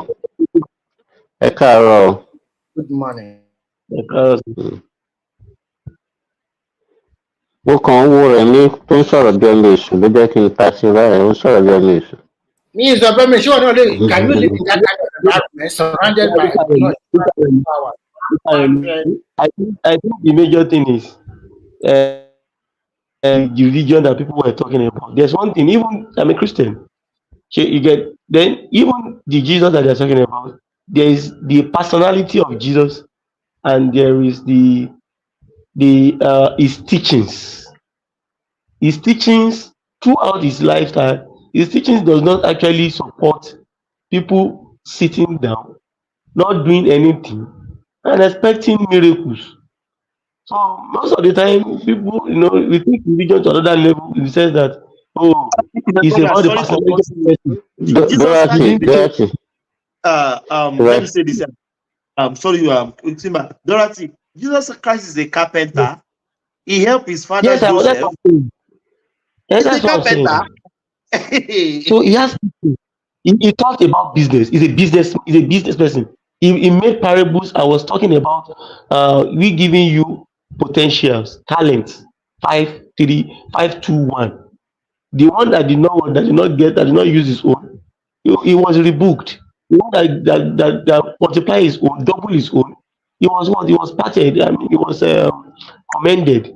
So there are a lot of teachings that Jesus did to show that it's not somebody that wants you to come and sit down and be praying. There is a difference between his personality and his words and his teachings, his principles, the principle of life.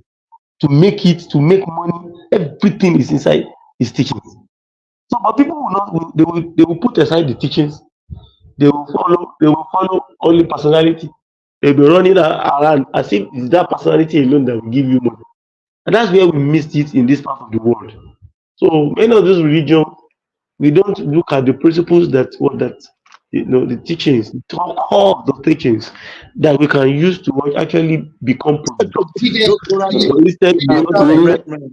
I want to quickly ask you a question. Sorry, hold on, please. Yeah.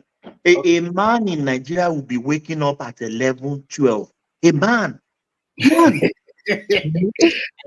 the question I want to ask you, Jide, this question I want to ask you is this. After the launch of the student loan, I read the report that Obasanjo said that they should also include students of private university there. Me, I say capital no. Because that's capital no.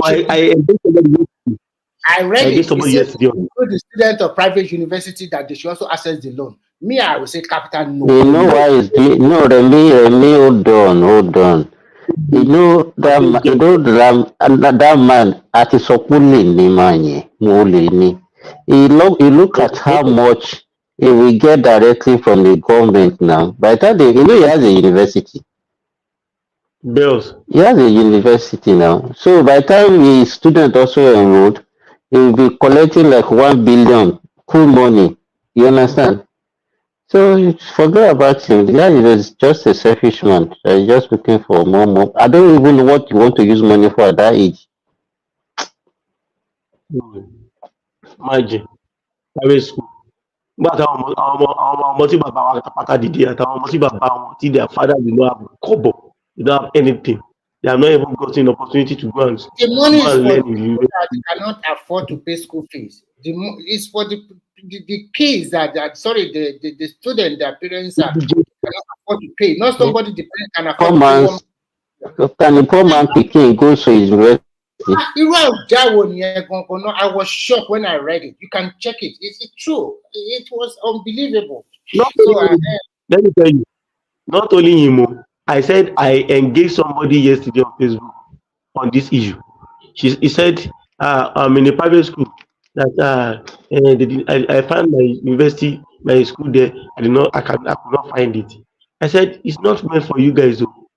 He said, now the ones that Nigeria even trained that time, everybody have Japan now.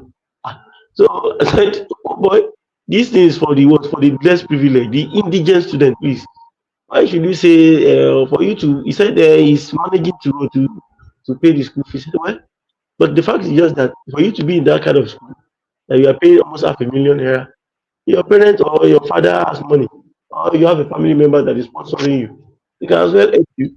But the children of the poor that do not have anything, you know, what becomes of them? That's the thing. Do you remember that during the Tinubu regime administration in Lagos, you know, this was the same problem that was happening in Lagos, not only in Lagos, all over Nigeria, where students the parents want to pay their children's WAEC fees. They will not have WAEC fees to pay. It happened to somebody that I know very well, that was very close to me. They could not get money. This one is not even in Lagos, it's in Ibadan, it's in Oyo State. But that time, you know, that was how Tinubu said, okay, let's start paying for them. And immediately he started it. I think the remaining AD governments also started, and the thing became a general thing. Today, government pays for WAEC and NECO. Is the center of most of what other states are copying in Nigeria? Is it not from Lagos? Everybody is copying. It's helping. Let me tell you, it's helping. If not for that, till date, I can tell you till date, sir. Many students they will just labor loss. They will not write WAEC. Dorothy. Okay, please, I just want to ask Thomas to put Menzadji on stage. Okay, he's here. Yeah. So imagine that. So it's a good thing. It's a good thing that must be what? When the president wants to start student loan, they said it's a lie. Now look at what happened. At the end of it, the Northern University, they came into this program immediately. All our Southern people, they started doubting. Is it true? It's not true. I don't want to do. They won't give us the money. And see what the Northern students have done. They came immediately. And when we complain, when complaint comes from the South, they said they forward the North. This is a platform, a portal. Go there. Those one in the South say, they are lying. It's another scam. Now, see all them. Bayero University collected almost 600 million check from for their students. And they also show some few students that they collected on check too. They showed them. So we doubt a lot of things, but the Northerners, their awareness is there. They quickly spread the news among themselves, and they key into the government. Now, let us even look at it. Okay, now, hold on. That Bayero University that collected 600 million naira. I think I saw another university that collected almost 800. The administrators of the university, what are they using the money for? Government pay the salary That is and a good overhead cost of these universities. So now they will be talking, government is not investing in education. Government is not doing this. You can see it's not all the students that apply for that loan. No. Maybe probably not even up to 1/3. So the stipends that they are paying, because I'm very sure that even that one is the stipends, how much are they paying the federal universities? It's not up to what they pay for a primary school, a nursery school student. every First, year. first, Yeah, first, time, first time school fees. Now, let's now look at it. All this money that they will collect, it will be in billions. They will have undergraduate, postgraduate students. Do you understand? Now, how are they investing this money? How are they using the money now to develop the universities? Because all very soon now, ASU will start another strike. They will say they are demanding for increased funding of education. Okay, this money that they are getting now, we should be asking them questions. What are they doing with this money that they are collecting from students? That's a very good question, Simba. And I think this money they are collecting now, there will be accountability now, if the government is also serious. Because apart from this money, they also get federal allocation. I mean, for the federal university or federal institution. They get money yearly or maybe quarterly, I don't know. So sometimes when we say corruption, we always say the leader. That is why I always say that it's not only the leader. So it's so many, a lot of corruption over there that oh God, yeah, continue.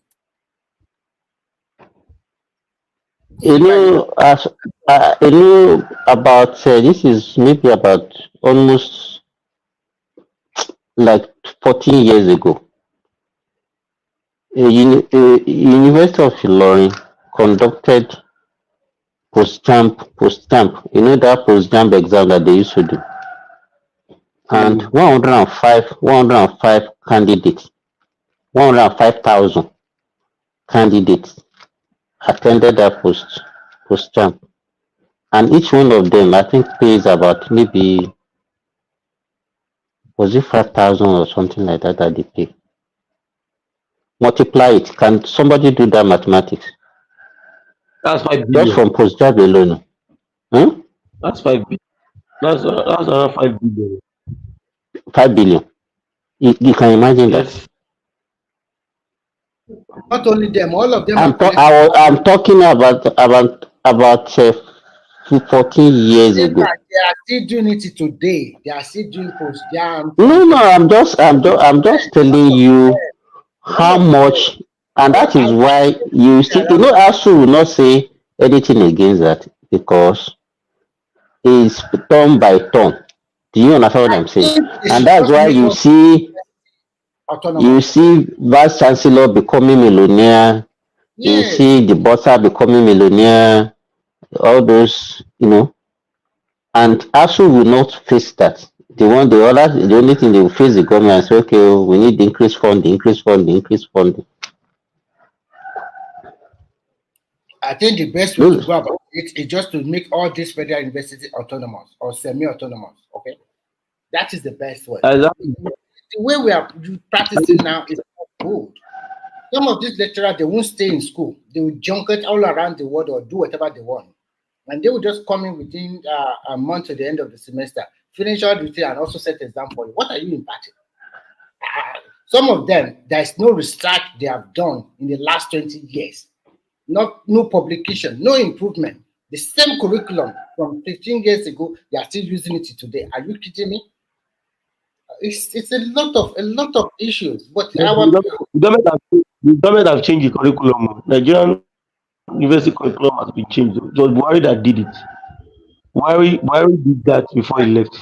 He has changed like for example now, if you are studying computer science now, it's not computer science.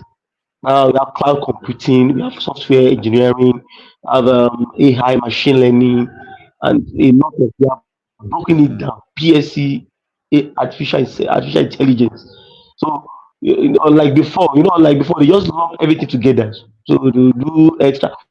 So when you are doing cyber security, you know that okay, as you are coming in, you know that okay, my long you guys at the point you are coming out with BSc cyber security, you know what you are doing, right? They are very, in fact, in the art and human You know it, that so you can browse it. You see you know that tax chairman,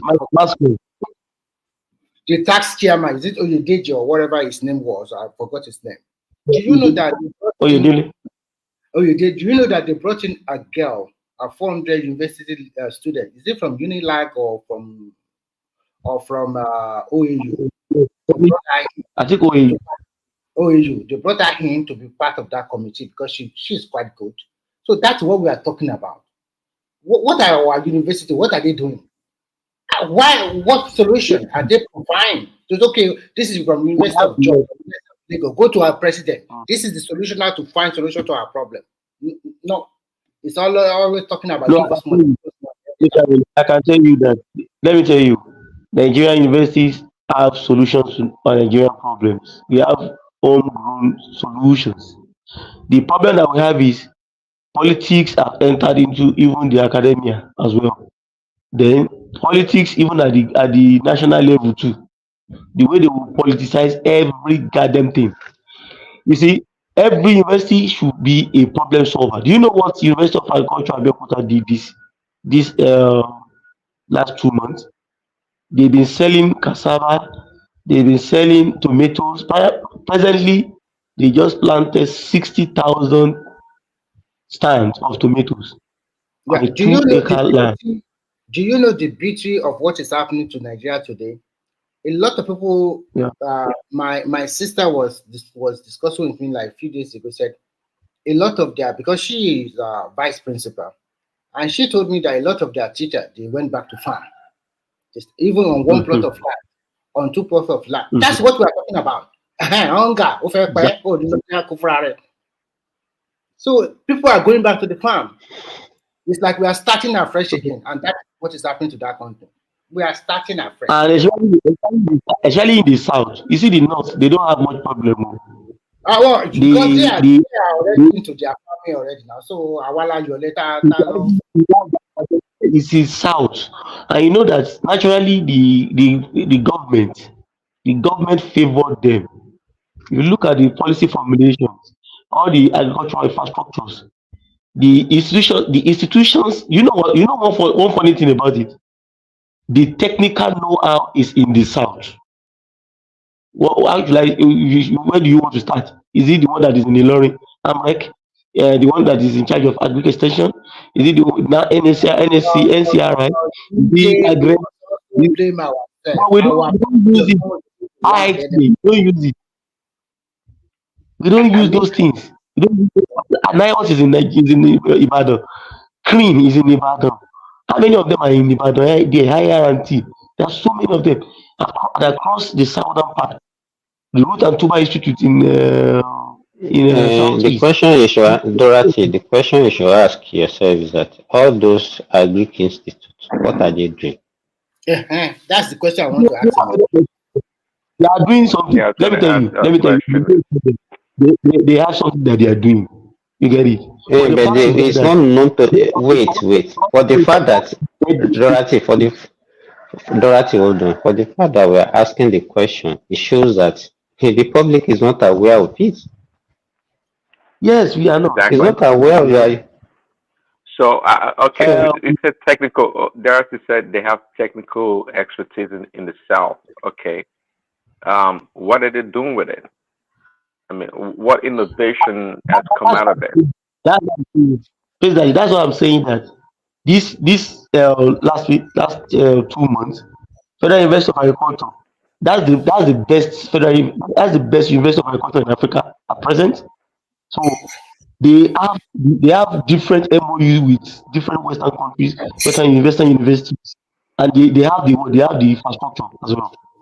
So they are doing their own job at least to take care of Ogun State and its environment. Because, like for example, now they are doing a lot of other things. Just name it. There's nothing you want that you not get in that place. Now, Hold on. Okay, 1 second. So, Darcy, you said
Hello.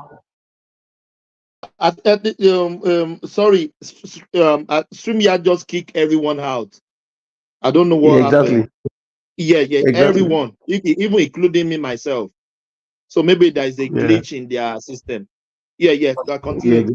So the question I want to ask is that if I talk about the military asking all their fallen land for farming, and they said that the governor should, the federal government has all the governors to give them land, but they said the southern state they are not giving any land so that the federal government can invest. Do you know anything about this, especially for Yeah, farming?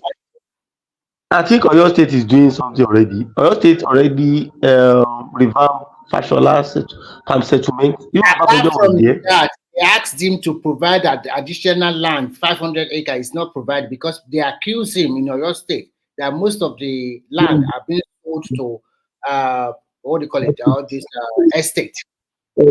Yeah, exactly. You are right.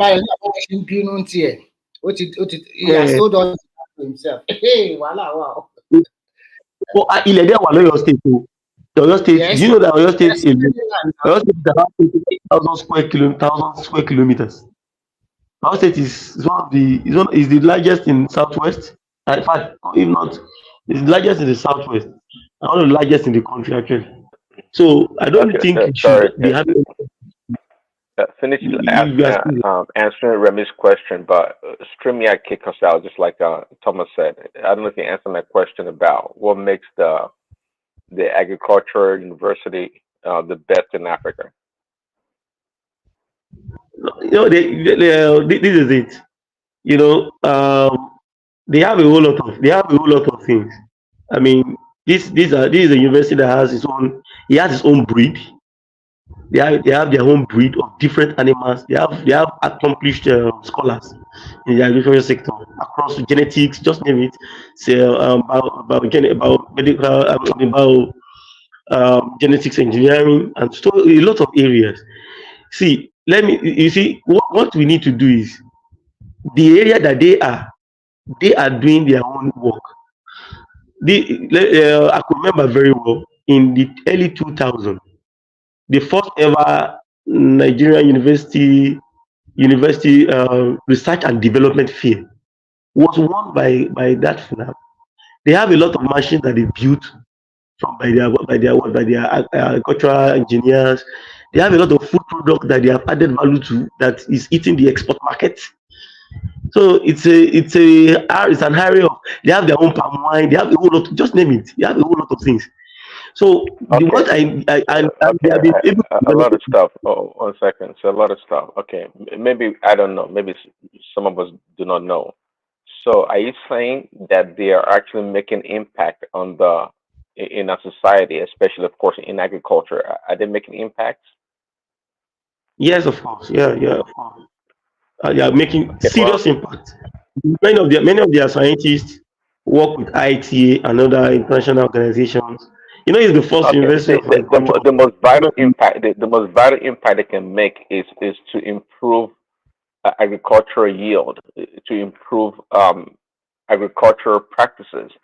Are you saying we have that right now, to sufficiency to produce food in adequacy? Is that what you're saying? You know, the thing is, you know, universities don't have their, like, let me give an example. In those universities, like that university exactly, I'm an alumnus of that university. So they have their own mechanism. They have a very good IGR. They do their thing, they commercialize everything that they need to do, and they're able to generate uh, funds for themselves. But you know that university doesn't have autonomy in Nigeria. That's what Mr. Remo was talking about.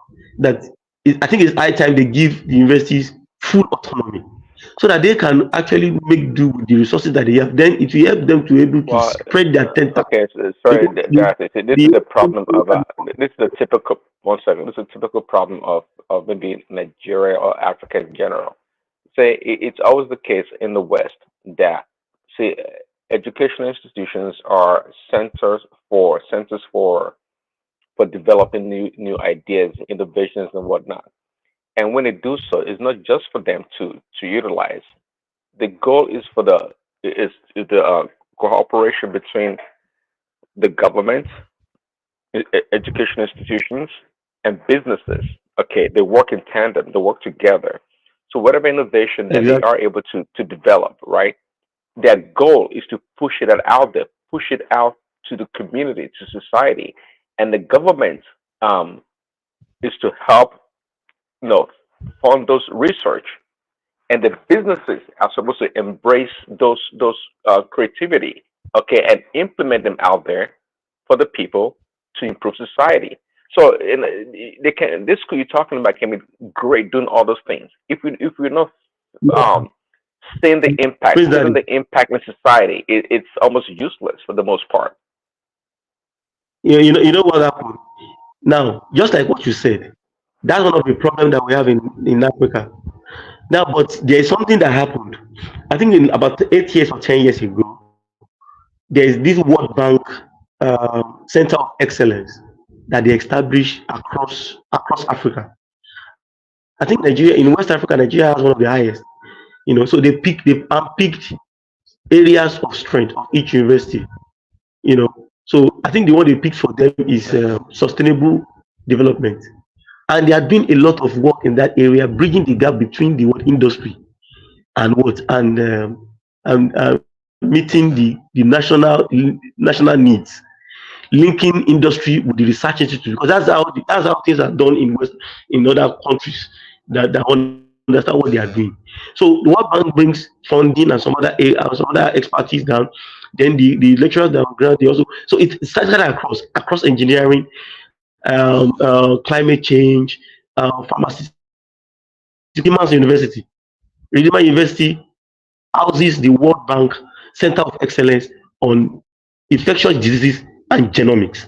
In fact, the COVID-19 strain that they discovered in UK, that came from South Africa, was first sequenced in Nigeria at the Redeemers University. So there's a lot of things going on through that area, through that World Bank Center of Excellence.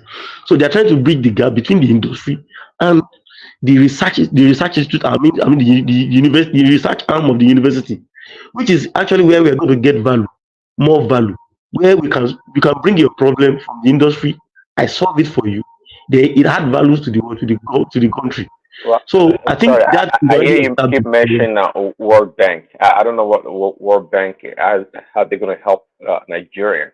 See, what I'm talking about is more organic. I'm talking about the Ministry of Agriculture, the Ministry of, I don't know, maybe a couple other ministries working together, okay, in a kind of a consortium, working together to facilitate agriculture, to improve agriculture and push out that knowledge, push it out to the community, to the farmers that can actually we, utilize we, those knowledge and improve the yield in the country. And it's kind of straightforward for the most part. yeah, praise daddy. The mechanism, let me tell you, the mechanism is already in place. One problem that we have is that corruption of a thing. Let me give an example. A friend of mine that lives in the UK was telling me last year that he was working with an innovation based organization, you know, in the UK, and there was this stuff that there's this program they were trying to bring to Africa. They are trying to liaise with some African countries, and he was of the opinion that okay, I can bring this thing to Nigeria also, to make Nigeria also, which is my home country, to benefit from it. You know what he did? He made some contact. In fact, the person that he contacted somebody from the African Development Bank. I know the person. Now they now got that contact person from African Development Bank to liaise with the Nigerian Ministry of Agriculture. Lo and behold, our useless directors, useless civil servants, do you know what they asked them? They said, we need a cut. What is our own cut out of this one? And the funding is about 50 million British pounds. And it's going to be a win-win situation whereby the UK will benefit, the UK government and the UK economy will benefit, and the participating African government, African countries will also benefit. Because of that alone, that particular stuff was cut short. So most of the time, the transmission of these research findings, transmitting them into what? Into tangible solutions. I mean, making them, domesticating them, and making them to be something that you can export to the world lies on the what? On the table of what? Of the Ministry of Agriculture. So most of the time, the Ministry of Agriculture politics, at the national level, at the state level, different politicking normally is a problem, is the clog in the wheel for many of these things.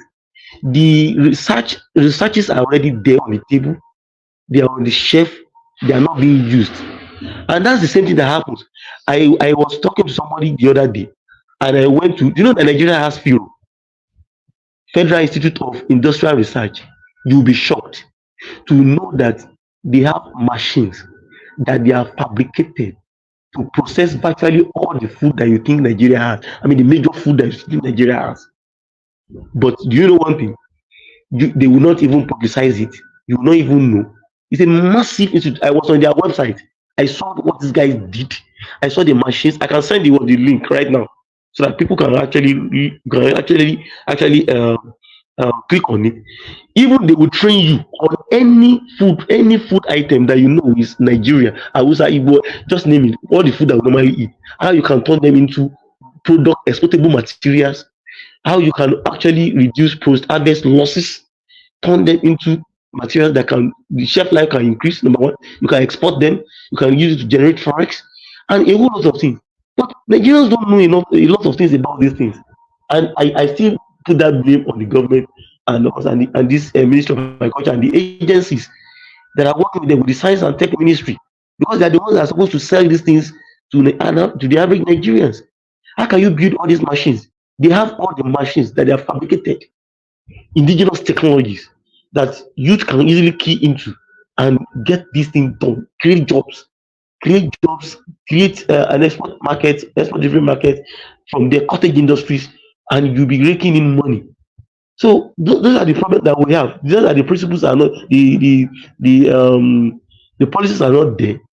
But to oil it, you need to oil these things with funds, and you also need to give it priority. Not that you be doing one nonsense politics up and down.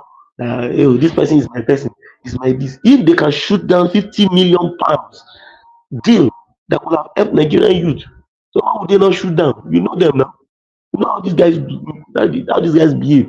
We have good brains in Nigeria that have come up with a whole lot of stuff, but you will not see the light of the day. They will just be on the shelf, submit report. They will just push it by the side. So, and that's what, do you know that university that I was talking about was one of the guys that opened the eyes of many universities in Nigeria. I told you they won the first Nigerian University Commission Research and Development Fair in Nigeria. You can Google this thing I'm saying. It was then that people actually knew that the university is supposed to be making a whole lot of money. Even the so-called our first university in Nigeria, which is UI, it was after they got to that something. And if you now be seeing the thought, it's a third generation university. So they never thought these guys can come up with very nice ideas like this that could generate money. And that was how they also started to key into it, to make good money, turning ideas.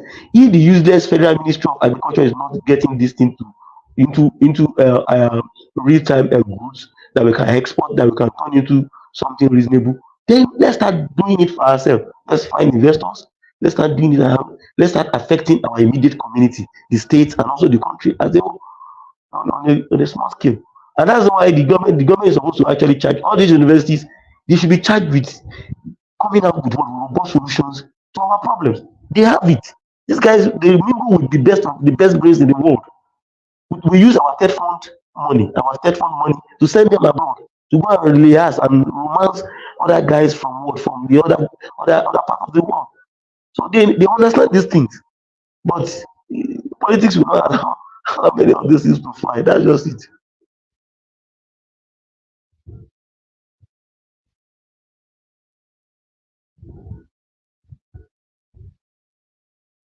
Is anybody there? Yeah, like about 2 years ago, I think it was the Minister of Agriculture. It was a northern guy, northern politician. Yeah. He said I can't remember which TV station, maybe Arise or Channels Television, and they were asking him about research that's being done or any proven research. The guy said in the past 30 years they've been able to find a way. I think I'm not sure if you use the word perfect kilishi. You know what kilishi is? Yeah, I know Kilishi. Uh-huh. Yeah, I know Kilishi. It said for 30 years that's the best what invention, so to speak, that they've been able to create. Imagine that. He's a stupid man. You know what? You know that thing. That time when that thing happened. This is not. I watched this guy say it. He said I watched it live. He's not a minister. I think he's not a minister. He is the Raw Materials Development Commission. Something. I went. Do you know that when that thing was flying, I went onto their website. You know all these guys have their websites. Do you know all these agencies? They have their website. But problem that I have is that they don't do advocacy, so nobody even know what they are doing. So I went onto their website. I actually saw the Kilishi technology. I would say it's just a repetition because Firo already did that. There are other better things that you would have said. There are other better things, inventions that they had that he would have even spoken about. But because he's a blockhead, he did not even remember that. The only thing that comes to his head was actually Kilishi. I would just like you to Google that Firo, Federal Institute of Industrial Research, Oshodi, Lagos. It's even in Lagos. Very massive research institute, and they already have regional centers across the country. So we have homegrown solutions, but the problem is how do we allow our people to know that these things are on ground? These are like that Firo. You know what that Firo? What normally pains me? That Firo was supposed to be the one that would launch us into what China went through that time. The proliferation of the cottage industry, SMEs, they are the ones that are supposed to want to pioneer that policy. That is, groom and mentor entrepreneurs. They are doing it actually because they train a lot of people. They said they are training. But what I'm saying is that people don't know, many people don't know about them. It's just because me, I'm kind of inquisitive. That's why I knew that. Many Nigerians knew nothing. You know, I spoke to about 5 persons. None of them knew there was not something like Firo. But the reason why I knew it was this. I knew it while I was in Nigeria, and I had the opportunity to meet an engineer that had the capacity and the technical. See, I've met Nigerian engineers back home before I even left Nigeria that had the capacity to fabricate a lot of machines. This guy said he has worked with Firo before. They have juice making machine. They have just name it. Just name it. Presently, I already like their Facebook page. So if there's anything they will tell me, they will notify me. You know, when they post on their Facebook page. So imagine that. So many Nigerians don't know nothing. Even Nigerian graduates that studied food science and technology, that studied food engineering, food science and technology, they do not know Firo. And that is irresponsibility of the highest order on the part of the government, on the part of the ministers, Minister of Agriculture and Minister of Science and Innovation. How can you allow people to study food science and tech? They don't know anything.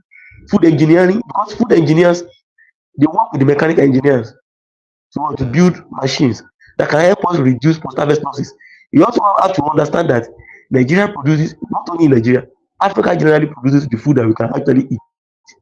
But the problem is post-harvest losses. We have a lot of our food to post-harvest losses. Nowhere to go to store this food. We just produce them. We'll be transporting tomatoes from Kano to Ibadan, from Kano to Lagos. More than 50% or 60% is already rotting before we get to get to Lagos. So instead of us to actually find a way to turn these things into semi-product, into finished product, and we can actually improve the self life and also create jobs, create wealth from it. But the guys that are given that job, they're not doing the But job. They're not doing any other thing. don't you think that those wastage will also add to the cost It's the of cost. food? Now, it's one of the cost. You have to factor it in. Let me tell you. Sir, you know Shasha. You know Shasha in Ibadan. You know Shasha in Ibadan. I'm not conversant with Ibadan, so but I've been hearing Now, that area. Sha. that Shasha is one of the, after Lagos, after my two, is one of the biggest places in the southwest where produce from the north normally land. If you see the place where they normally pour tomatoes, now when they bring that tomato, half of the, they will back them inside the basket. Half of the tomato is already gone. Now, half of that tomato is what some people will buy, and they will what they will spread it around. I mean, they will put it inside small containers and sell at a cheaper price. Now, when that person buys the tomato, the basket, he removes those half that is okay, you separate them. Now pick the one that is spoiled. You cannot sell them because the quality has reduced. You cannot sell them at the normal rate. So you will have to sell those ones at a cheaper rate. Then also you will now sell the big ones, the good ones, at a different rate. Can you imagine? So, and these are the things that we are having problems with.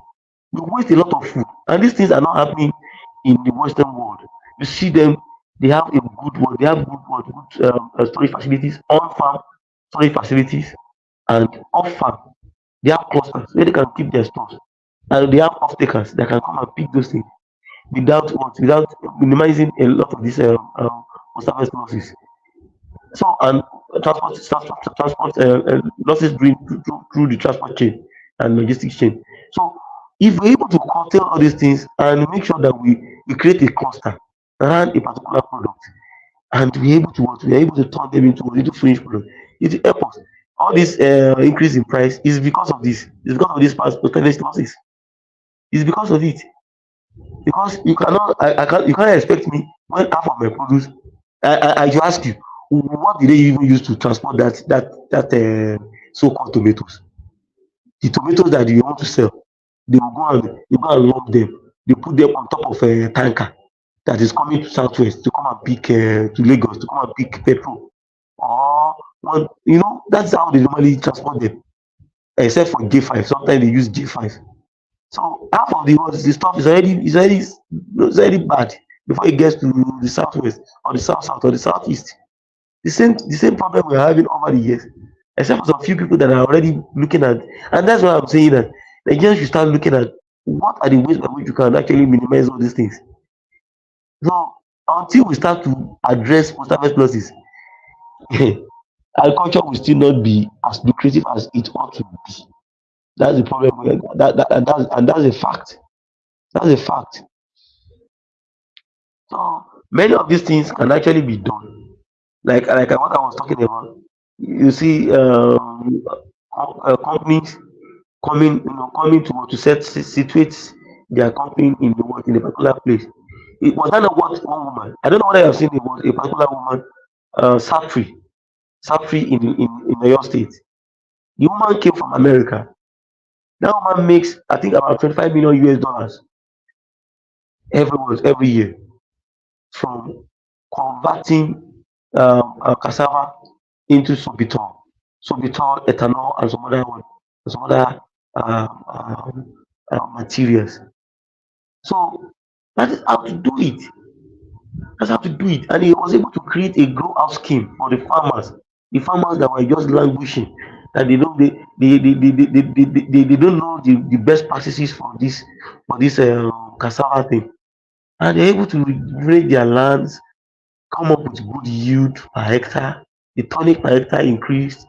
They're able to get value for their cassava, and the woman also is able to do her own thing, and she makes about 25 million US dollars every year. exporting Sorbitol to the US and some other countries. These are the things, these are the lasting solutions that we need to put in. And the government needs to be at the forefront with good people that also have entrepreneurial spirit and they have the fund, they have the money, they have the links. That's how to do it. So it's a pity where we find ourselves. You see, Nigerian universities have the what they have the research, they put it on the what they don't turn it into money making machine, money making venture.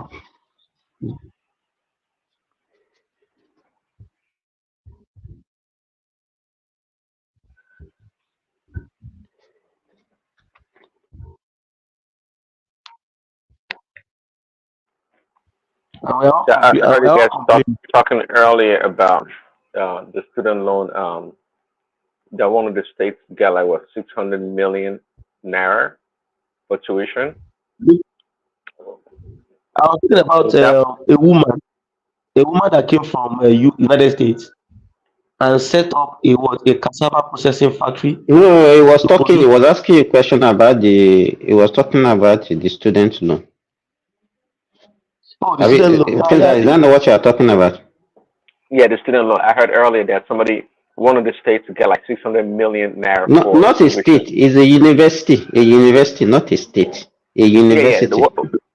Yeah, they mentioned the state. The one of the university is of course It's a it's a federal state or university. federal. Bayero University, Kano. Bayern. Mm. Okay. So now and I think Simba, you don't want to ask the question that okay. With all the money the schools are going to be getting, what do they plan to do? Are they planning to That invest was in this? that was the question I asked. That what are they doing with the money? Okay, good. So and so then something came to mind. So it appears that the federal government, even though the student loan thing is a good thing, that they're actually putting the burden of financing the schools on the back of the students. Do you not see it that way? Now, but because most of the schools are unsustainable, they can't sustain themselves, and the government has to build them out or give them money here and there or whenever. But now that they're having tuition coming in, why should the It's government not. give them any more money? Please that they get it right. It's not as if they did because of the student loan increase the tuition fees of these schools. You understand of the student, they didn't increase it. They were still paying what they were paying before. You understand? This institution they collect this money directly from the student before. Do you understand what I'm saying? That one that you see is just a tip of iceberg of how much each of these institutions are making from the student. Because if you look at it now, that Bayero University, how many of the students actually apply for this loan? How many of them are granted that they collected maybe 650 million that we are talking about? Now look at the other students that will pay from their own pocket. Do you understand what I'm saying? So you can multiply this sum by maybe by 10 or by 20. Do you understand what I'm saying, Prince Daddy? I think I hear you, but the difference though is that they're more likely to have a higher enrollment, and also their money it's readily available. No late payments. They have the The money money up has front. always been available. They are chopping it. That's the problem. They are eating the money. Really? They too, but you know what? The money is not enough. It's not enough to pay all the stuff that they said. Although some of them are already generating Wait, IGR. Dorothy, hold on. They are not the one paying the staff of the university. Yes, it's the They're not the federal one paying them. It's federal government that's paying them. So what do they use the money for? That's the question. But another question that we should ask ourselves is the TSA still in vogue? Because I Which remember TSA? that Forget time that about it. Forget about it. No, there's nothing like TSA again, Jerry. Is it not so because now let me give you example. One of the reasons why they introduced TSA that time is that you discover that all this university that you see, they're also doing business. You see university yes, bakery, university primary school, university secondary school, university this, university that, and they now put all these people, all the people that are working in all these their businesses, they also put them on the payroll of the federal government. Meanwhile, Exactly. they are collecting money from their all this, and they are making money from it, and they are not remitting the money to the government. So why are they crying? Dr. Simba, do you know that thing that Yes. this issue that you just raised? I live very close to University of Ibadan, and University of Ibadan is like what's like a part of me. So what am I trying to say? There are many people that lost their job because of that thing, that single policy of Buhari. You see, Buhari, he just that guy. You want to throw him, you cannot throw him away. He was the one that liberated the federal government from the shackles of these foolish and corrupt vice chancellors. They were you see, and some of them, their wives are the one working in the lecturers, wife of the lecturers and their family members. They are the one working in those staff school, international school. Like for example, Ibadan. Not only University of Ibadan, but actually all these schools they have their international schools, which is the secondary. They have their primary schools. So you get so all these guys, they are making the money, and do you know that they also have IGR? Like I told you the other time that many of them started making money on all this bakery that you're saying. Bakery, they have school farms, they have a lot of things. They have a lot of things that they are doing.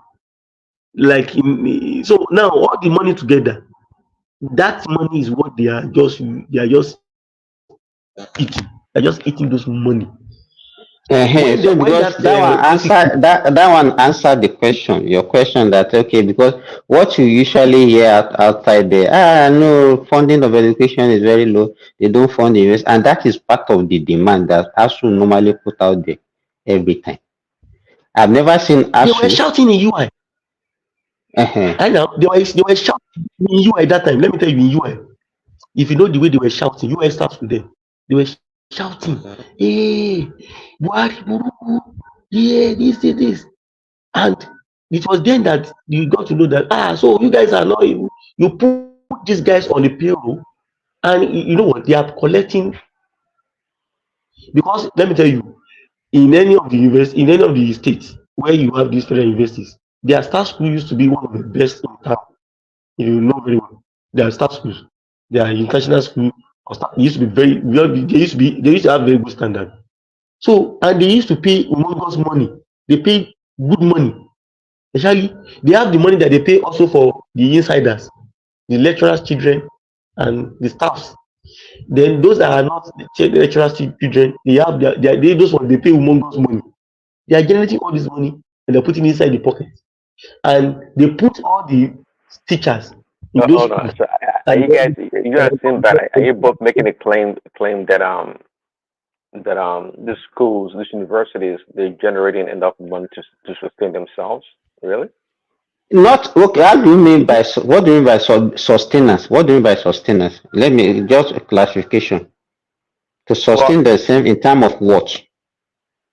Paying for paying the salaries, paying They are whatever not the paying expenses salary. are. That's what we are saying. That what we are telling you, Prince Adi, is that we are asking them what are they using this money for, because they will still go and be telling the federal government that they need increase funding. Now federal government is the one paying the salary of the workers, even the businesses that you are doing. You put their salary on the federal government, and the money comes directly from federal government. Okay, the money that you are generating, invest this thing in research and other things that you need in the school. The answer is no. You still wanted the government to still be giving you money for that. Okay, the money that you are now getting, the school fees that you are collecting from the student, the money that you are generating from your businesses, what are you using the money for? That is the question. Okay, see, it would be nice to see the balance sheet for one of the schools or some of the schools, because I think it's just, I know How will you paying see the it? salary. We will give you. Well, you can try to figure it out. No, I mean, paying salary is probably the highest line item on the balance sheet, right? But also Exactly. the money That's the highest cost that you can incur. And they are not But paying. they must have a lot of And they are not other paying it. They are expenses not too. paying it. They are not the one paying it. Prince Daddy. Really? Yes. Yes. Yeah, yeah. Please, So David, let me tell you something. all the dilapidated buildings and all these complaints. They can't even put a paint. You understand? To even repaint the classrooms, they can't do it. They will still be waiting for federal government to come and do it. Let me nail it for Prince Daddy. Do you know there is an educational fund? They call it ETF. Yeah, there is ETF. There is state fund. That is the one that is responsible to help them to build hostel, new block in the university. So all the money they are collecting in the university, you don't know what they are using it for. It's federal government that is all the structure. Federal government. Things that when you get to most of these institutions, you discover that most of their classroom, you see, they will write it on it, state fund, ETF funding. Yeah, Or you see, you will not see the one that you will see one VC that, okay, this is what I use my IDR to do. I think it's just make them totally autonomous because you know what, Nigeria, I will tell you at this particular moment, Nigerians have provided a lot of subsidized items. A lot of things are free. So Nigeria already gets used to this system. For example, look at America. Is government funding them like that? Even here, even here, the university here that are free, the government fund them, but they say encourage them to bring in international students to also get that needed foreign exchange. I mean, the inflow into the economy. And the tax we pay here is not a joke, oh, Baba. And they don't play with it at all. Everything. How much is the pizza? How much is it? I know Scandinavian countries have a higher pizza. Yes, they calculate your what do you call it? Your income. You have to declare the proposed income you are going to make in a year, and they calculate your age and so many other factors. So it depends. So we can pay as 11%, 12%, 14%, and that is that. And there's other things that about our VAT is 24.5%, and they are going to increase to about 25.5% VAT in September. They are going to increase it to that one, and so many other bills so many associated tax we pay. Okay, you know what I mean. When during Buhari regime, when he discovered all these shenanigans that this university are doing, he now said that any businesses that you have to do, you have to fund it on your own. You can't be putting the salary of your business outfit on the federal government. How can you be working in university bakery? Simba, 1 second. Now, what you're saying here is like, how is that even possible to start a business and you put the expenses on the government burden on the government? Please, that was what happened now. That was what they are doing. I just gave you an example of that in Ibadan, which is the pioneer university in the country. So let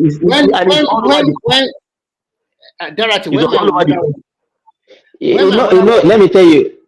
Sorry, Remy, Prince Daddy. You know, when we talk about autonomy, most of the university in Nigeria are semi-autonomous. Do you understand what I'm saying? Because they will be the one, they have their budgets that they will present to government. They have the number of staff that they will claim that they have and say, okay, this is the salary that we are paying our staff. They even give them overhead, apart from the salary, they give them money for capital project also.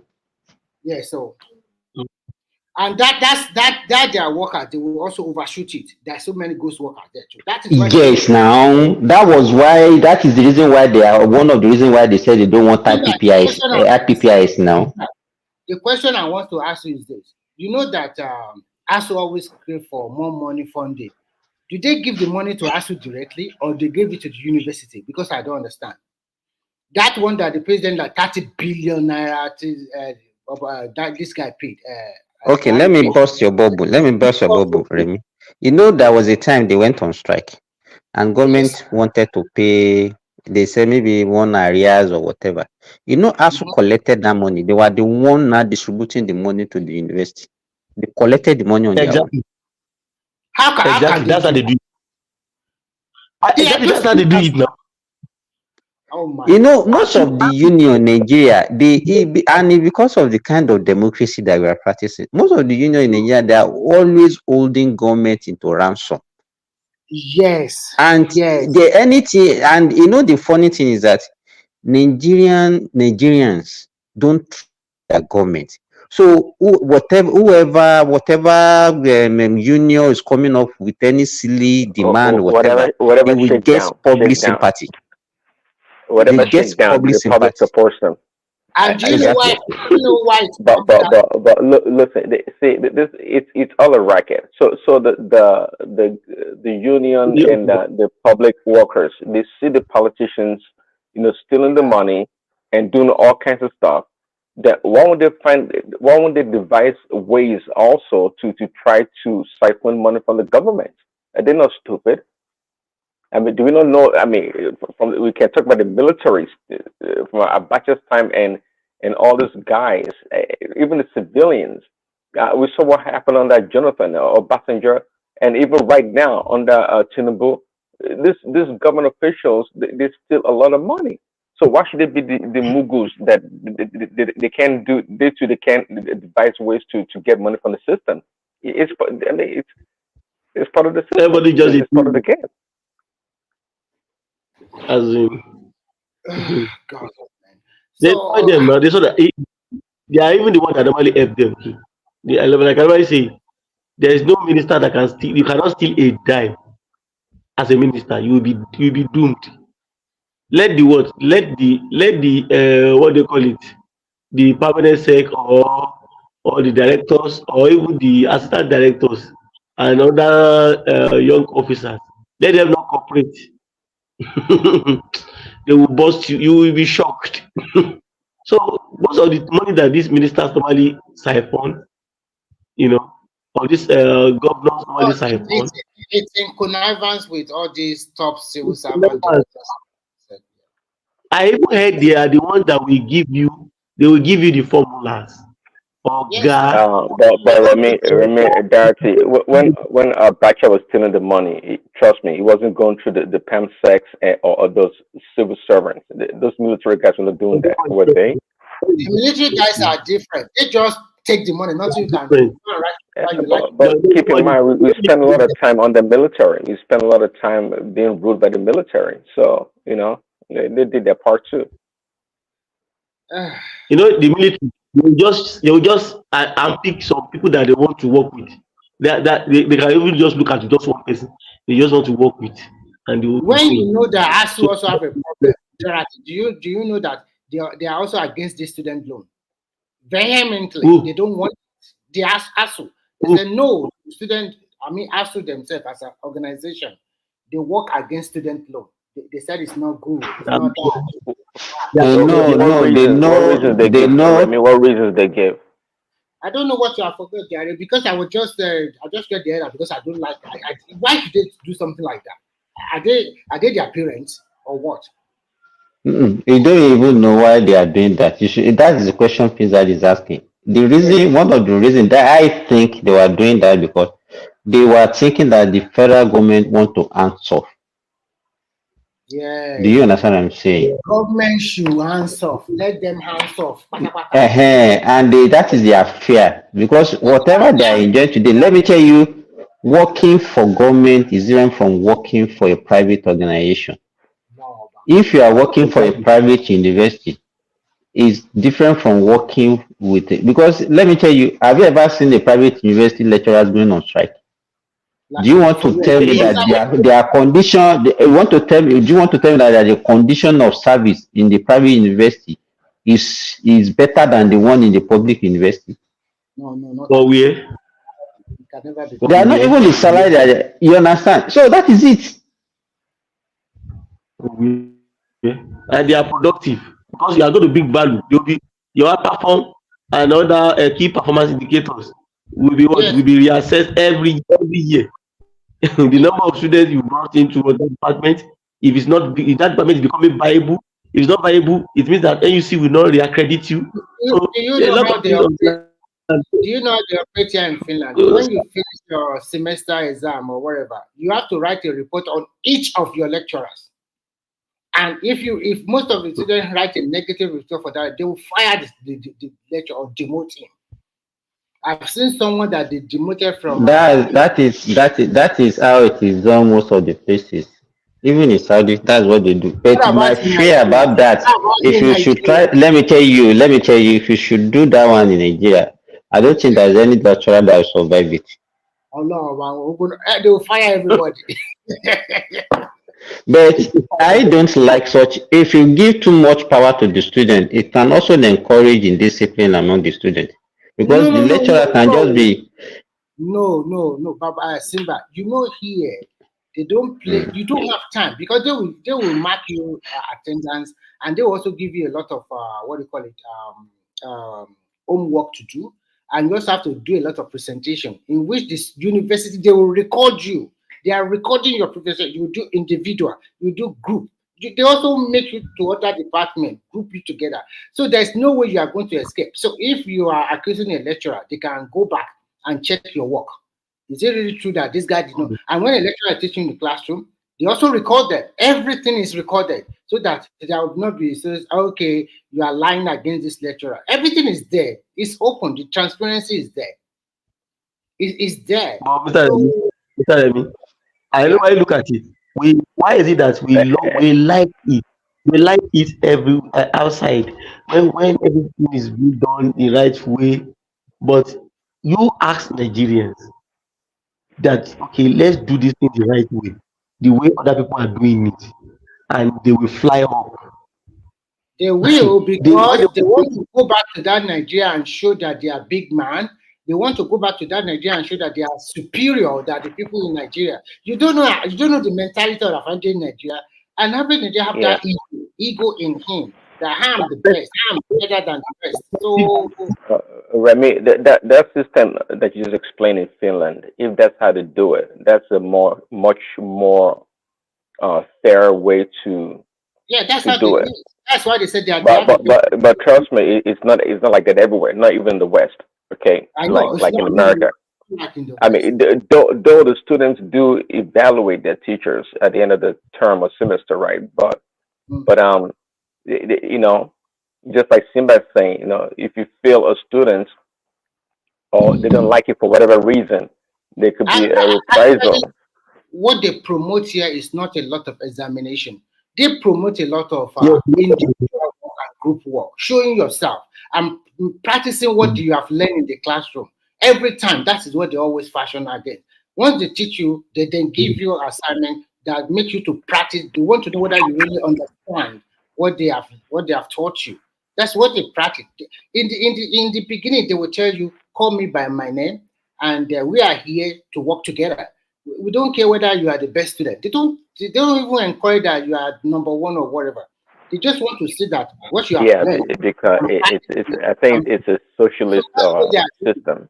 Yeah, so that's why they say they're one of the best. Their education is one of the best. You know, they have, you know, the Scandinavian countries. They do write exams, but when you have like, let's assume that you have like 6 or 8 courses per semester, maybe exam is just 1 or 2. The other ones are in a semester, you can have individual assignment, maybe up to 10. You can have group work, maybe up to 5. So, and all these things, you have to make presentation by yourself, slides, so many things like this. So they will know that you are putting in that work. It's not that, everybody that comes through this system, they will tell you what they have passed through. You cannot just come here and just think that it's Nigerian system. I will just read and pass like that. No, they don't care about you. Go and read and pass them. That individual will give you your score that make you to get to that point you are going to get at the end of the semester. And if you write good things, you will make a good presentation. You get a very good score. And if you do not do very well, the teacher will encourage you. They also give you a chance to go and do it second time. Or maybe they give you a lot of opportunity to make you, okay, you didn't do it very well, and then you can do it again. And if you yourself think, okay, the score you get is maybe you thought you can get more than that, and then the lecturer will ask you, what do you want? Do you want to write another assignment, another presentation? They give you the second chance. And when you fail a course, before you go on break, they also give you a receipt examination within 1 month after the examination finish. You can also receive the examination again, second time. They give you that opportunity. Even third time, they give you that opportunity. It's not like in Nigeria that once you fail, and you have to go back and repeat the whole year. They do it in Nigeria too. They do it in Nigeria. In private universities, In Nigeria, the pride of the lecturer is how many students fail his course. It's not how many students that pass. Yes, yes, I understand that. the next exam in Nigerian universities, in the private universities, The they call exam it is too summer. much in Nigeria. It's just too much. It's unnecessarily. In Nigeria, I think that we are just like the paperwork. It's just about paperwork. Just read and pass examination. You don't even know whether what they are teaching, their students really understand it. Can they put it into That is why practice? some students will not even come to class. At the end of the day, will still pass exam. But here, for example, if you want to market a product, they have a I simulation. like that system because it improves participation. Everybody will know everybody. You do group work. And to make it, And it's that not one, I like think it will almost sync make you better. almost make it like a workplace ready to go from Mhm. classroom to the workforce. Yeah, Exactly, that's good. It's a good exactly. system. But not like things like what we used to call it that time, agberubeso. It's not as if we just go and read, cram it, and pour it out for the lecturer. At the end of the day, after the exam, you have forgotten everything. You just to read and pass. But the that's one why that you present, the one that you participate with your group, everything you do assignment, and those are the way those ones will sink into your brain. You will not forget. you will never Mhm. forget. And they encourage you to go to vocational college. Because when you go to vocational college, you might finish your high school and you decide to be a mechanic. You just go for vocational college of 2 or 3 years, and it's virtually free. And once you come out, there is a lot of companies that will employ you. And the money you are getting per hour is even more than people that work in the offices. So that is why in Finland here, if you come to Finland, there is one thing that will surprise you. If you go to most of the offices, it's only female you will find. But if you go outside, construction work, anything that has to do with an outside job, you see men there, okay? Because you can make more money. You also see a lot of women are like mechanic. You see them driving truck, and they have to learn it. You have to get the license. It's not that in Nigeria you just say, oh, go and learn it from Baba Kabiru, and then you can know how to drive a big truck. No, it's not like that yet. You have to go to that school, learn it, pass it, have the certification, and immediately they will give you you are under it or start your own company. So the system is so they always preach your work-life balance. So the system is good. If you see an average finish their hand 6,000 euro per month, that means the tax will pay. Maybe the total pay will be about 4,000. You cannot see that high end like America. Like I'm telling you, you cannot see the bridge between the rich and the poor is very close. So they give you a lot of benefit that if you want to ride a limousine or Cadillac, you can because as you are continuing to live in a country, your credit continue to be good. And then if you want to buy a car, it's always about higher purchase. You pay about 500, 600, 700 euro per month, and you can ride whatever you want. So they make the system so. What? Did you just say that 6,000, you will pay 4,000? Tax. Like for example, I know that some IT guy that they can get about 6,000 euro, but the total pay take home at the end of the day maybe about 4,000, not up to 5,000. They will remove a lot of money from it. Oh, that's not bad. I thought you said they take 4,000 in taxes. That's not bad. That's about right. That's But about. but you cannot compare with Nigeria that you see one CEO that take home like 20 million. No. You can't find it. They bridge that gap a lot that you cannot even know the difference between the rich and the poor. Because we like oppression. We like oppressing ourselves. Remy, from your point of view, do you think the Finnish people have drive? Are they like self-motivated? One thing I've learned from them is first they are kind of conservative people. They like the outdoor lifestyle, so they are contented with their lifestyle. It's not about how much you earn, it's about the quality of life you live. And how do you find that work-life balance? That is what is important to them in this country. I'm telling you. But would you say that they like less stressed as a people, as a community? I can say they are less stressed because early in the morning, you can see a lot of people walking their dog. Some people are running. Some people are driving their bicycle. You can see a man with a trolley pushing his son or daughter away. Because if you are here and you give a birth to a baby as a husband, you have about 3 months to stay with your son or daughter as a man. It's a leave, well-paid leave, and you get your full salary. So if you are a woman, you have 6 months to stay with your kids. You can even ask for more if you think your kids need more attention. If you try down in Nigeria, you come back with another pregnancy. You'll be pregnant every 6 months, right? But Simba, Dr. Simba, they do that here too. In America, they do it. People, Yeah, come on. No, they it's toss like our children and get paid. if it's in Nigeria, every 8 months, every 7 months, they will just be working for 2 months in a year. The rest is pumping children every now and then. So I think they are less stressed and they enjoy the outdoor a lot. You can see them go to the lake, go for vacation in their Well, I'm asking these questions because I'm trying to see the level. I know in Finland they have technology is quite buoyant, right? But I'm trying to see the level of innovation in Finland. Because when you talk about that, they are quite innovative because this is a terrain that's very cold, and if you see now every year they will uproot whatever they are put on the ground, they'll put a new one because in the winter it's very harsh here. Okay, it's extremely cold, and it can snow up to a depth about maybe above your ankle if you are on the snow, and the weather can be as cold as minus 20, 25, minus 30, especially from November to about March.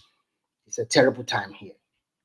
So the way they construct their road, the way they do a lot of their stuff, I think they are quite innovative. And the way they construct their house is quite impressive.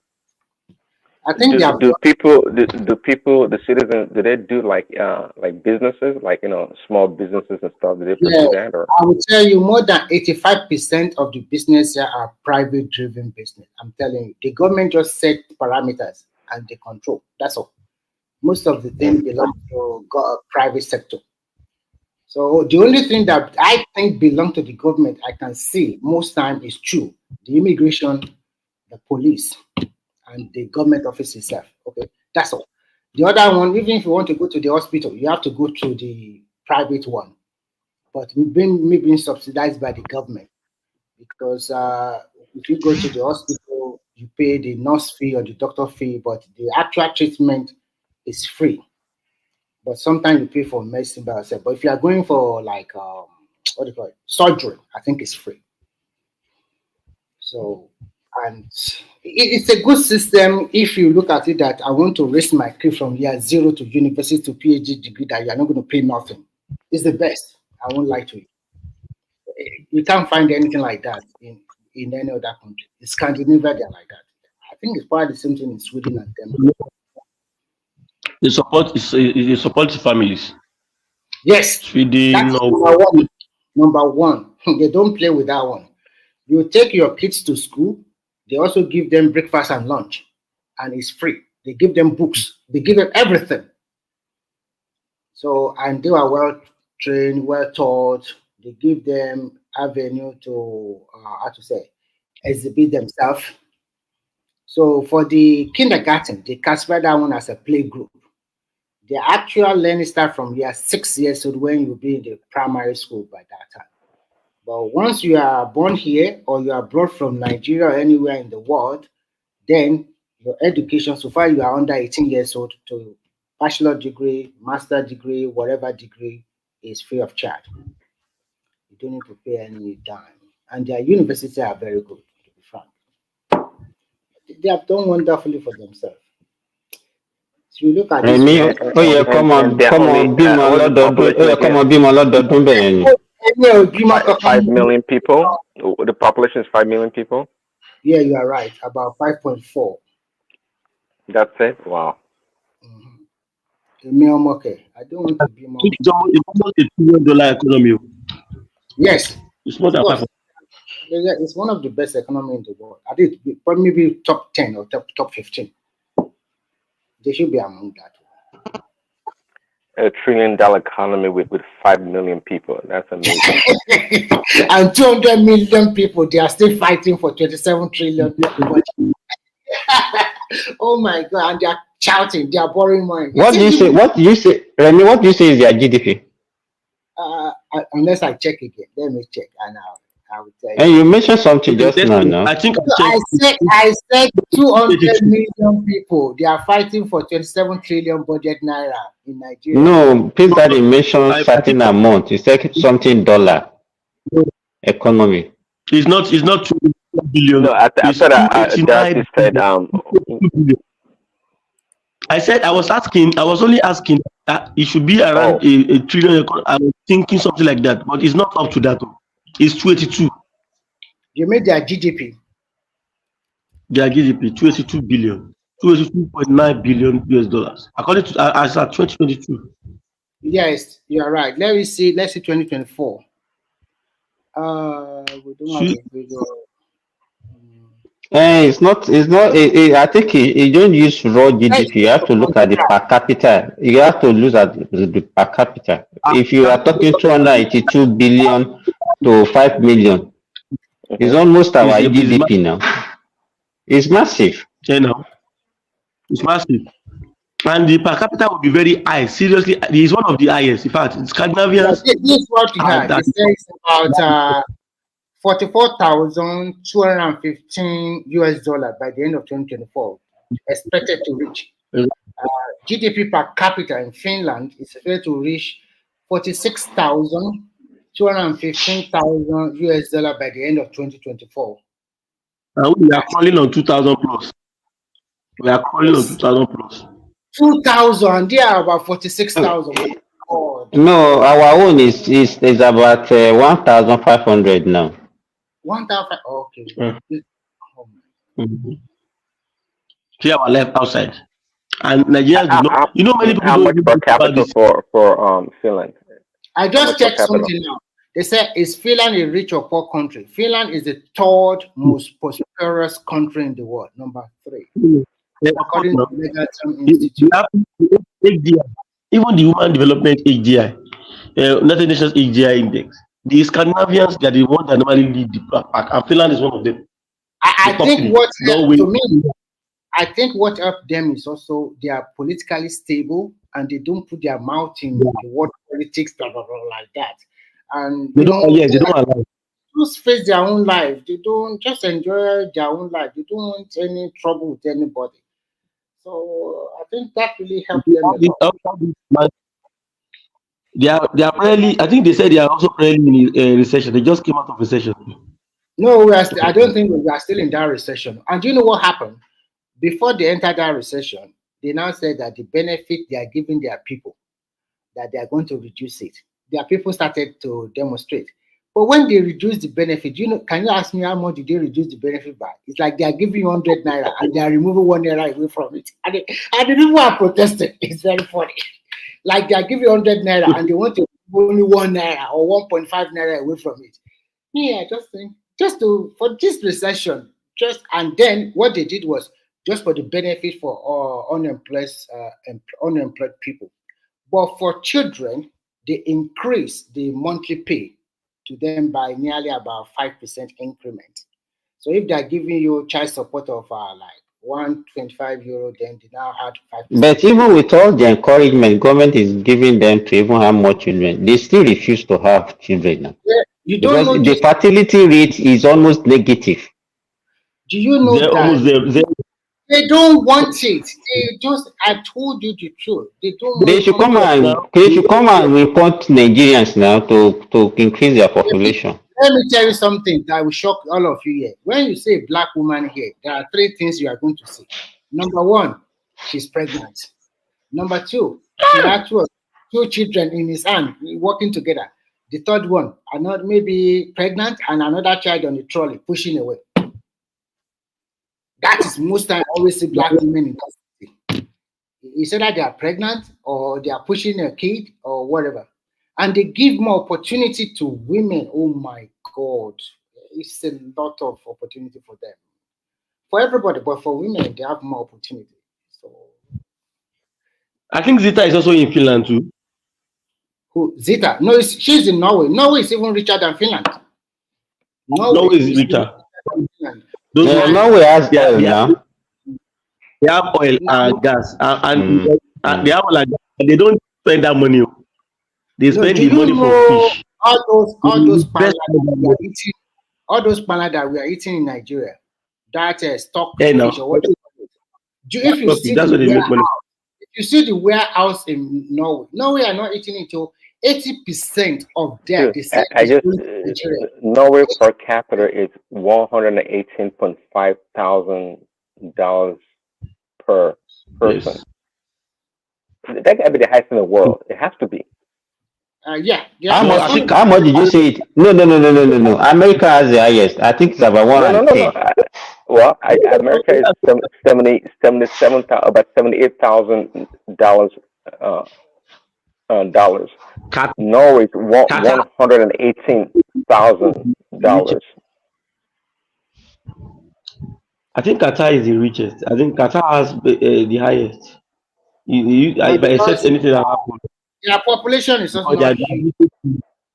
They are so small, and with a huge. Because that's why they are buying. They buy things, buy the richer per capita, I think, is Luxembourg. Oh, okay. Yeah, they are number one. If you check it. And you know that Norway. That the money it's showing 110,000 for Qatar. So I know it's also higher, 118. Probably Norway just push up before. I think the last 3, 4, 5 years, Qatar used to be at the top. I think they lost some money. I know they use a lot of money to host that World Cup that they hosted. The question you asked yourself, have you ever seen all the Scandinavian outside of Finland? Only few of them immigrate to another country. It's just because the life is so good. They normally come to the Gambia and enjoy themselves. Yes. I normally see them. Yeah. They like Gambia. They like the Gambia. Gambia have their ocean, the beaches are good, the white sand, and some of the sun. Denmark, Sweden, you see them here. Luxembourg is about 95,000. Yeah, what they do that in winter, in summer they will go to Spain, and in winter they will go to Spain, Portugal, and the rest, and maybe go to Africa too. But in summer, most of them they have cottage in the wood, in the forest. Like you have like a 2-bedroom apartment. This one you don't need to build. You just be a kind of a member, and they build this resort very big. So they will go with their family to enjoy this place. They will go by the beach, play golf, do a lot of stuff. When you see this lifestyle, you just look at it and say, oh my God. And then you're not just supposed to where you are coming from. These people, it's about quality of life. It's not about showing off of I'm rich or wealthy. Everybody is happy. The happy index, they are top. The happiest country in the world. You see them, they are the top two. I just like their cottages. If you go there, you see it's already well furnished. 2-bedroom, 3-bedroom with a living room. Everything is there. You just buy some groceries and cook. And then beside this cottage, you can go for a swim in the lake. You can just sit down under a big tree, enjoy the sunshine, ride your bicycle around, go fishing, do so many activities. So they like it. They never play with their vacation. So they will go for this kind of stuff. So we look at us in Africa. We have our money from oil. We squandered it. Norway. I was learning about Norway. Norway invested all their money from oil and gas. They have the largest sovereign wealth fund in the world. I think Yes. probably after the number one in sovereign wealth fund. They kept their money. They are the owners of Equinor. To me, Equinor America is just doing ojoro. America is doing a lot of ojoro that nobody even understands their ojoro. Because maybe the population is huge, too, but there's a lot of ojoro in that America. Please, Daddy knows about it. Okay? Because when you look at no, I just want to give, because when you talk about all of these things and you talk about American debt and you talk about the way they print money, I talk about a lot of all of this. Sometimes I'm not. Yes, I'm not yet clear. Yeah, not, and they control the financial institutions. So sometimes they just do whatever, they just dabaru everything for us because. And when you go that is that to disrupt all the economies in Africa and Asia. Yes, Because sir. of that now. Any like this you see how I we too because I don't blame anybody actually. I will always blame us first. Both the leaders and the what and the followers. The leaders Do and you the know followership that all we know about is to sabotage when, when, ourselves. when To when sabotage the the country. Chinese are developing their country too, they borrow a lot of money from America. Their local government, their local community, they also borrow a lot of money internationally. But when you see the massive infrastructure they did, they constructed in that country, I don't think there's no country that can beat them in infrastructure in terms of road, rail, airport. Nobody. Nobody. You think Japan that is in terms of quantity they have more than Japan will they have come more second. in Japan is not big. It's not big like that. It's not big. Japan But is not big. So but in terms of quantity, more than Japan. But Japan has somebody I know somebody that was in the United States and he was calling me the other day and he said I'm planning in Tokyo. That time they were planning to host that last Olympics. He said, bro, I've been in the US for some time. He said if I compare US with what I'm seeing here in Tokyo, I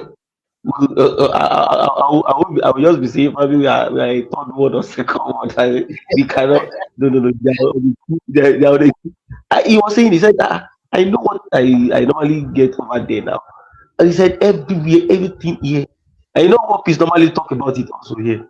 What Peace yes, normally also so talk about it. I can understand him because the way they construct their own and the way they bridge everything together. So that is why I was a little bit mad with Nigerian lawmakers that rail from Lagos to Calabar. They said Chinese is going to cheat them. Me, I'm of the opinion that get these things done first. And you can renegotiate for the loan later. There's always room for negotiation. There's always room for something that you guys can do together that Exactly. you can renegotiate. But you just stop it like that. What kind of mentality is this, my God? They are trying little by little to build some infrastructure in the country. But without that infrastructure, we are going nowhere.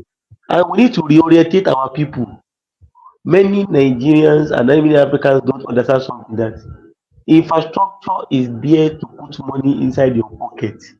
Yes. And everything boils down to our education. Our But do you education. know that all this massive road infrastructure and also rail infrastructure that this Tinubu government want to do, they have already advertised them on several newspapers. They are going to start from Ibadan to Abuja rail. They are going to start from Yes, all these are massive roads. If we can just finish half of it in the next 3 years, at least that one will open Nigeria for business. But when you continue for that country to be good, everybody just have to put hands together and work for it. So because at the end of the day, if you are just thinking that, oh, it's my people that is there now, then I want to bring it down. If you are bringing it down, then you are bringing it down on everybody. You just have to support the government today. But if you don't support the government and you are wishing them bad things, are we not living in the same country? If the road, like Lagos now, everybody is showcasing Lagos all over the world. They ask people, everybody's from Lagos. All Nigerians are from Lagos because Lagos is beautiful and good, right? So that's why I mentioned that time that when they are saying Godfather, Godfather, let them have Tinubu in 6 regions of Nigeria. And let what he has done in Lagos, let them, all those super Godfather, do it in one region. Out of that 6 region, at least we have 6 super states. And you don't need to go from Anambra to Lagos again, because you can see whatever is in Lagos is in your Anambra, it's also in Kano and everything. So we have 6 super They are states. already doing it. You know, they're already doing technically. See where the time these things will actually happen. There's this Ibiano seaport that is already operating now in the private seaport in Port Harcourt. In Port Harcourt. So Shebi, when they construct that Lagos to Calabar, you can see people are trying to showcase it now. People are already riding bicycle on it. People are happy. When they see that Abuja road, just the Abuja road, what Wiki have done under 1 year, people are showcasing it all over the world. They are so proud of that. This is Nigeria. Okay, so if we want to make it, people want to come to Nigeria now. Every sport like this, I want to come. I'm going to Nigeria. I'm putting Nigeria on my bucket list. Do you know that more and more bloggers, they are bloggers or YouTuber, they are coming from Ghana, from Cameroon, from everywhere. They are trooping to Nigeria to show Lagos to their. It's a free passage. They even want to make to get Nigeria visa more easily accessible now. That you have to get an electronic visa. You already get it from EV visa. So you don't need to come to the airport and start lining up again to get your visa. Just get your EV visa, and government get their money directly. So so what are we talking about here? Let me tell you. Let me tell you what happened a few days ago in Abuja airport. There are some Chinese guy that came, and these Nigerian guys. You know, they have to get. I think the Chinese they get visa on arrival. Okay. So immediately they just saw them. They said, "Okay, visa on arrival." They showed them where to go and get the visa. You know, there are some Nigerian guys that started shouting, No! Why did they get visa on arrival in Nigeria? They don't give us that opportunity in their country. Why are we giving them that opportunity?" I just look at those guys. Although what they are saying is true, but they shouldn't stop that way. That is disrespect. What concerns you? That is the government policy of their own country. I know that Chinese are giving visa arrival for 144 days for like about 20 something, maybe 30 countries or 50 countries. But I will not lie to you. Non-African countries there. Most of the countries are from Europe and Asia and America. There is no South Africa there. There is no Nigeria there. There is nothing like that there. It is Nigerian government, and it's no. You cannot blame the Chinese. Our boys are too bad. Our Nigeria are bad. Really, what they have done, they have messed up the name of that country too much. Some of us in the diaspora are terrible human beings. Really, to be frank. Any country that Nigeria has access to, it's not good. They will just go there and spoil the something. Because sometimes you also think that it's the southern Nigerians, and we really want to help people like the northerners are the problem of the country. Exactly. If you know, there was a time there are some boys, I won't call the region, there are some boys in Guangzhou side, they started doing robbery. They first robbed the first Chinese woman, they robbed the second Nigerian guys. Yes, they robbed the second person using gun and knife. By the time they want to rob the top, by the time they want to rob the top person, the police already arrested them. Because they see them with their AI technology, they pick them up immediately. How can you go to China and be doing robbery? Does it make sense? Are they not doing it in Dubai too? That is why Dubai blamed them. They went to Dubai and robbed in their shopping mall there. They went and robbed there. They will rob there. You will float most of their rules and regulations. Even simple rule and regulations, you will flout it. I don't understand our people mindset. And the law-abiding ones, they will usually the part of Nigeria that complain about everybody being bad, the country being bad, they are usually the one that do those things. They are the one that contribute to the destruction of the country. You know, before you can turn yourself away. What the excuse will be? Nigerian government did not do everything. Is the government have to do everything for everybody? It's Nigerian government did not I do know. this for me. Nigerian government did not do that for me. Mr. That's Man, what I'm saying.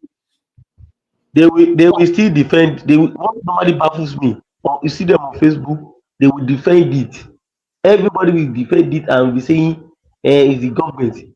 Why can't you behave yourself where you are? You remember there was a time in that Seychelles banned Nigerian now from coming to Yes. Seychelles. You know, before you go to Seychelles, you get your visa on arrival. On this platform, there's some people that are saying because of the government now, it's the government that made them to ban, it's the government that is pushing people to be carrying drugs, it's government that is doing this, you know. I don't understand. How can you on YouTube last week? Somebody came from US here in Nigeria. You guys Somebody have came from traveled to Dubai in the late 90s, early 2000 or late 90s. Those shop owners in the old circles, gold circles before this new marina was even built in the early 2000s. You know what? During the Ramadan, No, so what do you call it? What do you call it just now, Adewale? gold souk, good souk or something Souk. like We that. call it souk. What souk mean is market now. Yeah, that's what they call it then. Before they even built this marina, there was no marina then. But you know, those who have traveled, I went to Dubai first time in 2002. But late 90s, those who have traveled there for business only. Nigerians were not known to be living there before. It was when it started becoming bigger and emerging as a big economy. That's when Nigerians started trooping in. But before then, they said during the Ramadan, before they go for prayer, they will leave their store open. As in, they will leave the door open until today. The door is always open. But of course, now they have security because of what African countries, especially our brothers from the western part of Africa, they've shown them shaggy. And who are the people you will find in Dubai? Our darker skin West Africans. Those are the ones you will see there. But Nigerians Nigerians like to, when they see a wolf, they will rush there. If Kenya had opened their gate, half of the country will have trooped into Kenya and make it a permanent place. I'm telling you. But today, even before the rift between Nigeria and Dubai thing, that country probably they've been looking at us in one side way, because a lot of Nigerians are now going there, now stuck. You know, Dubai is not like America where you could think you can find your way and legalize your way. If you are not legal coming in, you are not legal going to stay there. So, and they're trying to find a way to flush everybody out. So, and with this visa ban, kind of make everything on standstill. Those Nigerians that actually have a permanent stay there, they have businesses like restaurant and Africa. You know, Nigerians has a way of dominating. No, let me tell you, there is no Nigerian that can have a permanent stay in those Gulf countries. I'm not saying permanent stay, but legally staying there. Nigerians were already established. Okay. I won't be surprised if Nigerians started claiming rights there, because we have a way. I'm telling you, we have a way of dominating the place. You see, did you guys listen to Trump statement day before yesterday? He said people coming illegally from Africa. So whether you are coming legally or not coming legally, that guy is going to ban immigration from Africa. You will find a way around it, just like the way he did it last time. So because they could see the way we you started again. It's a lie. No. It's a lie. I'm not even going to the politics side of it. It's just the way those countries, Qatar, it's like hellfire. The temperature there, I don't know how people survive there. No, they need people to work in restaurants in so many places. No. Let me tell you, Adewale. Let me tell you, the whole population of Qatar is not up to 400,000. I mean, the Qataris themselves, the foreigners that are there are far more than the real indigenous. Yes. So, but these Gulf countries that are rich, be it Saudi Arabia, Qatar, UAE, Kuwait, Bahrain. You understand? They don't do all these menial job. You can't see Qataris or any Arab, all those from that country that can be a carpenter, be a plumber, electrician. They don't do all, the only thing that they do is office work. Why should they do it? Do you understand? They can the worst job they can do is to be a security or Yeah. be a driver. You understand? They don't do all those things. I don't know why that mentality comes from. They don't, you can't see them Why being a should they do plumber, it? being They a have the money. carpenter. They don't do it. So they have to outsource all this work. And that's why you see a lot of The first foreigners line. open Simba, there. that's the roots of all this immigration thing that they are open, like even Europe, the Mediterranean, they allow these people from all these third world countries to come because all these countries have become socialist countries where they are citizens. If their citizens don't have work or are not doing anything, they will feed them, they will give them allowance. So now, once you become a socialist and you start giving your citizen assistance, they will not want to do those dirty jobs again. Why would I want to do a dirty job? Hold on, Nisuru. Why would I want to? Even in America here, people on welfare, like it's the illegal immigrants that do the dirtiest job because the American citizens can go and get welfare instead of go and clean shit. Why would I go and clean shit when I can go for government assistance? So that's why they're now like, let's just allow all these people from all these poor countries to just come in illegally. So once they are here illegally, we can now use them to do those dirty jobs. And apart from that, you have a point. But at the same time, the country also needs expansion. They want to build more schools, hospital, houses, and the rest. And their people, they don't have enough people to work in there, so they have to open their door. So for immigrants to come in, sometimes they will train them. Like here in Finland, what they did is this: they bring in a lot of people. If you're an asylum seeker here, what they do is this: immediately you come in here, they let you go to the school to learn their language, maybe for 1 year. After you finish that one, they will ask you, what do you want to do? Okay, you want to be a plumber, you want to be a mechanic. They quickly send them to their vocational school, like the technical college in Nigeria. You spend about 2 years there. So you get the required skills and the certification to help you to work. And once you get that one, even if you work for like a government driving the maybe city bus, or you join a construction company, guarantee you can make more than 2,500 euro in a month, or even more than that, maybe 3,000, 3,500 euro in a month.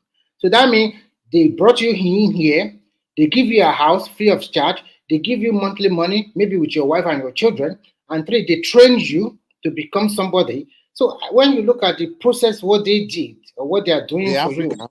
you, yes, I'm no in Finland, yeah, Africa. So you're saying those people crossing Mediterranean, they don't have any. Once they land in Finland, What they do is that once they cross to the Mediterranean, most of them go to Italy or whatever. They now split them into several European countries. Some they will take them to Finland. Some they will take them to Estonia. So Some why are they they will take them. accepting them? That's my thing.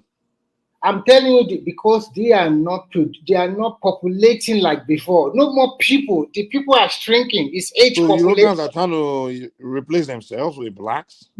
Of course, what can they do when they refuse to have babies? And if you come here, The racism is over there. You will see a lot of old people here now, people that are already aged. Okay, that is another big industry itself, taking care of old people. So most of the women here or ladies that come from developing country, they end up becoming practical nurse or a nurse, and they can help the old people. So When you watch Euro now, almost every European country, their team are full of Africans, blacks. But yeah, that's why the Argentinian players were making fun of them, saying they go high Africans beating them. You think okay that that Fernandez was talking about also. Yeah. That guy is in trouble, oh. He's in big trouble. He might ban him concept for what he is trying to say. Because the guy is Argentina better. Is Argentina better than Africa? What the guy is just the guy wasn't insulting Africa though. What is it? Argentina presently is not better than Nigeria. They are in trouble, big mess. What are we talking about? But the guy wasn't insulting Africa though. That's the thing. and they accuse him of saying racist. What he said wasn't racist. What he Mike, was, have you ever What did been he to say? What did he say? What did he what he say? was saying is just mocking France. They accusing France of going to employ. They don't use their own indigene to play them. They go to recruit stars all over the world to come and play against all over Africa to come and play against them. So they're just marking them about that. So they didn't say anything about skin color now. You know. Mike, have you No, ever you been? can see. You can see what and the black French guys. They are now, all of them are now tweeting against him now. You know, Even his own teammates, Fofana. You know why I like that? Yes. Do you know why I like that? It's high time you Mm. start shaming those black players because all of them, Yeah. their mentality, they see playing for those European countries as more prestigious than playing for an African country. Do you Even know our that own, yeah. Mike, do you know Sri Lanka? That Sri Lanka play for, I think it's playing for Brighton or wherever now. He's No, it's waiting not. He's playing for Bournemouth. He was a former Chelsea academic now. Yes, he's waiting for English call up. He did not get it. Now he's telling Nigeria that he's available to play for. Can you imagine? Can you Do imagine? you know that stupid boy, that Tomori that used to play for Chelsea before? That good defender, Tomori. Then the guy that is playing for AC Milan now. Not play for AC Milan. You know that they call him to Fikayo Tomori. just one time, and they never call him again. If that guy has been playing for Nigeria, he will remain. Is he the only one? What Do you know about how many times they called, what about Lukman the? before he finally came? They call him. I mean, I'm like, why He are these just children ignore behaving us like like this? Why are they so loyal to this Igbo country? And the thing is, in this European country, they don't see them as first class citizens. They don't. They even call. They even make the Igbo people there don't even want. They don't. They even make whenever they lose, they call them monkeys. You know, whenever they win, and they Do you know they the don't last even see World them Cup? as Do you know first how class. the last World Cup? Do you know how they abuse Saka? They abuse the hell out of That him. one, they always abuse that one whenever I miss But anything. this European Cup, And he's so proud. this recent one, is the idol of them. They are now praising him. They are praising him to heaven. But that last World Cup, No. Which one did they lose at the final by penalty shootout? I think it was last That was Euro the Championship last now. Euro before this one. The COVID Euro. Yeah. All the guys that played that penalty, all those guys that played that penalty, all of them are blacks. All they are they abuse a lot of them. But you know what? I don't blame them now because these Nigerian parents too. The moment they born children, they're going to start telling them how their culture. No, Mike, is it not our mentality? You understand? You see even the people that are not born, once they get the passport of another country, you see they became somebody else now. That is our mentality, and it's still the black man mentality. Exactly. Their allegiance and everything will shift. It's the What can we do? You can see it on this guy's show now. Rudolph. That Nigeria, and as they will say those in front of their children. Their children growing up in all these European countries. So something I don't also understand and average in Nigeria, you continue to badmouth your country. And in the same country, when you are going there, you're extremely happy. When you are leaving your Europe, that's the funny thing. So I don't know why they are miserable in this Europe. Remy, you know what's funny? These people, there's no way you can tell me that you feel more happier in this European country than back home in Nigeria. The only thing you can say is okay, the economy opportunity. That's it. But you can't say you're happier in those places. And then they will be telling their children, making their children feel like, oh, they are so lucky. And even though those children will go through racism in school, those children are confused, you understand? They know those children know they don't belong there. You know, they are like minority there. And reason that to be telling let's get children know that come, we have a home that you can always feel happy. So those children, by the time they grow up, those ones can always they will have connection with their homeland, and so they can have that sense of pride and wholeness. But you'll be teaching them, trying to make them feel like where they came from is just a bad place. They have no business there. Because the parents they are Europeans now. When they Mike, are not Europeans. the parents are happier for them to represent the country of their host.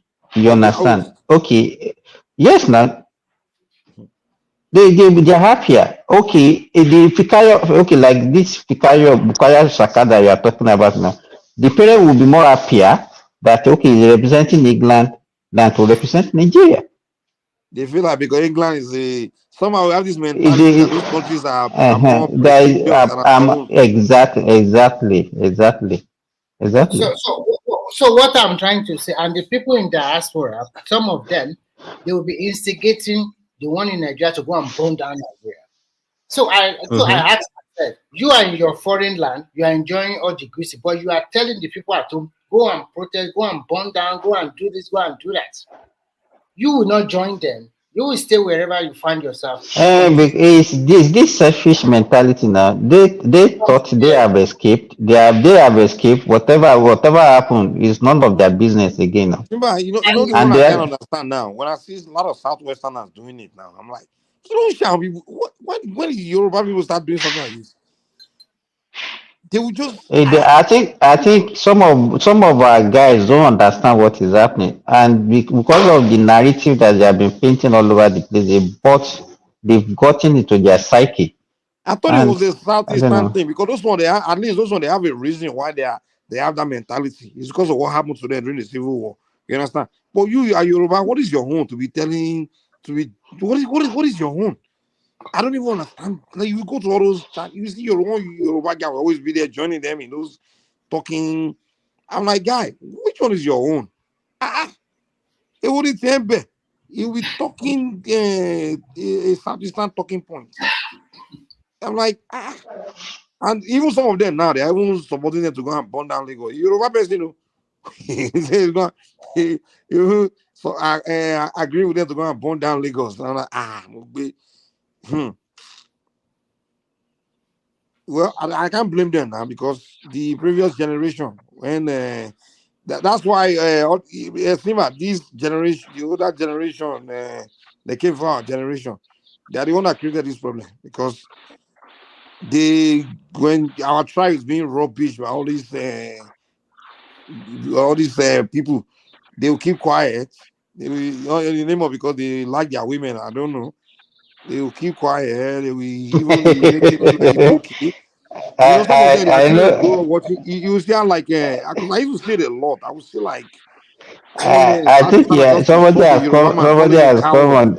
They have advised you against this thing before. Now. I don't know.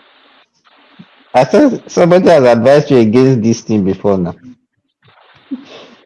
What? I'm just saying, like, I just think about. I mean, what's going on? It's just kind of crazy how a lot of Southwesterners are participating in this thing. It's just ridiculous because I was watching this Statue of Uhuru now. Yeah, they go to and some Nigerian come there, they are just bashing Nigeria.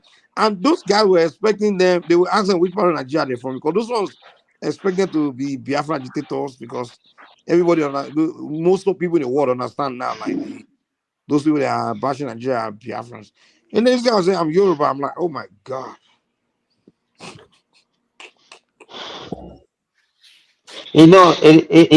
Mike. If you really interview an average Nigerian, they don't actually understand what is happening.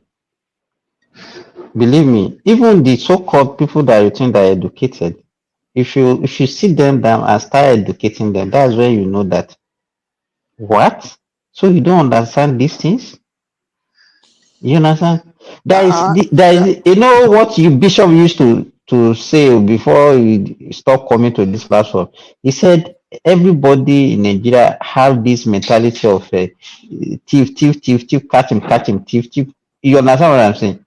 And that is why you see everybody believe that Nigeria is so rich that we can do anything with the money that we have, and the only problem that we have is that people are stealing the money. I just look at them as They well. had Which money are we even talking about? there's Which I money are invested we even somebody talking money. about? Uh-huh. Some of them believe Nigeria is supposed to be like America. I'm like, God, do you know what America is? America have a army, like what they have military budget and the way they control the whole war, they control and you are expecting Nigeria to be like America. And I said, Nigeria, they will say, we are rich, we have the money. I'm like, okay. I was asking somebody yesterday. I said, okay, that the total budget of Nigeria is about $20 billion. I said it's not even up to half of the budget of Ministry of Health of Saudi, with just a population of 27 million. It's not up to half. The budget of Ministry of Health of Saudi is about $50 billion, and the whole country, we are. And how do you expect anything to get done with that amount of Do you money? guys think we are really getting 100% of what the crude oil we are selling, the money? Do you guys think we really? Because what I'm really, because that our petroleum contract we have with these Western British and all these people is not really public, to be honest.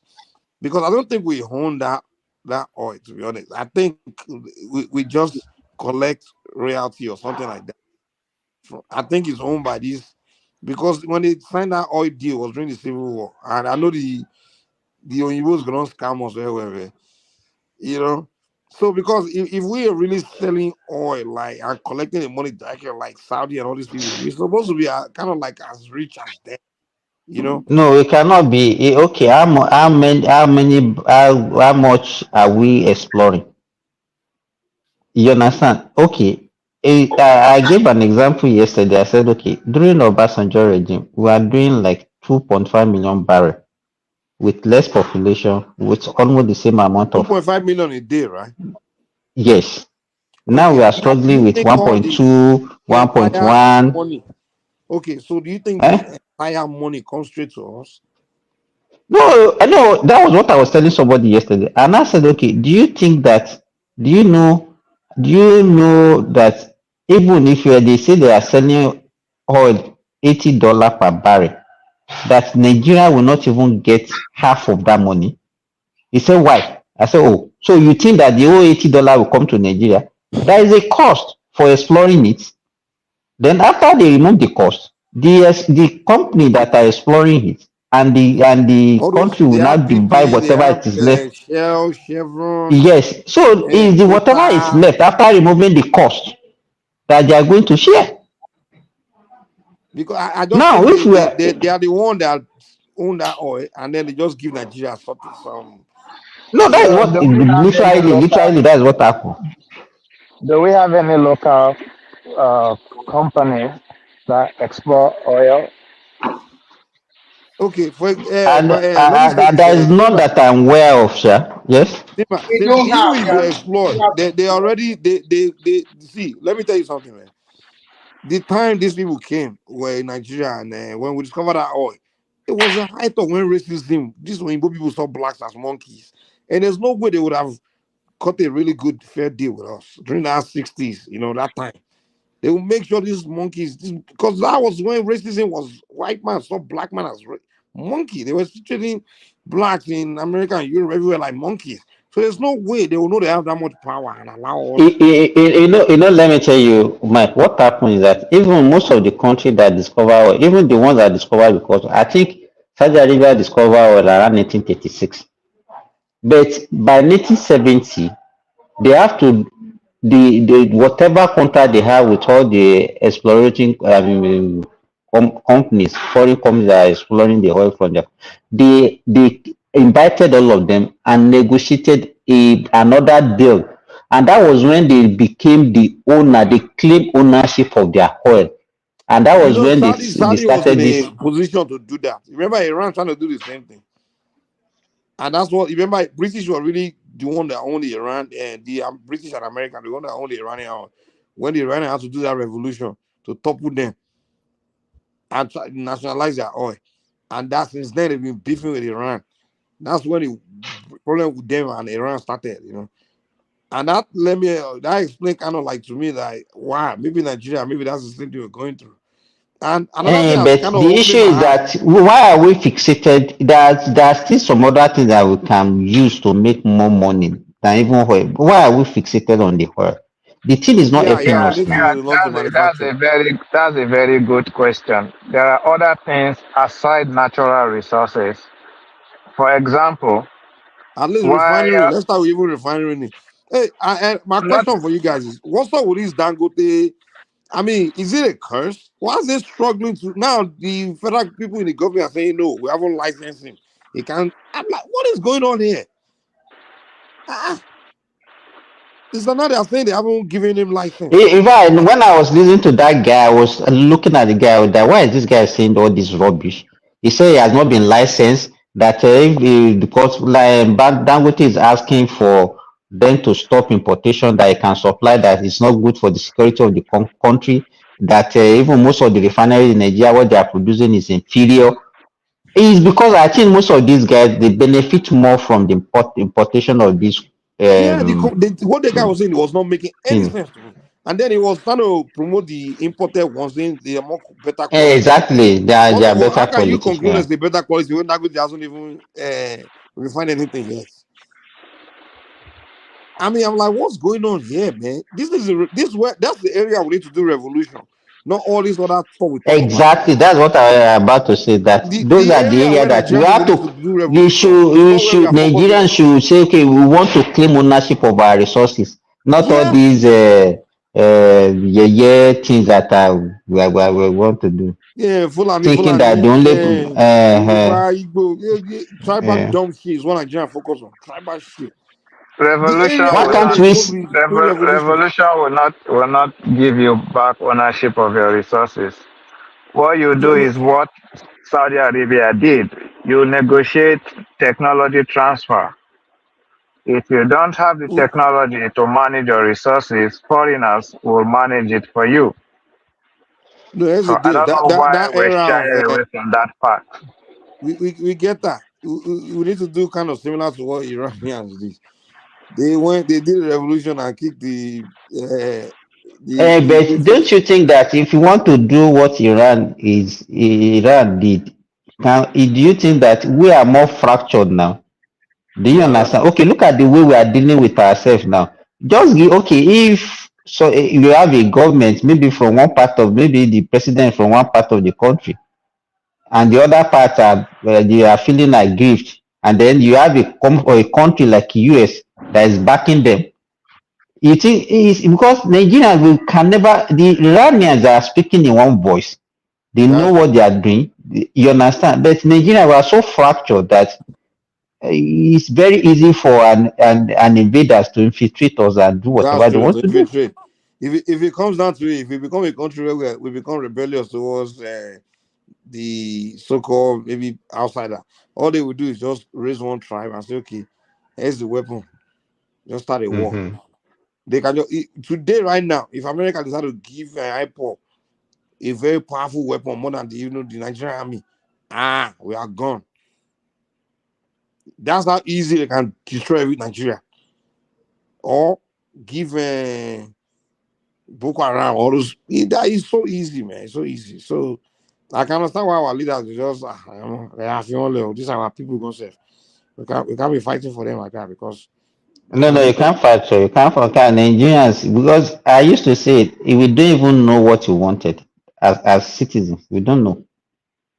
we are We don't know. too. It's nobody is fighting for the survival of that country. Everybody just being selfish. If it's not mine, then everything should crumble. If you are not the one in charge, My then way or the nothing should highway. work.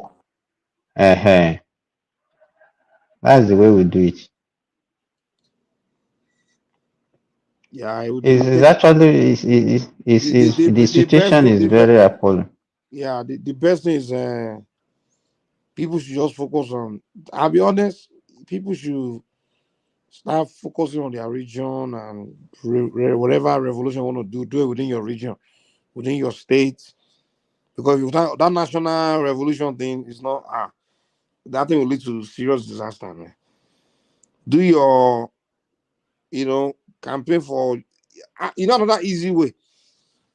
Uh People should campaign for or do like within with the resources within your state, whatever it is. Exactly. That's what I want. The only way out where we can control, actually have some ownership of our resources, if actually this resource control. You Resource understand? So that at control. least if you have that one, then you if there won't be any tribalism to it, there won't be you understand? You know the people that have been really campaigning for this resource control have been Southwesterners, right? The mainly. And they may probably the South because they think that Those by the guys are time they have the oil. they are confused. They are confused. Because if they are, then they would have been teaming up with the Southwest. Because they themselves don't work with the. I think I always tell my many Southside guys I've talked to, I'm like, you guys are the most foolish Nigerians. I'm serious. Because most of them take Yorubas as their enemy. And we literally are the people that can really, they're supposed to be working with, because our viewpoint, our what we really start, our position in Nigeria is really what favor them. You understand? Because what Southwestern are always agitate for, from beginning of time, is just that independence of regions and people. You understand? But these South people, they align more with the Southeast and be joining the Southeast. I don't know if they're just dumb or I don't understand. They most of them even see Yoruba as enemy. They don't even want to have nothing to do with us. And they are the ones suffering the most because we believe in resource control. And if they are able to get that resource control, where they control their resources, they'll be fine. But they align with the Southeastern, and where those ones don't even believe in resource control. Those ones just believe in land grabbing and someone else controlling someone else's resources. That's what those ones believe in. And those are the people the South people are aligning with.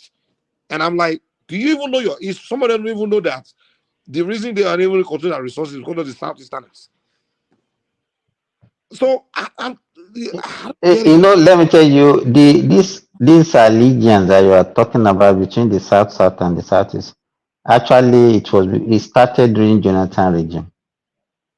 No. It's been like that. Though it's been like that it's been like that since I've been growing up. I'm sorry. The only part of the South side that sometimes want to align with Southwest is like Edo. You understand? And those ones, they've lost it. That's why politically, some of their politicians have that brain.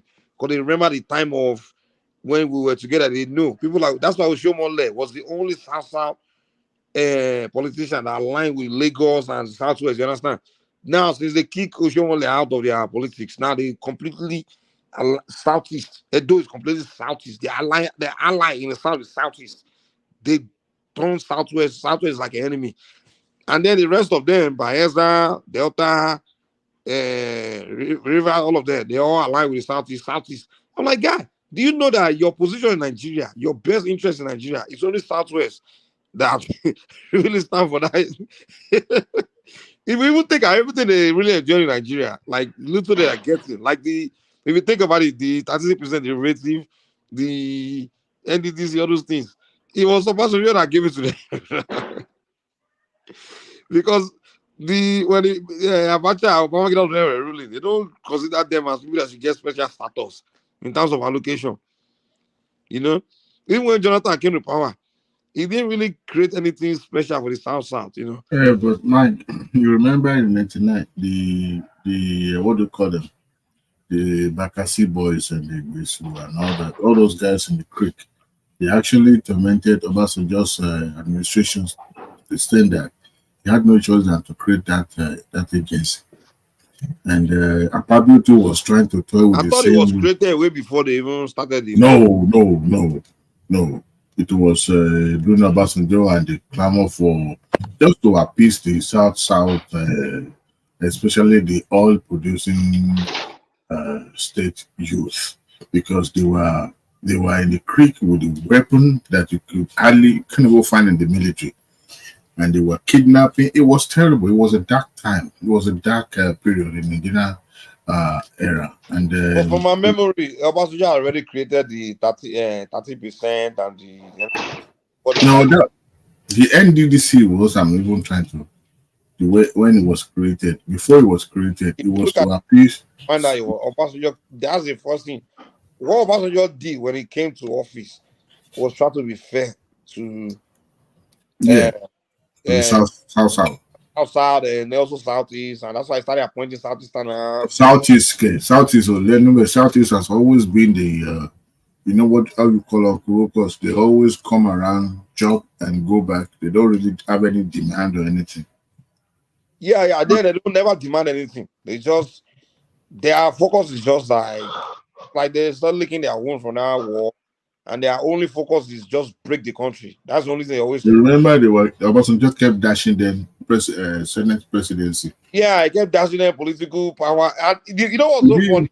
Within 1 year, was trying to make them politically powerful in Nigeria, but they were rejecting it. Within 1 year, they had a Senate presidency 3 times. When Obasanjo, Obasanjo is the one that dashed PDP to that region. And they all became, because when Obasanjo was leaving, he wanted to hand up power, the PDP, that party. He wanted to give it to the. No. Well, Mike, don't make mistake. Because Obasanjo was not even part of the people that that started that party. It was just called. Even when that party was being formed, Obasanjo was still in the prison. This former vice president to Shagari, Ekweme. Alex Ekweme even Bolaige was part of the people that actually formed that PDP.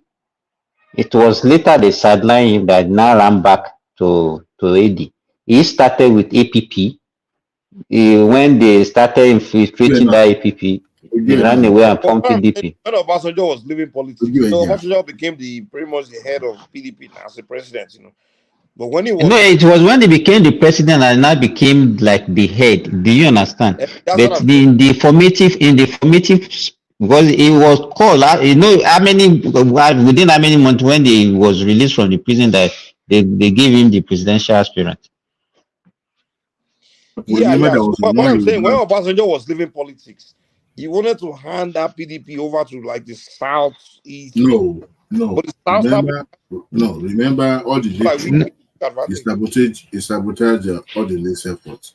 You remember all the wanted to be the president. He sabotaged his efforts. The target was to give it to the northerner, and that was what actually what he did. No, Obasanjo was indirectly. No.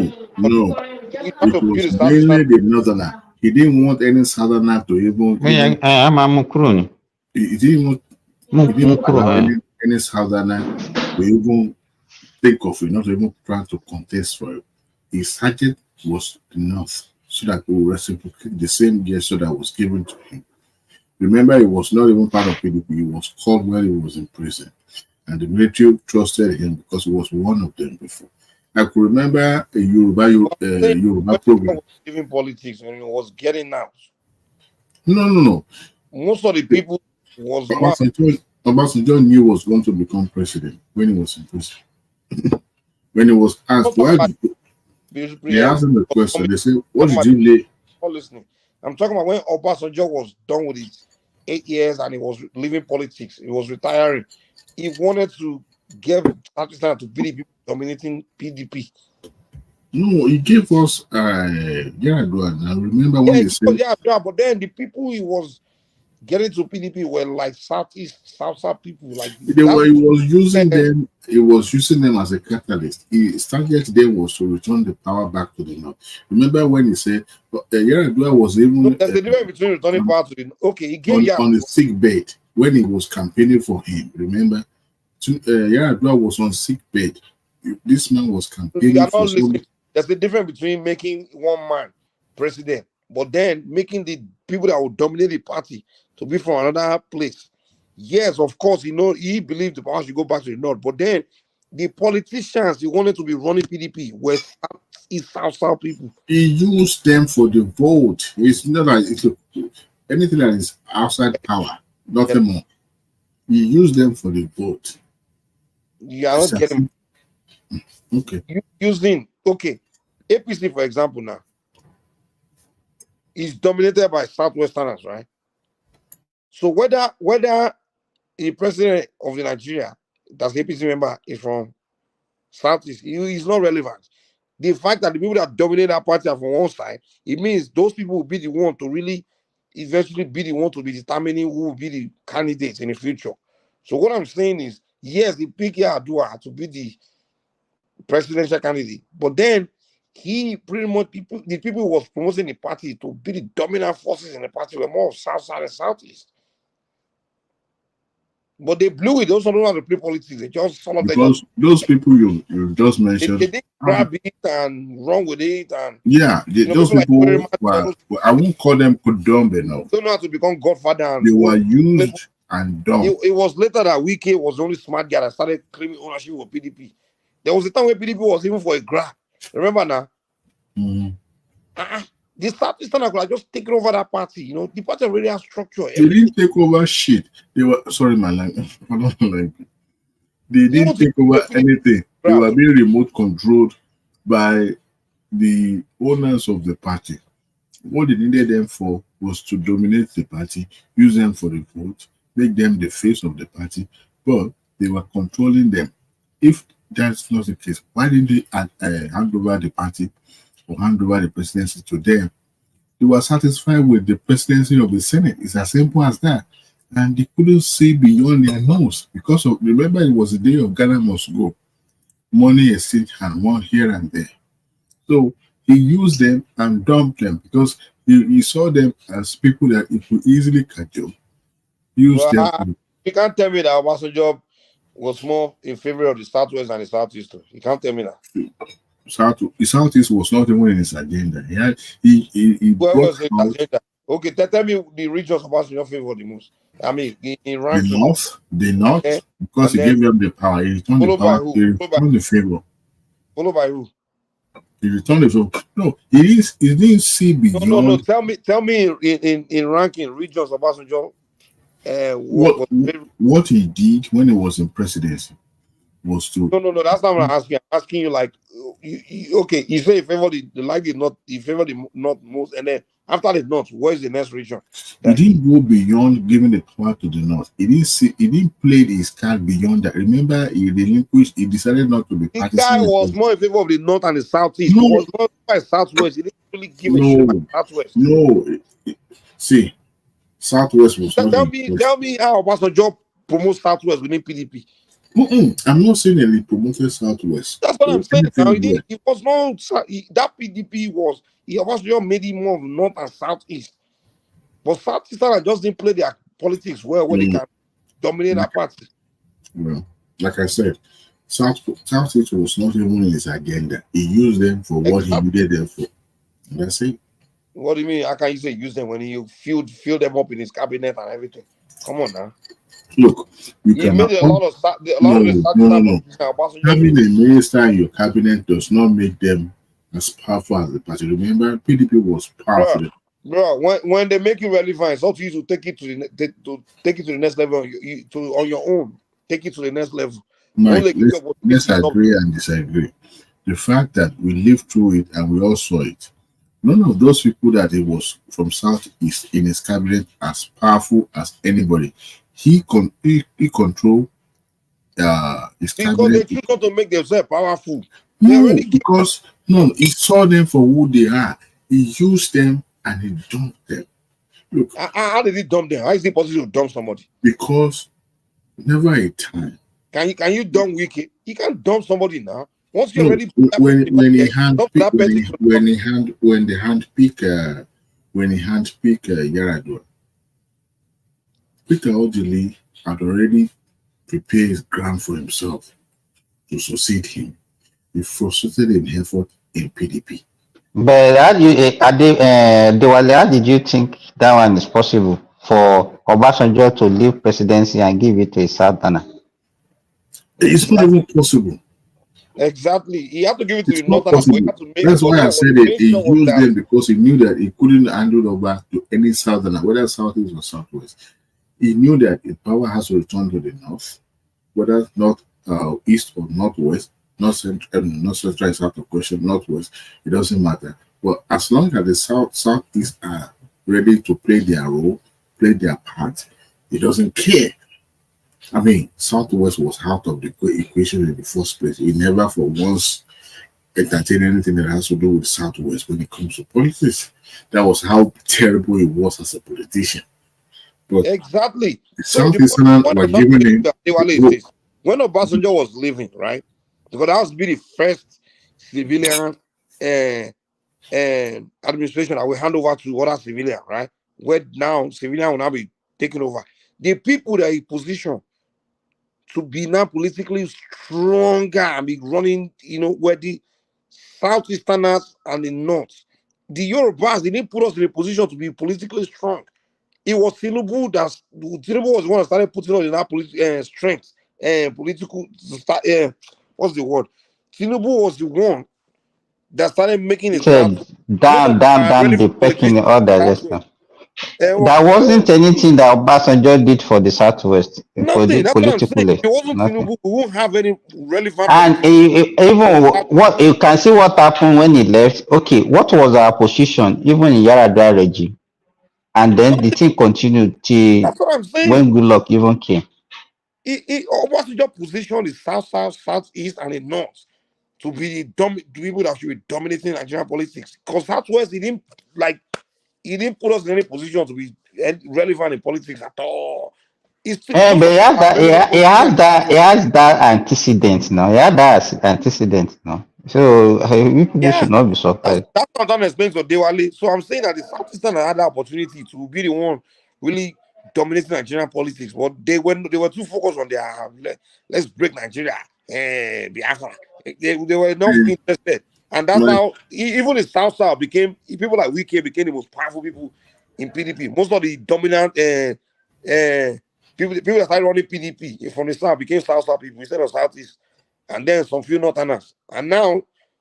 Apart from Atiku, there was not really much Northerners that was so powerful in PDP now.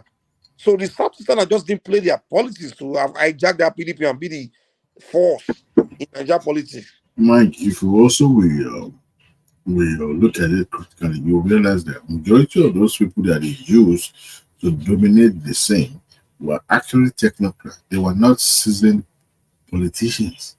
That's not relevant. That's not relevant. All those people, they are just everybody's a politician. No, power. They were majority of those people in his cabinet. Was Wike is a politician? He made himself. Majority of those people in his cabinet that were from Southeastern were seconded by the politician. Simba, think about this.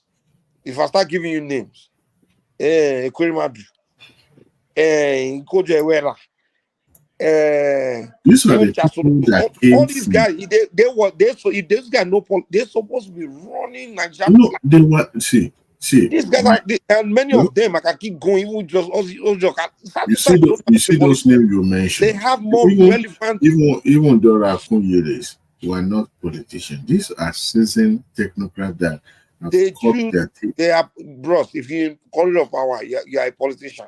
Yeah, but you cannot. You see, we can't outplay the hand that push you there. People put their name there. Second them. I'm telling you that the man that put them there has already exit politics, or Obasanjo already exit. He retired. But these guys are supposed to be running Nigeria. If you don't have politics in you can't force it. Look at the way the likes of what is it called? Governor Charles Oludo. Charles Oludo was not a politician. His name was brought to Obasanjo's cabinet. I don't even think Obasanjo even knew who Charles Oludo was. Is Oludo not a governor today? Yeah, but you see, these are the people that decided. What are you talking about? These are technical academics. These are people that came from diverse fields. Adewale, what Mike is telling you is that even if you're a technocrat, by the time they are, at least Soludo was not a politician, but he's a governor today. Someone like Okonjo-Iweala, if he's interested, you want to tell me that if Okonjo-Iweala want to contest for any position in Nigeria today, people will not see her as a figure. They will vote for her, but you see, these people they find themselves in a position to grab power, to be dominating politics, and they all blew it. Mike, you remember they were not interested, and they were just giving me all these. Who in this will find himself in a position to grab power? He won't grab it. So you have to be misunderstand me. Don't misunderstand me. Grab power. Majority of those people in his cabinet Some of them were not interested in politics. Remember, what is his name? The former DG of NAFDAC. What is it? Akunyili. Akinyele. Had to contest for election. Remember, after leaving Obasanjo's cabinet, she tried her hand in politics. It didn't pan out because it was a different ballgame. Being nominated. No. She almost won that governorship election. Which state was that, sir? I think it's the same Anambra. I think it's the same Anambra. She almost won that election. I can't remember the election. Was it immediately after the Peter Obi, when Peter Obi left? She did it. Remember, her husband was killed, right? Oh, no, I don't want to use the word killed. Hey, Simba, can you name any Southwestern politician as very relevant apart from anyone that Tinubu created? Like Fashola, Sanwo-Olu, what's the name? This man from Oshun, Aregbesola. Aregbesola, Fayemi. Most of the new, all the new politicians that we have now. Exactly. They are Tinubu's guys. Exactly. If you take Tinubu out of the equation and then all those guys don't exist, tell me how Southwest will be relevant in politics compared to all the people of just created in the South. Is like literally there's so many of them. Is it Obi? If you look at Southwest politics, it has always been like that. About the one central figure that everybody gravitated towards. Hardly you will see the Southwest politics being about all commerce or anybody grab whatever you can. It has never been. Since the inception of this country called Nigeria, Southwest has always rallied around its own man. And during about Tinubu as a governor, the only governor retained in Southwest, it has always been about one person and one person only. Remember when it started, people kind of like, okay, we're going to go towards 80. So you can't say because, and once Tinubu emerged as the touch bearer, people rally around, or people recognize him as, okay, you are the leader. One way or the other, whether you are in AD or AC, it doesn't matter, you are the leader. So, and other people in other parties. No. I don't make that mistake. When it was AD, Tinubu was not the leader. Because if you look at let me say this. All the governors that contested under AD that time, it was only Tinubu was not Taoist. See, I said before, the time you are mentioning, that was just the growing period, and people gave their vote to AD as they brought it. Okay, this is where our leader presented, we are going to give our votes to them. Now, after what happened in 2003, only one person stand out. Only one person remained. And the Southwestern felt, okay, this is how we play our politics. We're going to rally around this individual because he retained his position, right? So no. Let me tell you, it was after then he left AD because the so-called old people, like all these Paralayonde, the one that is following Peter Obi around now, what is his name? This man. What's the name of this Afenifere man now that is following Peter Obi? Aribanjo. Whatever they call his name. All of them, they still remain in AD, and Tinubu now left AD and formed AC. Because the Southwestern people recognize or able to decipher that this individual is trying not just to restrict this party to the Southwest. Yes. National. And for the fact let me make another point. Prior to Tinubu forming APC, do you know there was no alliance between the Southwest and the North in any form? Yes, now. Yes. But we can claim in fact, that there were alliances. It was that alliance that liberated the Southwest. Exactly, but we can claim that there was alliance between the Southeast and the North of South, because Southeast were predominantly PDP kind of politics, and then a lot of even the Southwest was already becoming a PDP But the relevant, but who in the Southwest was the because relevant PDP if you look people? at We have more if you look relevant at it PDP that people. time, apart from Lagos, which Tinubu was winning and his people was winning. Look at the other But what I'm states. saying is, who were the dominant PDP PDP were the person in the one. Southwest? No, they were just riffraff now. Who are the people? So who are the somebody like There was nobody Ayofayose, that was. You can't come. Oyinlola, the Exactly. former military administrator, then But can all this can you put those names? Ladoja in Badon, in Exactly. But Oyo, can you put those names next to the PDP people in Southeast? Benga Daniel in Ogun State. Can you put those people next to the powerful PDP people No, they on the can't compete Southeastern? with them. They can't compete Exactly. with them at uh national level. Exactly. And then those Southeastern PDP people, they were more prominent on the national level. They could have easily form alliance with the northern PDP, or with the North at that time.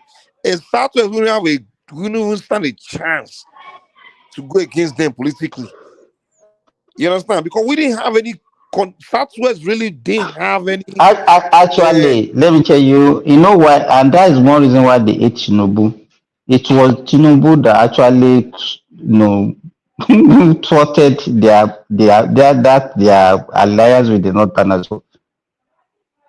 If Tinubu did not, with the creation of APC, the PDP was already becoming arrogant. They were so dominant that they did not even see that in the next 20 years, any other party can take over Nigeria from them. PDP was all southeast, south, and north. Obasanjo was saying it that they are going to rule for 60 years now. He was saying it that time now. That they are going they to were rule saying for it 60 now. years. And everybody were doing that talking No, it about wasn't the one that south, said that. south, It and wasn't the north. one that said that. And then Jonathan was in charge. I mean, like they had chance to take over Nigeria, man. I'm telling you, dude. So all this complaint they are talking about marginalization, I'm like, are you kidding me? You guys blew it. Obasanjo literally from that when he took over, he literally said that's what I'm trying. The main point I'm making is Obasanjo taking over from the military. By the time he finished doing his thing, he handed Nigeria over to the southeast, But south, the question I and want the to even ask, north. how did that guy successfully form that party? Is what I Which don't one? understand.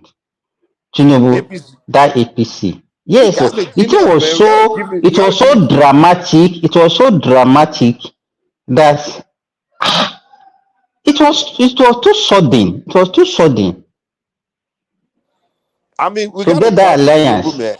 You know, You that's know the what? first time in Africa where one political party will wrestle power from another political party like that. No, before They you were go, saying that PDP is the biggest political party in Africa. In There are so Africa. many things that they were saying. Yes, now they were saying it.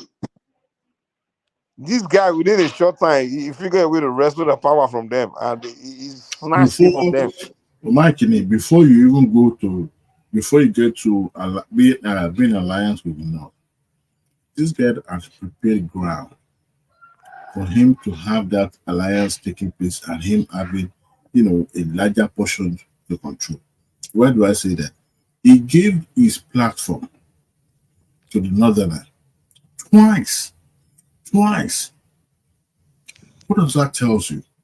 That if those people had won the election, I think he gave it to Atiku once. He gave it to Ribadu once. yes, let's even say that Ribadu was just saying. So he was he's been trying to form that alliance for a while because he knew he needed that alliance. He was trying to have that handshake across Niger. But this one is even a real handshake. It goes beyond handshake.